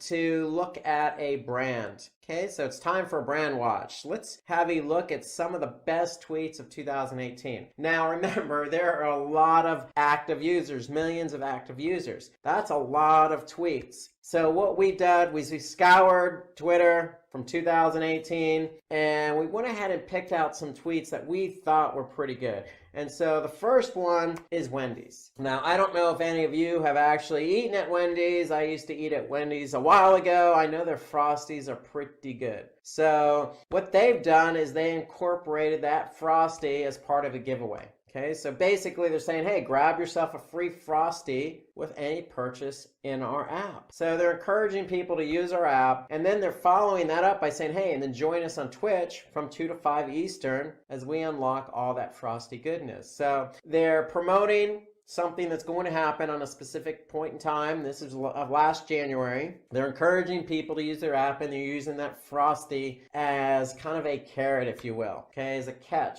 It's a giveaway. So they were able to, basically wrap a bunch of things into one. So encourage people to take part, and I'm sure a lot of people went ahead and took part of this, but we could definitely see that 206 retweeted this tweet, 302 basically commented on it, and over 3,000 liked the tweet. So the tweet was good, and it basically engaged with users. Who doesn't like a free giveaway, especially a free Frosty? So that's why this particular tweet really does some justice for the target audience, their audience. They're giving something away to their audience just by allowing them to, use their app. Okay, so this tweet combines a lot into one, and I like it. Apparently a lot more people than I did, 3,000 plus, also like this tweet. And so moving on to how to increase your followers on Twitter, you want to mention other people in your tweets to increase engagement. So what do we mean by that? So let's look at Twitter. So go back. If we look at Simplilearn, just take a look at some of their tweets. What they're doing, if we scroll down here, they have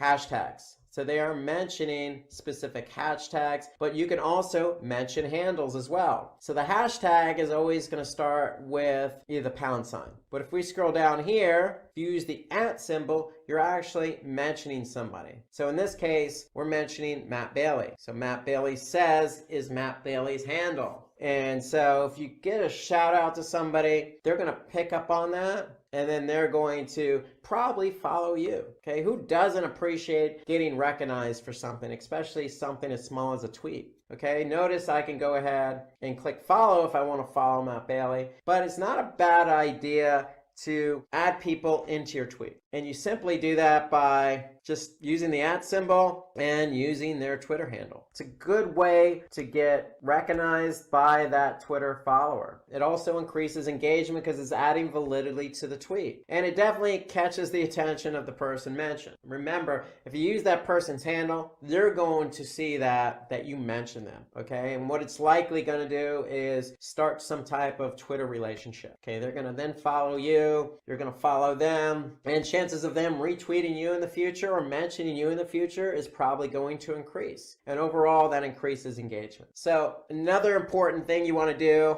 is find and use hashtags that are relevant to your brand and audience. So this is a must. This is mandatory on Twitter. You need to use hashtags. Twitter's all about hashtags. Every tweet that goes out should have a hashtag. Okay, and so what you can do is figure out what hashtags are trending. So here, what Twitter does is they trends for you. So these are all specific hashtags that are trending. If it's Mother's Day, Happy Mother, hey, Sunday morning, whatever works for you. These are trends that happen to be moving, meaning a lot of people are using them, clicking on them. Okay, so you can use a popular hashtag. What I would also recommend is you use a unique hashtag. The rule of thumb is usually about 2 hashtags in a tweet. But that's a rule of thumb. But rules are made to be broken. Do what's best for you. If you want to include more than 2 hashtags, go for it. The only thing I'm recommending is include a hashtag. So find out what's trending. You could just look right in Twitter, or you could just create your own unique hashtag. It works both ways. But when you have a hashtag in your tweet and somebody clicks on it, then they're going to go to that particular handle, that hashtag. And so when they look at the hashtag, they're going to see all the tweets with that hashtag in it. So that's the idea behind hashtags. You want to have hashtags, okay? So if somebody clicks on a hashtag that you used, then they're likely going to see your tweet in that hashtag's feed, okay? So that's how hashtags work. You want to use hashtags, okay? But you want to use hashtags that are relevant to your brand and audience. That's really the key. So hashtags help your tweets to be found through Twitter search,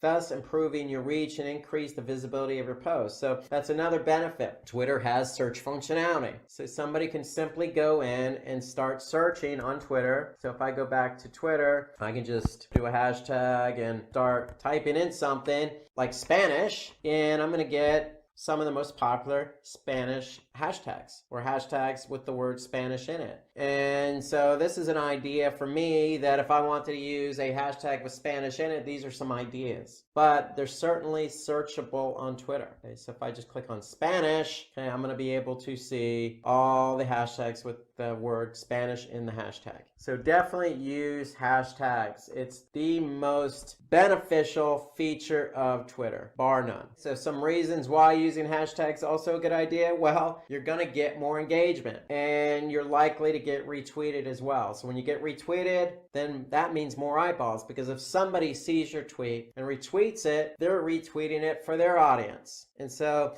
it could go viral, so to speak, on Twitter. And that's where the engagement comes in. So if you're using a hashtag that's trendy, well, somebody might like that. Okay, if you're behind a specific movement, or you're following a specific baseball or football team or cricket team or whatever team you're following, then if you use that team in the hashtag, that could also get you some likes. So don't be afraid to use hashtags, mix it up, play around a little, use something unique, use something that's trending, just use something. But make sure it's relevant to the tweet. Find out what works for your competition. What works for them might work for you too. So, I work with Simply Learn, but, Simply Learn has a good Twitter account. They have lots of followers. They're doing a lot of tweeting. So if I wanted to be just like Simply Learn, well, I could simply just go to their Twitter account and see what they're doing. Okay, see what they're using as hashtags, see what kind of tweets they're implementing, and see who's following them. So I can simply just click on the 10,900 followers that they have, and what I could do is I can go through and start following the people that are following them.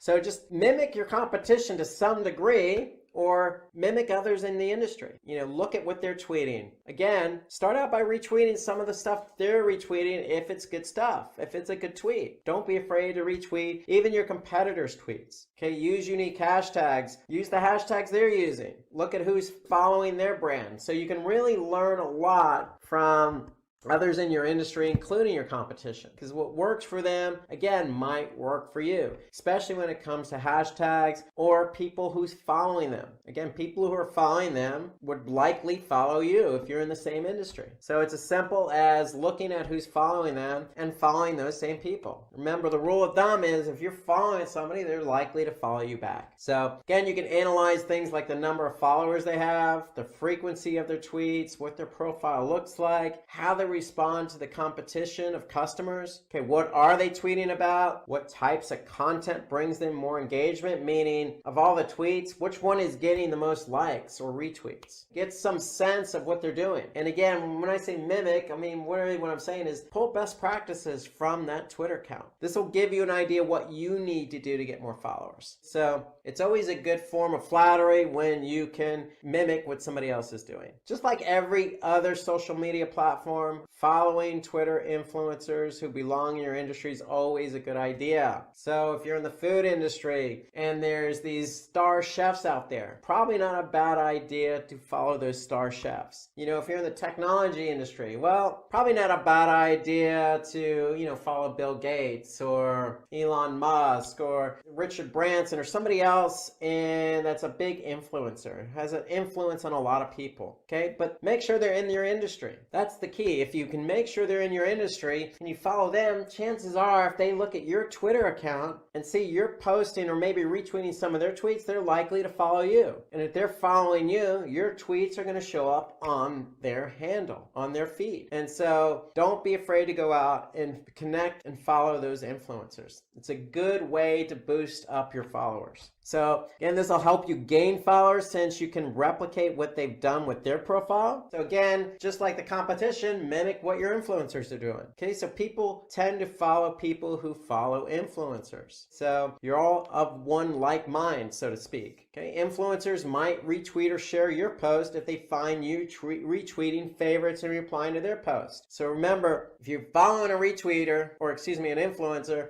and you retweet their post, chances are they might retweet one of your posts and again put you in front of a large number of people since they're influencers. So all of these are good, valid reasons to follow influencers, because if you're out to increase your reach and exposure, it's hard to ignore influencers in your industry. Okay, you want to use images and videos while tweeting. Remember, videos get multiple times more engagement than not using them. At the very least, use images. But you use images, don't use stock photography. Use images that are relevant. So one of these tweets caught my eye here from Simply Learn. So if I click on, here, it was further down here. It looked like, these are people who are engaging in a conference. And it might have been one that Matt Bailey was at. So it was a retweet from Matt Bailey, as a matter of fact. But you could see what Simply Learn's doing is they're including either a video or they're including an image in every tweet. And so that's likely to boost up engagement. So according to Buffer, which is another social media platform, adding a relevant high quality image in your tweets can help you gain more than 150% engagement. Okay, videos are 6 times more likely to be retweeted. So if you have an arsenal of video or even one video, don't be afraid to use it. My recommendation is try and use images as much as you can in almost every tweet. Images go a long way, and again, it's going to help improve engagement, meaning more retweets, more followers. Okay, more followers, more eyeballs. So it's a snowball effect just by using images. Okay, so let's take a look at another brand from 2018. Okay, pizza, always my good example to use on these webinars. I like pizza. Here, this just says it all. They're talking about art and they're using pizza in the form of art. So they didn't really have to say much else here. This pretty much says it all. And they did get some retweets. They get some likes. So sometimes you don't have to say a lot to make your point. Sometimes just the image itself will do the job. This was actually not from 2018. This goes all the way back to 2016. So it still holds true. If you use an image, that image is going to get engagement. Okay, so on platforms, you can promote your tweet. So you can use Twitter ads to do that. So you can promote your tweet, and what you do by promoting it is putting it up above so that most people will be able to see it. Okay, so let's see if we can find an example. If I go here, I can see this person is promoting their handle, but if I go down here, I can see a promoted tweet by Constant Contact. So they're promoting their tweet here. So it's not a bad idea if you have some media budget to go ahead and either promote your tweet or advertise on Twitter. So what that's going to do is put you in a more prominent position and get your tweets out there. And the whole idea for that is to get people to engage. Here you can see a call to action from Constant Contact. So if I click on that, I'm going to go to probably a landing page on their website. And so the whole idea when you advertise on Twitter is really just like any other social media platform, you want to put yourself in front of the right audience. And so Twitter's no exception. So with Twitter, you could put yourself in front of the right audience. So what you could do is you could promote a tweet, do promoted trends, or you could do promoted accounts. So you have a number of different advertising options on Twitter. What we just looked at was, looking at promoted accounts and a promoted tweet. So when you do advertise, there are advantages. You have to pay only after achieving your marketing objective. So that's a benefit of Twitter. The cost per click, it's a cost per click model, so it tends to be fairly low. You could tailor your audience. So again, you're picking and choosing who you want your promoted tweet or trend or account to be in front of. And its targeting is based on either engagement or it's based on keywords, i.e. hashtags. So really you could tailor who you want your tweet or your handle to be in front of.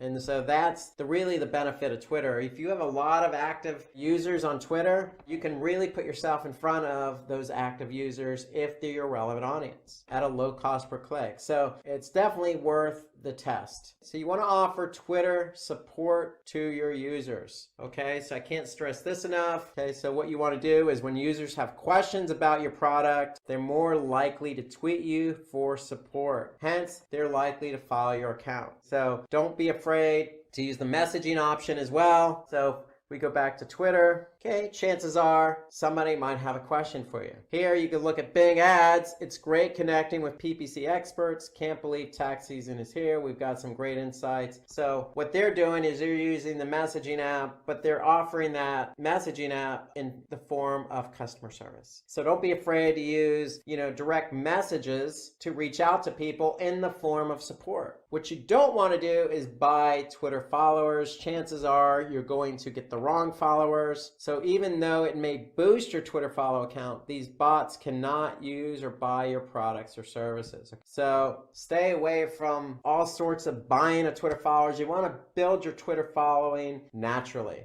Twitter is also cracking down on bot followers. So a lot of bot accounts that were paid to follow users were shut down by Twitter. So just my point is everything we've mentioned to date is what you want to take advantage of. Okay, if you want to pay for something, pay for a promoted tweet. Reach out to influencers. Look at what your competition is doing. Use hashtags. Okay, these are all best practices and organic ways to build followers. So don't get involved with anything that's going to involve bots and adding thousands of followers to your Twitter account, because chances are it's just going to lead to no engagement. So create useful and relevant content. So what we started out by saying is, hey, if you're not sure what to do, retweet what somebody else is doing. Look at your competition's Twitter account, see what they're tweeting, get some ideas as to what you want to tweet. So you want it to be useful and relevant to your industry. Okay, you want somebody to engage. That's the whole idea behind Twitter. The whole idea is if you're going to tweet something, you want to get somebody to engage with it. So use Twitter polls, your old recent blog posts, brand news, industry news, and events, and highlight customer stories. I mean, all of those are ideas that you can do to put content out there. Okay, so for me, one of the things I do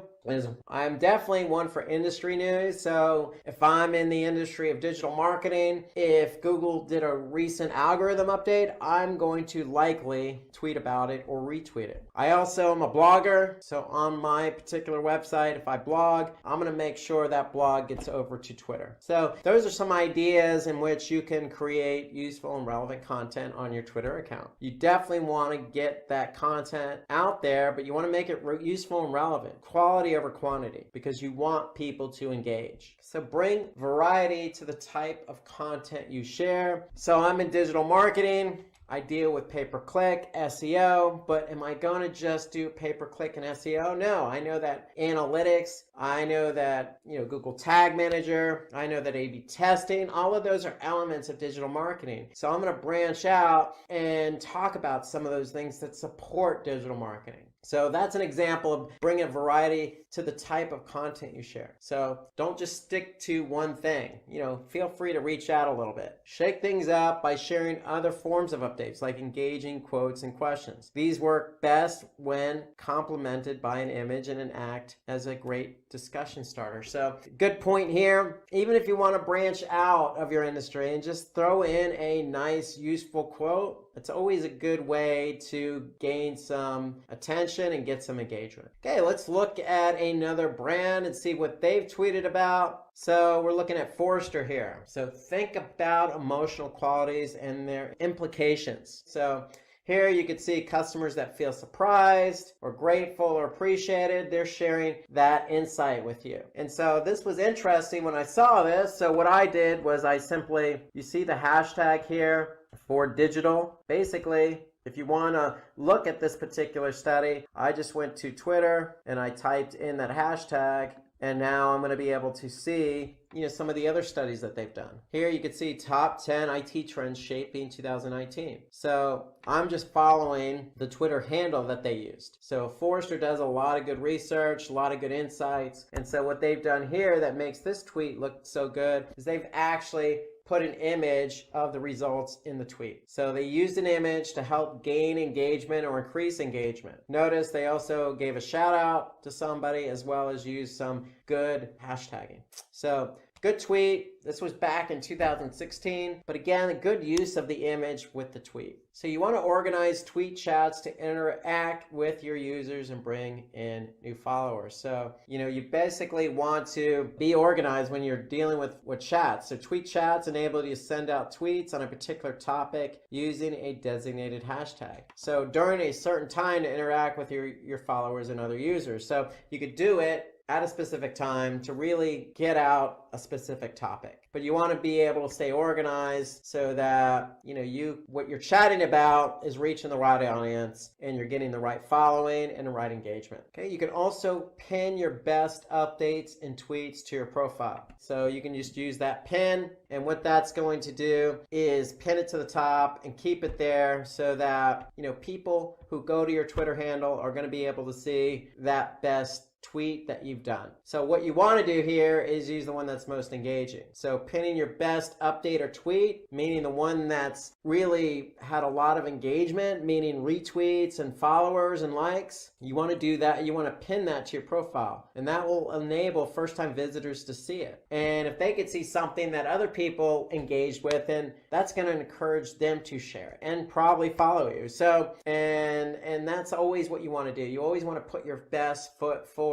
So pin your best tweet to your profile. So I mentioned this earlier, use tools to schedule when to publish your tweets. So here are some of the most popular platforms. I use Sprout Social. So if we take a look at Sprout Social, here I'm in Sprout Social. I'm connected to my Twitter account. I can simply just start tweeting about something here. So you can see it's going to let me know how many characters I have remaining. So 280 to start out with. When I'm done tweeting, notice I can add an emoji, I can upload media, I can tag a specific location. Okay, I can even, call out a specific Twitter profile. Now I can schedule this myself, or I can use the schedule below. I can pick and choose a time to schedule the tweet. Now again, you want to be able to use the Sprout Social, whatever social media tool you're using, to figure out when the best time of day and the day of the week to actually tweet. When are you getting the best engagement? So ideally, that's what you want to do. You want to tweet when you're likely to get the best engagement, when those eyeballs are actually going to look at that tweet. Okay, but you also want to separate out your tweets so they're not on one on top of another. Because if you actually tweet back to back, then those tweets are just going to get buried. So if you spread them out a little bit, then you're likely to maximize your number of impressions or eyeballs on that tweet. So if you schedule a tweet, multiple tweets in the same day, then post them a few hours apart or an hour apart. So that way you're always going to get that maximum visibility. So these social media platforms really help you in not only scheduling, but figuring out what tweets got the best engagement and when. And then that way you can replicate that success. So again, it's not just Sprout Social, Hootsuite, Buffer. They'll help you determine the exact time your audience is most active and schedule posts to increase traction. So, most of these social media platforms do the same thing. So really what you want to do is you really want to nail down that exact time your audience is going to be most active. Okay, that's the whole idea behind using it. And when you actually do tweet, you are going to get results. And these social media platforms are going to share those results with you. And then when you understand based on your audience behavior, when they're engaging, when they're not engaging, that's when you're going to fine tune your scheduling. So what you also want to do as you're doing these tweets, as we looked at earlier with Wendy's, is run contests or giveaways. Remember, Wendy's gave away that free Frosty. You don't be afraid to give away something if it means more engagement, more eyeballs, which could lead to basically future customers. So contests can help increase your reach and exposure, and each new participant can be considered as a potential follower. So it also gives your followers an opportunity to tag their friends who would be interested in participating. So really this is a great way to be creative, come up with a good idea to get your audience involved, because what's likely going to happen is your audience is going to share this contest with others that aren't following you. And so what's going to happen is when they share it, you're going to get more followers, you're going to get more eyeballs, and again, potentially more customers. So embed your Twitter updates on your website. You could simply do that. It's very simple, but when you do, then people to your website will be able to see your tweets. So if I just go to my website here, if I scroll down, we actually have Twitter embedded on our website as well, because we want people to see what we're tweeting about. And you can see I just retweeted the Simply Learn tweet at the beginning of this particular webinar, and it's showing up in my feed here. So that's when people actually go to my website, they'll be able to see what I retweeted, and that's going to help Simply Learn out, because Simply Learn is likely going to get some clicks on this particular tweet from my website. So it's also a good way to keep your website fresh and updated, because if you're an active Twitter user and you're tweeting a lot, then hey, that's going to show up on your website, and it's going to show that, hey, you're fresh, you're engaging, you keep up to date. It's just going to make it look good and make your website feel fresh and not stale. So embedding your Twitter updates will help you add new followers as well, because it's people who are coming to your website that may not even know you have a Twitter account. So you can also do this in a blog post, in a newsletter, and other forms of communication media. So it doesn't necessarily have to be just your website, but I would definitely recommend it because it will give a boost to your Twitter account. So now let's take a look at the final brand watch. Let's take a look at another tweet that caught our attention. And this is from PlayStation. So PlayStation is mentioning, hey, we got a multi-view on Apple TV today with support for up to 4 live channels on one screen. Okay, so they're promoting a new feature that they have with PlayStation. And you can see they supported that with an image, and they got some really good engagement here. So they're basically saying, hey, look what happened to us today. Check out this new feature that got supported on Apple TV. So you never know what's going to happen with a tweet. When you tweet, good things are likely going to happen, whether that be somebody liking it, retweeting it, or somebody adding you as a follower. Something good is going to come out of tweeting. Twitter is an easy platform to use, and if you take into account all these best practices, you are going to increase your Twitter followers. After watching this video, you should be prepared to explain why the human tendency to daydream can be interrupted using a storytelling marketing approach, to list 3 key benefits of storytelling when it comes to consumer engagement, to realize that different consumers are looking for different relationships with your company, and to explain the difference between storytelling and story sharing. Let's begin. Lesson 1, why storytelling is essential in social marketing. When we think about the way that our company or our brand or our organization is represented to the world, it's easy for us to be focused in on things like quality and credibility and whether or not someone wants to buy from us. But it's also important to understand that for a lot of consumers, the very idea of who you are is also important. It's not always just enough for people to know the name of your company or product.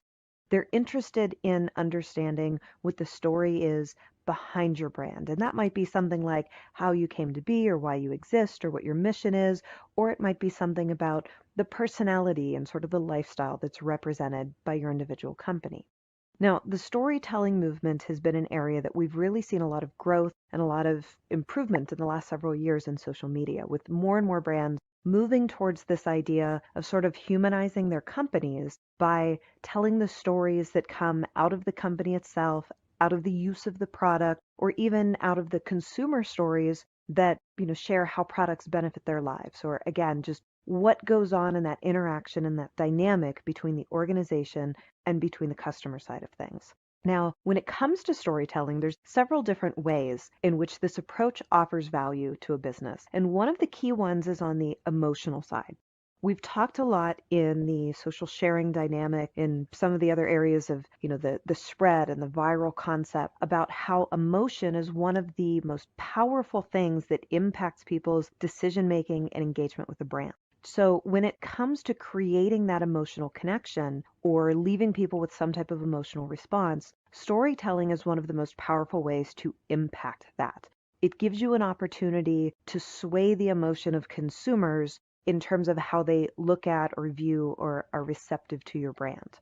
Now, another thing that storytelling can really do that adds a lot of value is the idea of making you credible. Because a lot of times the way we tell stories, especially when we're incorporating in true to life examples or, consumer stories, there's an implied credibility that comes through that storytelling and comes through those third-party experiences that can help people feel more secure about doing business with you. Not just more emotionally positive, but actually feel that security of trusting that what they think they're going to get or what they're hoping to get, that there's going to be enough follow through and enough other people have had a positive experience for them to really trust that that's what's going to happen. Now, another area that storytelling brings a lot of value into a company is in the idea of making you memorable. Because human beings are wired for stories. We are much more capable of recalling broad ideas and concepts and emotions when they're communicated via a story. So if we give someone a list of facts, a list of selling points, a list of reasons why to do business with you, the ones that touch them emotionally or that, problem solve, those tend to stick with them, but a lot of the data gets lost. But when we put it in the format of a story and someone is sharing what their experience was, our brains literally archive it and categorize it differently, and our recall level goes up. So again, along with building trust and along with creating that emotional impact, the fact that people are better able to recall the information that's communicated to them via that story helps make it a very powerful marketing tool. Now, in addition to that, it's important to keep in mind that on average, people tend to be daydreamers. In fact, study after study shows that if our minds aren't occupied with an important task, if we're not truly focused on something, we tend to drift off. And when we look at that concept of daydreaming, the average human spends literally half of their waking hours daydreaming. We average 2,000 waking drifts per day with an average length of about 14 seconds. So you do the math on that 2,000 times 14 seconds, that's a pretty good portion of our day where our brain is drifting off. But when they look at the brain's ability to stay focused versus having those drifts, we stay focused during a story. If we're reading a book, if we're watching a movie, if someone is telling us an engaging story, we are better equipped and better able to put those drifts off and really stay focused on what's happening. So that's one of the other sort of scientific and concrete reasons why that memorable factor comes into play when we present things via stories. Now, stories also allow us to connect in one of the easiest ways possible, again, because our brain is going to be a little more focused on being able to receive that message. So by using stories to spread your brand message, or to explain your offerings, or to demonstrate how they work, you increase the chance of keeping your audience focused on you and giving them enough recall that they can come back at a later point to actually do some business with you.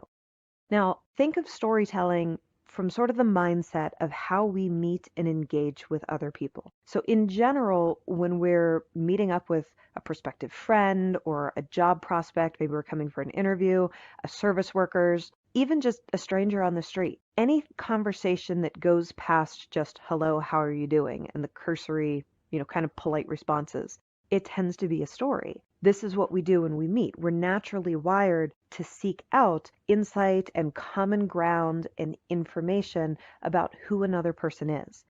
And in those interpersonal relationships, the types of questions we ask, the words we use, they're indicative of the type of relationship we want to build. So clearly, if you're single and you see someone else that, you hope might be single, that might be one of the early questions you ask. And then based on whether, there's a romantic interest there, you're probably going to ask different questions than if it's a interview prospect for a job, or if you're meeting up with a, coworker for the first time. The relationship that we're looking for denotes the type of information we want. And that's one of the important things for us to keep in mind when it comes to storytelling, is we also have the ability to tailor our story to the audience. So we can put those different features up front. We can weave them in a different way if we're appealing to a group of 60-something females that love to sew versus a group of 20-something millennials that love whiskey tasting. It's a different message that gets put together with different focuses and features. There's also different things that we're going to put forward if we're proposing, $1 million contract versus a $25 impulse buy that someone can, click and order online and have delivered the next day. Now, on the business side of this, we need to think about what the story that we need is, because a lot of times we get so focused in business on getting the conversion that we forget that sometimes part of getting that conversion is creating those emotions, building that credibility and trust, helping them have exposure to what's possible. And for a long time, this has been done through education. We might put up videos or articles that aim to educate and to demonstrate.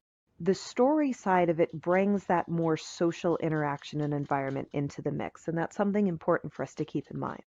So a quote that I really love about this concept that sort of lays the foundation of why it's so important comes from the Chief Content Officer over at Digitas. And he says, the challenge is clear by now. Intrusive, interruptive, self-centered marketing no longer works the way it once did, and its effectiveness will only continue to diminish in the social age. Because again, the way that we share information back and forth with each other and the ways that messages spread, it happens differently in the social media age than it did before, when it was more advertising focused and where marketing really was more about, pushing the advertise, pushing the message, and sort of the Don Draper style of, if you don't like the conversation, change the conversation and tell people what you want them to hear. Because so much marketing is now driven by consumers through that conversation, we need to be able to approach it in a different way. Now, another side of that is the idea there's a difference between storytelling and story sharing. And some of it boils down to semantics, but some of it also does need to be kind of taken into account when we look at how we might put our message together. Because semantically, consider the difference between telling and sharing. So to tell is to communicate information, facts, or news to someone in spoken or written word. It's to order, instruct, or advise someone to do something. That second part that I want you to keep in mind. But to share is to give a portion of something to another, to tell someone about something, especially something personal. It's a slight semantic difference, but it's a huge difference in terms of our approach. And I love this Seth Godin quote that really pairs up with that idea. The best part of show and tell has never been the telling part. It's been the showing, letting someone see and experience and inviting them into that shared experience. And that's one of those things that makes the social version of storytelling really more like story sharing, especially if you want to do it in a way that creates that back and forth consumer engagement. Storytelling in its traditional sense is more the stories that we've put into commercials and advertising. And there's a place for that. There's a place to put that together in the social realm, and it's very important. But the other area that we're just starting to kind of merge into and that really needs some exploration by brands is that idea of the social sharing, where it really is about engaging back and forth with your audience and inviting them to be part of an experience with you and with your brand. So ask yourself, do you want to tell your story to people, or do you want to share it with them and let them share their story with you? And how do you meld those two together, and what does that look like within your particular company or among your target audience? So now that we've laid the foundation of why storytelling is so important and sort of what type of impact it can have, the next thing we need to do is look at the business side of telling your story. What does it look like to create a narrative or something that's representative of either your business's story or sort of the lifestyle or concept or ideas that you want to promote to people? Now, there's tons of questions you could ask yourself to start building your story, but we can focus in on a couple key areas as a starting point to build from. One of the first ones is the idea of whether or not you have a founder's story. Now, for a lot of brands, the story of their founder is so interesting or inspiring that it catches the eye and it makes people take a second look at the product. So think of the companies that are sort of iconic in terms of who their founder or their leader is. So whether that was Steve Jobs and the role he played at Apple, or Walt Disney and the inspiration and the role he brought to, the entire Disney complex, or loads and loads of other businesses, there are lots of examples out there of how the brand itself was so tied to the person who was sort of leading the helm that became part of their story and people were really interested in it. Now, we can find loads of examples of different brands where the founder really plays a critical role in representing who they are. Now, a great example of this is Spanx. The founder, Sarah Blakely, has really embraced the story, both of how she came up with the idea, which was basically she was trying to fit into a pair of cream pants for a party, and they didn't fit quite right. And she knew that when she put her pantyhose on, everything seemed to lay nicer. So she literally cut the feet out of a pair of pantyhose and put them on. And that's what launched the brand. She loves to sort of tell that story, but she also loves to tell the story, from her tagline of putting her own butt on the line pays off, because the way that she made her first sale to Neiman Marcus is that she literally dragged the buyer into a dressing room and she went in and she put on a pair of white pants and came out and said, here's what I look like without them, and went back in and put her pair of Spanx on under the white pants and came back out and said, now here's what happens when I'm wearing these. And the buyer from Neiman Marcus ended up placing a huge order, and it was the first major sale that she got that put her in place somewhere. So those stories and sort of this is how it happened, this is literally what a difference it makes, that becomes part of the brand. And sort of Sarah Blakely's journey as an entrepreneur and, moving her way up into the Forbes list of, highest earning females in the United States, all of that plays a huge role in how they promote the brand itself and in sort of the storyline and the lifestyle line that they want to promote to the people that might buy the product. Now, on a completely differently themed vein, we have fast food chain Wendy's in the US and Canada, where Dave Thomas was the founder. And even though he passed away several years ago, he's still a critical part of the brand and of the story. Because basically it was the idea that a working class guy makes good and continues to act like a working class guy while building a massive charity. Because it wasn't uncommon, even when he was CEO, to see him show up in a store somewhere and start working behind the counter or sweeping the floors somewhere. He always played that role that made it clear to his employees that he wasn't above them, that he was one of them and part of them. And has a huge, huge ongoing charity effort for adoption because he was adopted as a child. And so all of that plays into the narrative of Wendy's and who they are and what their brand message is and the lifestyle that they want to promote to customers. In fact, if you go there now and you buy a meal and you get your cup, all of the cups have stories of kids when they were finally adopted and what it meant to them when they were adopted, or what their first experience was having a new family. So again, that plays into the story just because people are interested in the start of how it came to be. So looking at, what the stories are from within your team, and it doesn't always have to be that founder story. Sometimes it's just someone who works there. Post Cereal paired up with Burns Group and used real factory workers to create a round of Honey Bunches of Oats commercials. And let's take a quick look at what one of those actually look like so you can kind of see the storytelling in action here. I get out of work and I go to the store and somebody be smelling around. I smell cookies. I said, oh no, you just smell me. I just got out of work. That's Honey Bunches of Oats. That's all. I said, don't eat me now.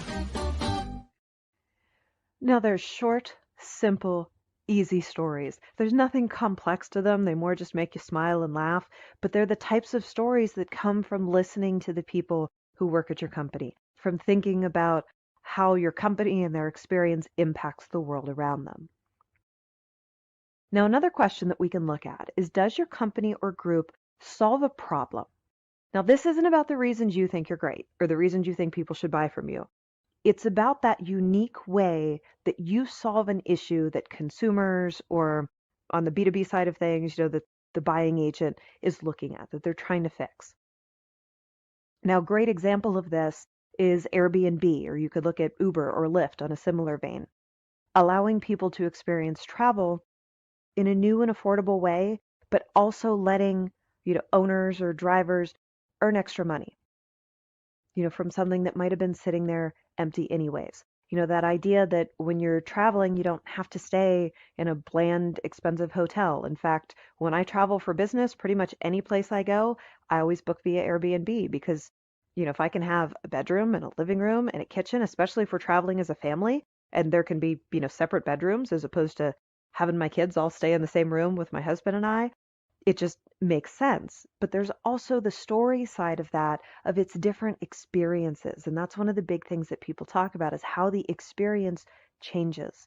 And even on the side of trying to recruit people to put their properties, it becomes about the freedom and the lifestyle that's enabled. And there's tons of examples on YouTube of people sharing how, leasing out that, their vacation property the rest of the year when they're not there, pays for the vacation property and more.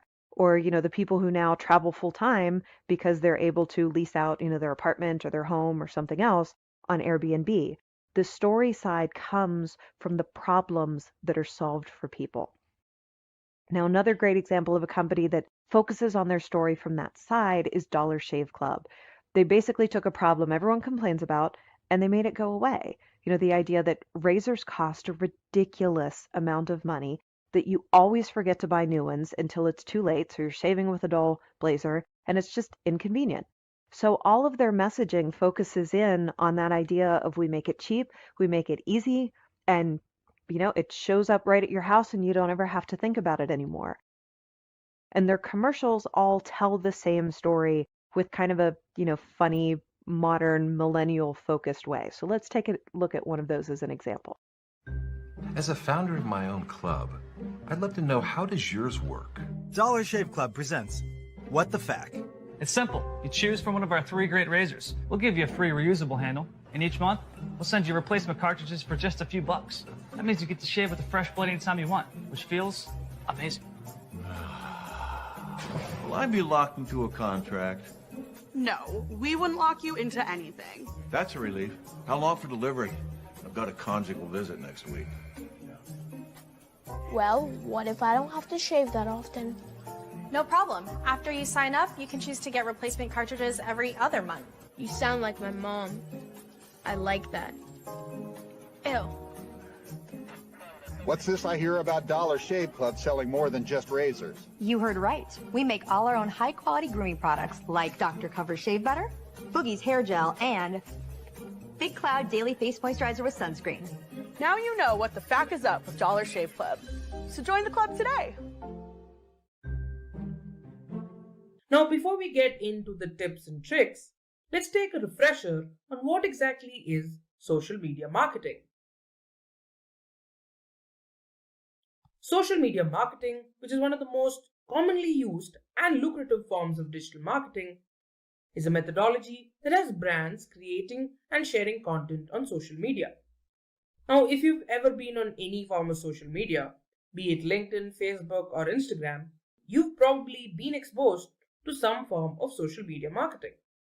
Remember that Burger King video advertising their new Whopper, or about a marketing tool that can help you visualize your team's workload better than any other in the market right now? Now, these are just some of the many ways that you've been marketed to. The objective when it comes to social media marketing is to achieve the brand's marketing and branding goals. Now, this could be increased engagement, more clicks, conversions, and so on. So how do they do it?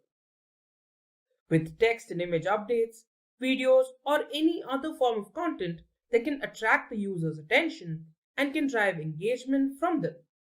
Now, alongside publishing quality content, it also involves analyzing your data and running social media advertisements.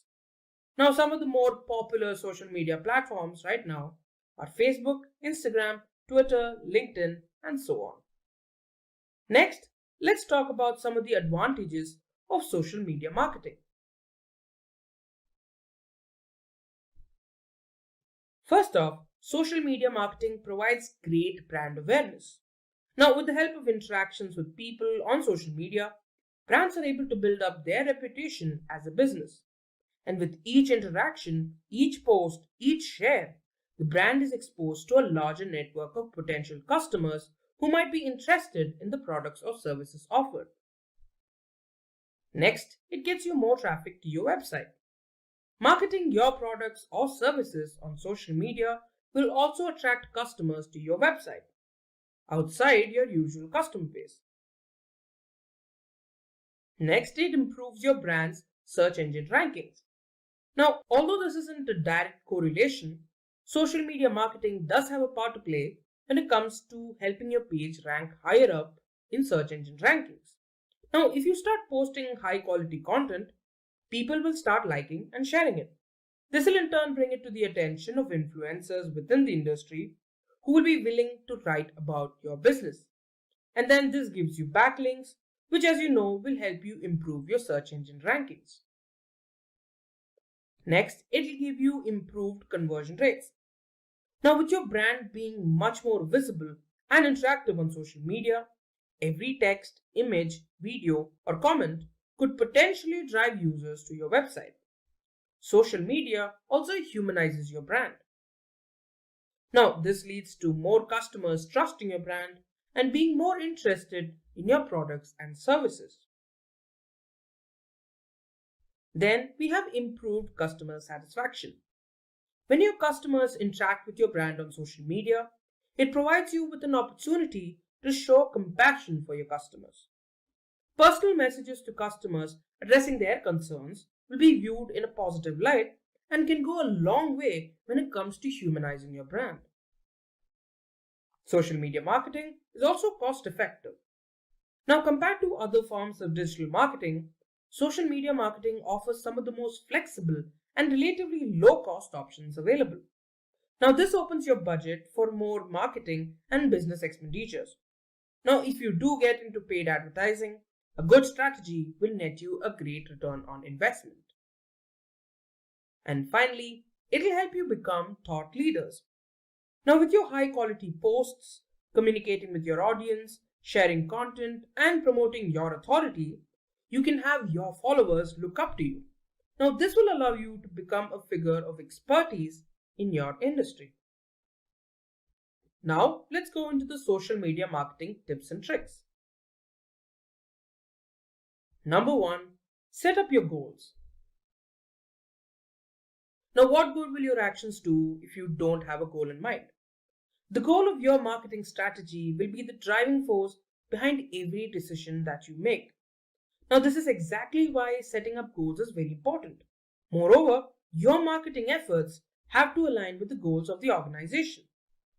Now, here are some things that you need to keep in mind while setting up your goals. First of all, your goals need to be quantitative. For example, you need to have 1,000 conversions by the end of the quarter, or 5,000 followers on Instagram by the end of the month, and so on. Number 2, you need to stick to a consistent deadline. This gives weight for each of your actions. Number 3, make sure your goals are SMART. Now, SMART refers to specific, measurable, attainable, relevant, and time-based. Now let's go to number 4. Like I mentioned earlier, your goals need to be aligned with the marketing strategy. Now, alongside these goals, there also needs to be the North Star metric. Now, what is the North Star metric? This represents a main goal or a fixed reference point that will ensure that your team is on the right course. This North Star metric will also give your team clarity and focus. Now let's have a look at some popular North Stars.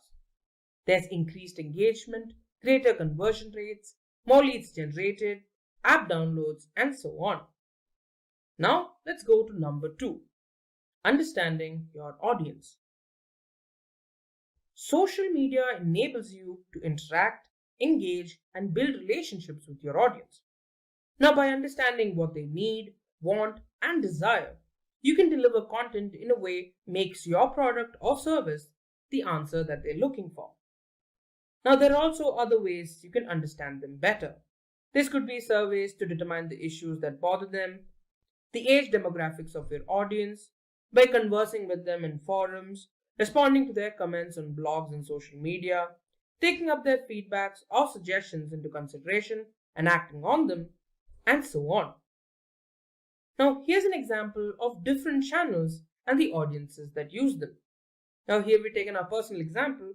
Here there's Simplilearn. Now, Simplilearn's audience is predominantly working professionals and graduates.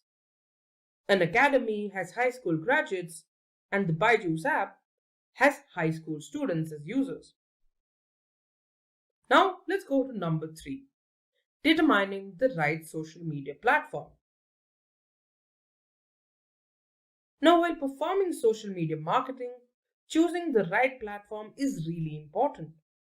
Now, while selecting them, you need to ask questions like why you're using that particular platform, who you'll reach with this platform, what content would work best on the platform, and is there any content that was unique to that platform? For example, YouTube, and then there's videos on it. Now, answering these questions will help you zero in on a platform for you. Now, while there are several platforms available for you to choose from, let me tell you about some major ones. There's LinkedIn, Facebook, Instagram, and Pinterest. Let's talk about the purpose of each of these platforms. Now, LinkedIn is a professional network that's best suited for B2B audiences. Now, for Facebook, just about everyone has an account on it. Content that's related to news or entertainment usually finds success on Facebook. Then we have Instagram. Visual content works best on Instagram. Now, although it works well for static images and short form videos, it doesn't drive a lot of traffic to your website. Then finally, we have Pinterest. Pinterest is also limited to static images. However, it's highly effective at driving traffic to your blog. Now, let's go to number 4. Setting up a social media calendar. A social media calendar determines the message you want to convey to your audience. It also consists of information regarding the different kinds of content that will go up on the social media platform. Now, let's have a look at some of the most popular types of posts on social media. First off, we have competitions. Now, I'm sure all of you have seen posts like tag a friend who does this, or comment or like to win something, and stuff like that. Competitions like these provide great opportunities for engagement with the audience. Now, they can be used to encourage your followers to share your content. It could be also for them to create their own content along with a predefined hashtag. Competitions help grow your presence on social media. Then we have polls or surveys. Polls can help you with data collection that also encourages followers to take action and interact. Polls and surveys also provide opportunities through which you can learn from customers to understand what they like about the product or service or what they don't, and to receive their feedback. Then we have videos and live streams. Now, although we'll be covering this in a little more detail further on, visual storytelling along with videos and live streams goes a long way to drive engagement among your audience. Now, these help get your followers' attention, increase trust and credibility, and have a high response rate and so much more to offer. Live stream, with its live nature and having a human face alongside your business, humanizes your brand, and by extension, helps increase customer loyalty and trust. Then there's infographics, articles, and images. Social media calendars are successful because of their ability to increase collaboration within the team, help understand what works and what doesn't, and in distributing resources in an effective manner. Next up, we have number 5, using social media marketing tools. social media marketing tools aligned to the goals of your organization. With it, you can create high quality content, attract new potential customers, and drive engagement. It also helps you with the planning process.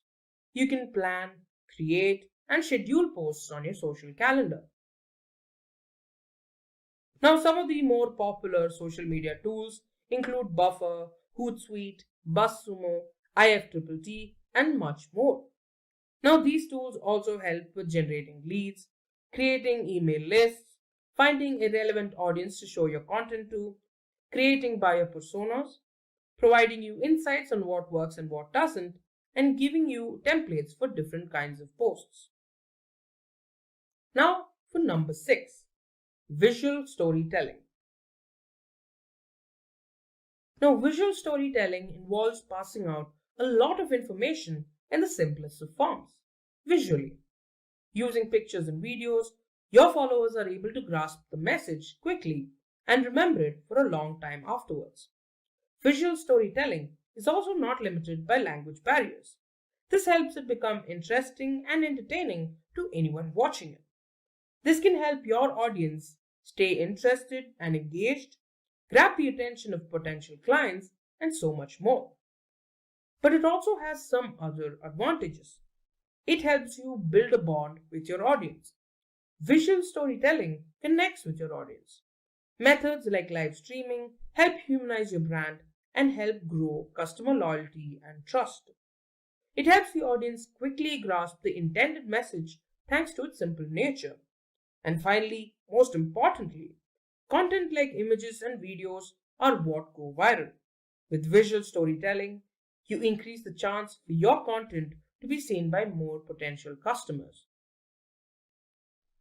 Have a look at some of our videos. Now, here's what is machine learning, data science in 5 minutes, and AI in 5 minutes.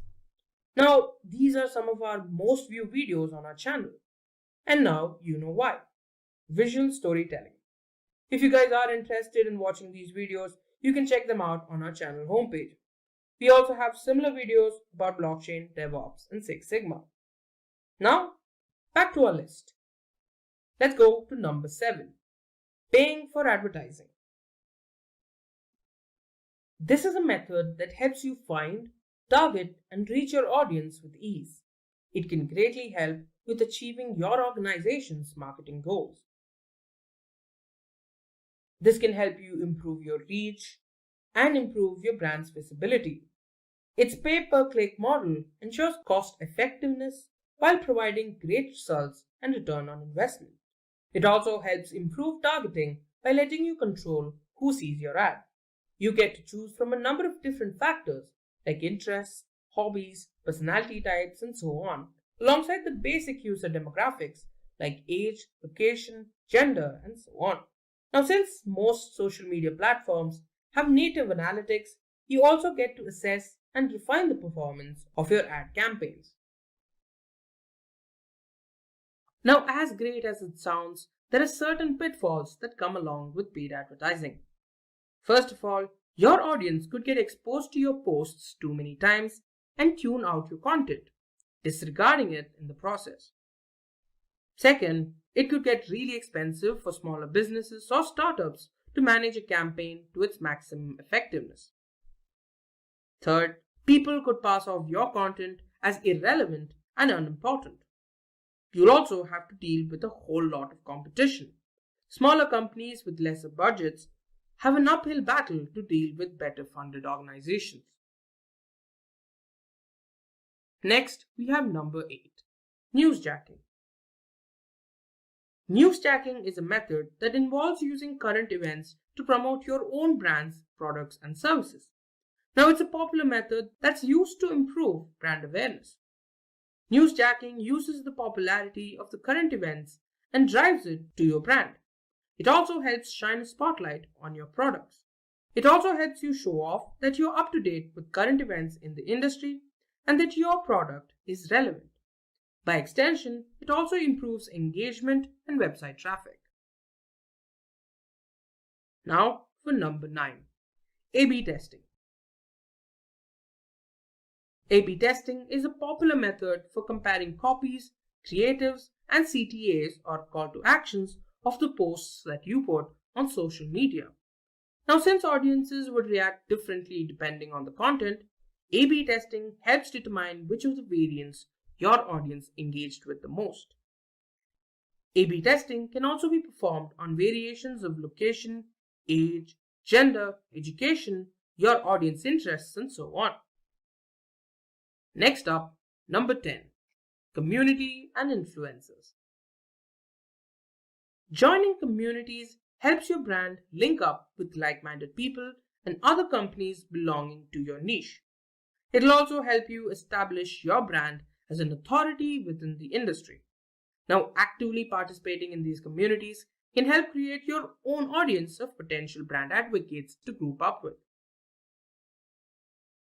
On the other hand, partnering up with influencers helps promote your products or services to a brand new audience.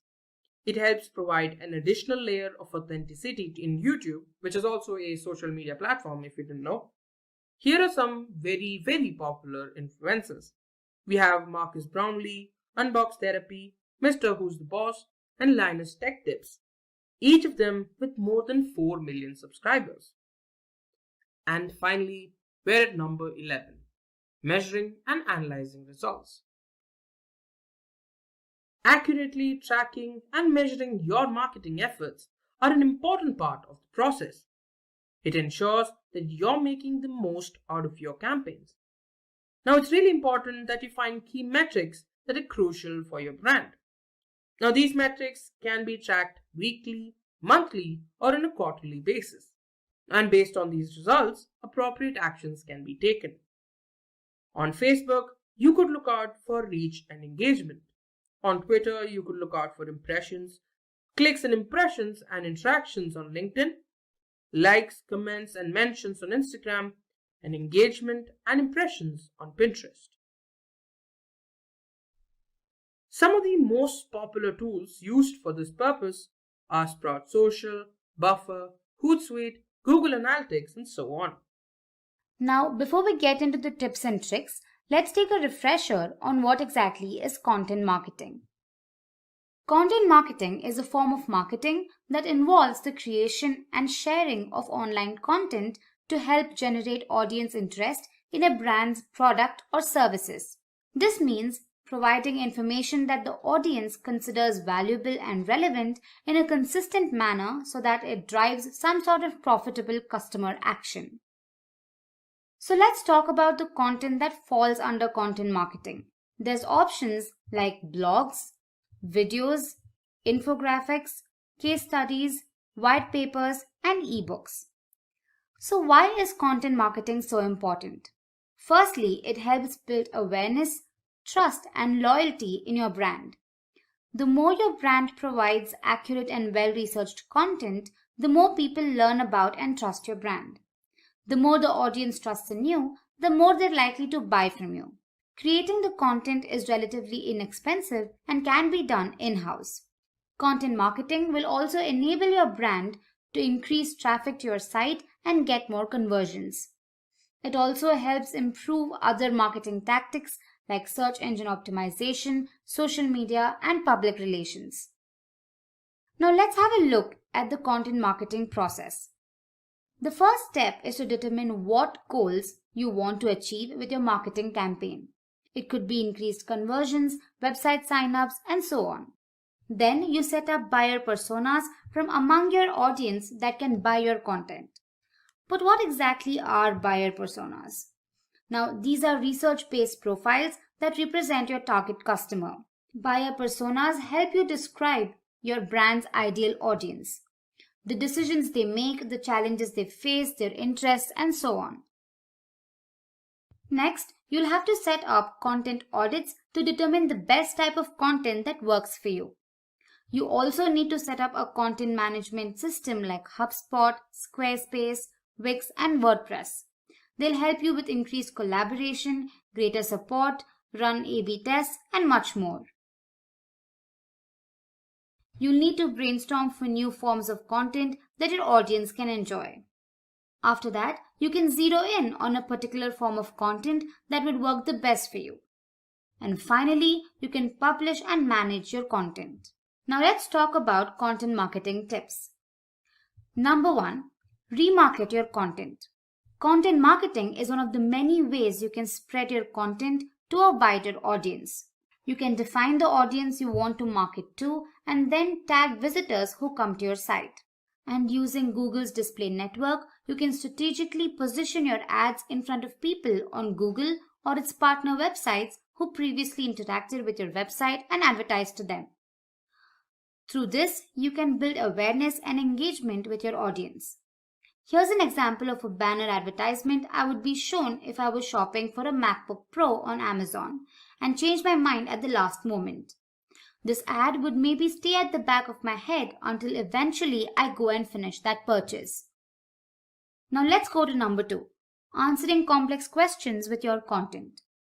Targeting specific keywords is extremely helpful with your content. This is why you need to focus on Google's featured snippet.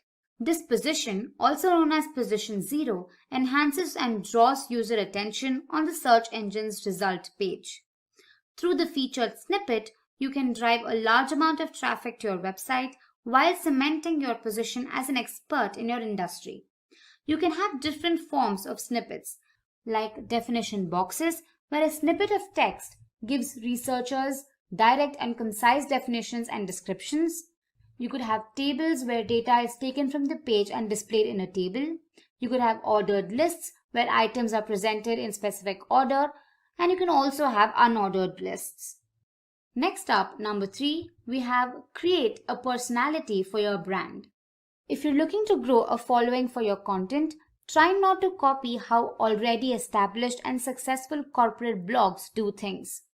Nowadays, audiences tend to prefer content that has a certain humanness about it. Tend to follow solo influencers. They advertise their brand by being themselves. In a way, they're selling themselves by being themselves.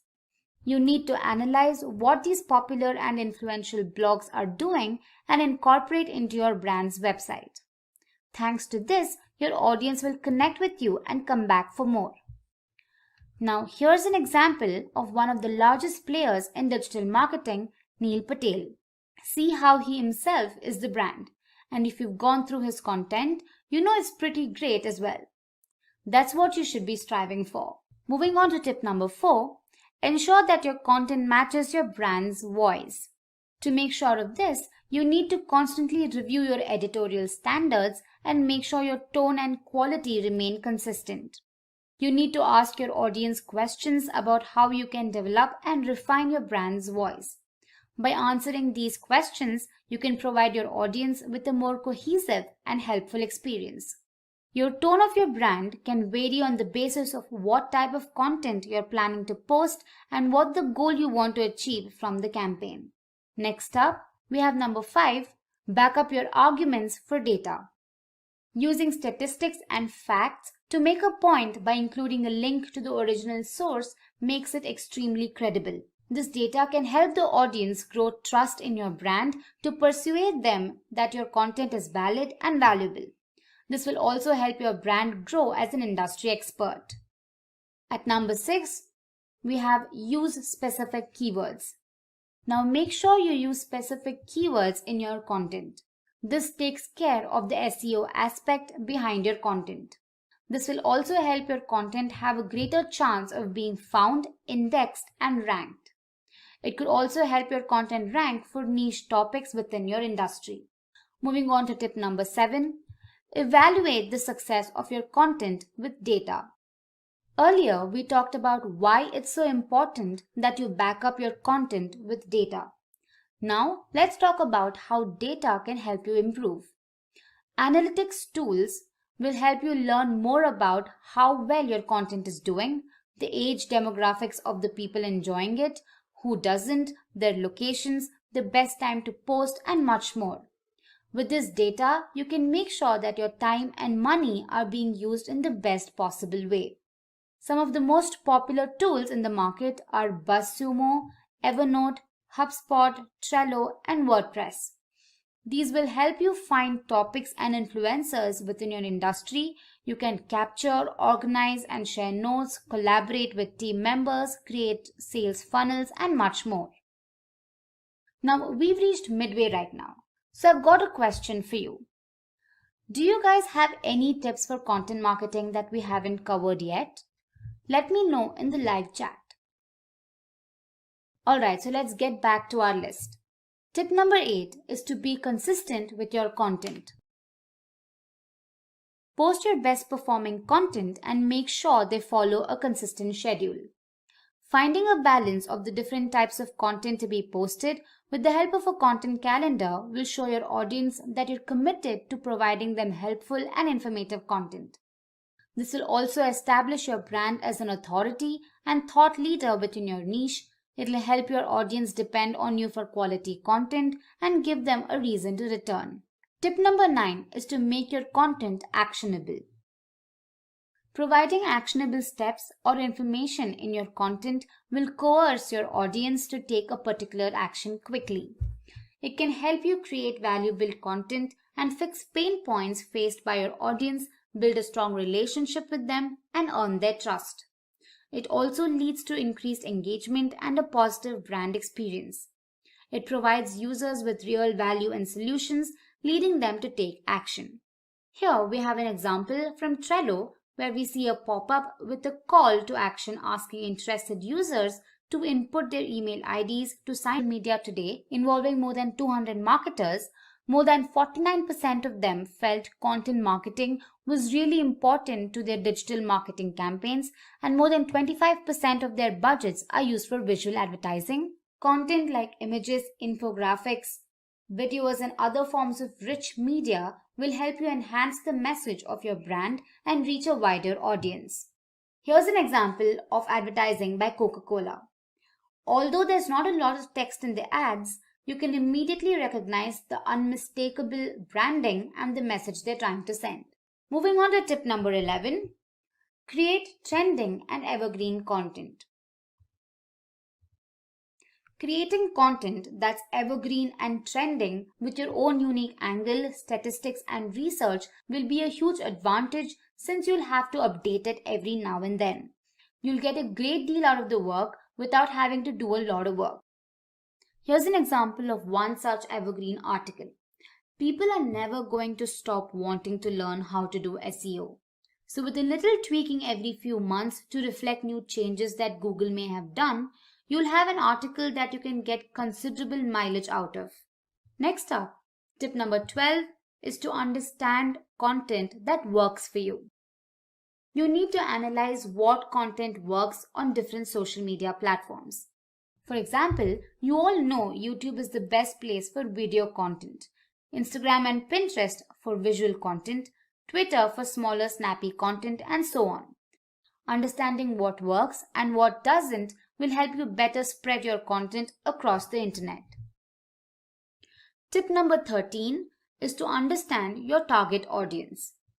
Now, like I mentioned earlier, your marketing campaign isn't going to bear fruit without targeting a specific audience. Understanding who your audience is one of the most important steps for this. You can find this out by asking questions like who you're engaging with online, their age, location, language, etc. By using social listening to find out what audiences are talking about your brand, using tools to research what social channels your audience is using, and so on. After understanding them, you can set up buyer personas for your audience. Tip number 14 is to perform A/B testing. Now, A/B testing will help you understand what your audience likes or doesn't, what content works for you, and much more. You can do A/B testing on headlines and title tags, call to actions, content formats, image types, content length, and much more. It can also help you make better decisions in the future. And finally, our tip number 15 is to reach out to people sharing similar content. One of the best ways to build your audience is to get people or influencers who already share content within your niche to share your content. Now, since these people already have a trusting audience, they would be a lot more likely to enjoy your content. content marketing strategy. So buckle up and let's get right to it. And we're going to get right into some of the best practices, some tips, some methodologies, some things you should be doing with content marketing. So right out of the gate, let's start talking about knowing your audience. Okay, so content is all about writing for a particular audience. So it's just like speaking, except when we're speaking to somebody, we're speaking directly to them. Content is very similar. And so we have to be able to know our audience ahead of time. So what you can do is collect demographics of your target audience based on who's coming to your website. So you can get that data in Google Analytics under audience. Email subscribers. I mean, who is subscribing to your emails? Who do you already have in your email database? And you can look at social media. I mean, you look at Facebook. You can look at the people who are already connected to you. Okay, these are just some three of many examples you could be doing to gather data on your audience. Okay, you have to know who your audience is before you start writing. You know, for a successful content marketing strategy, you really just need to know your audience. And basically, you're going to segment them based on their interests. So that content is going to be catered to that audience. Okay, so if it's an audience that likes a specific, product that you offer or feature that's part of that product that you offer, then that's the segment you're going to be writing about. So you need to collect your data on your audience ahead of time. And then you're going to segment that audience. Okay, so you're not going to write content for everyone because the shoe doesn't necessarily fit for everyone. Okay, the shoe has to fit for a specific foot. And in this case, we're talking about an audience. We need to be able to segment our audience out. And you could certainly segment them out by age, by gender, by education level, by income, by interest. I mean, these are just some of the examples. Again, it could be new returning or new users versus returning users. It could be users who have purchased from you in the past versus users who haven't purchased from you in the past. It could certainly be an age range, or it could be even going further on interest level, or a combination thereof.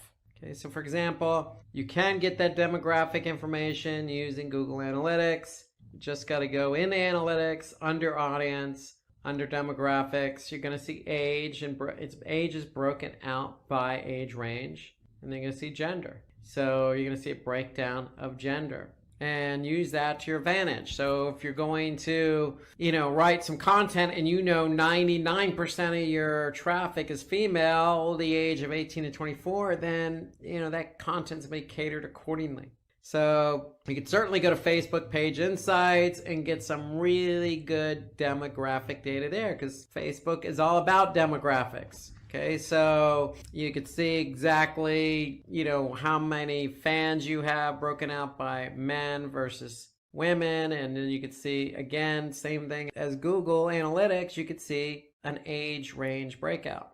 You could use Twitter Analytics. I mean, Twitter shares some really good insights into education level. So, if you're dealing with highly sophisticated people who have master's degrees or even higher, or let's just say even on LinkedIn, that the majority of the people you're trying to target are C-level, meaning CEOs or CFOs or CMOs, chief marketing officers or chief executive officers, then you're going to cater your message a little bit different than, say, mid-range managers or even high-range managers or even VPs. So use your audience information that you collect on these various platforms to your advantage. Okay, so let's jump into number 2.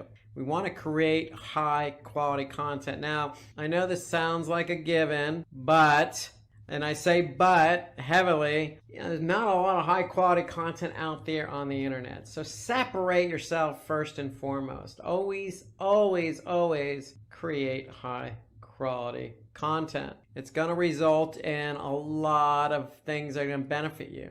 One, you're going to come across as, somebody who knows what they're talking about, and that's going to help increase your brand awareness. Okay, when you increase your brand awareness, people know about you, so it's likely going to increase traffic to your website. Or if you're on social media, if you produce good high quality content, people are going to share that content. Okay, so from an SEO perspective, it can improve website ranking, meaning if you have good quality content, and it's really focused in on a specific topic or a certain set of core words, keywords, then you're going to rank. Improves website dwell time, meaning, hey, you got good content. People are going to hang around to see what else you have to offer. Okay, so it's no secret that, good content usually leads to, quality engagement. And then certainly last but not least, you can gain a lot of leads here, meaning, hey, somebody likes what you have to say, whether it's a video or blog post or infographic, people are going to become more interested, more engaged, spend more time, and that's all going to funnel through to somebody taking that next step in the funnel and becoming more interested in your service or even purchasing one of your products. So creating high quality content involves brainstorming topics and terms. You got to do the upfront work. Due diligence is at work here. So brainstorm some topics. Use a keyword research tool to gather results. So if you have a topic, one of the benefits of quality content is rankings. Go to Google's keyword planner. Understand how much quality and understand how much competition each keyword has, or understand how much volume each keyword has. That's what's available in Google's keyword planner or any keyword planning tool. You always want to create original content. Okay, so you don't want to plagiarize or take somebody else's content, and then you want to support that content with compelling headlines. So if you have a piece of content, you got to get somebody's attention, write a nice headline that's going to grab their attention.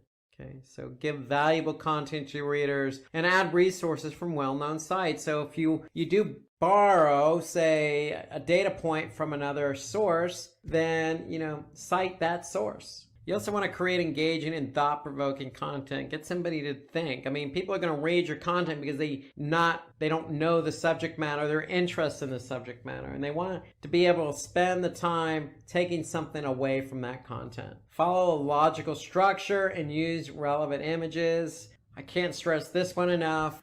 Just throw things on a web page.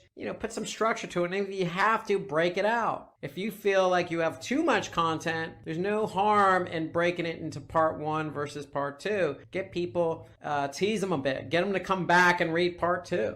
Okay, use different content forms in case somebody's interested. Maybe you want to capture some data. Prefer short paragraphs to make the content readable. Remember, if you're talking to C-level folks, maybe you don't have to dummy down the content, so to speak, but if you're dealing with, folks or people that are right out of high school or still in high school, then adjust your content and format and paragraphs accordingly. And then update the content as well. Just because you publish it doesn't mean that it's done. When we're talking about a web page, we're talking about something that is actively changing or can change. The medium that is dynamic. Okay, so if a data point's changed, go back in and update that data point. And then let people know about it, because they may want to come back and check in to see how much that data point's changed. So these are all, good takeaways for creating high quality content. Some other things that you should be aware of, grammatical mistakes. You need to avoid those. There's no reason for grammatical mistakes. Today's technology doesn't allow for it. And hey, listen, we all have friends, we have colleagues. My desk is sitting next to a colleague who's more than happy to read something before it gets published. So take advantage of the resources you have available. No reason for it, because if you have a grammatical mistake, you just lost a lot of credibility. Don't be afraid to add a clear call to action at the end of your content. If somebody's interested in reading it, they're probably going to be interested in taking the next step, whatever that next step is. Okay, so creating content that fulfills viewers' requirements, meaning if somebody's searching for something and your content shows up in the search results, then they're actively looking for you. What are you offering them? Is it fulfilling their requirements? Don't be afraid to use examples throughout your content. In fact, work in or integrate some case studies in there. Show clear examples to stress your points. And then just don't put words on a web page. So break up that content with an image that's going to be visually appealing. Okay, and you can add images from public domain sites, meaning stock imagery, if that's what's going to help create visually appealing content. And then give more information to your audience. And we say prefer to give more information, meaning, hey, going back to the content I was saying about breaking it up, organizing it, if you have more information, don't withhold it. Have them come back and read a secondary blog post or secondary piece that supports the original. Now, we want to move from high quality content to running A/B test. A/B test is so important. Why? Because with A/B split testing, you can increase your conversion rates. Okay, so 4 elements to test in your content marketing strategy. So if you have content, say a blog, and you're testing that blog, test out the images, test out the forms. Do you have a long form or short form? Test out the content length. You can have a variation that is a lot shorter than the original. Does that increase or decrease bounce rates? Play around with call to actions. Call to actions do matter. Do you want to use a softer call to action, a softer tone, or do you want to use something very direct and strong? Test call to actions to see what's going to get people to move closer through closer to purchasing and through that funnel. So A/B testing to me is something that should be naturally done. With Google Optimize, it's free. So with images, you could test a lot of different variations of images, anything from people to, outlandish imagery to just something very stock and neutral.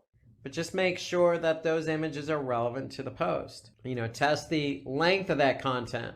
Again, if you know that your average time on page is very low, don't write something very long. Write something that you think is going to stick with that time on page. But on your A/B test, create something maybe a little longer. If it's engaging enough, maybe somebody's going to stay a little bit longer on the page. So, create a variation that's going to play with that length.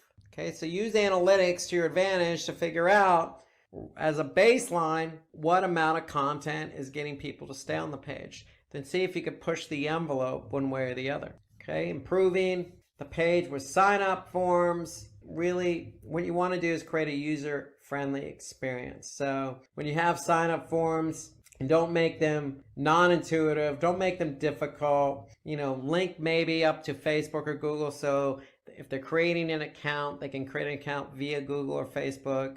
Or, don't put too many forms on the page. And then on those CTAs, as I mentioned, play around with the tone. You can also play around with the color. I test color all the time. Believe it or not, color does matter. Don't use red, use green. People react to different colors. But again, you have cultural variances as well. So you got to take that into account. If you're in the Middle East or the Far East, Asia, color schemes and what you say matters, and it changes versus, say, Europe or the West. Okay, so keep that in mind when you're making changes on color or tone or placement and things of that nature. So you want to conduct a competitor analysis. So we're talking about creating high quality content, testing that content, brainstorming some topics, looking at your audience. You're doing all this work. You might as well take the next step and figure out what it is your competitors are doing. So you can opt for competitive analysis by identifying your competitors' top performing content for specific topics. Okay, and so really what we're trying to do here is improve our conversion rates. So what are your competitors doing? What are their baselines? We can maybe up that ante. That data is also available in Google Analytics. So you can look at benchmarking reports in Google Analytics to get some form or fashion. You can also go to Facebook and look at your competitors' Facebook pages and see what's performing in terms of engagement. But what you want to do is find out your strongest competitors by using search engines or check which websites are competing with you. And again, that could include Facebook as well, or maybe even LinkedIn. So you go with the search engine route, you can always type in that coveted keyword that you want to be found for, see who's ranking ahead of you, and you can see the metadata, meaning the title tag and the meta description. You can actually see, hey, what are these guys writing that's getting them recognized in the search engine rankings? So you can certainly, if you go to the search engine route, you can certainly leverage an SEO platform like SEMrush or Moz or something like that, that's going to allow you to get some good insight on competitor information. So keep in mind there are SEO platforms that will give you information on your competitors. And that's what these SEO platforms are good for. So number 5, moving on, choose a suitable content format. So now we've done all this homework. We know what we want to say. We know who we want to say it to. We're ready to do some testing, but we need to find a format because it's not always about a web page per se, meaning content on a web page. It's not always about a blog post with content in that blog post. Okay, we need to decide the type of content that's going to fit what we're trying to say. So again, you can go the traditional route with just posting a blog post, and there's nothing wrong with that because with a blog post, you can incorporate video and imagery. You could also go a more harder route. When I say harder, more, I say official route with an ebook or case study, something that a user is going to be able to take away with maybe download. Okay? Something more official, something more in-depth, something with a harder stamp on it. So that shows individuals that you've taken the time, you've done this homework, you've done this research, you've done some really in-depth analysis, and now the proper format for that is not a blog post, it's an ebook. Now, if you're into talking, like I am, then you could certainly do a podcast. And podcasts are always popular depending on the topic. So you got to be aware of the topic. Now, videos are always a good option. You got the likes of Video and YouTube and some other, video platforms out there that allow you the ability to get found very quickly, especially with the likes of YouTube. People use YouTube before they go on to purchasing a product. So think about that. So if you're trying to get somebody, if you're trying to sway an audience to move from being a brand awareness and a loyal, customer to taking the next step, okay, to purchasing more or purchasing for the first time. And so videos kind of help convey that. Now, if you're trying to convey a lot of different points, then an infographic might be your best option. Instead of having to write out all those points, try using an infographic to convey those points visually. Now, again, with blog posts, it should have valuable content that can be shared by your website visitors on social. So that's the key. Make sure you have those shareable social icons. Now, with ebooks, it should have longer and in-depth content, and it shouldn't be published frequently. So maybe if this is something you're doing annually, then ebook could be the format. With a case study, what you should have a customer story that succeeded in you solving that customer's problem. So the case study is always there for somebody to get an idea of what you're all about. Infographic is just visualizing data in a more organized way, in a more visual way, so somebody understands what you're trying to convey. Now with that podcast, again, suppose your audience doesn't have an interest in reading. Again, it could be a certain age, certain gender, a certain culture. Hey, everybody absorbs information differently. So think about it. Ask yourself, is a podcast the best way to communicate to my target audience? And then videos are highly engaging. They're also shareable on blog posts and pretty much most, if not all, social media platforms. So once you've done that, once you choose the proper format, you want to choose a content management system that's going to work for you. So you want to be able to choose something where you can plan appropriately, produce, manage, publish, and measure results all in one place. There are plenty of content management systems out there that will help you do all of those things. Okay, so some examples are WordPress, HubSpot, Binder. I mean, we can list hundreds. If you're into blogging, WordPress is the way to go. If you're into building out landing pages that you want to, share, HubSpot could be the way to go. Okay, there are lots of available options out there. So moving on, number 7, target your audience using emails. Okay, so what are we talking about? Well, we all know what emails are. Emails help us to communicate directly with our target audience and convert them to leads. So email is a good way to follow up with your audience. So if you've done a podcast, follow up with an email. maybe get them to, fill out a survey via email based on that podcast. Or if you create a podcast about some data that you talked about in that podcast, follow up that with them via email with an infographic, perhaps, built into the email. There's lots of ways that all these formats can complement themselves via email.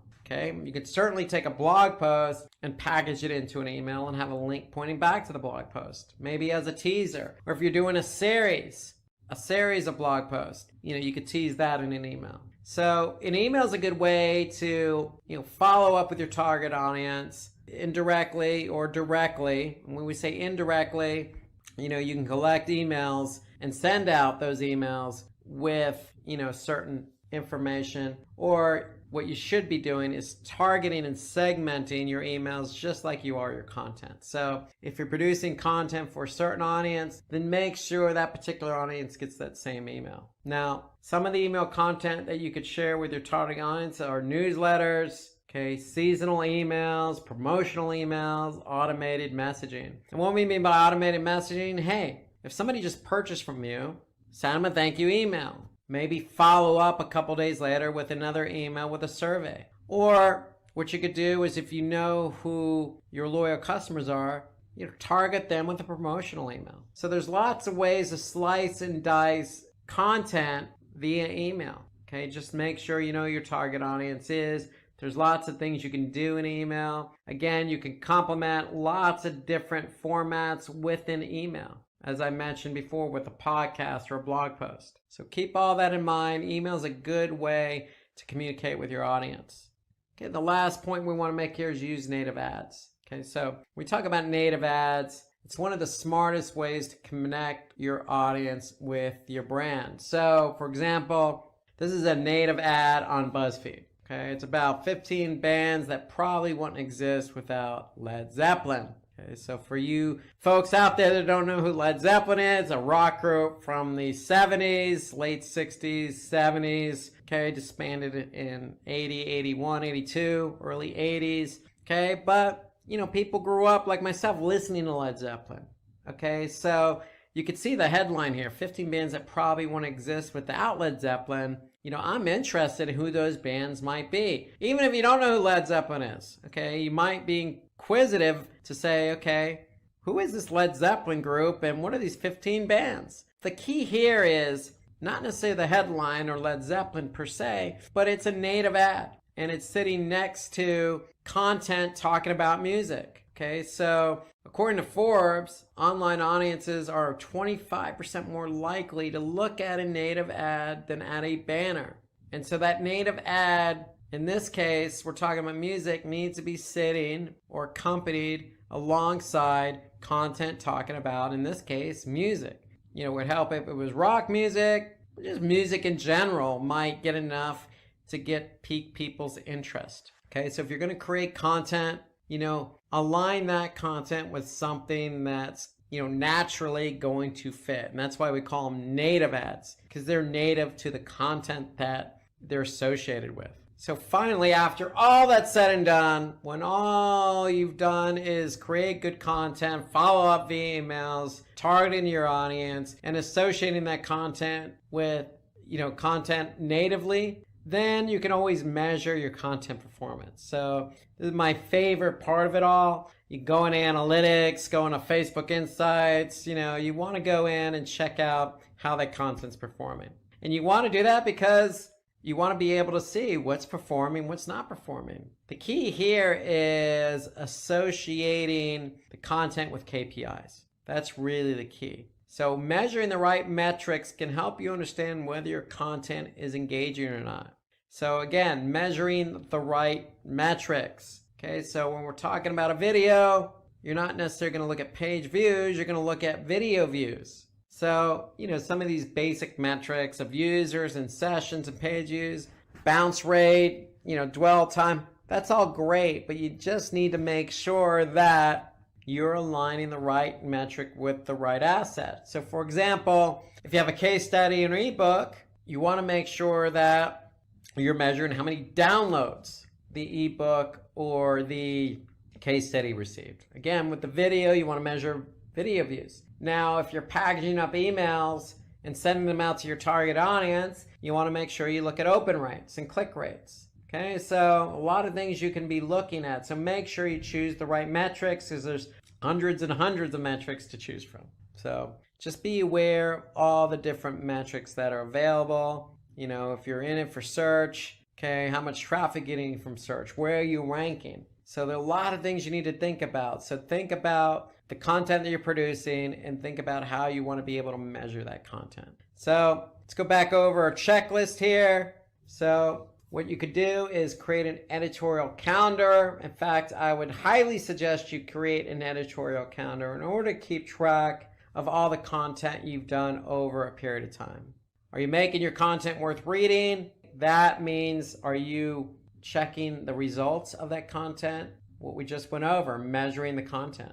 Is it worth reading? Have a column set up in that editorial calendar. You know, performing or not performing. If it's not performing, don't do it again. Okay, curate your content. Okay, you always want to, you know, make sure you're reusing or using or adding to the content that you've created. Guest post on influential blogger websites. You want to add statistics, numbers, and quotes to your content. Make it engaging. Make it look like you've done your homework. You can share all your content, not just on social media, but, you know, platforms like SlideShare.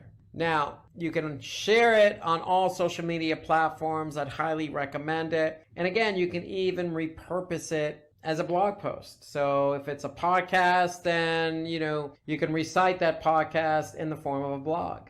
Okay, so get some testimonials that support some of your content. Again, create a podcast, you could send out an email with a survey or trying to solicit some testimonials. Or if you post something on Facebook, you know, leverage the feedback you get from Facebook in the form of a testimonial.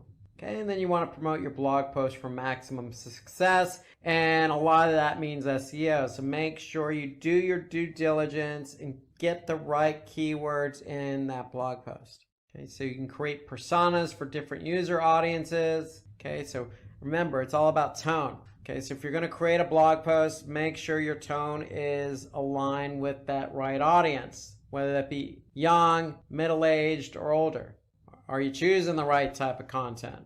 Okay, you'll know based on the results. Okay, you want to add H1 and H2 tags on your web pages. Why? Because when we're talking about content, we're talking about organizing the content. And H1 and H2s help you organize the content appropriately. Customize the metadata. Metadata is title tag and meta tag descriptions and even alt tags. Okay, all of that is for search. So you want your content to show up in search, whether that's video, infographic, or blog post. All of it can be shown in search results. So make sure you write a good title and make sure you write a good meta description, because that's what people are going to see when they search. Okay, so you want to create a detailed summary and title. And again, that goes along with the title tag and meta description. And then you want to make it easy for the audience to ask questions and comment on your blog. So don't be afraid, like I'm going to do right now in this video, is if I'm missing anything from this checklist, feel free to comment. Hey, I've written my fair share of content, but I could be talking to an audience that is just as qualified as I am, and they may have some tips. So feel free to comment underneath this video. Now, don't be afraid to ask, just like I just did. People are always willing to provide constructive feedback. So don't be afraid to ask for it and make it easy. So to me, every blog post needs to have some form of a comment box, because blog posts are out there to solicit engagement. Now let's recap everything we talked about, because we certainly covered a lot, and there's a lot to cover when it comes to content marketing. So 1, know your audience. Again, you can lean on Google Analytics, demographic data, whether it be age or gender. You can do the same with Facebook and Twitter and LinkedIn. Every platform has some data you could take away. Create high quality content. When I mean high quality content, brainstorm some topics. Has it already been written to death about? Or is this unique? Don't write something your competitors are writing. Okay, don't copy what your competitors have written. Organize your content. Support it with good imagery. All of these are tips to creating high quality content. Okay, when you create that content, think about running some A/B tests. run some variations and switch out the image, switch out the call to action, see what's going to get people to react and engage with the content. Conduct competitor analysis, so lean on the Facebooks of the world to see what your competitors are posting, see what's engaging for them.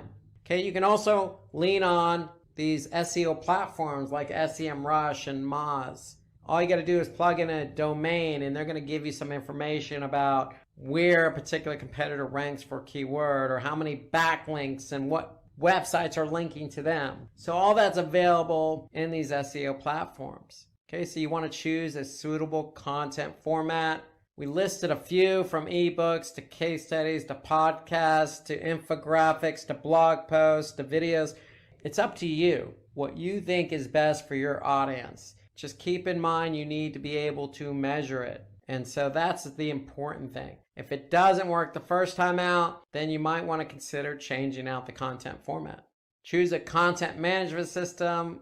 Plenty out there. WordPress is a good one if you're going to be a blogger. Okay, blogging allows you to, post, optimize that blog post. You could have the ability to share that blog post across social platforms, and you can also have that blog post show up in search engine results. So you can't do any of that without a good content management system. So you want to target your audience using emails. Okay, so email is a good way to, again, further communicate with that particular segmented audience. And again, you could use it to send out promotional emails to loyal followers. Or you can use systematic emails to send an email, a thank you email to somebody who purchases, and then another follow-up email. And again, you can repurpose some of the content you've done in another format in the form of an email. So, if you created a video, put that video in the form of an email and send it out to your audience to make sure they're not missing out on that video you just created. So lots of ways to use email. Take advantage of email. It's your ally here. Okay, use native ads. Okay, don't be afraid to put that content and pair it with some other content on another website. It's been proven. People are going to engage in an ad that they see based on the content they're currently reading. Because the ad, if it's native, it's going to be similar in nature to the content they're currently engaged in. And then measure your content performance. I can't say this enough. Make sure you're leveraging Google Analytics. Okay, with Google Analytics or Facebook Insights or Twitter or LinkedIn or any other platform you're running on, they're going to have data on what you've posted. So take advantage of it. Align your KPIs. So if it's an ebook or case study, don't measure just traffic, measure how many people are actually downloading them. Okay, if it's a video, how many people like the video? How many people are commenting? How many people are sharing the video? How many people are subscribing to your playlist based on that video content? Okay, so these are all things you can measure. Okay, so every platform from WordPress to YouTube to Reddit has some form of analytics associated with it. Today we're going to talk about how to get traffic to your website. So thank you for joining, and let's get started. So let's imagine you're setting up your own website. Okay, you're clicking away, you're developing using some good tools, you're developing, you're designing, you're doing some QA, you're testing, you're sharing with friends in an alpha version, and then finally your website is all set up. Congratulations. Well, when you hit enter and your website is finally published, what's going to happen? Well, a few days later, you're checking your website and you're looking at analytics and you notice your traffic's very low. Okay, well, you're scratching your head because you've done all this work with your website, but you're not getting any traffic. So the reason is you spent all your time developing and designing the website to make it look good, but you didn't do anything or any planning or any strategy around bringing users to your website. So the two go hand in hand. You just can't build a website without thinking about how to drive users to the website. And so before I tell you how to bring traffic to your website, let me tell you why this is so important. Okay, why do we want to bring users to our website? I mean, it has to be on equal ground as web development and design. is somebody who goes to your site and then does something when they get to your site. So you have users, and when those users get to your site, they're generating page views and traffic. And you want to turn that traffic into engagement. Okay, so each page's traffic is configured independently of all their pages. So when somebody goes to your website, they look at a page, that's a page view. And certain pages on your website, you want to turn that page view into a conversion. Okay, whether that be, looking at a video or purchasing something. So think of these pages on your website as salespeople. They're trying to convert visitors who come to your website. But first, we need to get the visitors to your website. So when you get visitors to your website, again, you can generate sales, which means revenue. Or you can increase brand awareness. Or you can earn revenue through sponsored posts and advertisements. So if you have, for example, a lot of content on your website, you can turn that into revenue by hosting ads on your website. So when somebody clicks on that ad, you're going to earn a percentage of that click. Okay, what that click is worth. So having a website means a lot of good things for you, but first you got to get the traffic there. And so what we're going to do is we're going to tell you how to drive traffic to your website. So there's lots of different ways in which you can bring traffic to your website. Well, the first is paid advertising. So paying to advertise your products, services with ads is one of the easiest ways to drive traffic to your website. So some of the options available are search ads, social media ads, or display ads. So search ads are ads that are displayed in the search engine results. So when a user types in a keyword query, you want your ad to show up based on that keyword query.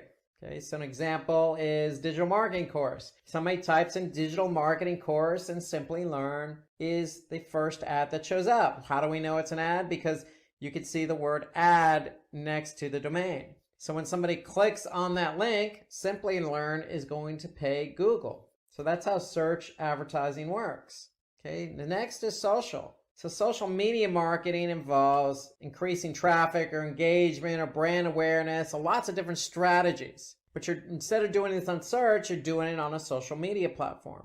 Okay, so for example, you can advertise on any particular platform. And the way you advertise could be with an image, it could be with a video. So in this case, you could see Cobrio is doing a sponsored ad here, how to succeed with Google Ads. And then another form of advertising is display. So display means creating ads that are placed on specific websites. So with display, unlike search, you have a choice in the ad format. With search, you only have text ads. But with display, you have text ads, image ads, rich media ads, video ads. So you have lots of different options in which you can advertise on other websites. So the idea here is to get your ad in front of the right audience. When they could see your display banner, your banner ad, then it's going to be more visual, more appealing, generate some brand interest, and hopefully you can get somebody to click on that ad and over to your website. So that's paid advertising, again, through search, through social, through display, but you can also promote your site on social media. So once your content has gone live, you could take advantage of different social media platforms. I mean, it really depends on what you're trying to promote, because what you're trying to promote needs to align with the appropriate social media platform. So Facebook is best suited for industries like food and beverages and news and media, and if you're selling a product. So you fall into one of those categories, and Facebook could be the right platform for you. If you're involved in, again, beauty or food and beverage or e-commerce, then you can also leverage Instagram, which is part of Facebook's ecosystem. So if you advertise on Facebook, you can also advertise on Instagram and or Instagram. So it doesn't have to be and Facebook and Instagram. It could be Facebook or Instagram. You also have LinkedIn as a platform. LinkedIn is great for B2B. So if you're trying to promote industry news or tips and best practices or job postings, then LinkedIn is the place for you. It's a B2B platform. It's great for targeting specific industries, targeting specific job levels or job descriptions. Okay, so LinkedIn is great if you're into B2B, focusing on the business side of it. So you also have YouTube. Now, YouTube is part of Google's ecosystem. YouTube is a video platform. Okay, so it's great if you're trying to promote gaming or entertainment, or if you're a vlogger. Okay, so YouTube's a great way to promote your site by getting your product out there in the form of a video. And then you have Twitter. Twitter, to me, encompasses a lot of different industries: beauty and fitness, news and media, entertainment. Okay, you have limited number of characters, but a lot of people are active on Twitter. And it's a great way to generate some awareness and get some clicks over to your website. So these are just some of the most popular social media platforms. Of course, there are plenty more out there. The third way in which you can drive traffic to your site is guest blogging. So most of you already know what blogging is all about. Well, if you're blogging for your own site, you can jump on somebody else's site and blog on their behalf. So having the opportunity to guest post on another website can be very helpful because, one, that other blog could have lots of traffic and have a well-known brand. So if you're blogging on another blog, it's going to build your brand awareness and potentially increase traffic to your blog or website. So it exposes you to targeted traffic. So if you're going to guest blog on a site that's very relevant to your business or industry. That way you're targeting the right audience. Okay, you can expand your personal network. So getting yourself out there, getting your brand out there in front of a different audience. And then obviously for SERPs, because it generates a backlink. So SERPs, search engine ranking pages, means that, hey, if you want to rank organically, you're going to have to generate some backlinks. So guest blogging is a way to generate some backlinks to your site. And in effect, that's going to help you get your pages ranked higher because Google's going to recognize the relationship from one blog to your blog and build up your relevancy. So some other benefits here to guest blogging is you can grow your social media following because you can then promote that on social media that you're guest blogging. Okay, again, you can improve your online authority, okay, because when you're guest blogging and you have recognition on that guest blog, if it's a popular blog, then that's going to help your domain and page authority for SEO. And then the end result is going to improve your backlink score. So there are a lot of benefits to guest blogging. To me, at the end of the day, it's just about reaching out to your audience, using another platform to do that in the form of a blog. And the results of that is going to mean more brand awareness for you in turning that traffic from that other blog into qualified leads. So you can also interview industry thought leaders. So that's another way, an interesting way to generate traffic to your site. So reaching out to thought leaders for interviews, okay, could generate some credibility for you and the other person. So it's reciprocal. So it means that you're active in the industry that you're in. And it allows you to engage with other leaders in the industry. And the indirect net result of that could be increased traffic because if you do the interview and you record it, or if it's via video, then you can obviously post it on other platforms. And that could in turn drive traffic to your website. Obviously, just like guest blogging, it's going to increase your reach. So getting yourself out there. If nobody knows who your brand is, and they know who the thought leaders are, and they see you interviewing the thought leaders, then that's going to put you in front of these people. And so it's going to increase your reach. Another way to drive traffic to your website is just to make sure your website's responsive. And what do we mean by responsive? Well, we mean, does it work on multiple devices, specifically mobile? So depending on the device, your website hides, shows, shrinks, enlarges, or moves content so that it conforms to the browser that that person's looking at on your for your website. So if somebody's looking on mobile at your website, you want to make sure that your website adjusts accordingly. So you want to be able to, test to make sure it's responsive. And so is content arranged based on importance? Okay, does it work across different browsers on different devices? And do the images, text, and everything else align just like it does on desktop? So there are plenty of tools out there on the web. All you need to do is just do a search for, check my website for responsiveness. So you can use plenty of tools to check to see if your website is responsive towards multiple devices. Why is that important? Because if somebody goes to your website via mobile and your site doesn't align properly, or the content's all stretched out and somebody has to maneuver their browser just to see your website, then chances are they're not going to come back. Chances are they're not going to convert. Okay, so you want to be able to revise your device browser combinations. You want to make sure that everything works accordingly. You want to be able to test those fonts, make sure they look good.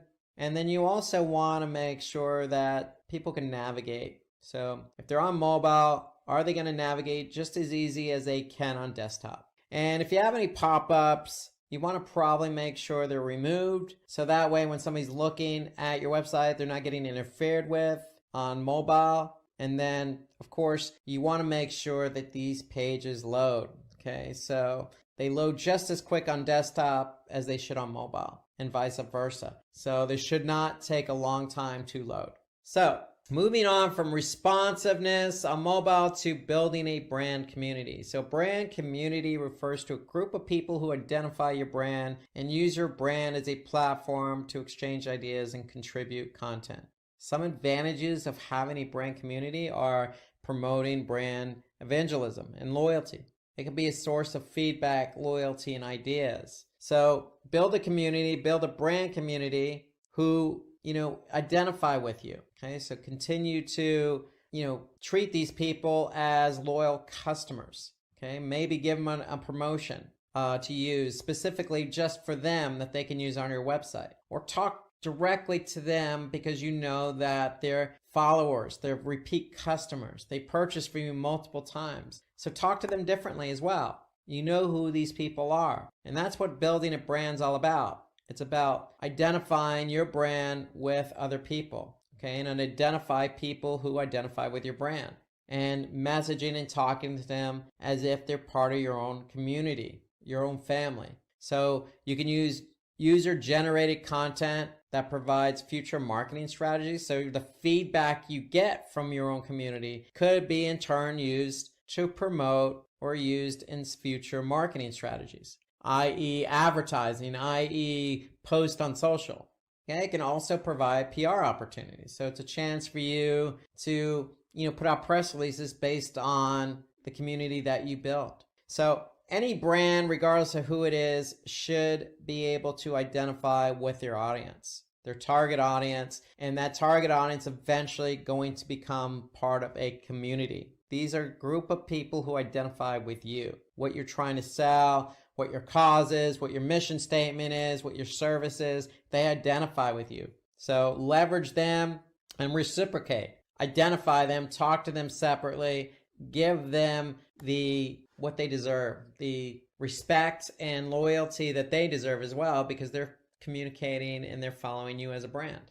So the next thing you could do to drive traffic is be active in the comment section. So engage in relevant and thought-provoking conversations on other blogs and sites. It doesn't necessarily have to be another blog per se. It could be other sites like Reddit or Quora or Medium. Sites that have a lot of content that are broken out by industry, that allow you to engage in conversation, that allow you to either upvote or share or respond. Okay, so be active, because when you're active, people are going to see that, hey, you're a leader in the industry. You know what you're talking about. You have some brand equity. You have some thought and some knowledge on the specific topic and subject. So it just puts you in a better light when you can respond and be active on these different platforms. Okay, let's turn our attention to search engine optimization, also known as SEO or organic search. So in order to drive traffic to your site, you're going to have to implement an SEO strategy. Why do you want to implement an SEO strategy? Because it can help you improve your overall searchability and visibility on search engines. And obviously that comes with advantages. One of those advantages is obviously more traffic to the site. Search is still king in terms of volumes of people using search on a daily basis. So you have a great opportunity to be found. It also builds trust and credibility, because still a majority of the people who do a search click on an organic search listing. And so if you're found organically and you're ranked number 1, then chances are somebody's going to click on your listing. And it provides increased engagement and traffic. And so what that means is more traffic, more engagement.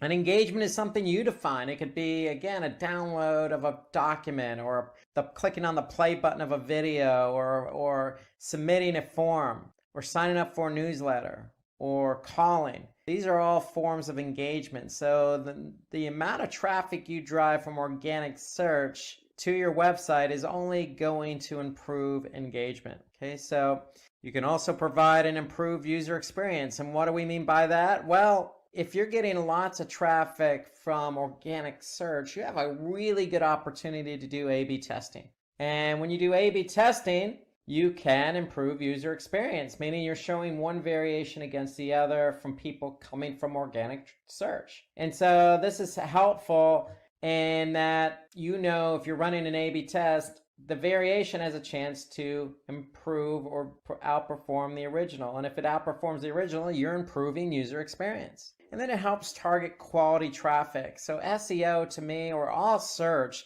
is the only medium in which you're meeting somebody halfway. You're addressing what they're looking for. So if somebody's looking for a pair of red women's Nike shoes, the 2019 model, and you have that particular product to offer, well, you have a chance of showing up via organic search. Somebody types in, women's red Nike shoes, size whatever, at the year 2019 model, then of course they're going to likely click on your listing because you have what they're looking for.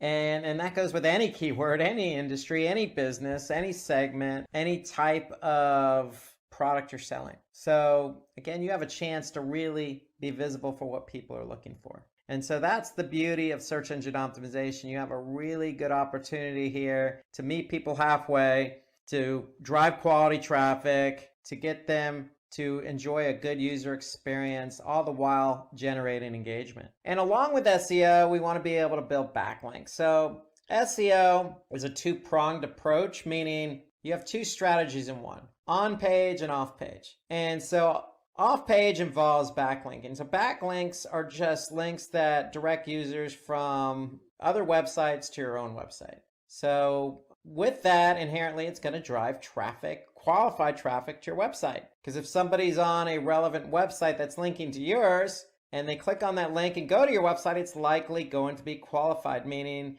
they're going to be relevant. And so backlinking, because it's an off-page strategy. Why is it an off-page SEO strategy? Because if Google crawls that other site that has a link to you, then that's going to give you credit, because Google will say, hey, this site's getting some links from some relevant sites. We must think they're relevant, and therefore we're going to trust this site. So by Google trusting your site, it's going to improve your organic ranking.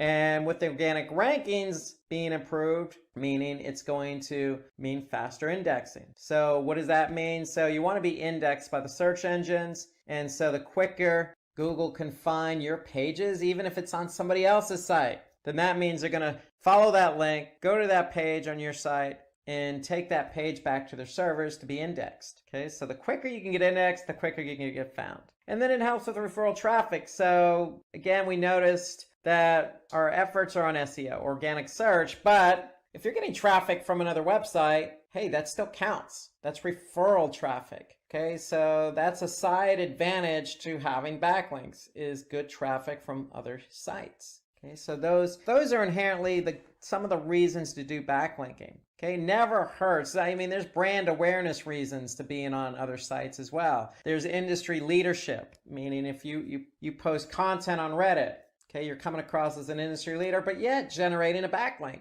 which helps with SEO and referral traffic. So there's a lot of benefits to building backlinks. And the opposite of backlinks are internal links. So you want to do internal linking, and that just means connecting one page on your site to another.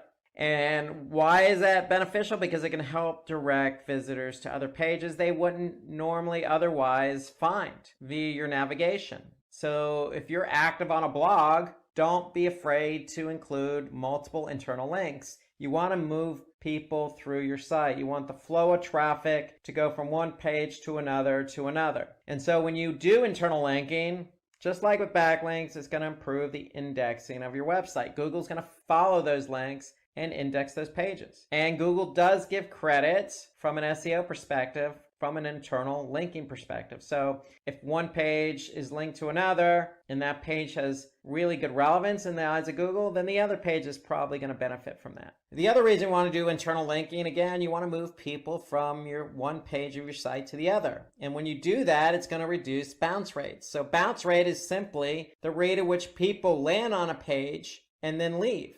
So if I have 100 people land on my home page and only one person went to another page and the other 99 left the site, then that's a 99% bounce rate. So by putting internal links in place, you're helping people move from one page to the other and thus reducing the bounce rate.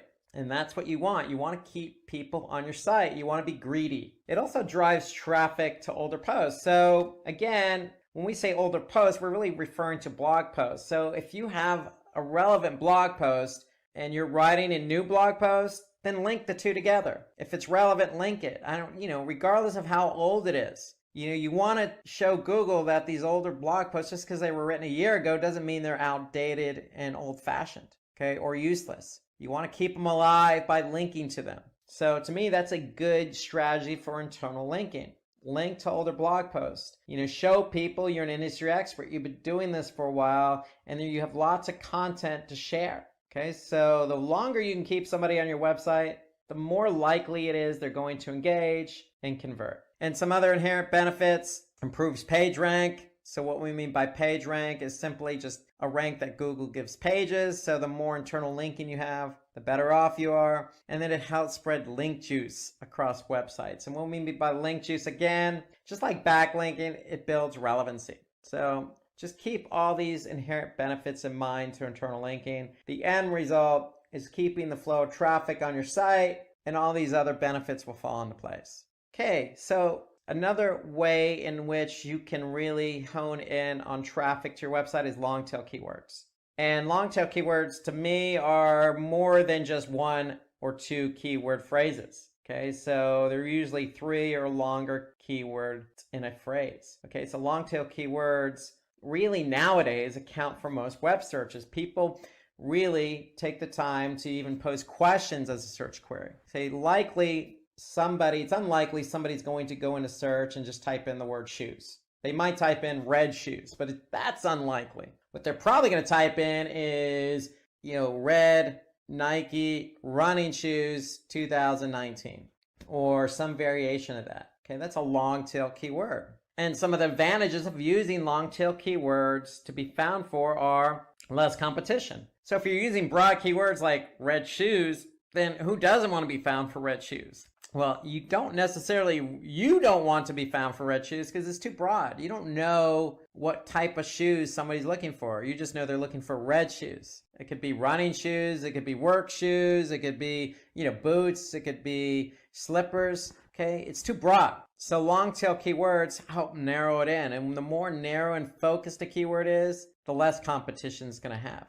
And when something's not competitive in the form of a keyword, then that means your chances of ranking for that keyword are going to be greater, and the chances of you ranking faster are going to be greater. And then, of course, if somebody's looking for exactly what you have to offer, then you have a higher chance to convert that person. So if you have exactly those 2019 red Nike women's running shoes, and somebody does a search for that, and that's a long tail keyword, and they click on your organic listing, if you have the right price, then they're probably going to convert. So you have a really good chance of converting somebody using long tail keywords. So my point here is if you're looking for keywords to use, focus on longer tail. Don't focus on 1 or 2 keyword phrases. What it also does is it brings targeted traffic. So even if somebody doesn't convert, hey, they could be back because it's exactly what they're looking for.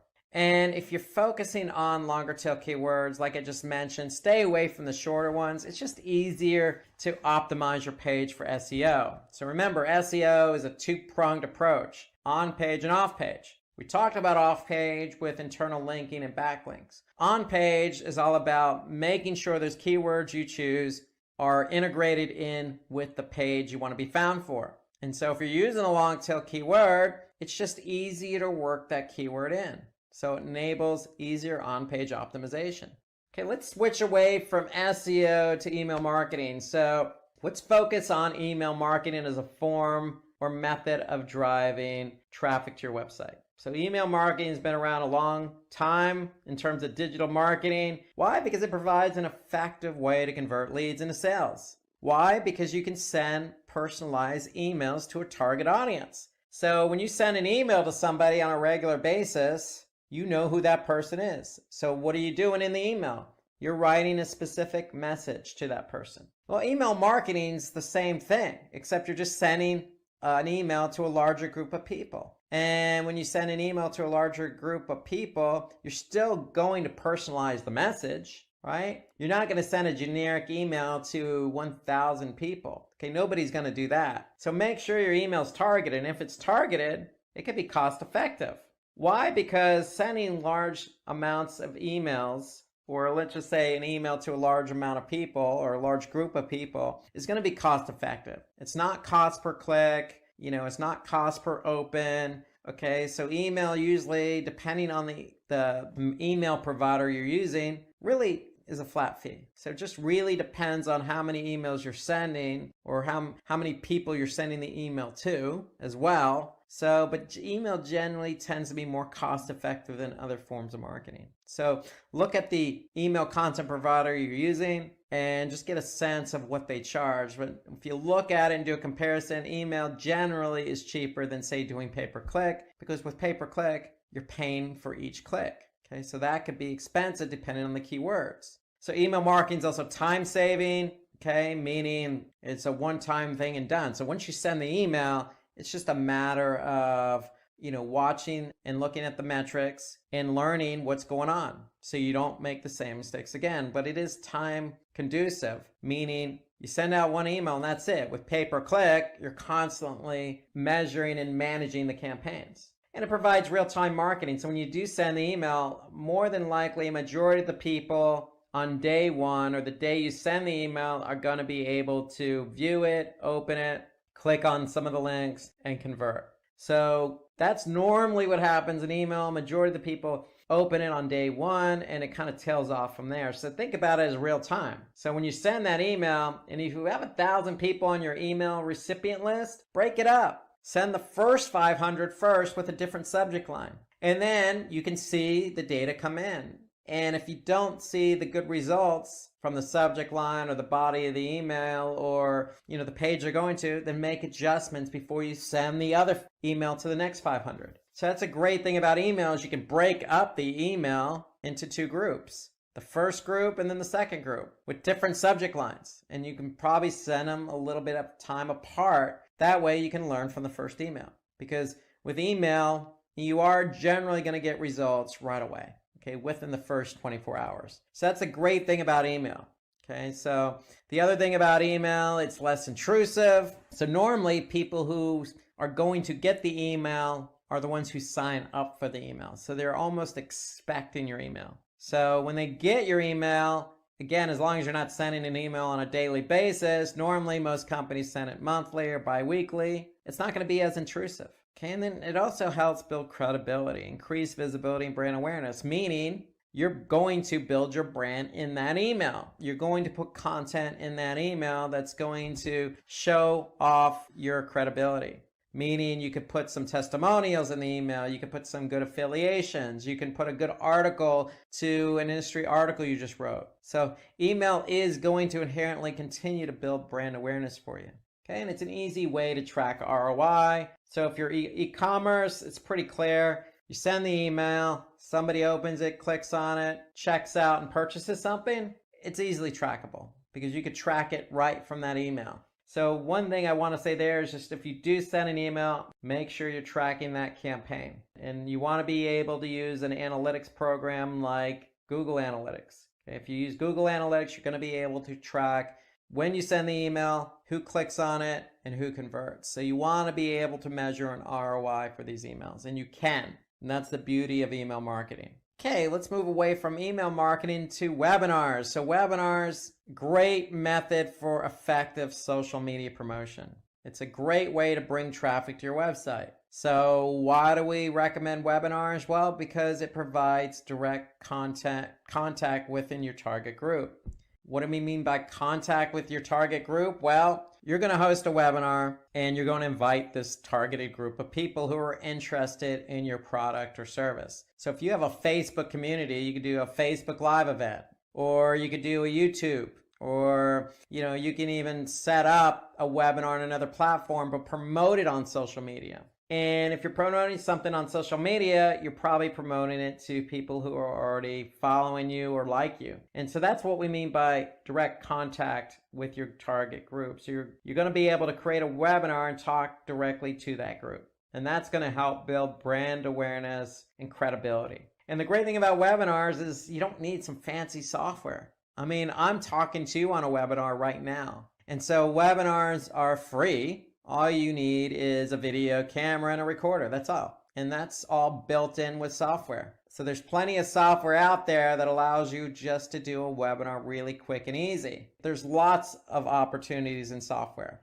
And a lot of them are very cost effective. So if you want to create a webinar, you can do that by spending very little money. And webinars, again, allow you to talk to your targeted group, your community, maybe prospective clients. It helps build credibility and, in effect, drive traffic to your website. And when somebody does attend a webinar, they're likely going to be highly engaged because you're inviting them, they're going to opt into the webinar. And the great thing about webinars is even if they don't attend the webinar the day you have it, it's going to be recorded. So they can always go back and watch it. So whoever watches the webinar is going to be engaged because it's going to be a topic they're interested in. And then users are likely to become prospective customers. So having a webinar, talking about something inherently interesting to maybe a larger group of people, you can promote that on social media and potentially get prospective customers to sign up and watch the webinar. And if you do,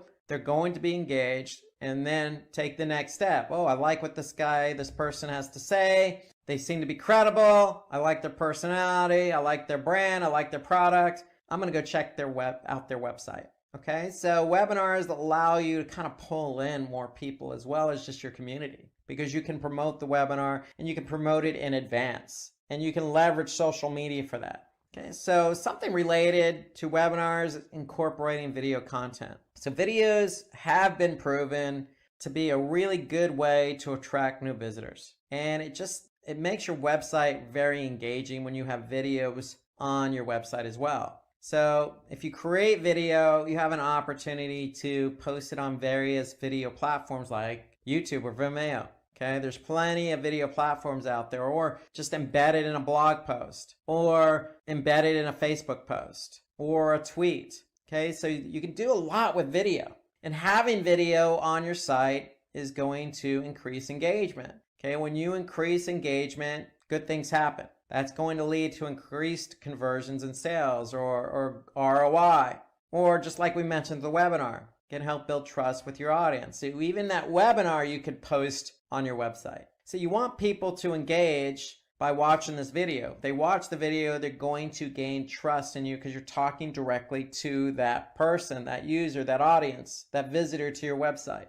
And when you can build trust, it's going to increase engagement. And that's the beauty of video. Unlike text or imagery, videos really do engage with the audience. And so the more video you can do, the better off you are, because again, you can leverage social to draw attention to your brand and product and service. And then you can have that video on your website to increase engagement, which in turn increases conversions and sales and improves ROI. So always think video. There's plenty of video software out there that you can leverage. And the great thing about video too is, hey, most people are using mobile phones these days, smartphones. And so video works just as well on mobile as it does on desktop. So keep that in mind. Video is going to be engaging regardless of what device somebody uses. And then of course, if they're watching the video on Facebook or YouTube, then chances are they're going to share that particular video, which is going to bode well for your brand and traffic. Okay, so video, if somebody likes a video, it's very easy to share video, especially from a mobile phone. So YouTube just makes it so easy to share or like or subscribe to a channel. It becomes that much easier.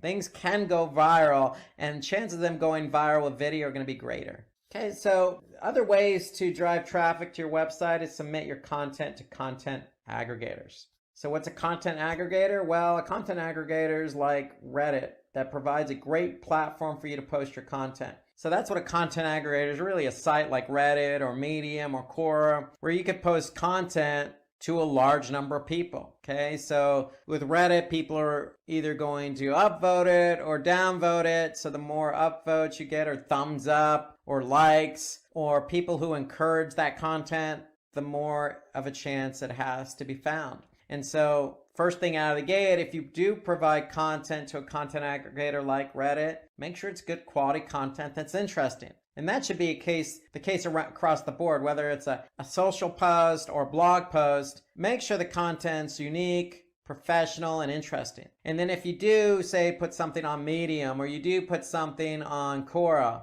and it is professional and interesting and thought-provoking, then people are going to react to it. And then that, again, could lead to traffic, but even if it doesn't lead to traffic, it helps build brand awareness. So if you have content, just like videos, leverage it. Put the content out there. Okay? And when you put content out there, it's only going to, especially if it's good content, it's going to put you in a good light. So don't be afraid to share your content on the likes of Reddit or Medium or Quora or some of these other content aggregator websites, because good things are only going to happen. And again, referral traffic, SEO, brand awareness, conversions. So all these are inherent benefits of just sharing your content. Okay, and then finally, we want to learn from analytics. Okay, so what do I mean learning from analytics? So there are plenty of analytics platforms out there. One of the most popular is Google Analytics. So you want to make sure you're tracking traffic on your site with Google Analytics. So all you have to do is just go to Google Analytics via search, sign up, add the analytics code to your website, and voila, they're doing all the heavy lifting. They're going to track traffic coming to your website. And not only are they going to track traffic, but they're going to tell you how that traffic engaged.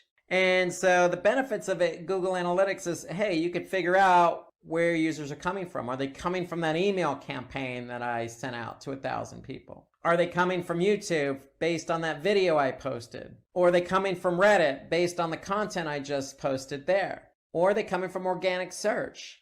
So Google Analytics can help us understand how much traffic we're getting from organic search. So it'll help us measure our SEO efforts. And then with Google Analytics, you could segment. So we could segment by mobile, we can segment by desktop, returning user, new user, by campaign, by page, by language, by city, by region. I mean, there's so many ways in which to segment your audience. And segmenting simply is breaking up the entire group of people who come to your website into different segments based on what you want to see. So if you want to look at, females between the ages of 18 to 24 who come from mobile via organic search, that's a segment, and you can look at that information in analytics. If that's your target audience, then you could see how they're performing. Okay, so there are a lot of benefits to Google Analytics.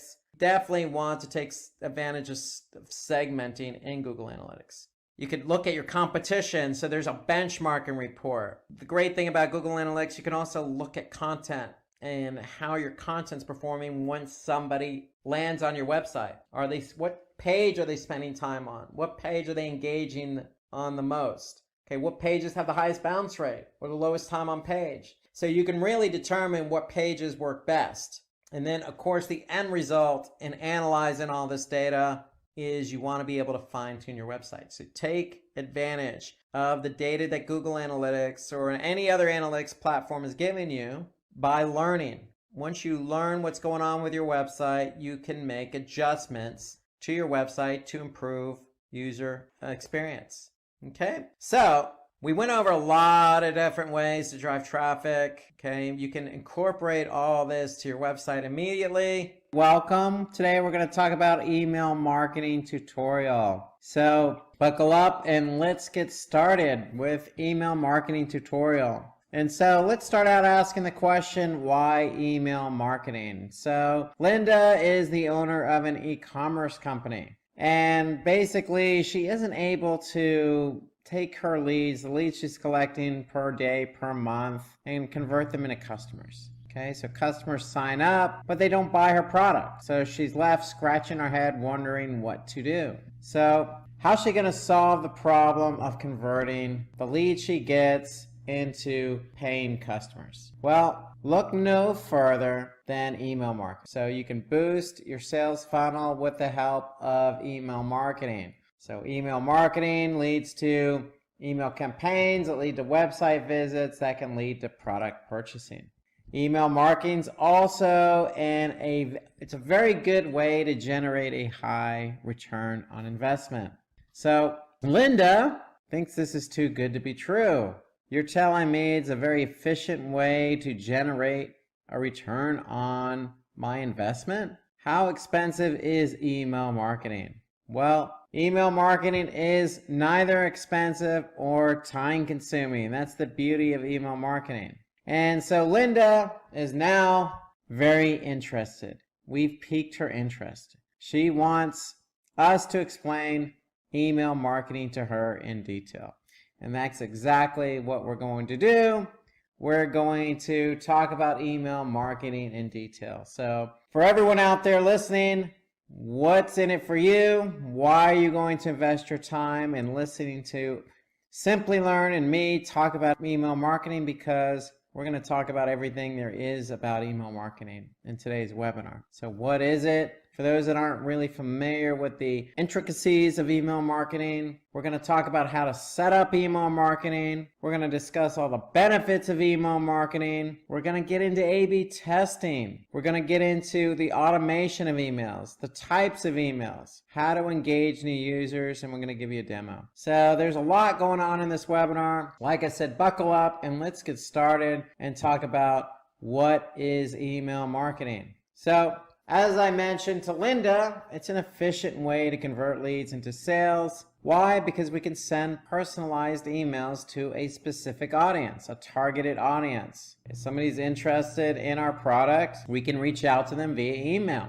It can also be used to remarket pre-qualified leads. So anybody who's pre-qualified, we can go ahead and communicate with them as well. So email marketing is very effective at different stages in the funnel. Okay, so when I say funnel, customer life cycle. So we have awareness, consideration, purchase, retention, and advocacy. Okay, so let's talk about each one of these parts of the funnel or customer life cycle, if you will. So let's start with awareness at the very top. So email marketing allows customers to recognize their problems, after which you can educate them on how your brand can solve them. Okay, just like any other marketing channel, somebody's looking for something, a need of something, and we can come to the rescue. In this case, we're going to come to the rescue with email, and we can go ahead and educate them on what their need is and how we can collaborate with them, help them, educate them, solve their problems with our product. Okay, so that's what email is going to do. We're going to communicate with them via email, and we're going to bring awareness to the problem by solving the problem. That's what email is good for. Okay, good for generating awareness for our brand.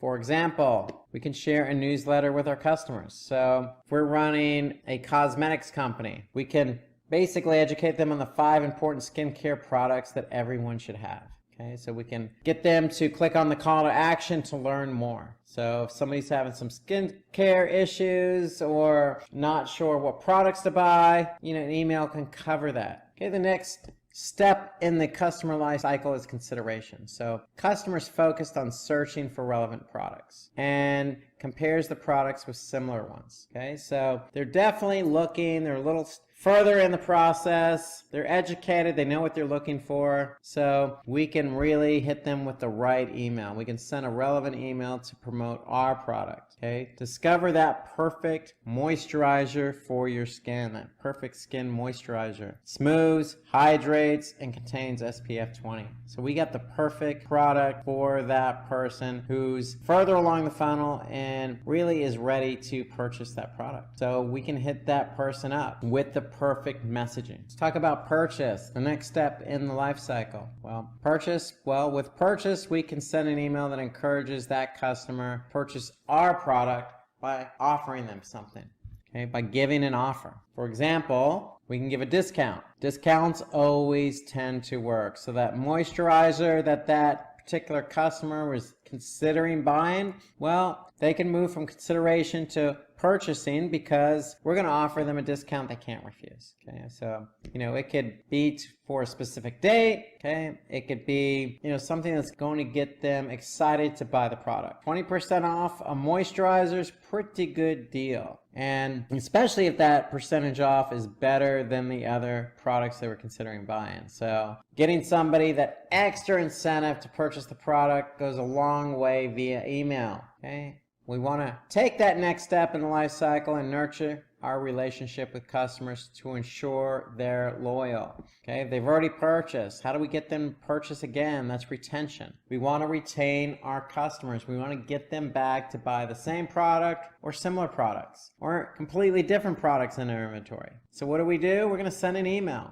We're going to send an email to active customers. Okay, we're going to give them an offer just for them, exclusively just for them. In this example, we're going to give them a combo pack, a facial kit at just $39 and get a sunscreen worth $10 for free. Okay? So you can come up with all sorts of different combinations on offers. The key is the offer is exclusively just for those who you want to target and retain as customers. Because if you just get somebody to purchase once, it's not going to work. Those people have already taken that step in the relationship where they trust your product, they purchase your product. Now you want to go ahead and treat that customer special by giving them an exclusive offer. And then what we want to do is advocacy. Last step in that customer lifestyle. We want to convert that active customer into brand advocates. Okay? We want that customer to talk about our brand for us. We want them to promote it and talk about it with their friends. So for example, we want to send an email to those customers to promote our products. Okay, so for example, we could say, hey, the sales of our products for this particular day or for this month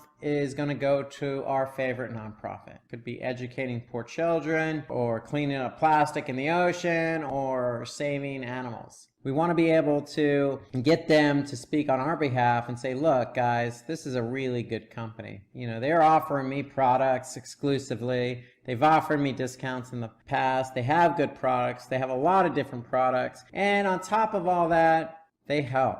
They help the environment. They help the needy. Okay, they care. And so we can go ahead and provide a call to action for these customers that are loyal to our brand and have them share the email with their friends to spread the word on what we're trying to accomplish for our nonprofit, or if anything, just get them to promote it. Maybe give them a discount for every friend that they get to buy our product. Okay, it doesn't have to necessarily be, just sharing with friends. It can be that extra incentive of giving them a discount if they do share with friends and their friends buy. Okay, so this is the customer life cycle and examples of different emails that you can use at every step along the way in the life cycle. So let's talk about the benefits of email marketing.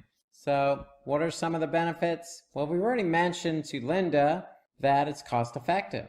It's time saving, real-time marketing, less intrusive, builds credibility, increases visibility and brand awareness, and it's an easy way to track ROI. These are all the benefits for email marketing, and we're going to go talk about some of these now. So basically, when we talk about cost effective, some email marketing platforms charge based on the number of users who you send the email to. Time saving, well, you saw how quick it took me to set up that email campaign. The key is figuring out who you want to send it to. When we talk about real-time marketing, we're sending this email out basically in real time, trying to meet our customers' needs at the right time.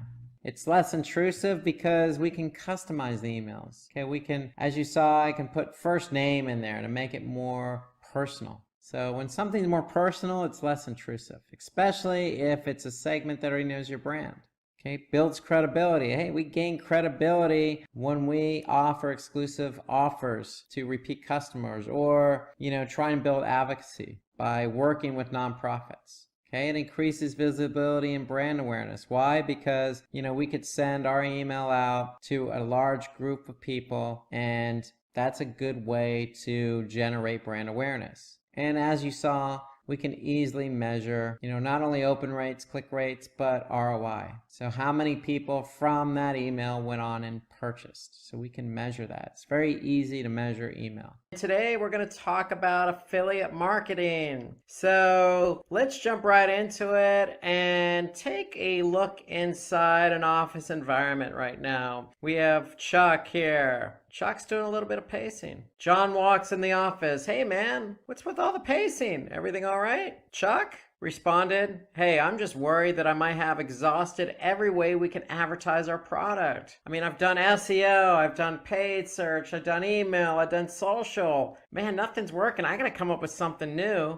ASAP. Well, John responds, hey, don't worry. I think I've got your solution for you, man. Hang tight, relax, take a load off. Here's my solution: affiliate marketing. First off, before you ask the question, what's affiliate marketing? Let's talk about why we need affiliate marketing. So let's dig into affiliate marketing. So John's just taking over now, and he's gonna let Chuck know everything there is to know about affiliate marketing. So the first question John answers for Chuck: what is affiliate marketing? So affiliate marketing is a form of digital marketing that involves a merchant. It involves a merchant paying commissions to a website or other entities. So if I'm selling a product, basically somebody else sells that product for me, I'm going to pay that person a commission for selling my product. It's that simple. That's what affiliate marketing is. Okay, so basically what these merchants are doing, or other entities, they're advertising your product. So they're advertising your product with a referral. So they're passing on their own customers to you so that they can buy your product. And again, the exchange is you give that website or other entity a commission. That's more or less what affiliate marketing is. So John's going to have us take a look at each of these components of affiliate marketing in detail. Take it away, John. So John says, first, we have the merchant, aka the brand, the seller, the creator, the founder, the owner, the inspiration, the innovator. Hey, this is the person who came up with this brilliant idea. This brilliant idea has to get out there. We're the merchant. We're trying to get this brilliant idea out to the masses. So this is the component of affiliate marketing that creates the product. The merchant could be anyone, okay? So it could be startups to large multinational companies, international companies, nonprofits, for-profits, individuals, independent contractors, freelancers, a group of people who have a passion for something, okay? It could be anybody. There's no limit. The affiliate, aka the publisher. So the affiliate is basically that third-party website or entity which promotes the merchant's products and tries to convince potential customers of the merchant's product's value. So this affiliate's going to represent the merchant on their behalf and try and get their clients to basically purchase that particular merchant's product. So the affiliate could be incentivized based on, registrations, email signups, sales, and subscriptions. So it doesn't always come down to, sales. If I'm just trying to get, build my email list, then hey, I can incentivize that affiliate to push email signups. If I'm got this big, offline, promotion that I'm doing at this particular mall and I want to get people there, well, I can get an affiliate and incentivize that affiliate to drive and help me drive registrations for this event. So it doesn't always have to be sales per se. So in effect, you, the merchant, and the affiliate work out some type of commission deal based on what you're incentivizing. So the relationship between the affiliate and the merchant is made possible with the help of an affiliate network. So that's the third component here. We need somebody to bring the two together. That merchant who has this brilliant idea and the affiliate who has potential customers that could potentially drive registrations, sales, signups, etc. to the merchant. So the affiliate network is the one who brings the two together. So the affiliate network, in effect, acts as the middleman, the person in between the merchants and affiliates. It allows merchants to find and collaborate with not just any affiliate, but the affiliate best suited for their particular brand and product, because you want to find somebody who is going to be passionate, who's relevant, who has your prospective customers in mind, because they're the ones that are going to help those prospective customers purchase your product. So that's what the affiliate network does. It helps bring the merchants and affiliates together so that the affiliate can help advertise and sell on behalf of the merchant. So with the affiliate network, merchants can use tools for tracking and reporting and processing payments for affiliates. So really that affiliate network is the glue that holds it all together. They're not just one to introduce a merchant and affiliate. They offer it all. So as a merchant, you want to be able to manage your affiliates. So you're not going to have one affiliate, you're going to have multiple affiliates. So you want to be able to use the appropriate tools available to you in the affiliate network to see and track how sales are going. And when sales happen, okay, or commissions happen, you want to be able to use that affiliate network to compensate that affiliate appropriately. And then finally, the customer. Customer, aka the consumer, is the most important component of all of this. Take it away, John. So the consumer is the final and most important component. Without customers to buy products, the merchant would not have any revenue and the affiliate would not get any commission. So we need customers. So John, what is the process of affiliate marketing? Well, John says, let's have a look at the process. So it's affiliate marketing time. So we're going to use a tool or platform like Commission Junction. Commission Junction is a popular, platform that affiliate network platform that brings merchants and affiliates together. So the merchants can use those affiliates to advertise their product. So let's take a look at Commission Junction as a good digital marketing tool for affiliate marketing. So we're going to use Commission Junction as an example here. Remember, in affiliate marketing, it's an ecosystem between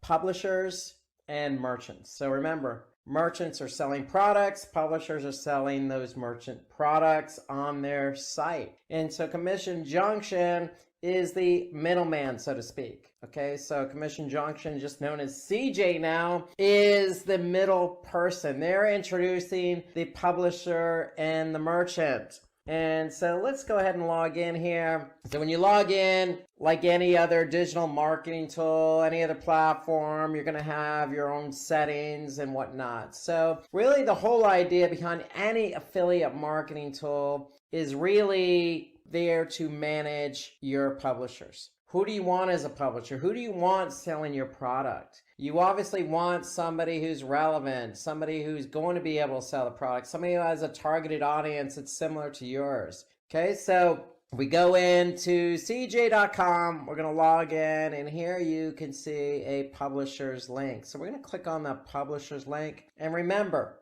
when you sign up publishers, you have to have program terms. And so if we click on publishers, program terms, we're going to be able to see all the different program terms available. So here we could see the different program terms we have set up for certain publishers. So we just click on that. We'll be able to see that's the default program term. So remember, you could set up your own program term for any publisher.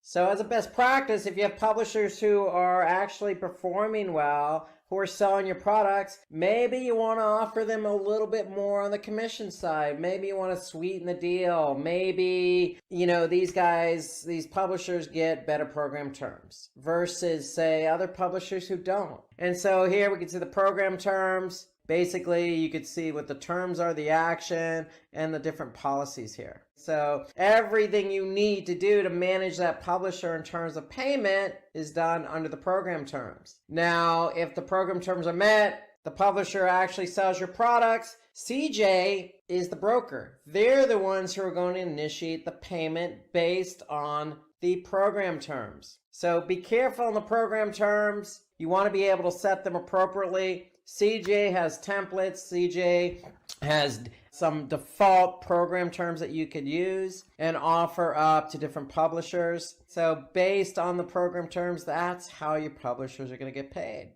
And so here you can have as many different program terms as you want. There's no limit here. You want to be able to align and reward program terms, again, based on performance. And so here we can see what publishers are under what program terms. So again, if your publisher's performing well, sweeten the deal. Offer them a better program terms. And so you can align publishers with different program terms. And so that's the whole idea behind program terms, is you want to be able to align publishers with that. So when you sign up a publisher, they're going to get aligned with a program term, meaning what are they going to get paid for selling your product? Now, if we want to manage by status instead of by program terms, we could see all the different organizations we have in our network. These are our publishers. We're the affiliate. We're the ones selling the product. We want to know who's selling, who's not selling. And so we can look at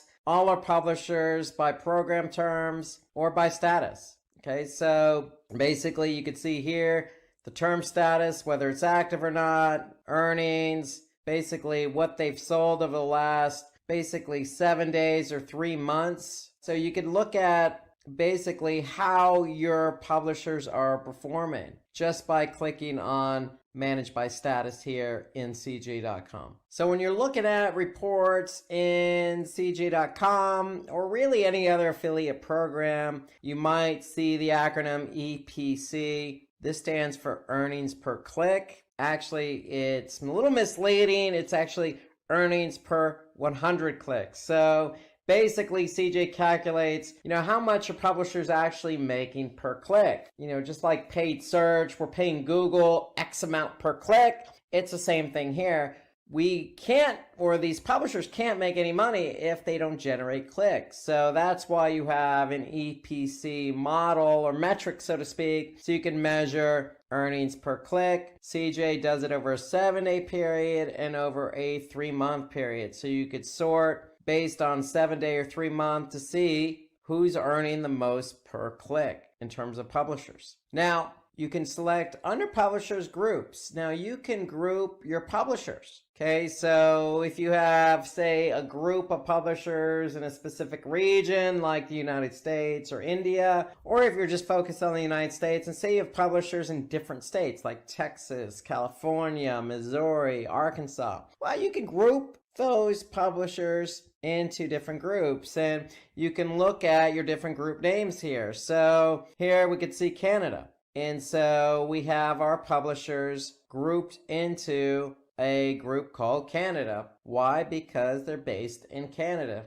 Makes sense. So you want to be able to organize your publishers, because the whole idea behind affiliate marketing, CJ, is you want to be able to get the best publishers available for your network. And so as you get more publishers for your network, you'll be able to basically start grouping them where it makes sense. Now, the example I gave you is by geography. You could do by geography, or you could do by publisher status, meaning my best performing publishers go into a group. If they're in a group, then they get aligned with a certain program term. So you could group your publishers any way you want, by status, meaning they're selling more, these are our best performing publishers, or by region, or, by promotion. I mean, how you group your publishers is totally up to you. However, take advantage of the option to create publisher groups, because the whole idea, again, I'm going to repeat it, is you want to get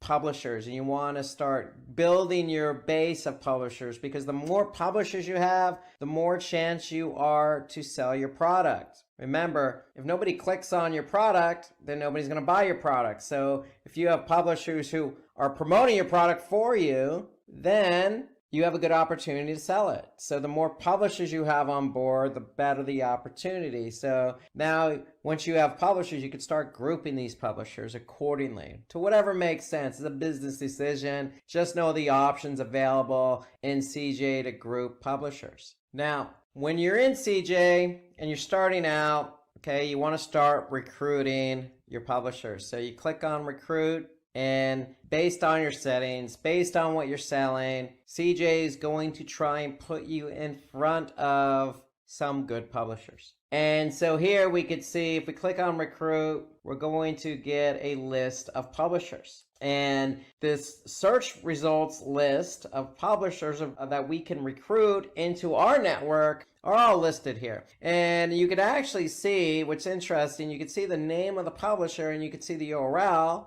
and then you could actually see if they're a good performer or not. So you could actually see their history as a publisher just by looking at their network earnings, and then also looking at their 7-day earnings per click or 3-month earnings per click. And so if a publisher has a very high earnings per click, EPC, then they're probably a good publisher, somebody you're probably going to be interested in. So if I see a publisher with 3-month earnings per click of $105, then that means, hey, if that's my publisher, I'm paying $105 or $106 over 7 days. They're generating some clicks for me and they're generating sales. You can't deliver commission if they don't sell. And so to me, I want to be able to look at the 3-month earnings per click for these publishers. And so I can just click on any one of these publishers here and get some more insight about that publisher right here in CJ. So here I could see the particular URL of the company, some other URLs that they have associated with them in CJ. I could see the category that they're in. Again, I can see the 3-month EPC. Here you can see a description. Okay, you can see some other promotional methods that they use when promoting products. And you get some performance from this particular publisher just by pulling down the pull down menu here. I'm going to look at this year and see what their performance is. And while I'm waiting for that to load, I could see, hey, they're also in other countries as well. So I can get a good snapshot of a particular publisher by recruiting publishers, seeing what their performance is over a period of time, and potentially, recruiting that publisher to be part of my network. Because if they're part of my network, then hey, if they're selling products, if I'm selling products and I want my product on their site and they're doing a good job of selling other products, then I want them to be,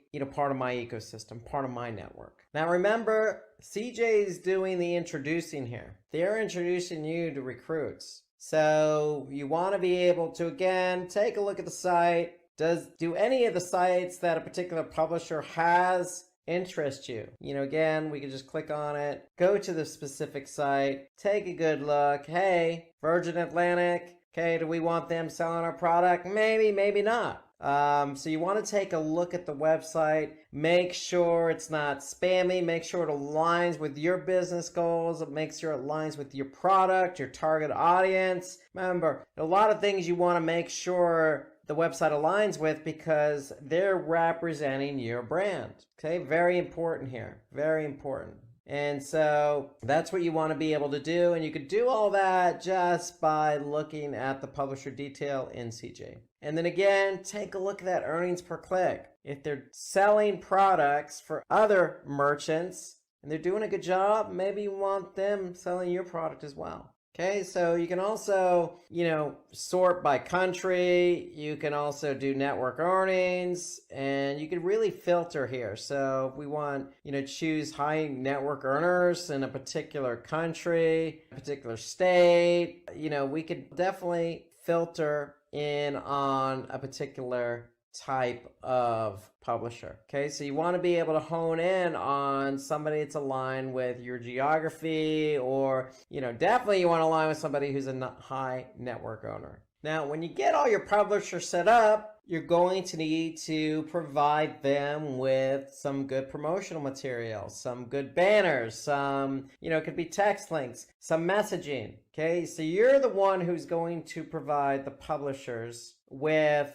the information they need. Now, as a best practice, remember, you can get on the phone with these publishers, have monthly calls or quarterly calls, see what they need. reach out to them via email or reach out to them via the CJ platform. Figure out, hey, how's your banners working for you? Do you need new banners? So you want to be able to constantly, push new content out. And so if I click on links here and manage, I'll be able to see everything that I have available for my publishers to use. Okay, and then you can actually look at banners that have actually produced for you in terms of EPC, or if it's a specific promotion, okay, you could set that up here. So you're going to be able to see it here. You can see all the banners. You can see some text links in here. So all the, advertising that you want these publishers to have is going to be situated under links. And so you can see what the active ones are. You can look at archived. You can look at, again, text links, content links, or banners.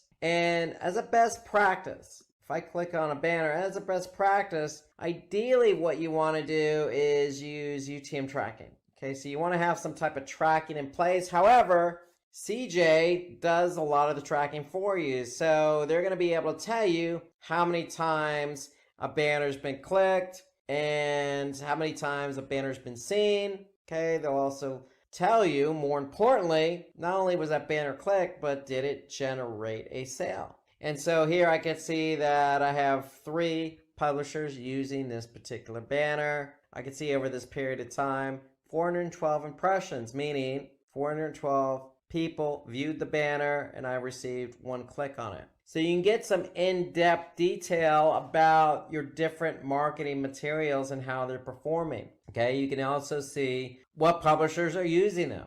Okay, so the key here is you want to be able to communicate with your publishers, give them the promotional material that they need to promote your product. Now, you could set up, specifically, you could set up a unique banner for a publisher, or you could set up a banner for a group of publishers. That's where the group comes in. So you have some options here. And then as a best practice, what I would try and do, as you can see here, is come up with different banner sizes. So you can see here, we got a 728 by 90. Okay, you got a 160 by 600. You got a 300 by 250. Okay, so you want to have different banner sizes, and you also want to mix in some text ads as well. Okay, you want to be able to give your publishers some options in terms of what to use on their websites. So that's the whole idea, because a publisher may not have space on the homepage. They may only have enough space for, a text ad or a 300 by 250. So you want to be able to mix it up, and then also mix up the messaging as well. So you can have the same 300 250 banner, but you can have different messaging. Just like you see here, 300 by 250, got this messaging here, and we got a different set of messaging with the same banner size. So the more options you present for yourself, the more of an opportunity you have for the publisher to use that messaging, that banner, that text ad on their website, and then that gives you a better opportunity to get the click, get the conversion that you seek out. So that is links. So you want to be able to continue to push out different banners and text ads. Now, CJ also has a great feature in here. If you're selling a lot of products, you have a large inventory of products, you could actually upload a product feed to CJ. So you can see in this example, we don't, but if you did, let's just say you have 100 products that you want to sell, you can go ahead and upload that feed to CJ, and then the publisher will be able to use that entirety of the feed, or pick and choose different products to use and sell. So let's jump over to reports. In CJ, you have reports. So this is really the bulk of where you want to be spending your time, because you want to be able to, not only recruit those publishers, but after you recruit them, you want to be able to see the performance. How are things moving? Are publishers moving product? Are they generating clicks? Are they selling your product? So go no further than reports. Right here at the top navigation, we're going to click on performance reports. And so we want to be able to see over a period of time, are we selling our product? And here you can see over the last 30 days, you can see how much commission was paid out. Remember, CJ gets a fee. They're the broker. Okay, so that's part of the program terms. Okay, so it's based on program terms. Who's selling? Okay, what program term are they associated with? CJ gets their commission. Okay, so you can see the total commission and then the sale amount. Okay, so we can see how many sales were generated, how many items were sold, how many clicks were generated, how many impressions. So I can get a good sense here, day by day, over who's selling, who's not selling. And it's all broken down at the very end to earnings per click. So that's my performance report. So we want to be able to see over a period of time, are we selling? Now, I can go into detail. If I click on transaction here from the pull down menu, I can look at a specific order. I can choose a specific publisher or website, and I can get details about that specific order, publisher, website, etc. just by choosing transaction. So I can get really granular about the data I see for a specific transaction. That's just by clicking reports transaction. Now, you can also click on promo codes, and if you're running any promo codes for your publishers, you'll be able to see how many conversions those promo codes delivered and the total sale amount over the last 30 days. So building a network is all about recruiting the right publishers, giving them the materials they need, measuring the performance of the publishers, and then communicating. It's just so key. So CJ has a nice message center built in, so you can actually look at the messages you're getting from your publishers and turn around and communicate with them. So communicate seamlessly and efficiently right in CJ here. So I just clicked on mail and we can see the messages we have. So you can also click on email campaigns, and if you have any email campaigns that you want to run, you can look at them right here in CJ. So CJ offers up some email campaigns, then we can see how many people we targeted, how many people opened it, and how many people joined, in this case, joined our network. So here we have, a breakdown of each of the email campaigns that we've run over a period of time and their status and how many people we're targeting and opens, deliveries, etc. So if you want to run an email campaign right in CJ, it's available to you as part of the platform. So if we move over from mail to placements, we have an opportunity to place some promotional material on a publisher's website. And so here we could see a breakdown of different publishers who basically will offer up some promotional material that we can leverage. Okay, so here you got this particular promotional placement. It's a 1-month placement and review page with your ad. So we can actually, take advantage of what publishers are offering up on their own website. So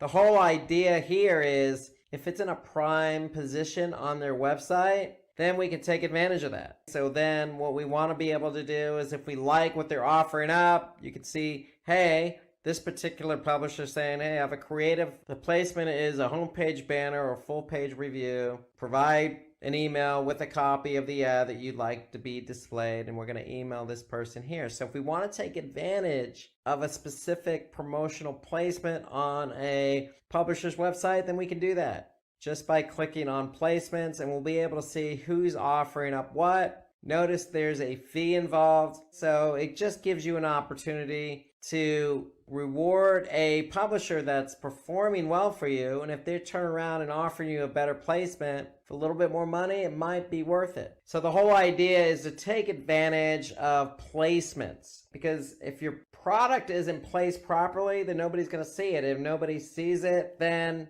they're not going to click on it, and then you're not going to get sales. So that's the whole idea here, is take advantage of what publishers are offering up in terms of promotional opportunities. So CJ also has a pay-per-call model as well, pay model. So basically, your pay-per-performance is based on calls. So basically, the whole point here is, as CJ points out, you want to promote more high-ticket and consultative products and services. You want to expand your reach and you want to get more qualified sales. Then you can offer up a pay-per-call. And the beauty here is CJ tracks the calls. So you will be able to see the actual phone number and calls. So instead of offering up, say, banner with a click, you can offer up, promotional number and have CJ track the calls from the publisher. And that just opens up another opportunity for you to give your publishers an option to have people call. If they call, then great.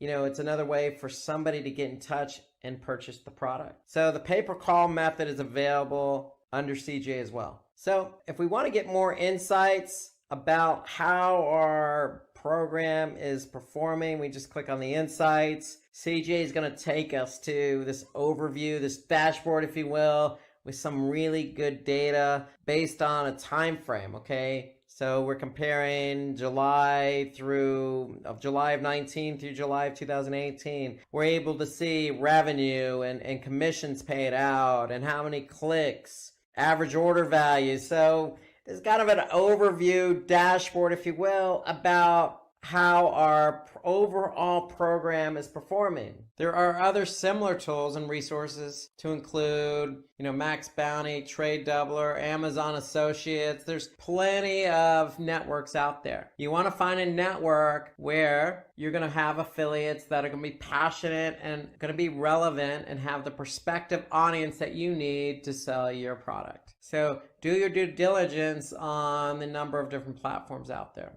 And with that, we have come to the end of this digital marketing full course for 2021. I hope it was informative and interesting.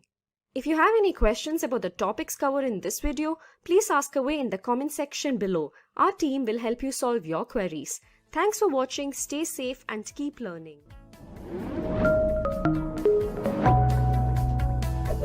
Hi there, if you like this video, subscribe to the Simply Learn YouTube channel and click here to watch similar videos. To nerd up and get certified, click here.